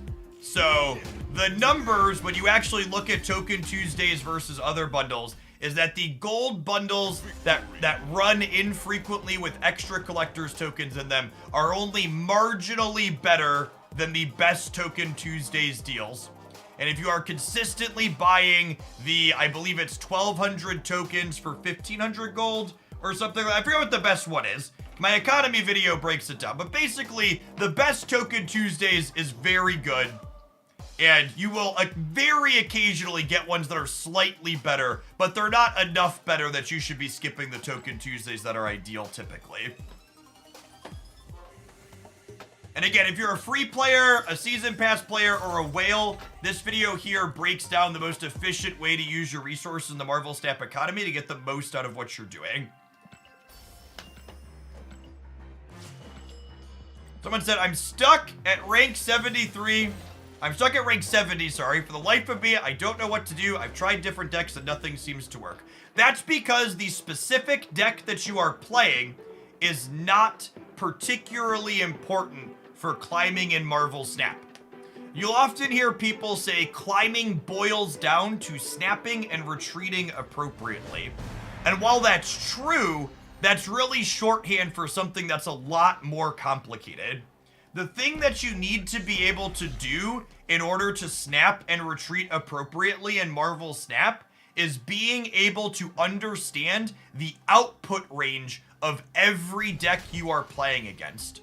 It means you need to be able to look at the cards your opponent already has on the board and go, okay, I know they can get to 20 points in this location, and 19 points in this location, and 12 points in this location by playing these cards, and I know I can deterministically beat them, or I can beat them some of the time and it's a coin flip, and I should stay because I'm favored here, or I should leave because I'm not favored, or I can never win. The snapping mechanic and leveraging it appropriately to maximize your gains and mitigate your losses is the singular most important thing to being successful in Marvel Snap. If you're not leveraging that, you're going to struggle regardless of what deck you are playing.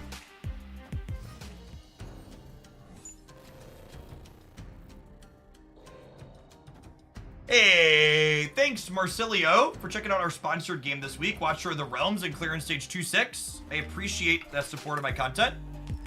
Drop me a message to claim your free sub gift to the channel if you need that now.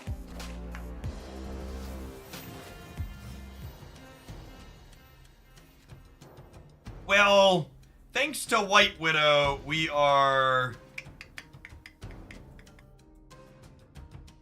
Thanks to White Widow, we are not able to Demora efficiently. So I think we're just spreading out cats and hoping that's enough.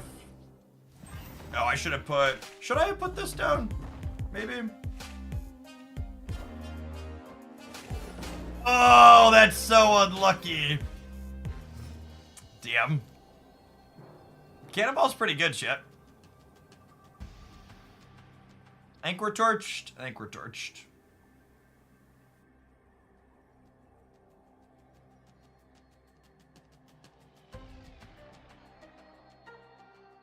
So I stopped playing when Spotlight drops, removed the schedule series drops. I felt like my ability to get cards to be dead for a while. Has it gotten better since then? I mean, it got better with that change. Again, the key word in the statement that you just said there was it felt like it was harder.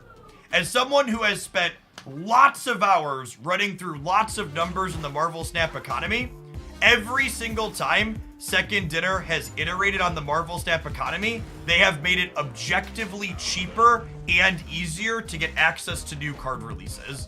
They aren't iterating because they want to make the game more expensive. They're iterating because they want it to be cheaper and they want you to have game pieces to play with.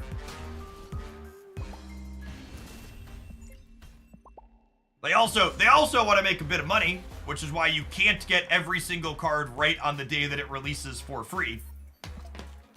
But you get, for reference, the numbers my economy video breaks down, and for the details on this, you can click through to that. But free-to-play players have access to approximately 50% of new card releases of their choice on the day they release in a Spotlight cache.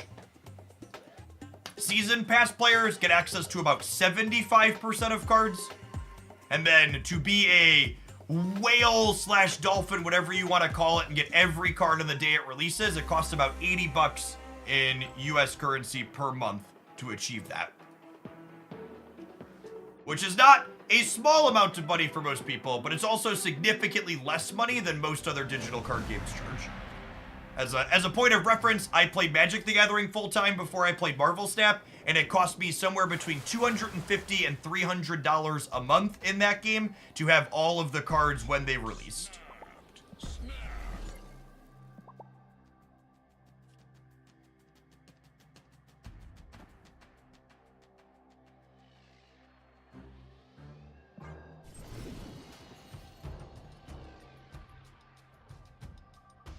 It wasn't even for all the really crap mythics, right? It was for a lot of the crap mythics, because, like, I played a lot of bad decks in Magic the Gathering too, so, like, my job was essentially playing the bad cards as well there.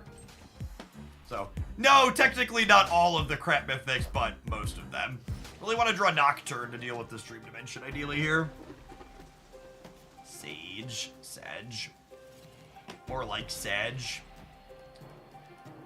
I think we're vibing. What $80 in purchases gets you the new cards? I gave you the hook. I'm not going to give you the whole count. You're going to have to click into the econ video if you want to find out what you need to buy to spend $80 to get all the cards on release day.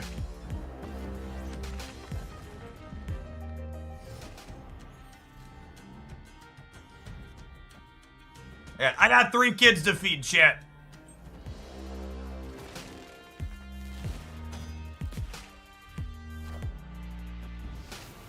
I can make you a deal, though. If you don't want to click the video, you're short on time, you could use your Prime sub, and then I'll tell you for free.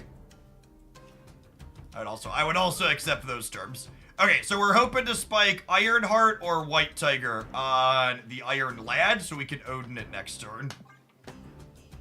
So 50% here for a happy outcome.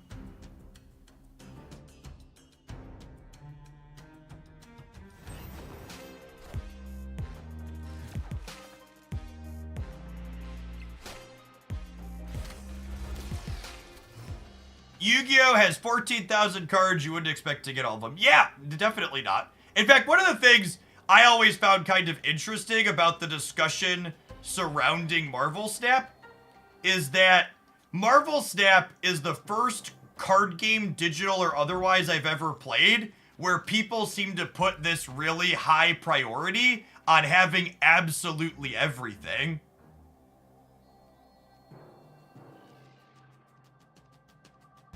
And you definitely don't need everything to be successful in Marvel Snap, right? Like, you don't need every card right when it comes out to be at the top of the metagame and be successful.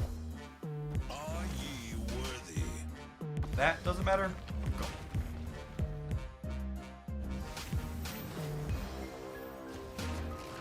Releasing only 64 cards a year makes it possible. In other games, it's impossible. It's not, though, right? Like, in Magic and stuff, you could spend money to get all the cards. Victory.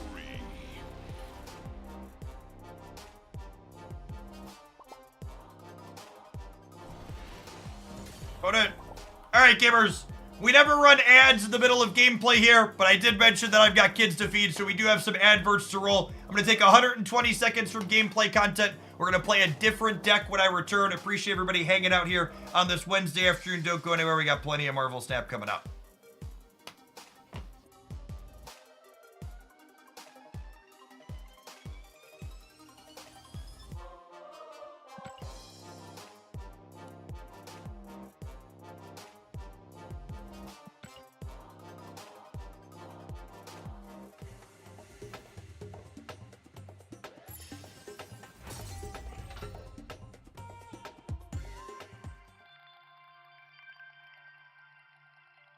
Do you get any cards free to play in Magic the Gathering? It depends on... how good you are at drafting. Is largely what it comes to. Whenever you talk about how the driveways are... I think it's okay. I also think my wife's supposed to be home soonish. If my wife's not home at the next ad break, I'll run up and throw the hose on, or throw the sprinkler on again. I don't think it's been that long, but the sun's also beating on it now, so... I'm gonna do some more of this. This was fun yesterday. Both the negative half of this deck and the Cersi half of this deck was fun.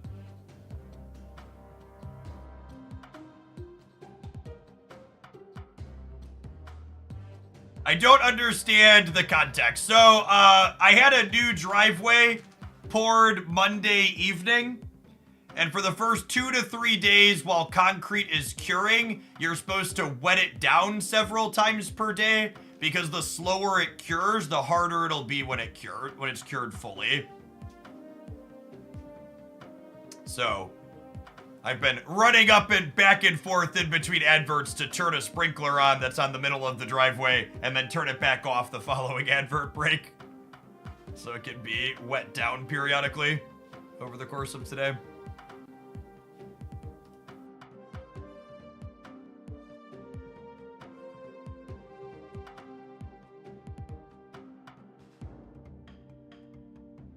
All right, let's play some Mr. Negative, huh?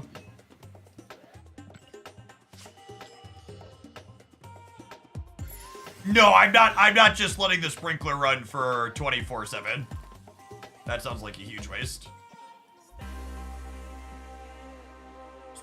I just wanna protect the investment that my $10,000 driveway cost me. Concrete ain't cheap. I did see the Lego Horizon game. It looks great. It has 2-player mode like most of the Lego games do. I'm looking forward to the Lego games. Were something I played a ton of with my boys when they were like 5 and 6, but they've kind of like grown out of them a little bit. They're not super into them anymore, so I'm looking... Haley turns 4 in a couple of days, so I'm looking forward to her really getting into more regular video games better. I'll probably revisit a bunch of my Lego favorites. She's super into superheroes and stuff too, and the DC Villains Lego game is probably one of the best Lego games that they've released. It's real slick.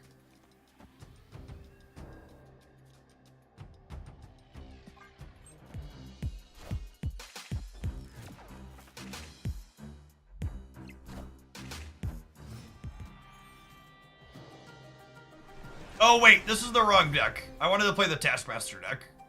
That's fine. We'll obviously finish this match with that. This was not the one I had intended to load up. This build is also fine, but it's not the Cersi one I wanted to play. Okay, too many deck lists. Too many deck lists, too little time.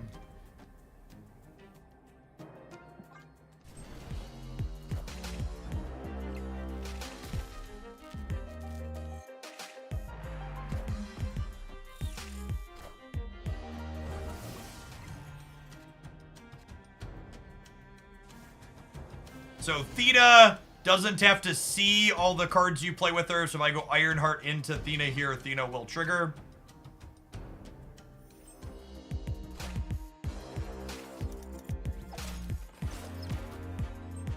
It's unfortunate that I'm losing my Mystique, but getting a free blue marble is not terrible, I suppose.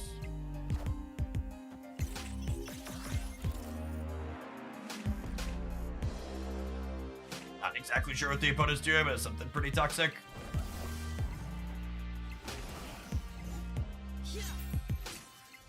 What if I like Iron Man or something here? Nice. Nice.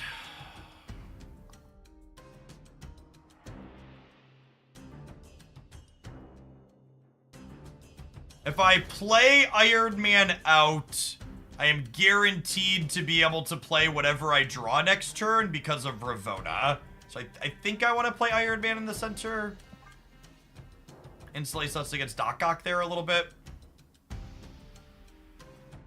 think seriously we got enough value in a Thanos deck to be worth her conclusion. Maybe upgrading one energy cards I think is actually one of the riskiest Cersi upgrades you can do, because Falcon, Beast, and Carnage are all like kind of dangerous clicks, for lack of a better term. Hey, they played a debris and my game didn't crash. Yay.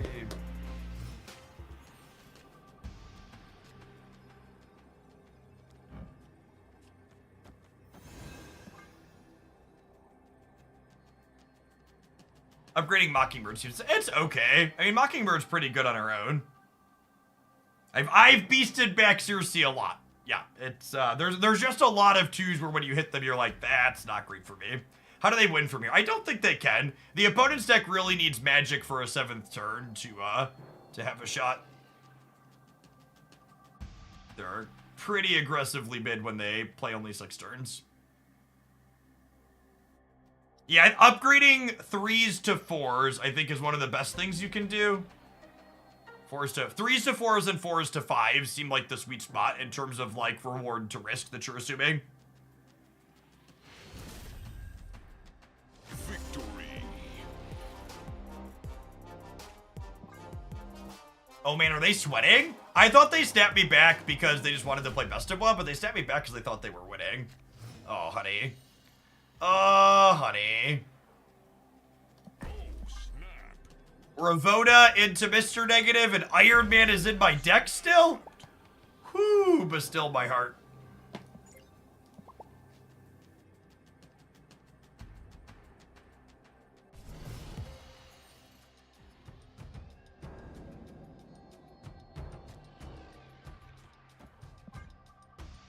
I'm glad Marvel staff is promoting the Eternal movies so much right now, very timely. I mean, especially with how much the MCU has slowed down recently, I don't think it's realistic to expect Snap to have content related to MCU stuff at all times.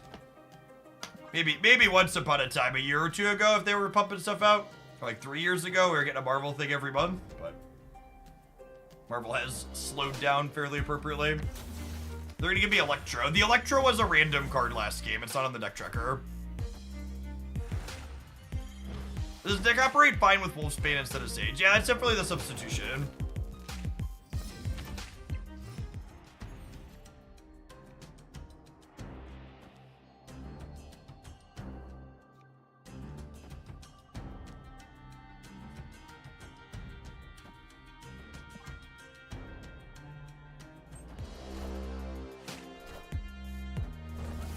I was so certain when you said Iron Man is still in my deck that you would have summoned him to the top. LOL.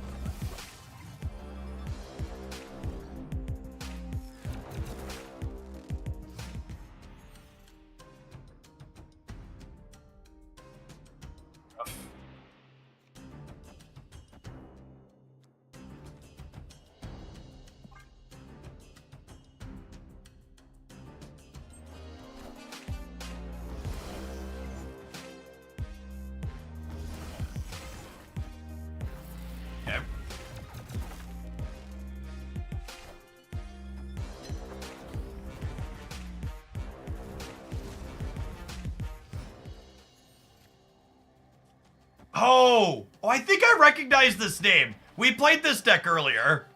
It was really obnoxious, as shown.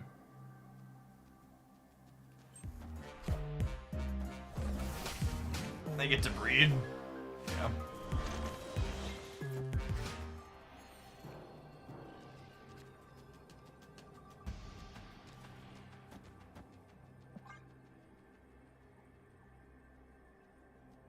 TLSG has a video on this. I mean, we built the deck that the current opponent is playing from nothing in the deck editor because it's a very easy, obvious deck that is clear builder on suggestions.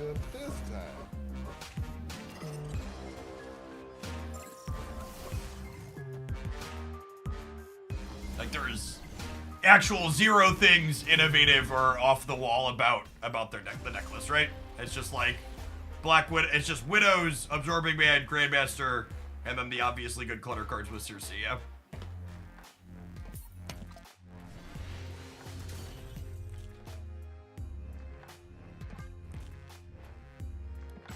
I mean, pre-Cersi or post-Cersi, it's just so weird when people like this is a deck that's second dinner built, right? Like, it's a deck that has a very clear game plan and cards that very cleanly go together that lots of Marvel Snap players are going to independently come to who are reasonable deck builders.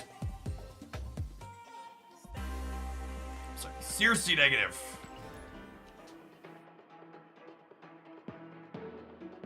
This is why Grandmaster started as a 2-0. It is, yeah. We actually would have won that game if Grandmaster had been a 2-0, yeah? There are 2 points on the left is what let him win the game.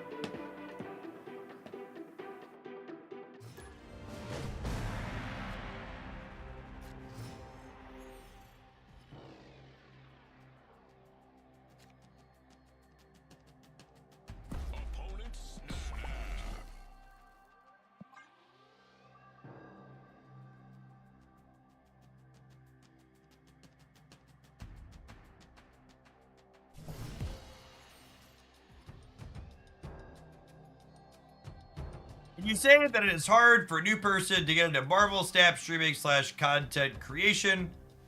Saw your tweet about rating nonsense that goes on during the drop season. Also saw smaller streamers like Paper being discouraged. I mean, trying to get into streaming in general is difficult to impossible.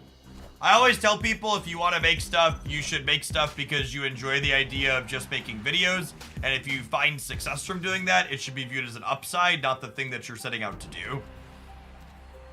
If you get into making content or videos with the goal of, I'm going to turn this into a job and make money, you're probably in for a world of disappointment. For every one person like myself who's like working really hard and doing this successfully as a job, there's hundreds of other people who are also working very hard and they are not doing it successfully. Like many parts of life, you will not find success in streaming just because you showed up and worked hard and put in the hours. The brutal reality is that a lot of the things that dictate the winners and losers in streaming are things that are outside of your control as a content creator. Oh, I should walk left to give him 2 more power. Sure, yeah, it's technically true. Talking and clicking.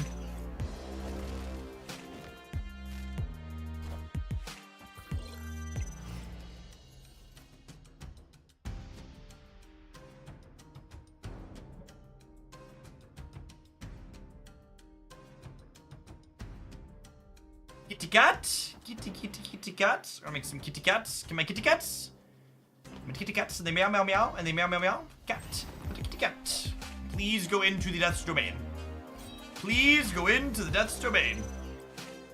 As World Forge, World Forge is a new feature location today, yeah. Iron Man left is insane. Iron Man left's gonna be pretty good. We're hoping to peel a Mystique or a Sage for the center.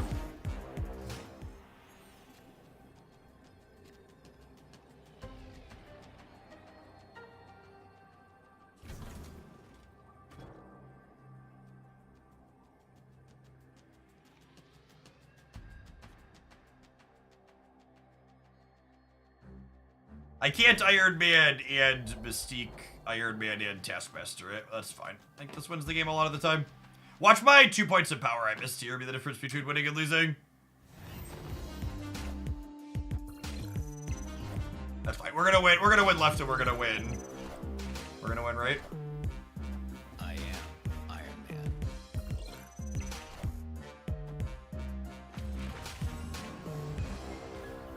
I guess I technically could have played the Taskmaster mid to guarantee everything stayed left, but it doesn't really matter, yeah. This technically lets us play for all three, which is more fun. It's 12 power Taskmaster, which is real big.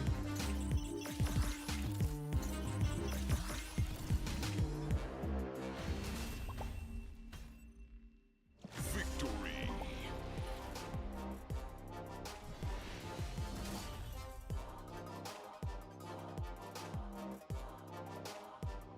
Yes, if we would have had 2 more on Wong, we would have won the center as well. It was a good shout.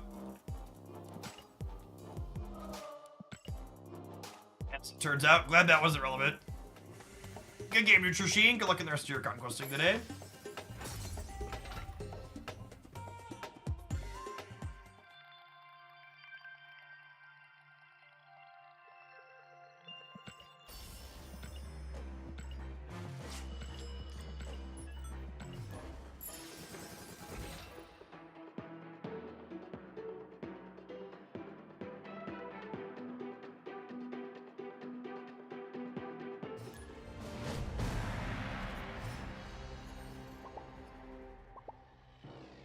Oh, snap.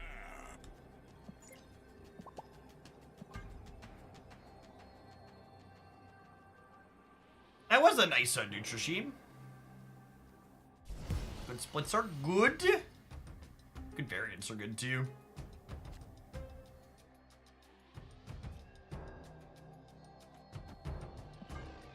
Drop Renslayer in the Stark Tower in case the right side is hostile to her.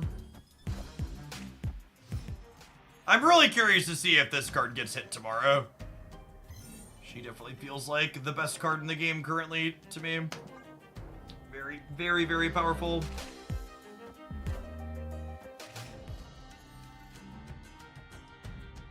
Right on time, Mr. Negative. Welcome to the party. What am I flipping? I'm flipping Mystique, Sage, Ironheart. That's probably worthwhile.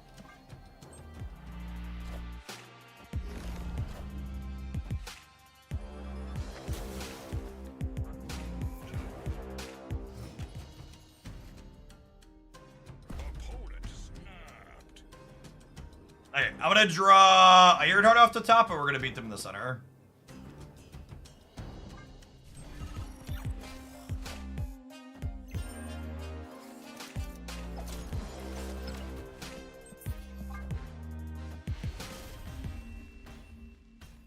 Escape.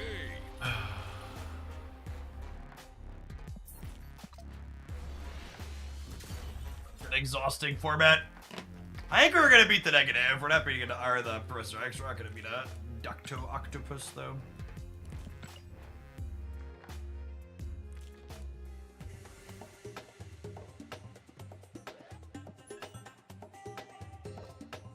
Never purchasing entry.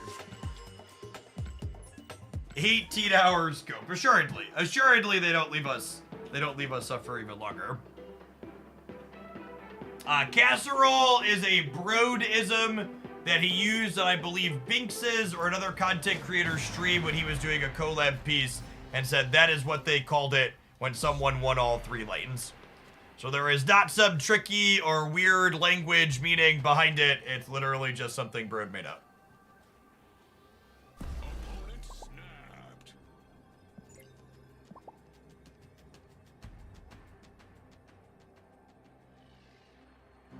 It's because winning all 3 is tasty. Okay, sure. That's a better reason than I assumed, I suppose.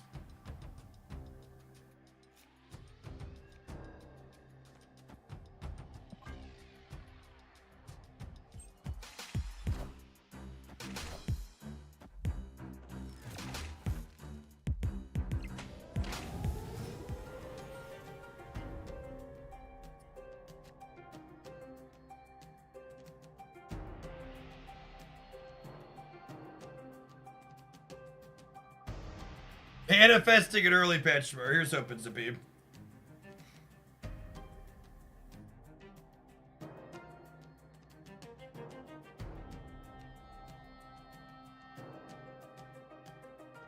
Man.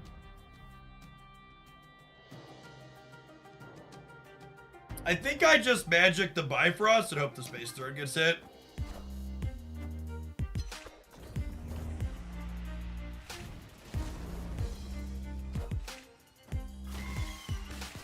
Destroy Thanos, spicy.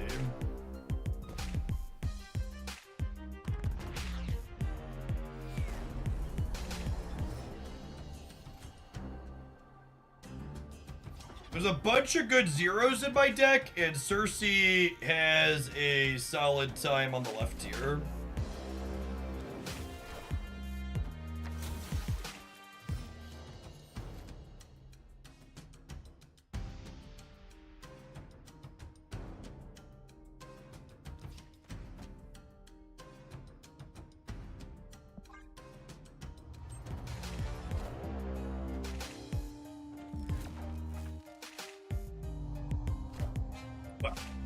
They appear to have activated my trap card. We want to draw Sage, Iron Man. I accept these terms and conditions.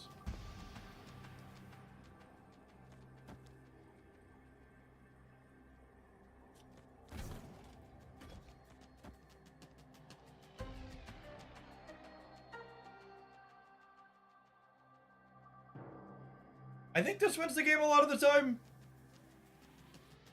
Alternatively, if I want to be greedy, this probably hits here at least once, yeah? And then I could do this for the double-double.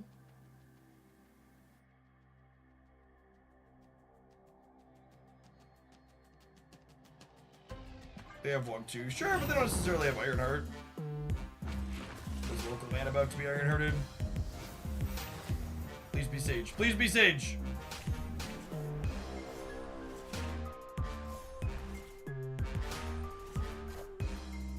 Yeah, and if every Ironheart trigger goes here twice, we just win the left. I am Iron Man.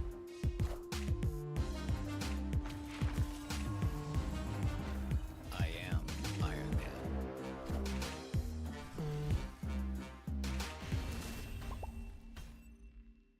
Victory.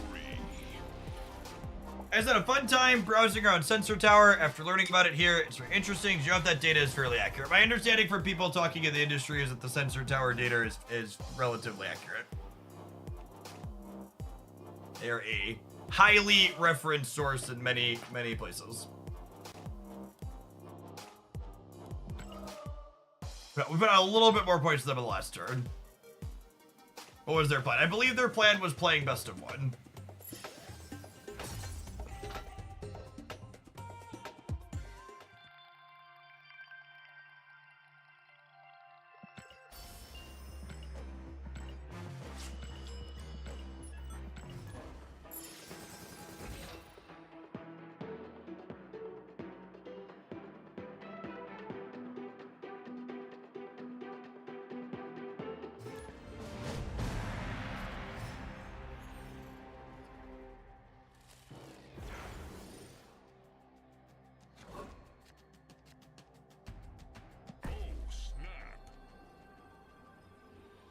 Sensor Tower. Sensor Tower is the reference source in the revenue screenshots I pulled up on stream that compares how much money various mobile card games are. Or have made. Not are, have made.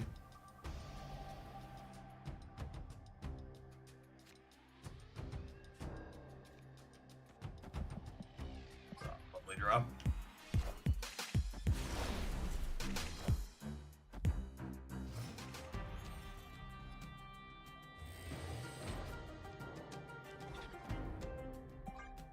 Yeah, Mystique, Ironheart, Sage, and Iron Man all still in my deck. But still my heart.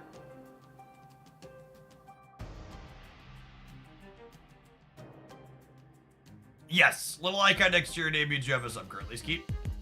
It says you were gifted a sub for 1 month.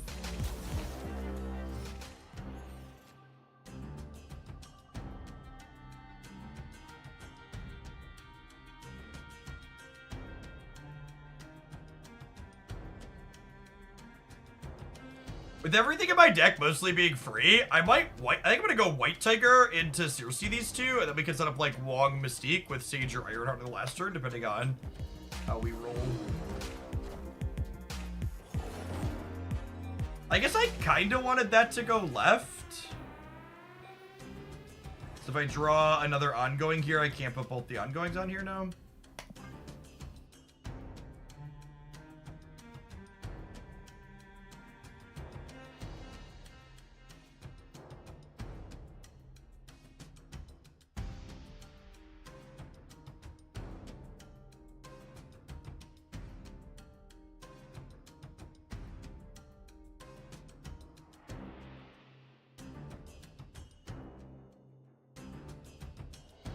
You can join the Discord. It does mean you can join the Discord, yeah.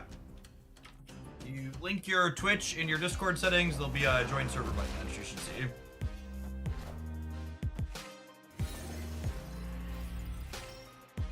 There's no strings.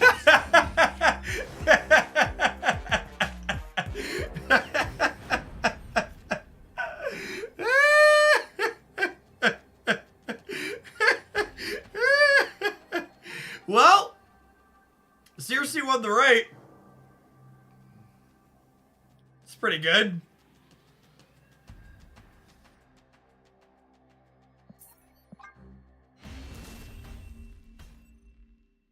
Escaped.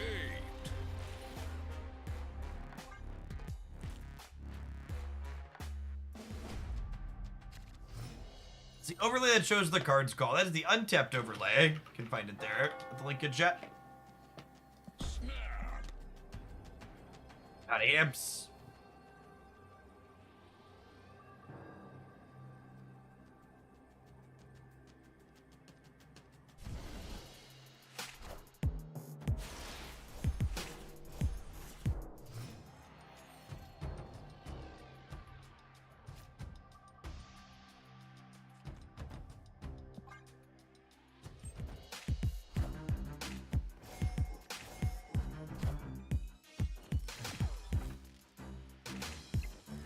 If your subscription runs out, you lose access to see the channels of the Discord, but you technically don't get kicked out. It will be less useful to you. No leaks. If you hear water running, it's just Jeff's driveway. That's true, you know.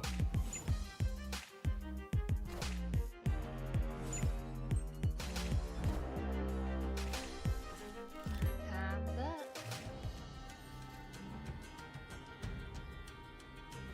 I was like the one draw that could scam me into staying. Bamboozle me, baby.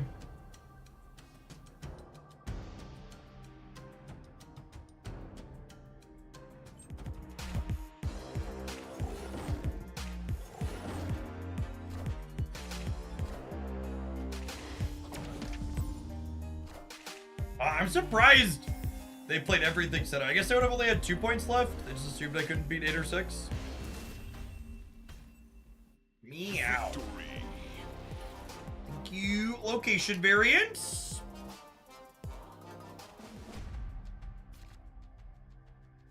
Armitage and TVA playing for the home team there.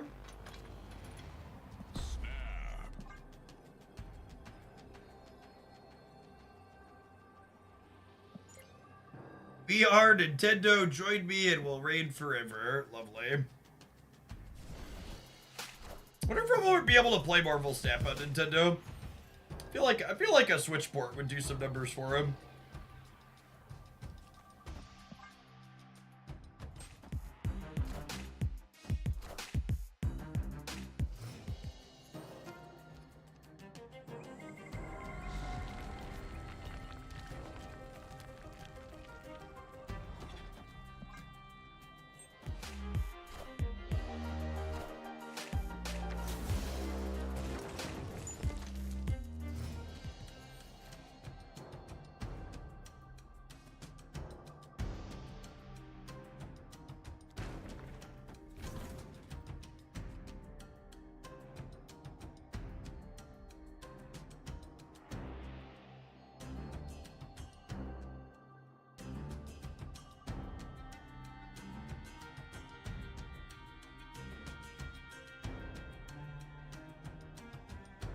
Man.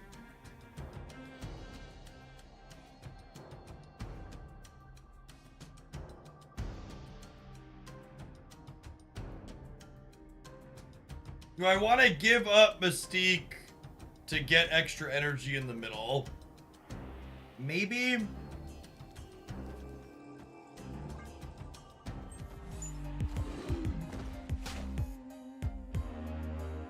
Wow, I'm shocked they didn't play for the center.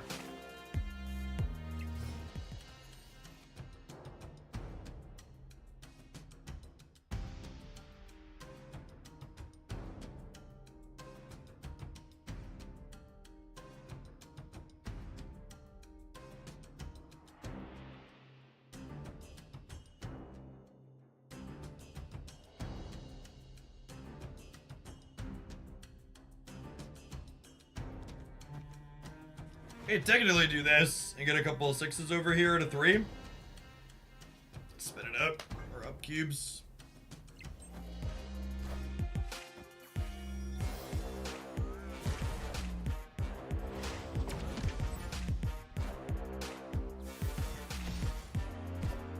People have been speculating that Nintendo's on the verge of releasing a Switch 2, like since the week after the Switch 1 released, so take anything you hear with regards to that with a huge grain of salt. Hail Hydra! I am Iron Man.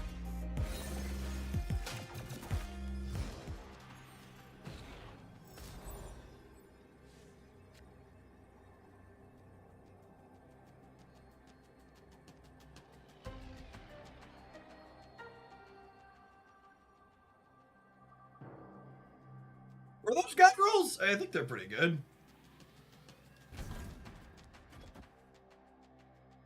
I need 2 Iron Heart triggers to land middle to tie there. We can totally win this game. In it to win it. Are they bad? Yeah, I don't know about the Zola. Their Jeff can move. Yeah, sure. Yeah, but let's play for all of it. We're always playing for all of it.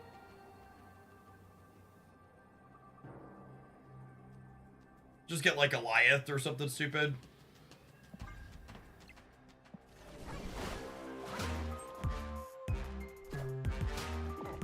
Wait, what?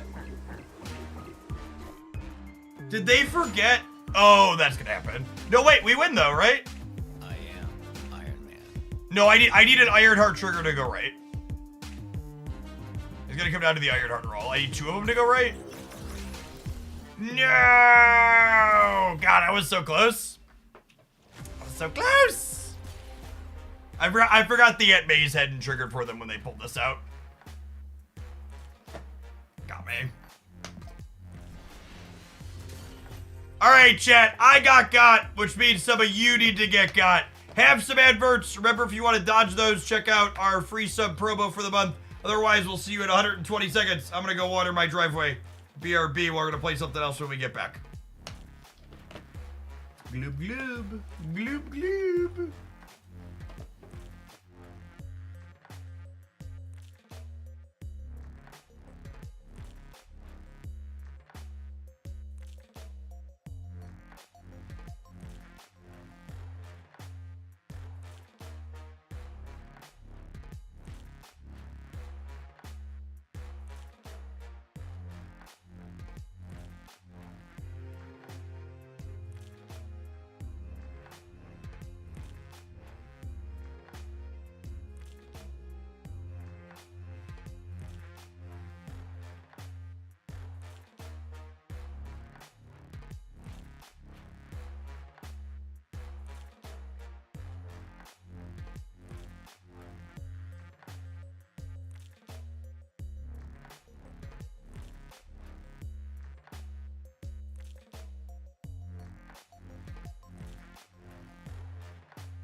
Some people have to repark their car every 12 hours. Some people have to water their driveway.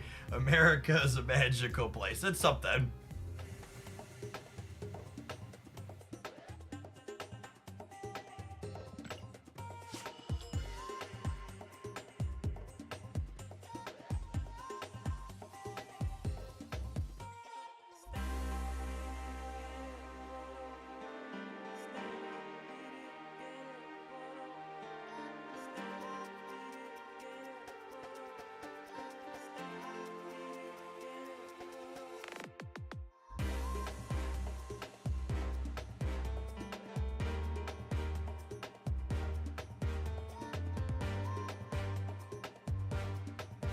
Oh, wow. I just realized something, chat. I guess that didn't click for me when I realized you can't see likes on people's pages anymore. I can't block people who like shitty things on Twitter anymore. Well, that's gonna make the experience on that platform significantly worse.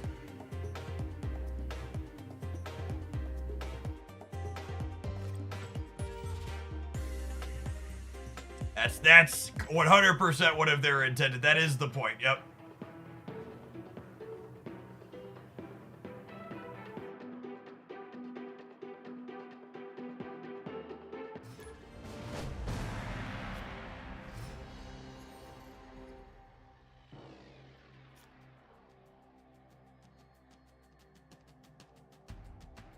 Opponent snapped.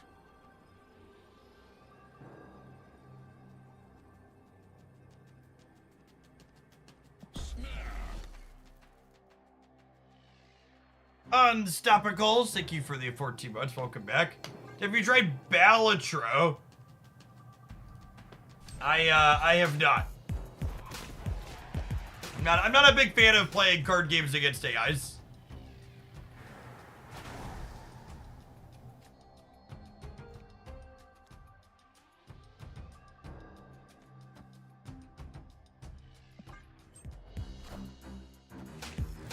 People who enjoy playing card games against AIs seem like they really like that game, and more power to them, but I personally am not a fan.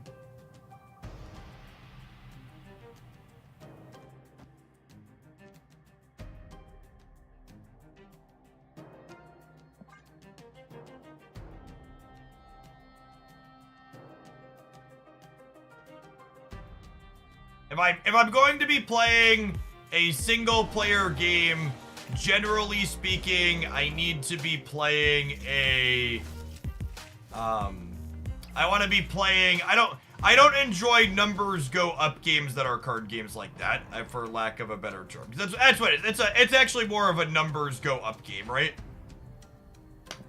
I enjoy that from like an RPG character building perspective. I don't really like it from a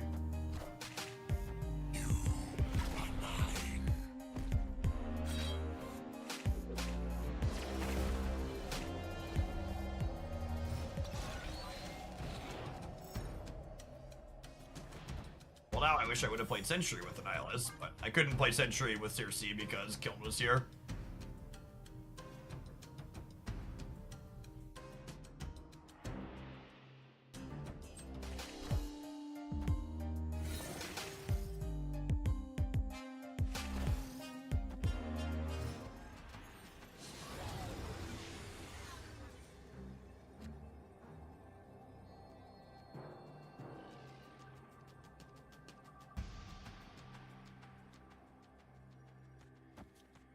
So Sentry lets them win here.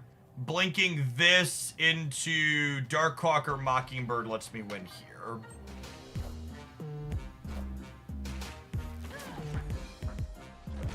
Slide does not do it. GG, whatever.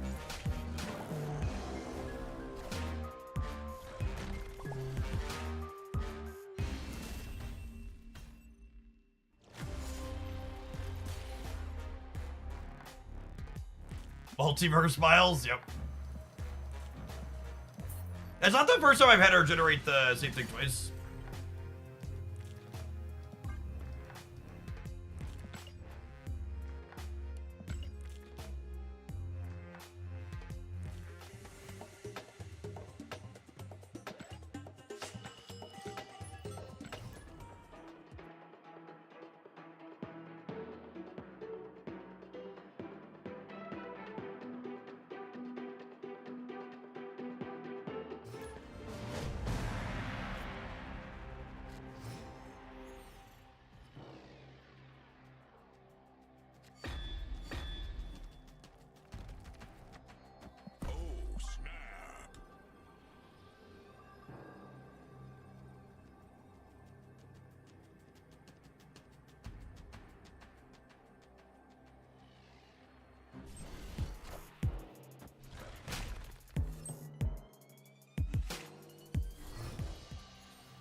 both of the packages in this deck play well into Hela. Your Darkhawk rocks make it so they're less likely to assemble their full combo, and the Clutter package makes it so when the combo falls, it's less likely to give you big stats in 2 places.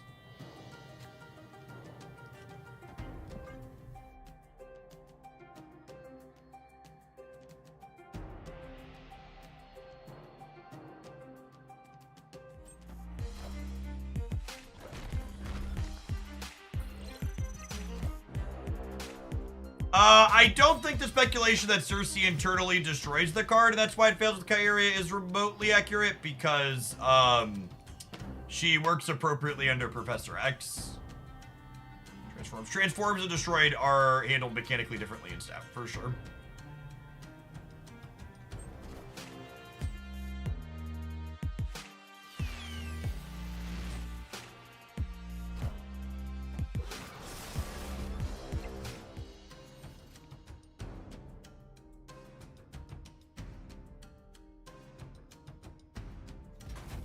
Funky draw without any of our 1, 2s, and 3s other than Korg and Carnage.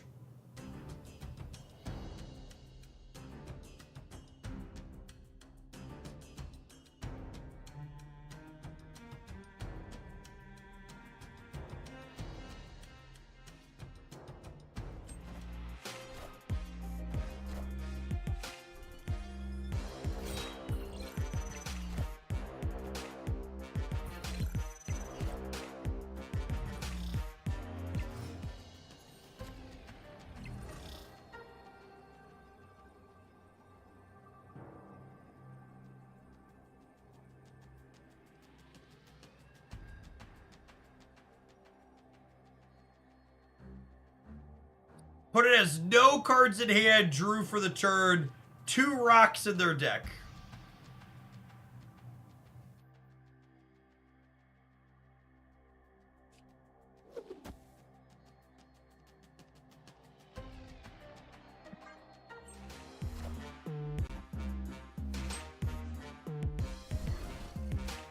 That's the tough part. That's the tough part about the Darkhawk deck. Is you're like, you don't actually know when the Darkhawk cards won you the game. Only your opponent does. Just everybody clinch.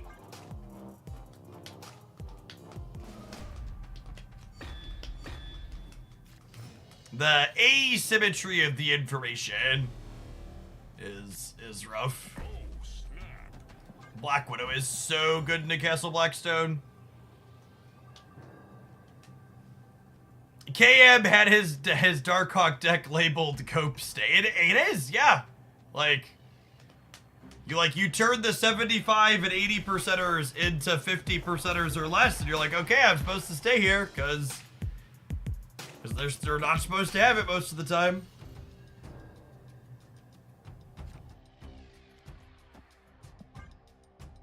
It's a funny name for it. If your drops aren't progressing, refresh your browser tab. Sometimes switches. Dorky.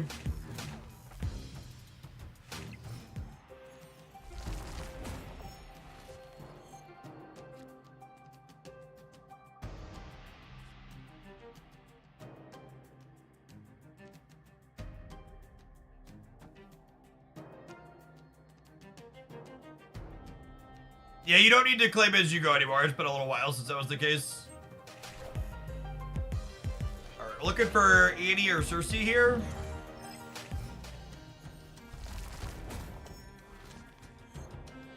Best you can do as a Korg, I guess, game.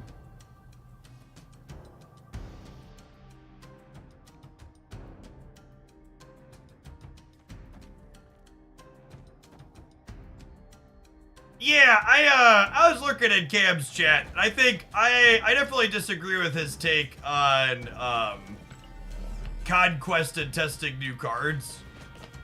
I think Conquest has a ton of value when it comes to playing with new cards because it gives you a chance to like actually see games play out as opposed to constantly retreating like proper ranked play has. Like, especially at towards the top of the ladder, like when both players are like snapping and retreating optimally, like I don't know. It's probably upwards of like 75+% of games that are ending with one player retreating, because it's correct to do so. And Conquest gives you a space where you actually play games to completion, because it's correct to be playing them to completion. Am I debrising? I think I am. I kind of want to do this. And then we peel Cersi or Annie and win the game. You aren't the Death Annie deck with Cersi yet. I think I played a couple of games with it yesterday. Ooh, filling left and right is spice. Debris is so good.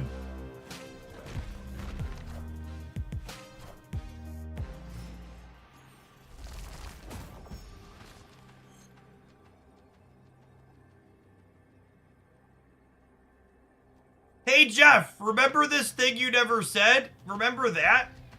You can actually go back and watch my week 1 Cannonball review and hear me talk about how the decks that Cannonballs seem good in are the decks that lock the opponent out of one lane with cards like Dr. Octopus or Professor X. Meanwhile, for you, when I go back and look at your history, I can go see Stegron is slightly underpowered but low-key underrated, which is why I feel like his win and cube rate is low. So I can pull up the history of you and see that you have takes like Stegron is underrated. Holy fucking gamer. Whereas you can go back and look at my history and hear me talk about how Cannonball actually played out. Oh my god, did they have Hella as a high skill cap in there? I just saw the Stegron bit. I missed the other one. Hella is the highest skill cap.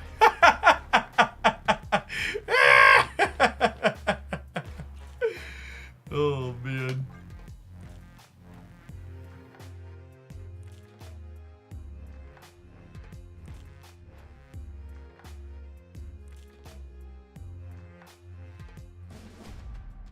I always have receipts, chat. Listen, if you're gonna come at the king, you best not fucking miss.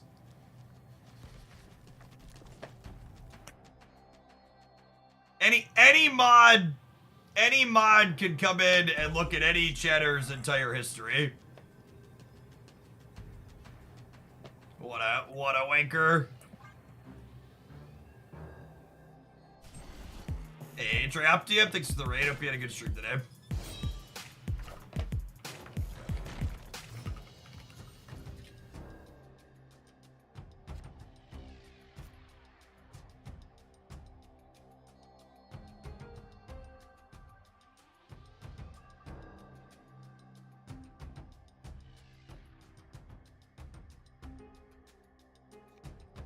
Well, I don't really want to White Widow them in the White Hot room, so I guess we'll do this.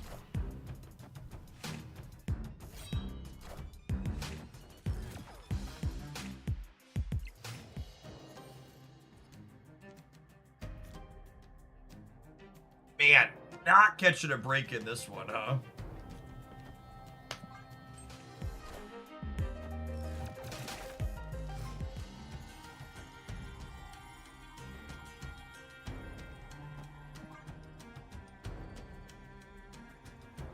Dracula is the lowest card. Yeah, that's pretty common. Deck's full of expensive stuff. They're losing their clutter in Hala, which really sucks. Tough location variance here for sure. This will make Mockingbird cost 1 next turn at least.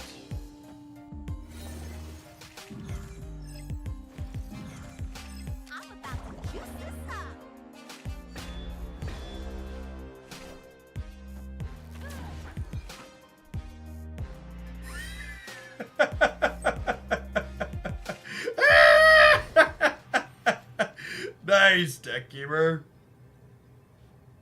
What a freaking game.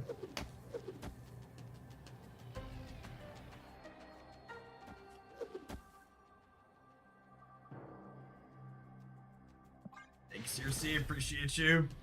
High skill cap.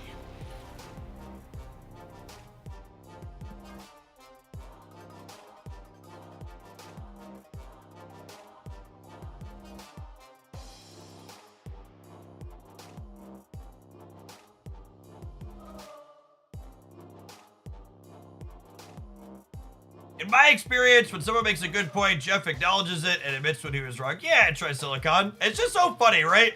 Like, there's plenty of examples of me missing the mark by a bit.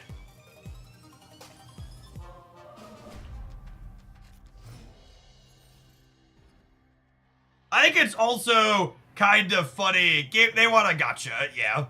They want a gotcha. I think it's also kind of funny to talk about War Machine, because War Machine was better on release than he is now, because the good War Machine decks were Black Knight decks, and Black Knight decks got markedly worse when Zabu was gutted, right?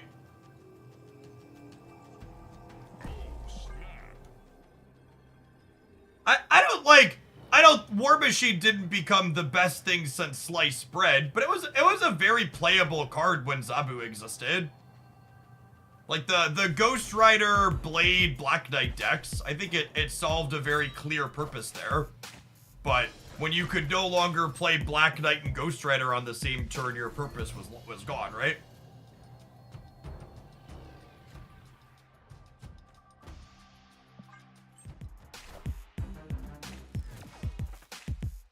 Isn't Ravonna a worse and more powerful Zabu? She's just different. So, like, a lot of Zabu's power was based around the fact that he, made Shang cheaper. And, like, a lot of Ravonna's power is related to making Professor X cheaper.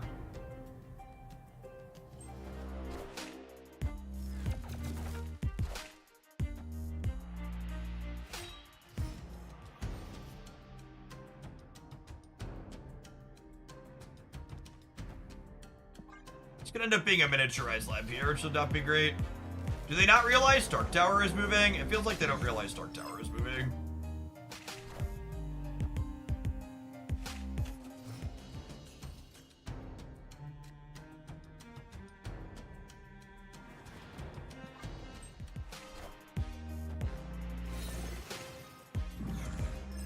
All systems go.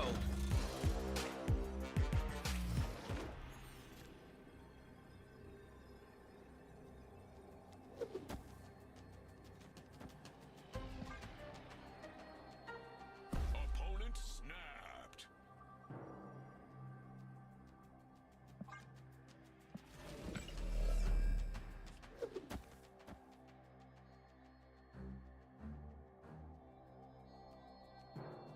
We died to Hella, evergreen statement.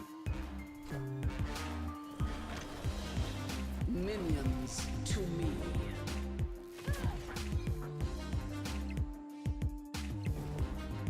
We are the future. Nihilus, but Nihilus is not replaceable in decks that he's played in. He is a unique and powerful card.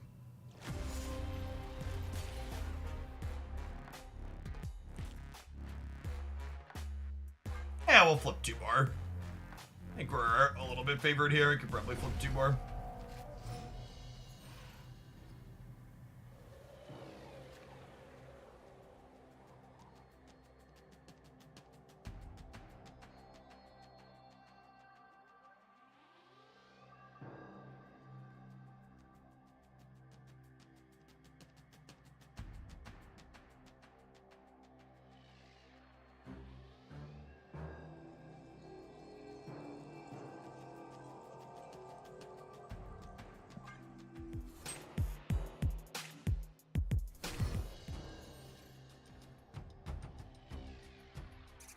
Any chance you confirm the OTA tomorrow is nerfing the most powerful card in the game, Stegron? You know, I have it on good authority that Stegron's really underrated, so it's very possible that second dinner's metrics show that the card is overperforming.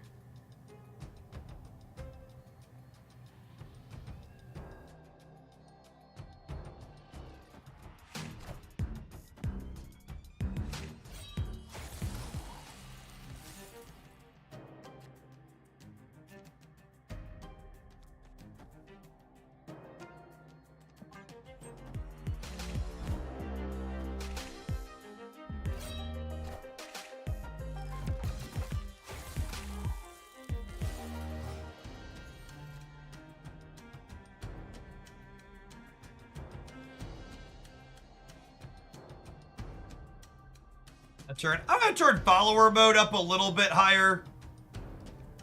All of the obnoxious comments we've gotten today are from people who just followed the stream today. So, making it so they have to wait 10 minutes as opposed to just waiting 5 or 2 or whatever it was means that they'll chase themselves out more consistently. People like that are low effort.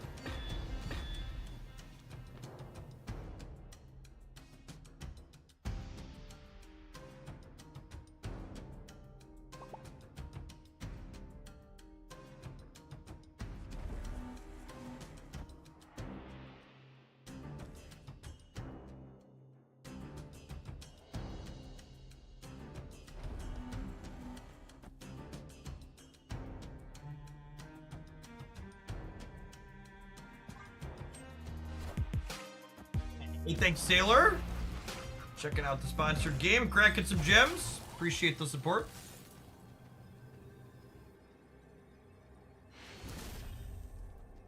Victory. And then, even if they had peeled Hella here, we have priorities, so we would put Mockingbird here and then Debris here to make it so only one card could go here.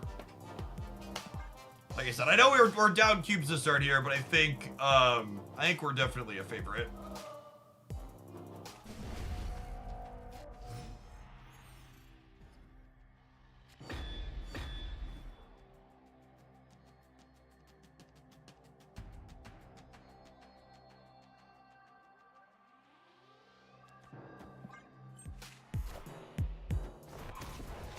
Get our demon played out ASAP so that with debris rocks can get Mockingbird nice and cheap.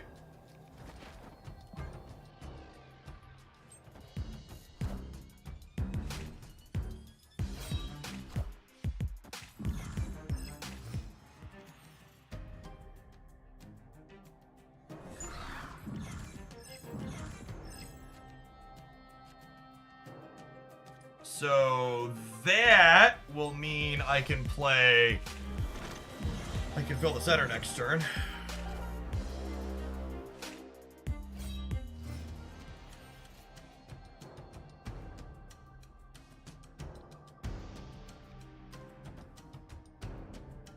I just do this, right? Yeah.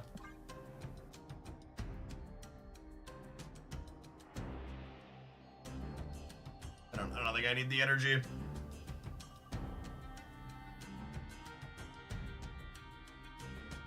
I'm not even sure it's really a gamble. They discarded their Dracula. I guess they could like draw and play Black Cat this turn, but that's like the only risk here.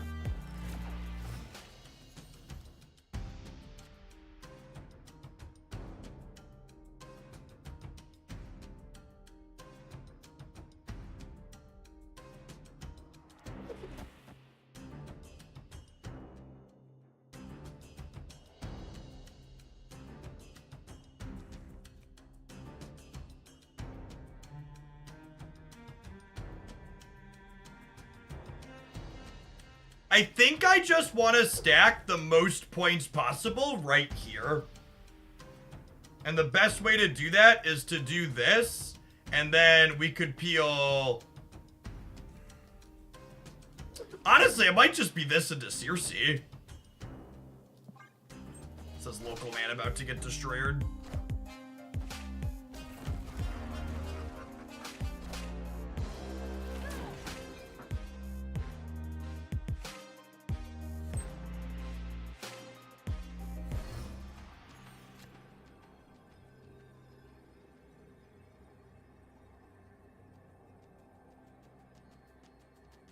Are we dead if they drew Hella? Let's say they put 29 here. They'd be at 26. I'm only at 24. I got a YOLO it, chat. Statistically, they have it. I didn't disrupt their draw at all.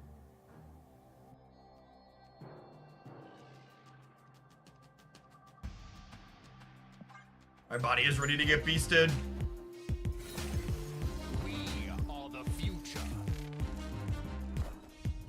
Minions to me.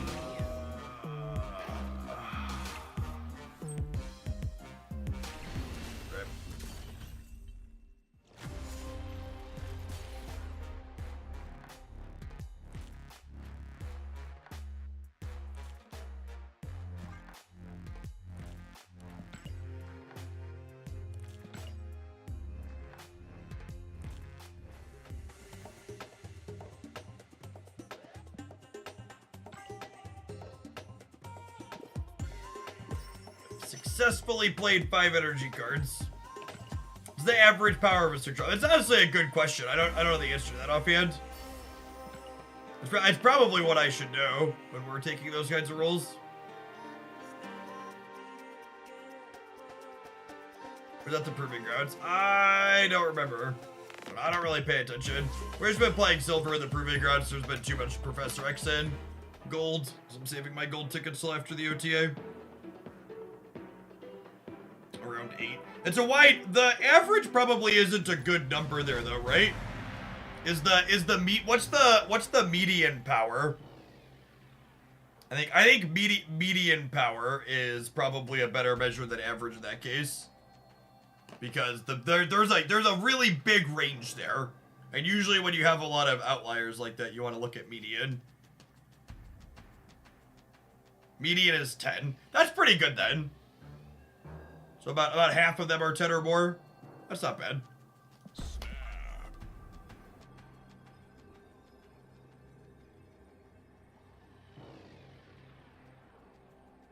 Well, I said 25% were actively bad for Hulkling to have their text box from specifically.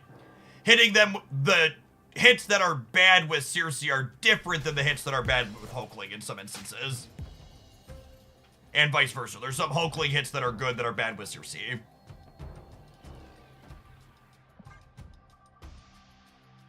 No, yeah, easy to mix up. There are two, like, they sound like they're related, but they're actually not. Korg into Rockslide on Sinister London into Hawk is a big boy.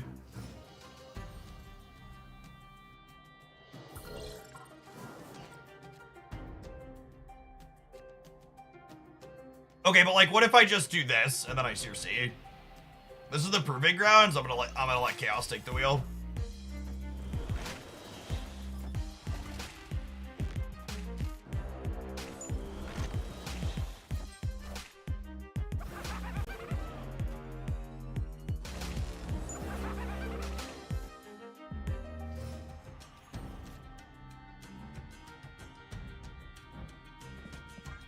Apple of my eye, chat.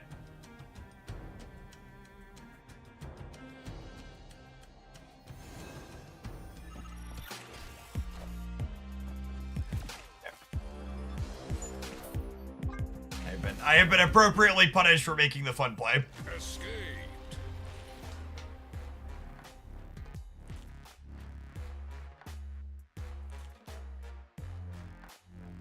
I'm gonna say that Theta seems really OP. I hope no one ever searches my chat history and sees that I said that.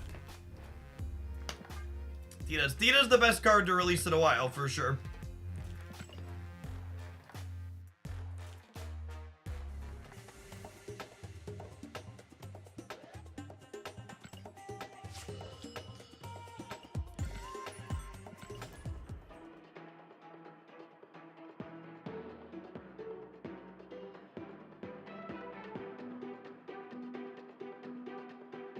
Oh, you know, someone had asked if we had tried the Cersi Death deck. I even have that in my... I have that in my editor here. So let's import that one. I had meant to play some games with it. We didn't really.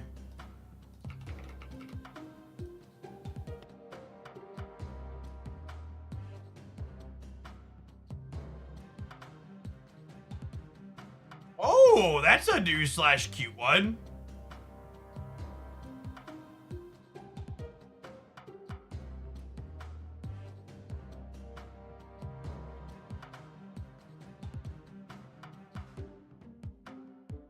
Gilgamesh seems exactly as powerful as Season Pass card should be. I actually disagree with that.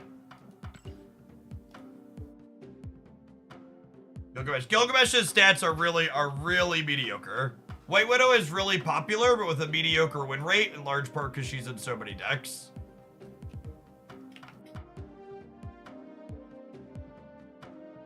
Yeah, Zemo is a little bit better than Cersi. I think he was a better power level overall.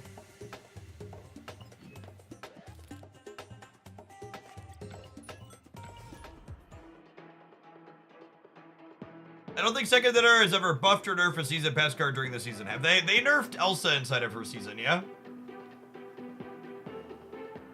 I'm okay with season pass cards being B tier. I think Gilgamesh is worse than B tier.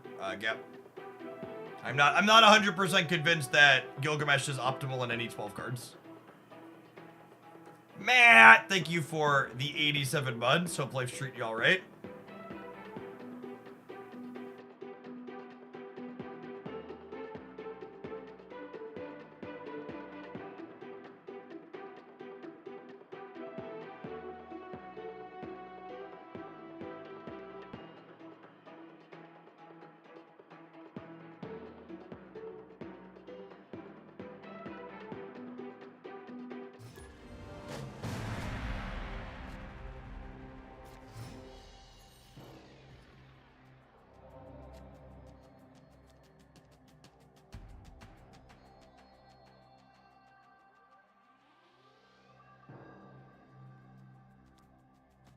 Snap.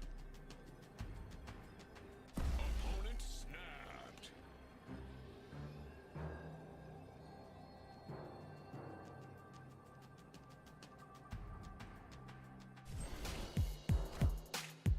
Submissions still look to be open on mobile. Is this true? Yeah. Yeah, I've got it up there. Pop it off if you got something sweet. I'm going for a little bit.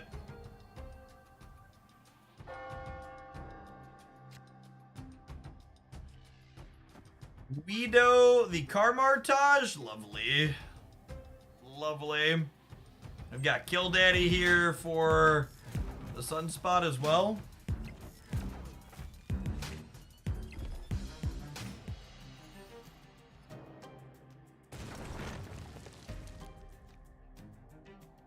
Collapse mine? No. No, I don't think I will.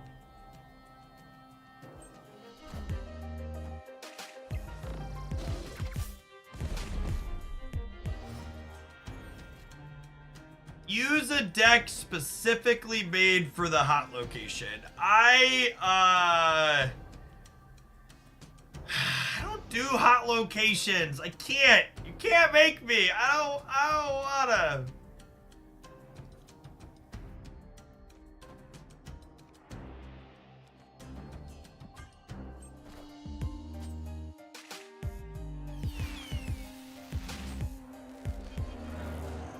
What does that even look like?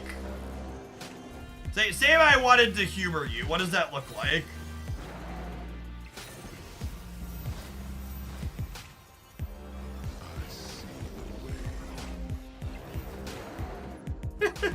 Chat, I don't know if Cersi is good or terrible or whatever, but goddamn if she doesn't constantly put a smile on my face. Is power. Knowledge is power.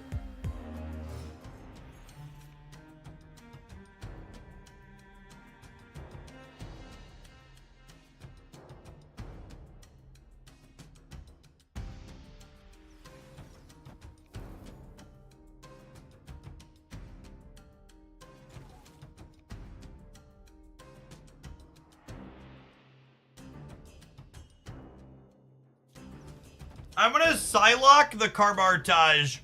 So this way if I draw and well. Hey, Perk, 6 for the quarter of a year. Welcome back.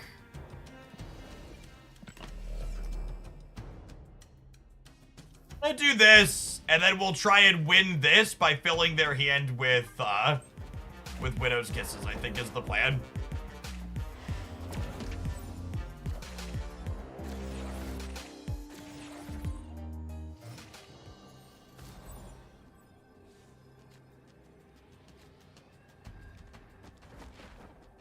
I think we do this. I think I'm losing the setter, and then we'll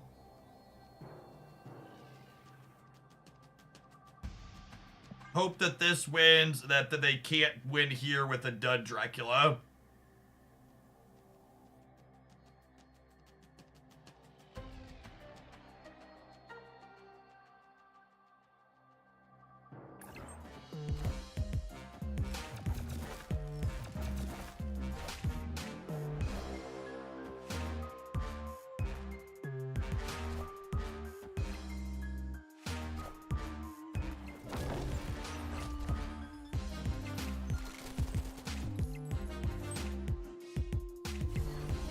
Sometimes lucky, rubber ducky. Victory.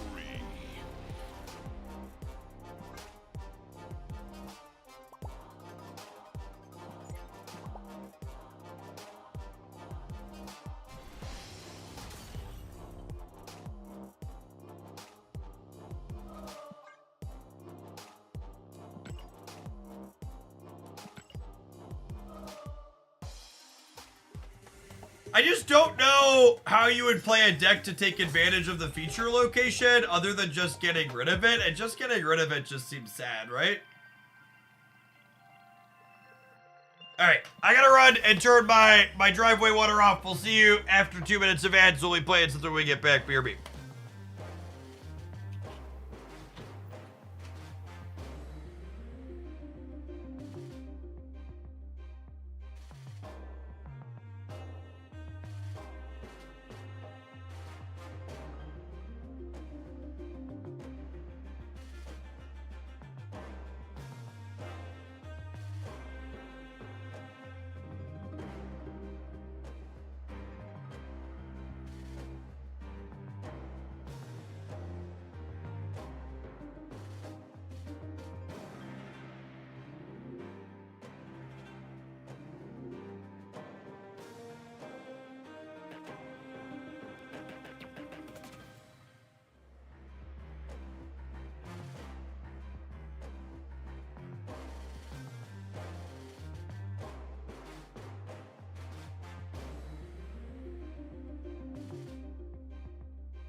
Horncrete. Is turn my driveway water off some type of euphemism like soaking? It is not. We had a new driveway poured Monday night, and for the first few days after you pour concrete, while it cures, you need to soak it with water several times per day. Because the slower it cures, the harder it is after it is fully cured. So yes. Kind of.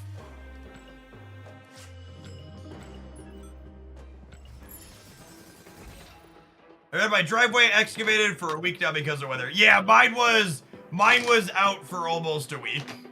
We excavated it like 3 days before, and then we had to push, and then it finally got done.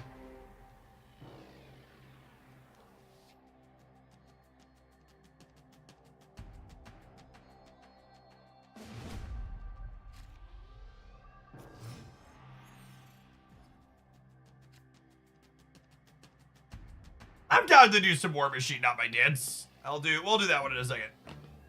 Hella no skill, your old nemesis. She certainly is.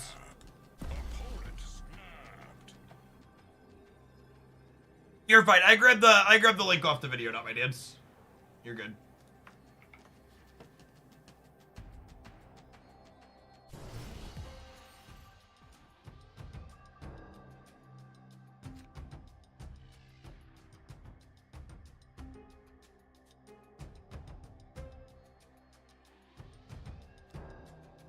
I really like playing White Widow into the dark on the right. There's so many random locations she gets.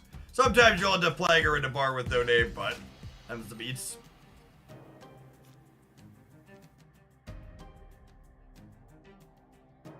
What do we think of pass absorbing, man? I'm into it. I'm into it.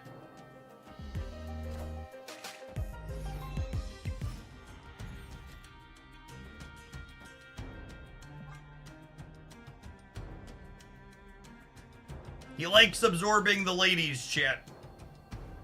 It's just the kind of guy he is.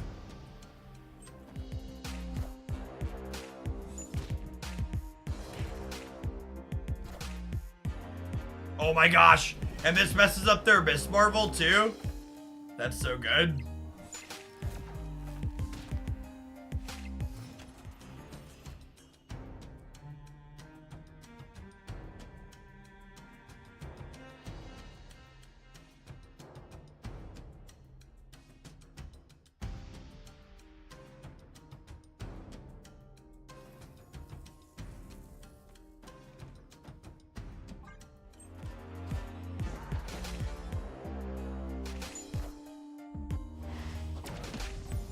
Have the power. Ooh. All systems go. Double Cersi on 6. Yay, violence.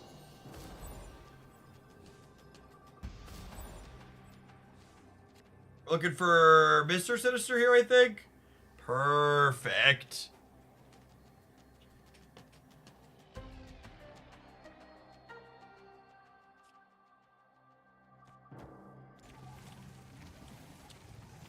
Mr. Sinister lets us fill the center, so then Cersi hits here and here guaranteed, which I think is good for us. We punt mid. Double Cersi on turn 6, yeah, variance. This is what we like to call a sure thing in the biz. Thank you very much.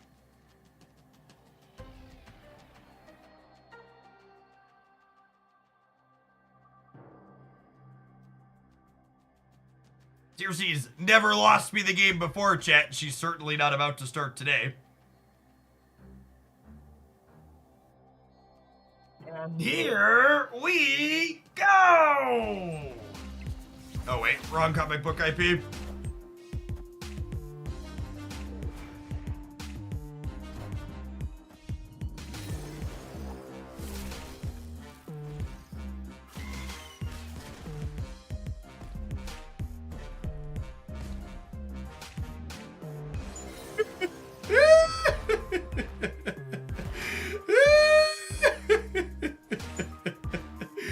RNG! RNG! RNG!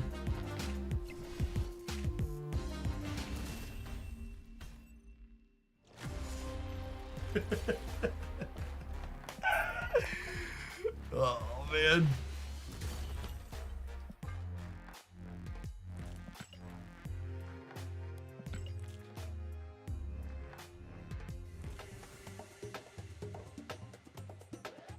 Upgrading 3s to 4s and 4s to 5s have definitely been the best things to Cersi. Upgrading 1s and 2s bites you a lot, and upgrading 5s hits you Destroyer with some frequency.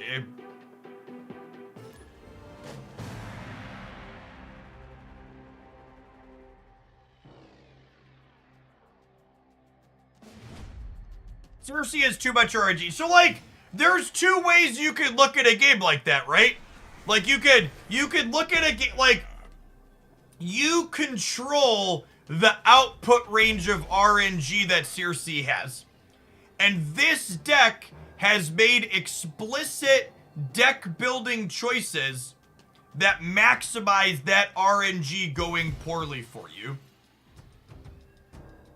If you're looking to minimize those effects, constructing your deck so you're Cersiing 3s and 4s is the way to do it.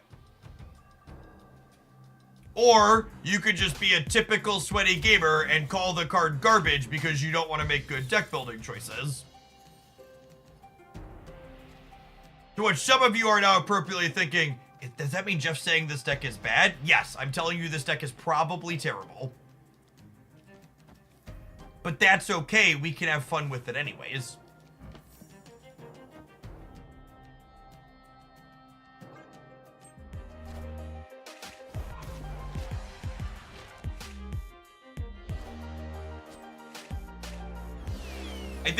I think a lot of people have incredibly undersold how much control you have over the output range of Cersi. I've heard a lot of this card is all RNG and not a lot of I have control over the RNG.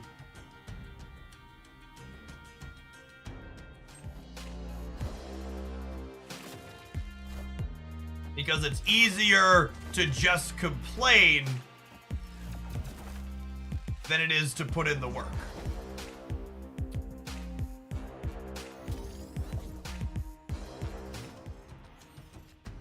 We can play Marvel Snap for fun. Do you have a source on that? It's tough sledding out there sometimes, gamers.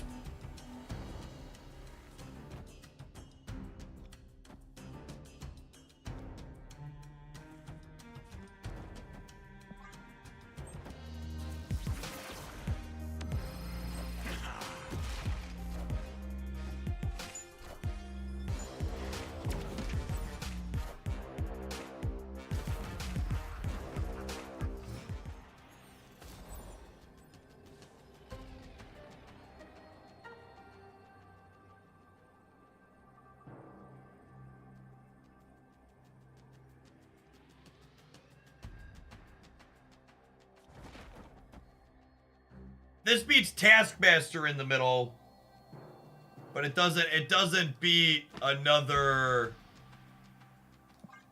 Doesn't beat a follow-up card with it. Our drops on. Yeah, drops are automatically enabled on every channel streaming in the Marvel Snap category. Oh, I killed my thing. Drops are automatically enabled on every channel streaming in the Marvel Snap category. We won anyways? Chat, it was a flex. Some of you thought that was a mistake. It was actually a flex. Victory. We were dead to Taskmaster plus a thing either way, so we might as well flex a little bit. We didn't know the demon.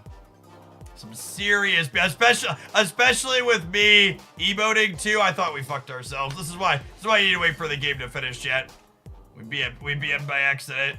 Infernflow, welcome to Hoaglandia's latest Shillionaire. Truly a wonderful trickle-down economy in action. Look at how accessible this is to everybody at home. Our next Shillionaire will now only have to spend 999,833 shillings. What a steal. Be sure to ping me in the subs Discord server Infernflow to gain access to Beverly Shills. It is truly the place you want to be.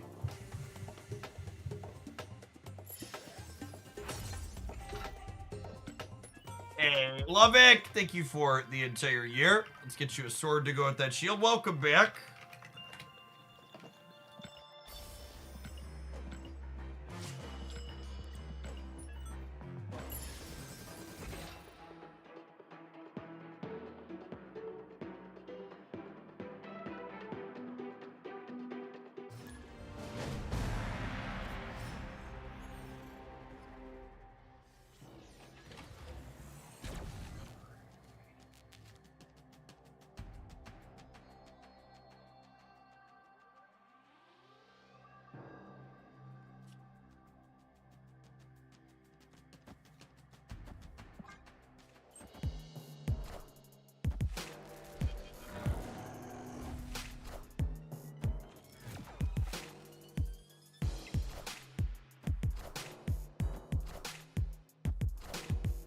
And 180k like a scrub. Chat, if you're struggling to get your shillings up to appropriately large numbers, make sure you've got the auto clicker that always claims them for you.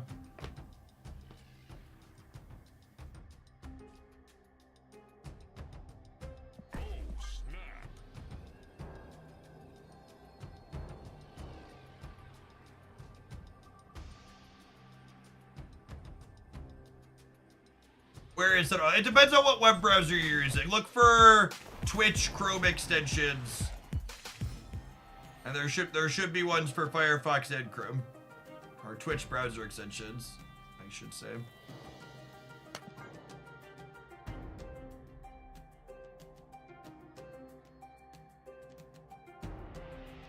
No, I will farm my shillings good and slow like God intended. Listen, that's your broad given right. I'm not going to take it away from you.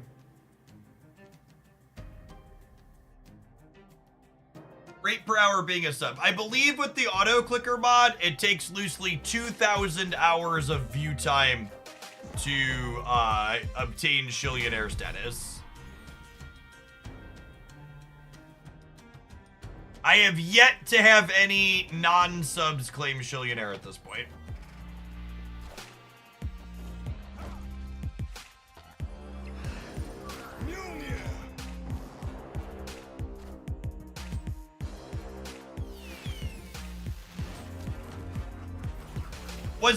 Was that a good Jubilee hit, chat? Clear for takeoff. What are we thinking? On the scale of strong Jubilee hits, where does that one fall in particular?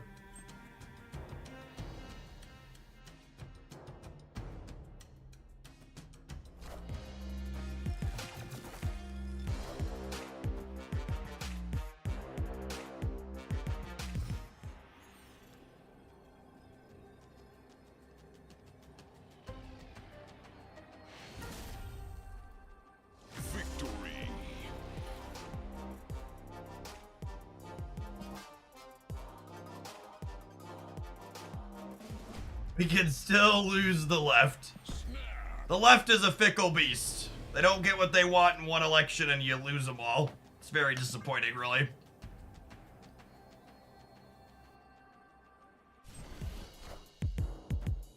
Ian, thank you for re-upping that Prime for the second month. Welcome back.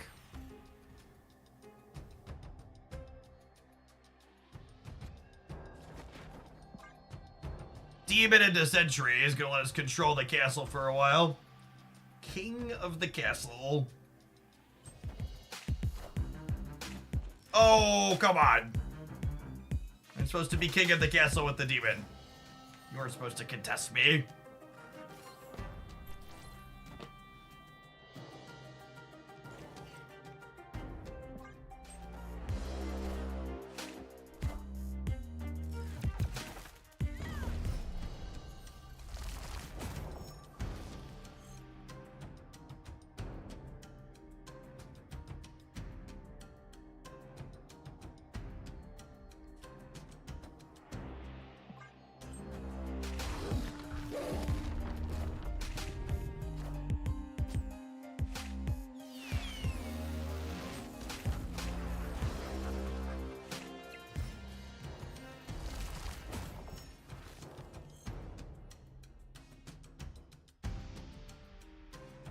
So, I think it's probably safe to assume they can't add more points here.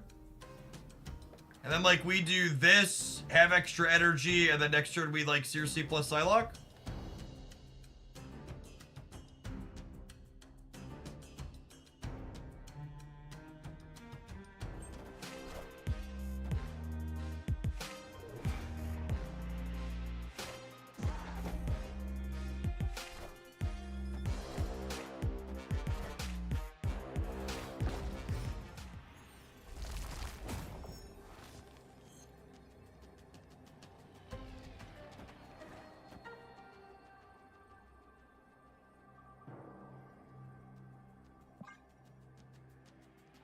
Embrace the chaos, gamers.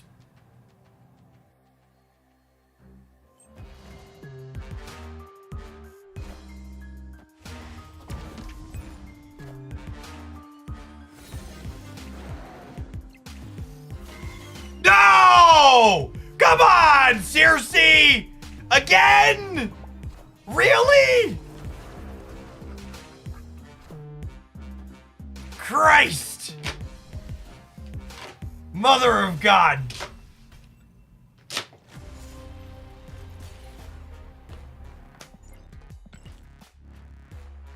Oh, it's like the second time it's the second time with this deck. She heard I wanted to embrace chaos. Honestly, we should have listened to Jeff from earlier, and we just shouldn't have upgraded the two.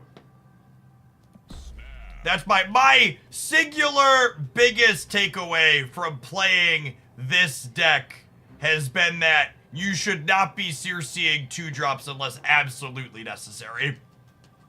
Yeah, upgrading 1s and 2s is the singular worst thing you could do with the card. Like, again, like, the difference between good card game players and mediocre card game players are the good players can look at situations where they got a little unlucky and understand when they had agency to play around the variance that they experienced.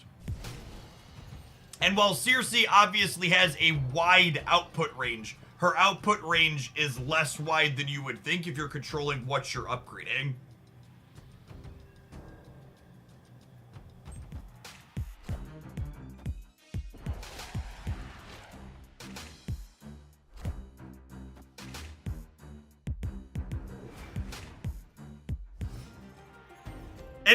It is a little funny that we hit specifically Deathlock instead of Venom twice, though, yeah. Certainly unlucky, but again, like, we could play around being unlucky is the point.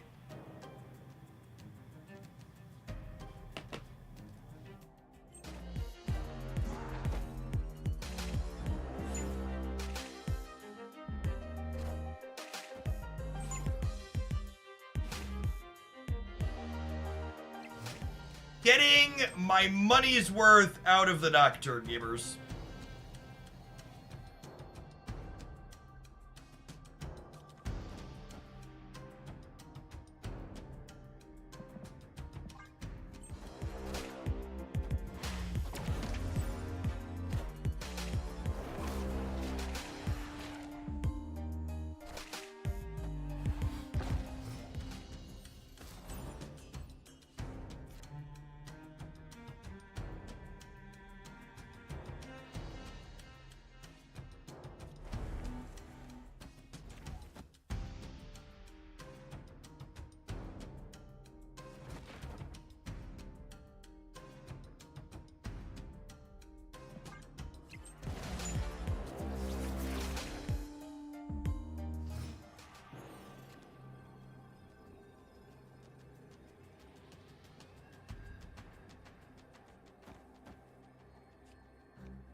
Cersi, then absorbing me. Nah, I want to upgrade to 5. I don't want to upgrade to 6.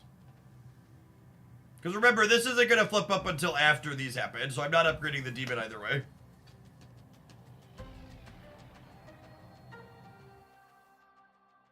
It's not good, it's just better RNG. Yeah, but I was leaving if I lost this game either way. It's fine. I assume I'm dead, but it'll work itself out. They played 3 cards. They might not have played Annihilus yet.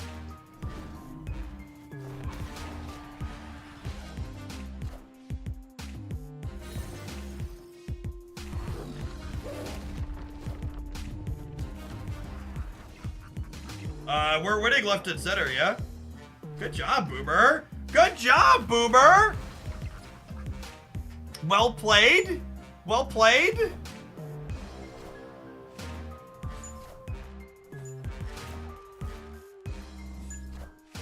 Wow, damn. Snapped me on the last turn and lost all 3? Victory. They emoted me earlier when my Cersi lost me the game. And get stuffed. You hate to see it. Do you hate to see it, though? Do you?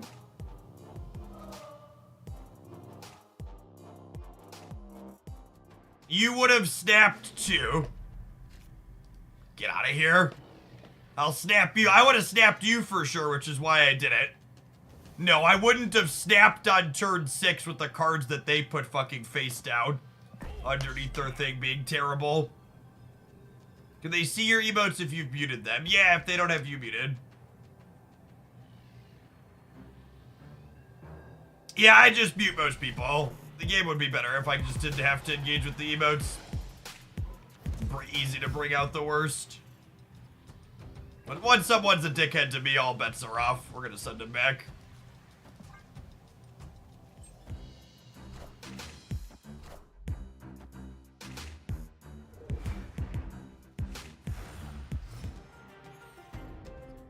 White Widow on my Wong into their Wong. Is that what the kids are calling it these days?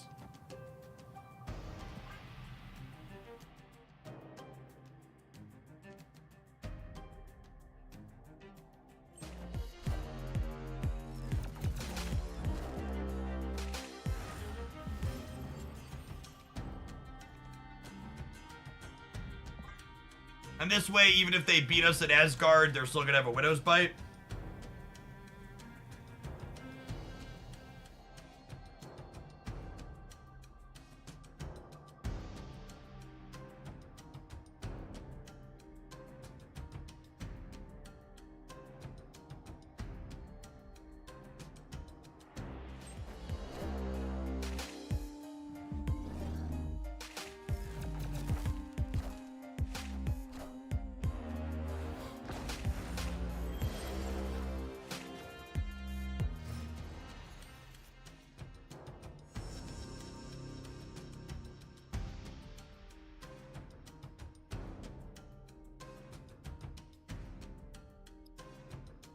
they get to see this now, so if they're a build that has Cosmo, they know it's coming.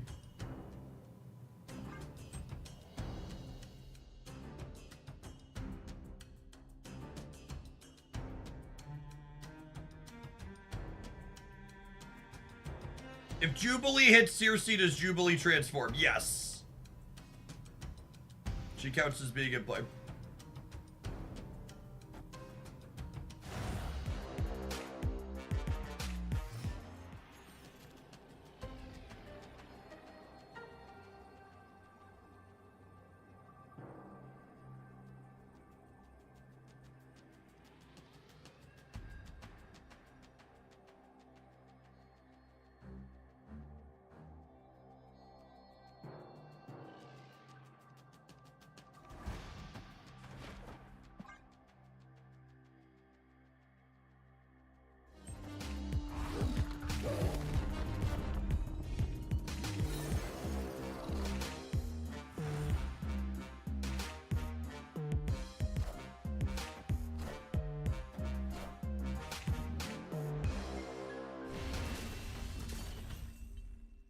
Victory.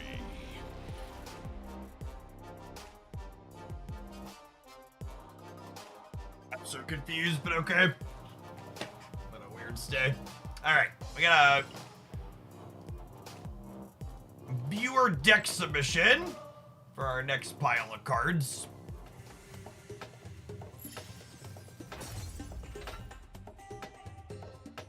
Oh, they thought I was gonna give them a void. Yep. We expect a highlight of the Super Giant Controller posted. Yes, it's actually scheduled to post in a little bit, or it just posted. I forget what time I scheduled it for. Seriously, absorbing was bad. This is probably okay. I like the... I don't know that I'm 100% sold on War Machine being useful in here, but the Hope Summers Black Knight deck is pretty solid. We've played versions of this.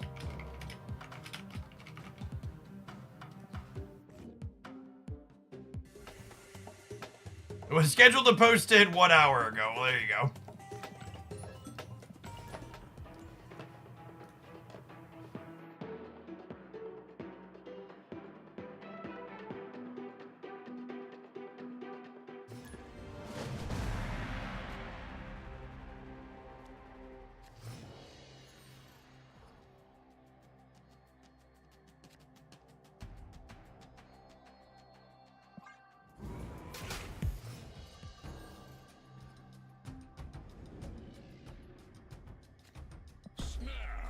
Channel War Machine location on the first game. Beauteous.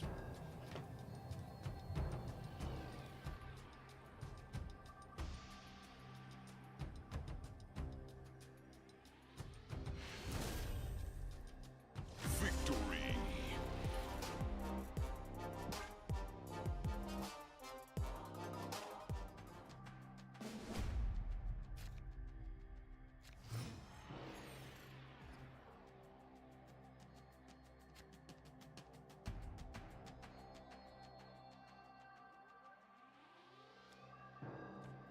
Oh, snap.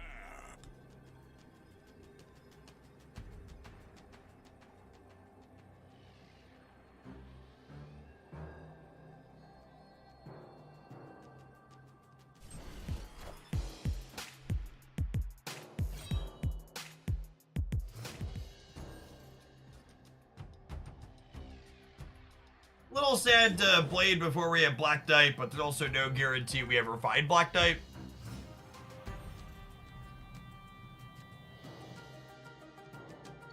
What a lovely combination of locations. Casual turn 3 Scar, no enabling needed.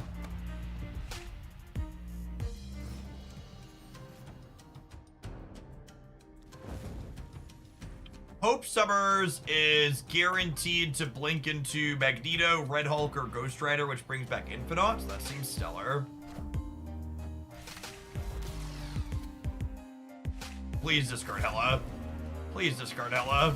Yeah, cool. So, obviously, we're up 3 cubes here.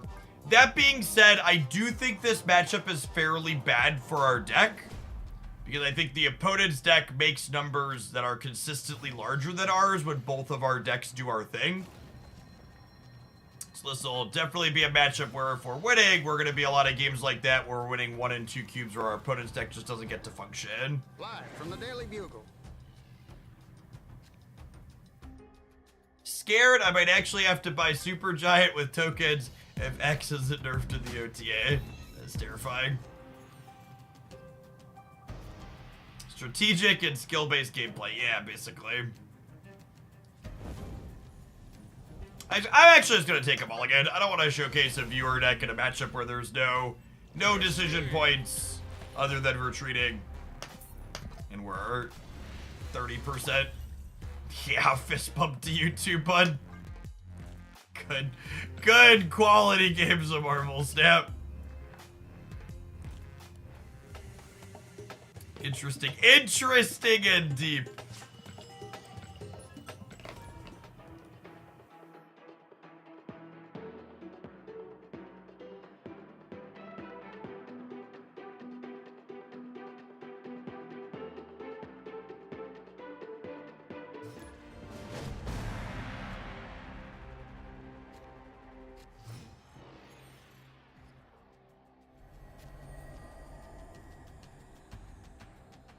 Snap. Opponent snapped. Interesting off my opponent's fist bump when they win, but never when they lose. It's because it was only a good game if they won.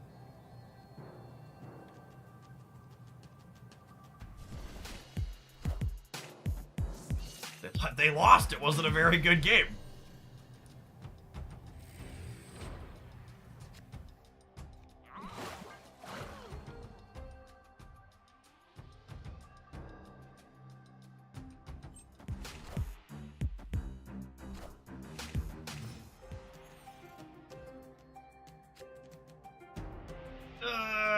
Losing Ghost Rider is so sad.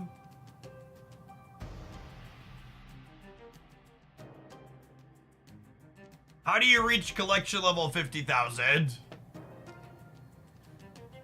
With the help of the most powerful card in mobile gaming, your credit card, you too can soar to unattainable heights previously in Marvel Snap.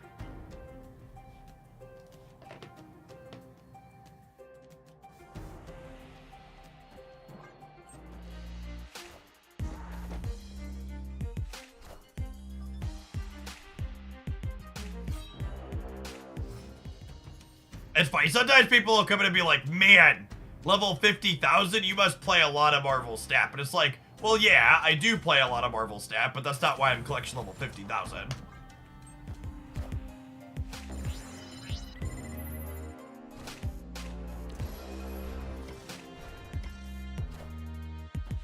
These are the types of ads that get me to buy stuff.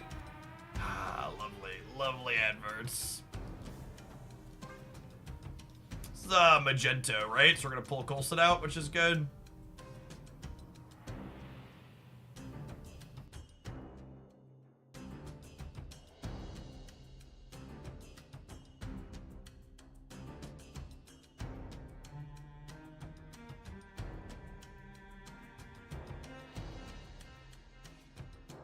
There's a reason why we have a whale being hit by a harpoon emote on this channel. I'm free to play at collection level 13,000. And so you've probably been playing said Snap release then, yeah? Free to play players get somewhere between like 500 and 700 collection levels a month. So 13,000 is, yeah, 13,000 is since the game released basically.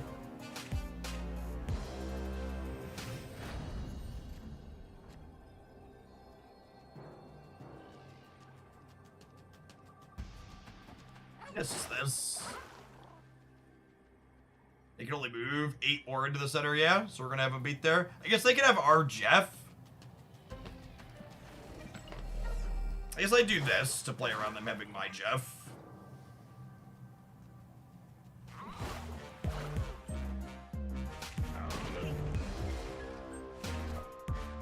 We are the future. Oh, I didn't even think about my Magento. Alright, cool. Yeah, I deserve that one. I don't think I need a way to play around that since I had the blade too. This is where I asked them to nerf Loki, right? Just like all of you at home wonder if they should nerf these adverts every time they run. We'll see you in 120 seconds. We'll play a little bit more of this when we get back. Thanks for hanging out. Don't go anywhere. Unsurprisingly, War Machine has felt clunky and bad in this deck so far. I'm pretty sure this deck list is 10 or 11 cards of the Black Knight deck I've played in the past, which is a fine deck, but it plays more cheaper cards. I think we had Armor in the War Machine slot. I have.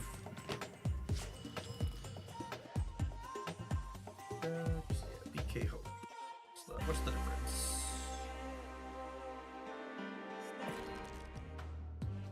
Oh, I was doing She-Hulk things. Yeah, I think not doing She-Hulk things is a mess. What's the difference? So we have She-Hulk, Sunspot, Armor, and Giganto. And this list, this list felt like it was missing bottom end.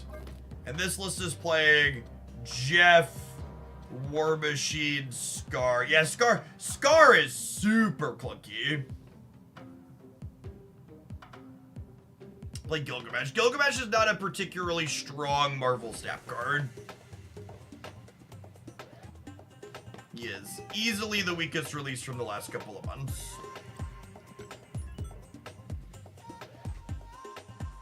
Yeah, Scar. The problem with Scar in this deck is you're not regularly making him cheap enough to play for free, and you don't have other cheap things to play on the last. Like, it's really hard to play Blade plus 2 energy Scar on the last turn in this deck. She-Hulk's not your primary game plan in that other build, but she's a fine secondary thing when the rest of your deck doesn't come together. The Hope on 3 into play on Hope on 4, pass on 5, She-Hulk, Infinite on 6 is like wins you some number of games. I am unfortunately not convinced that Gilgamesh is optimal in any of the decks that he's played in. I think his least bad deck is like the Mockingbird Zoo deck, and I'm not entirely convinced he's better than Cole Obsidian in that deck. He might be, but it's close to say the least. You are not very good. I mean, that's probably accurate.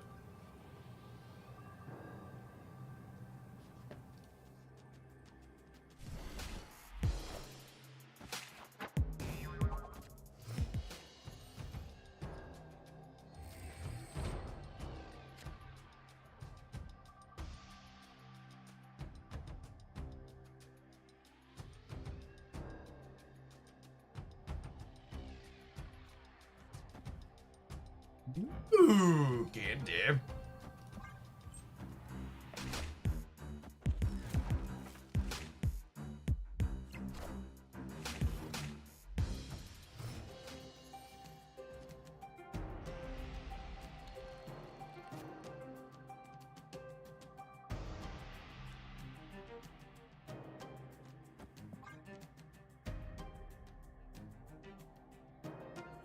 Actually, maybe I should put Lady Sif over here.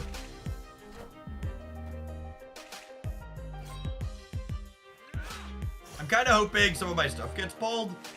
I don't want Ghost Rider and Blade to end up over here.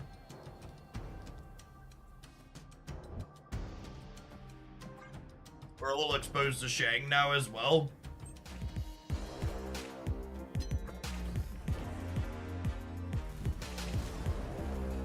So, interesting / fun mechanic note here. On this turn here, where my opponent's card got pulled over, they did not lose a 25%er there. They lost a 50-50.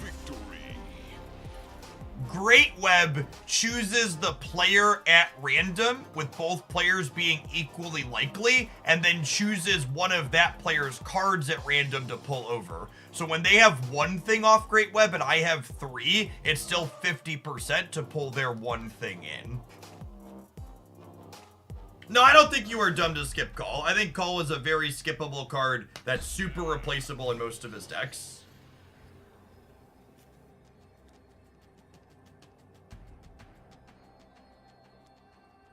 I don't love red. So you'll notice too in the other build of this deck that I showed, I'm playing Giganto over Red Hulk, and that's not for budget reasons, because there's a lot of spots like this where you just like want to discard your Red Hulk, and then you discard this 9-power thing, and 9-power Blade fucking sucks.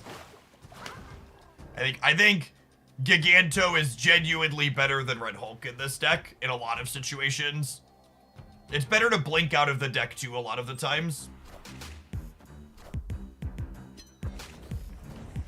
Does that mean it will not pull a card sometimes if one player has no cards? No, it only pulls at random from, you're only an option if you have a card to pull.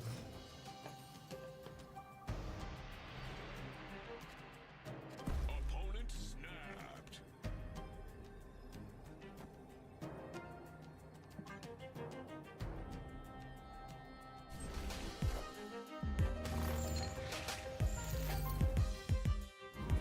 I think we're probably torched here. I have the Red Hulk back out, but they also have a Red Hulk, and I'm pretty sure they're a Shang-Chi deck.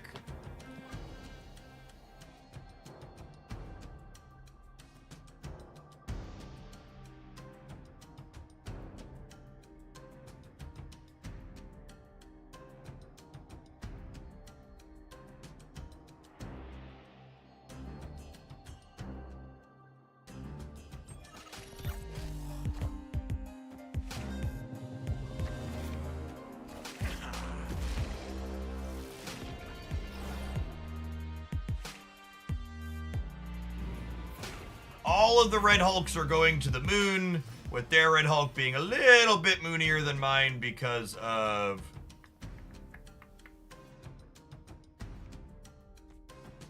because it got out first. Or because mine was discarded for a couple of turns, I suppose.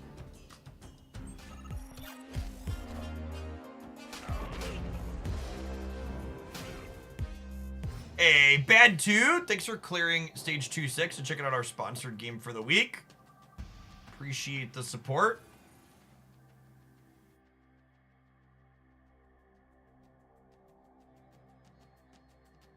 Want to collect a free sub gift? Just pipe up in chat or drop me a DM if you already have an active sub and want to collect it later.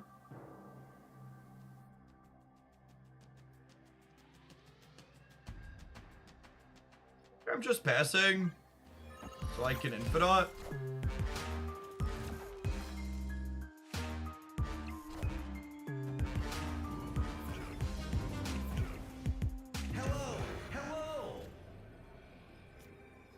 So they're gonna Shang-Chi me right every time, yeah?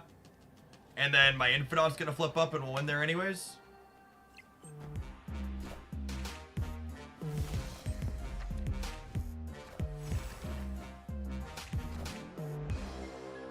Nice card, nerd.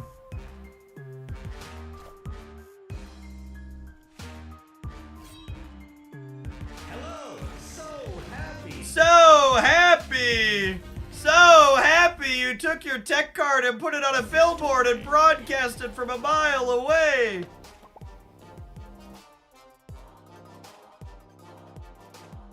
Hi, my name is who? My name is what? My name is Cheeto Fingers. Such a lovely lad, the Infinite. Hello! Hello!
I love that Spectrum Ongoing has gained enough speed to be a top performer. Yeah, yes and no. That archetype definitely got markedly worse with the introduction of Thena, because Kitty Pryde being a metagame staple again makes Jean Grey worse. A lot of people like to talk about Jean Grey like the buff made her a lot better, but in reality, the thing that really ticked up Jean Grey's play rate was the fact that like Kitty was kind of pushed out. I think that deck's like solidly B tier, but it's definitely not as good as it was for a while.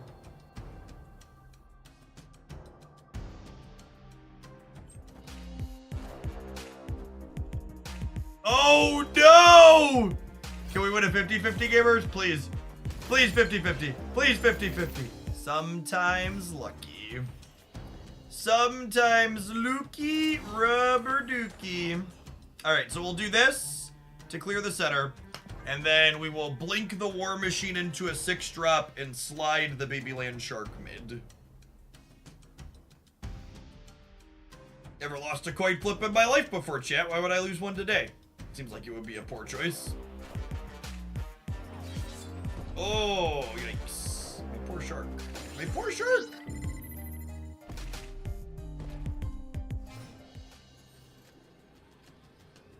Rock is lovely. Let's just keep this clear.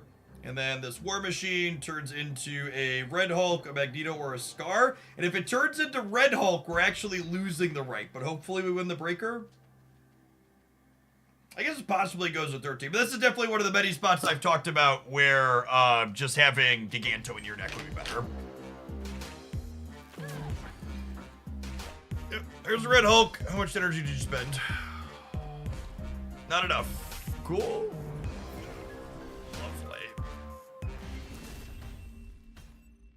Alright, video gamers, I gotta run over to the bank before they close at 6 o'clock. So I'm gonna go ahead and call it an evening. I hope everybody had a wonderful day of what will hopefully be our last full cope day of Professor X being Professor X. If you want more content from me, we had a really sweet deck highlight featuring a super giant control deck that's super innovative. Go up on the Jeff Hoagland YouTube channel earlier, about an hour ago. On the Hoaglandia Snap channel, I've got a sweet verdict video talking about Cersi and I think where she belongs and what types of decks you should enjoy if you're interested in pulling for her. So check out those. I really appreciate it. I'm gonna go ahead and raid.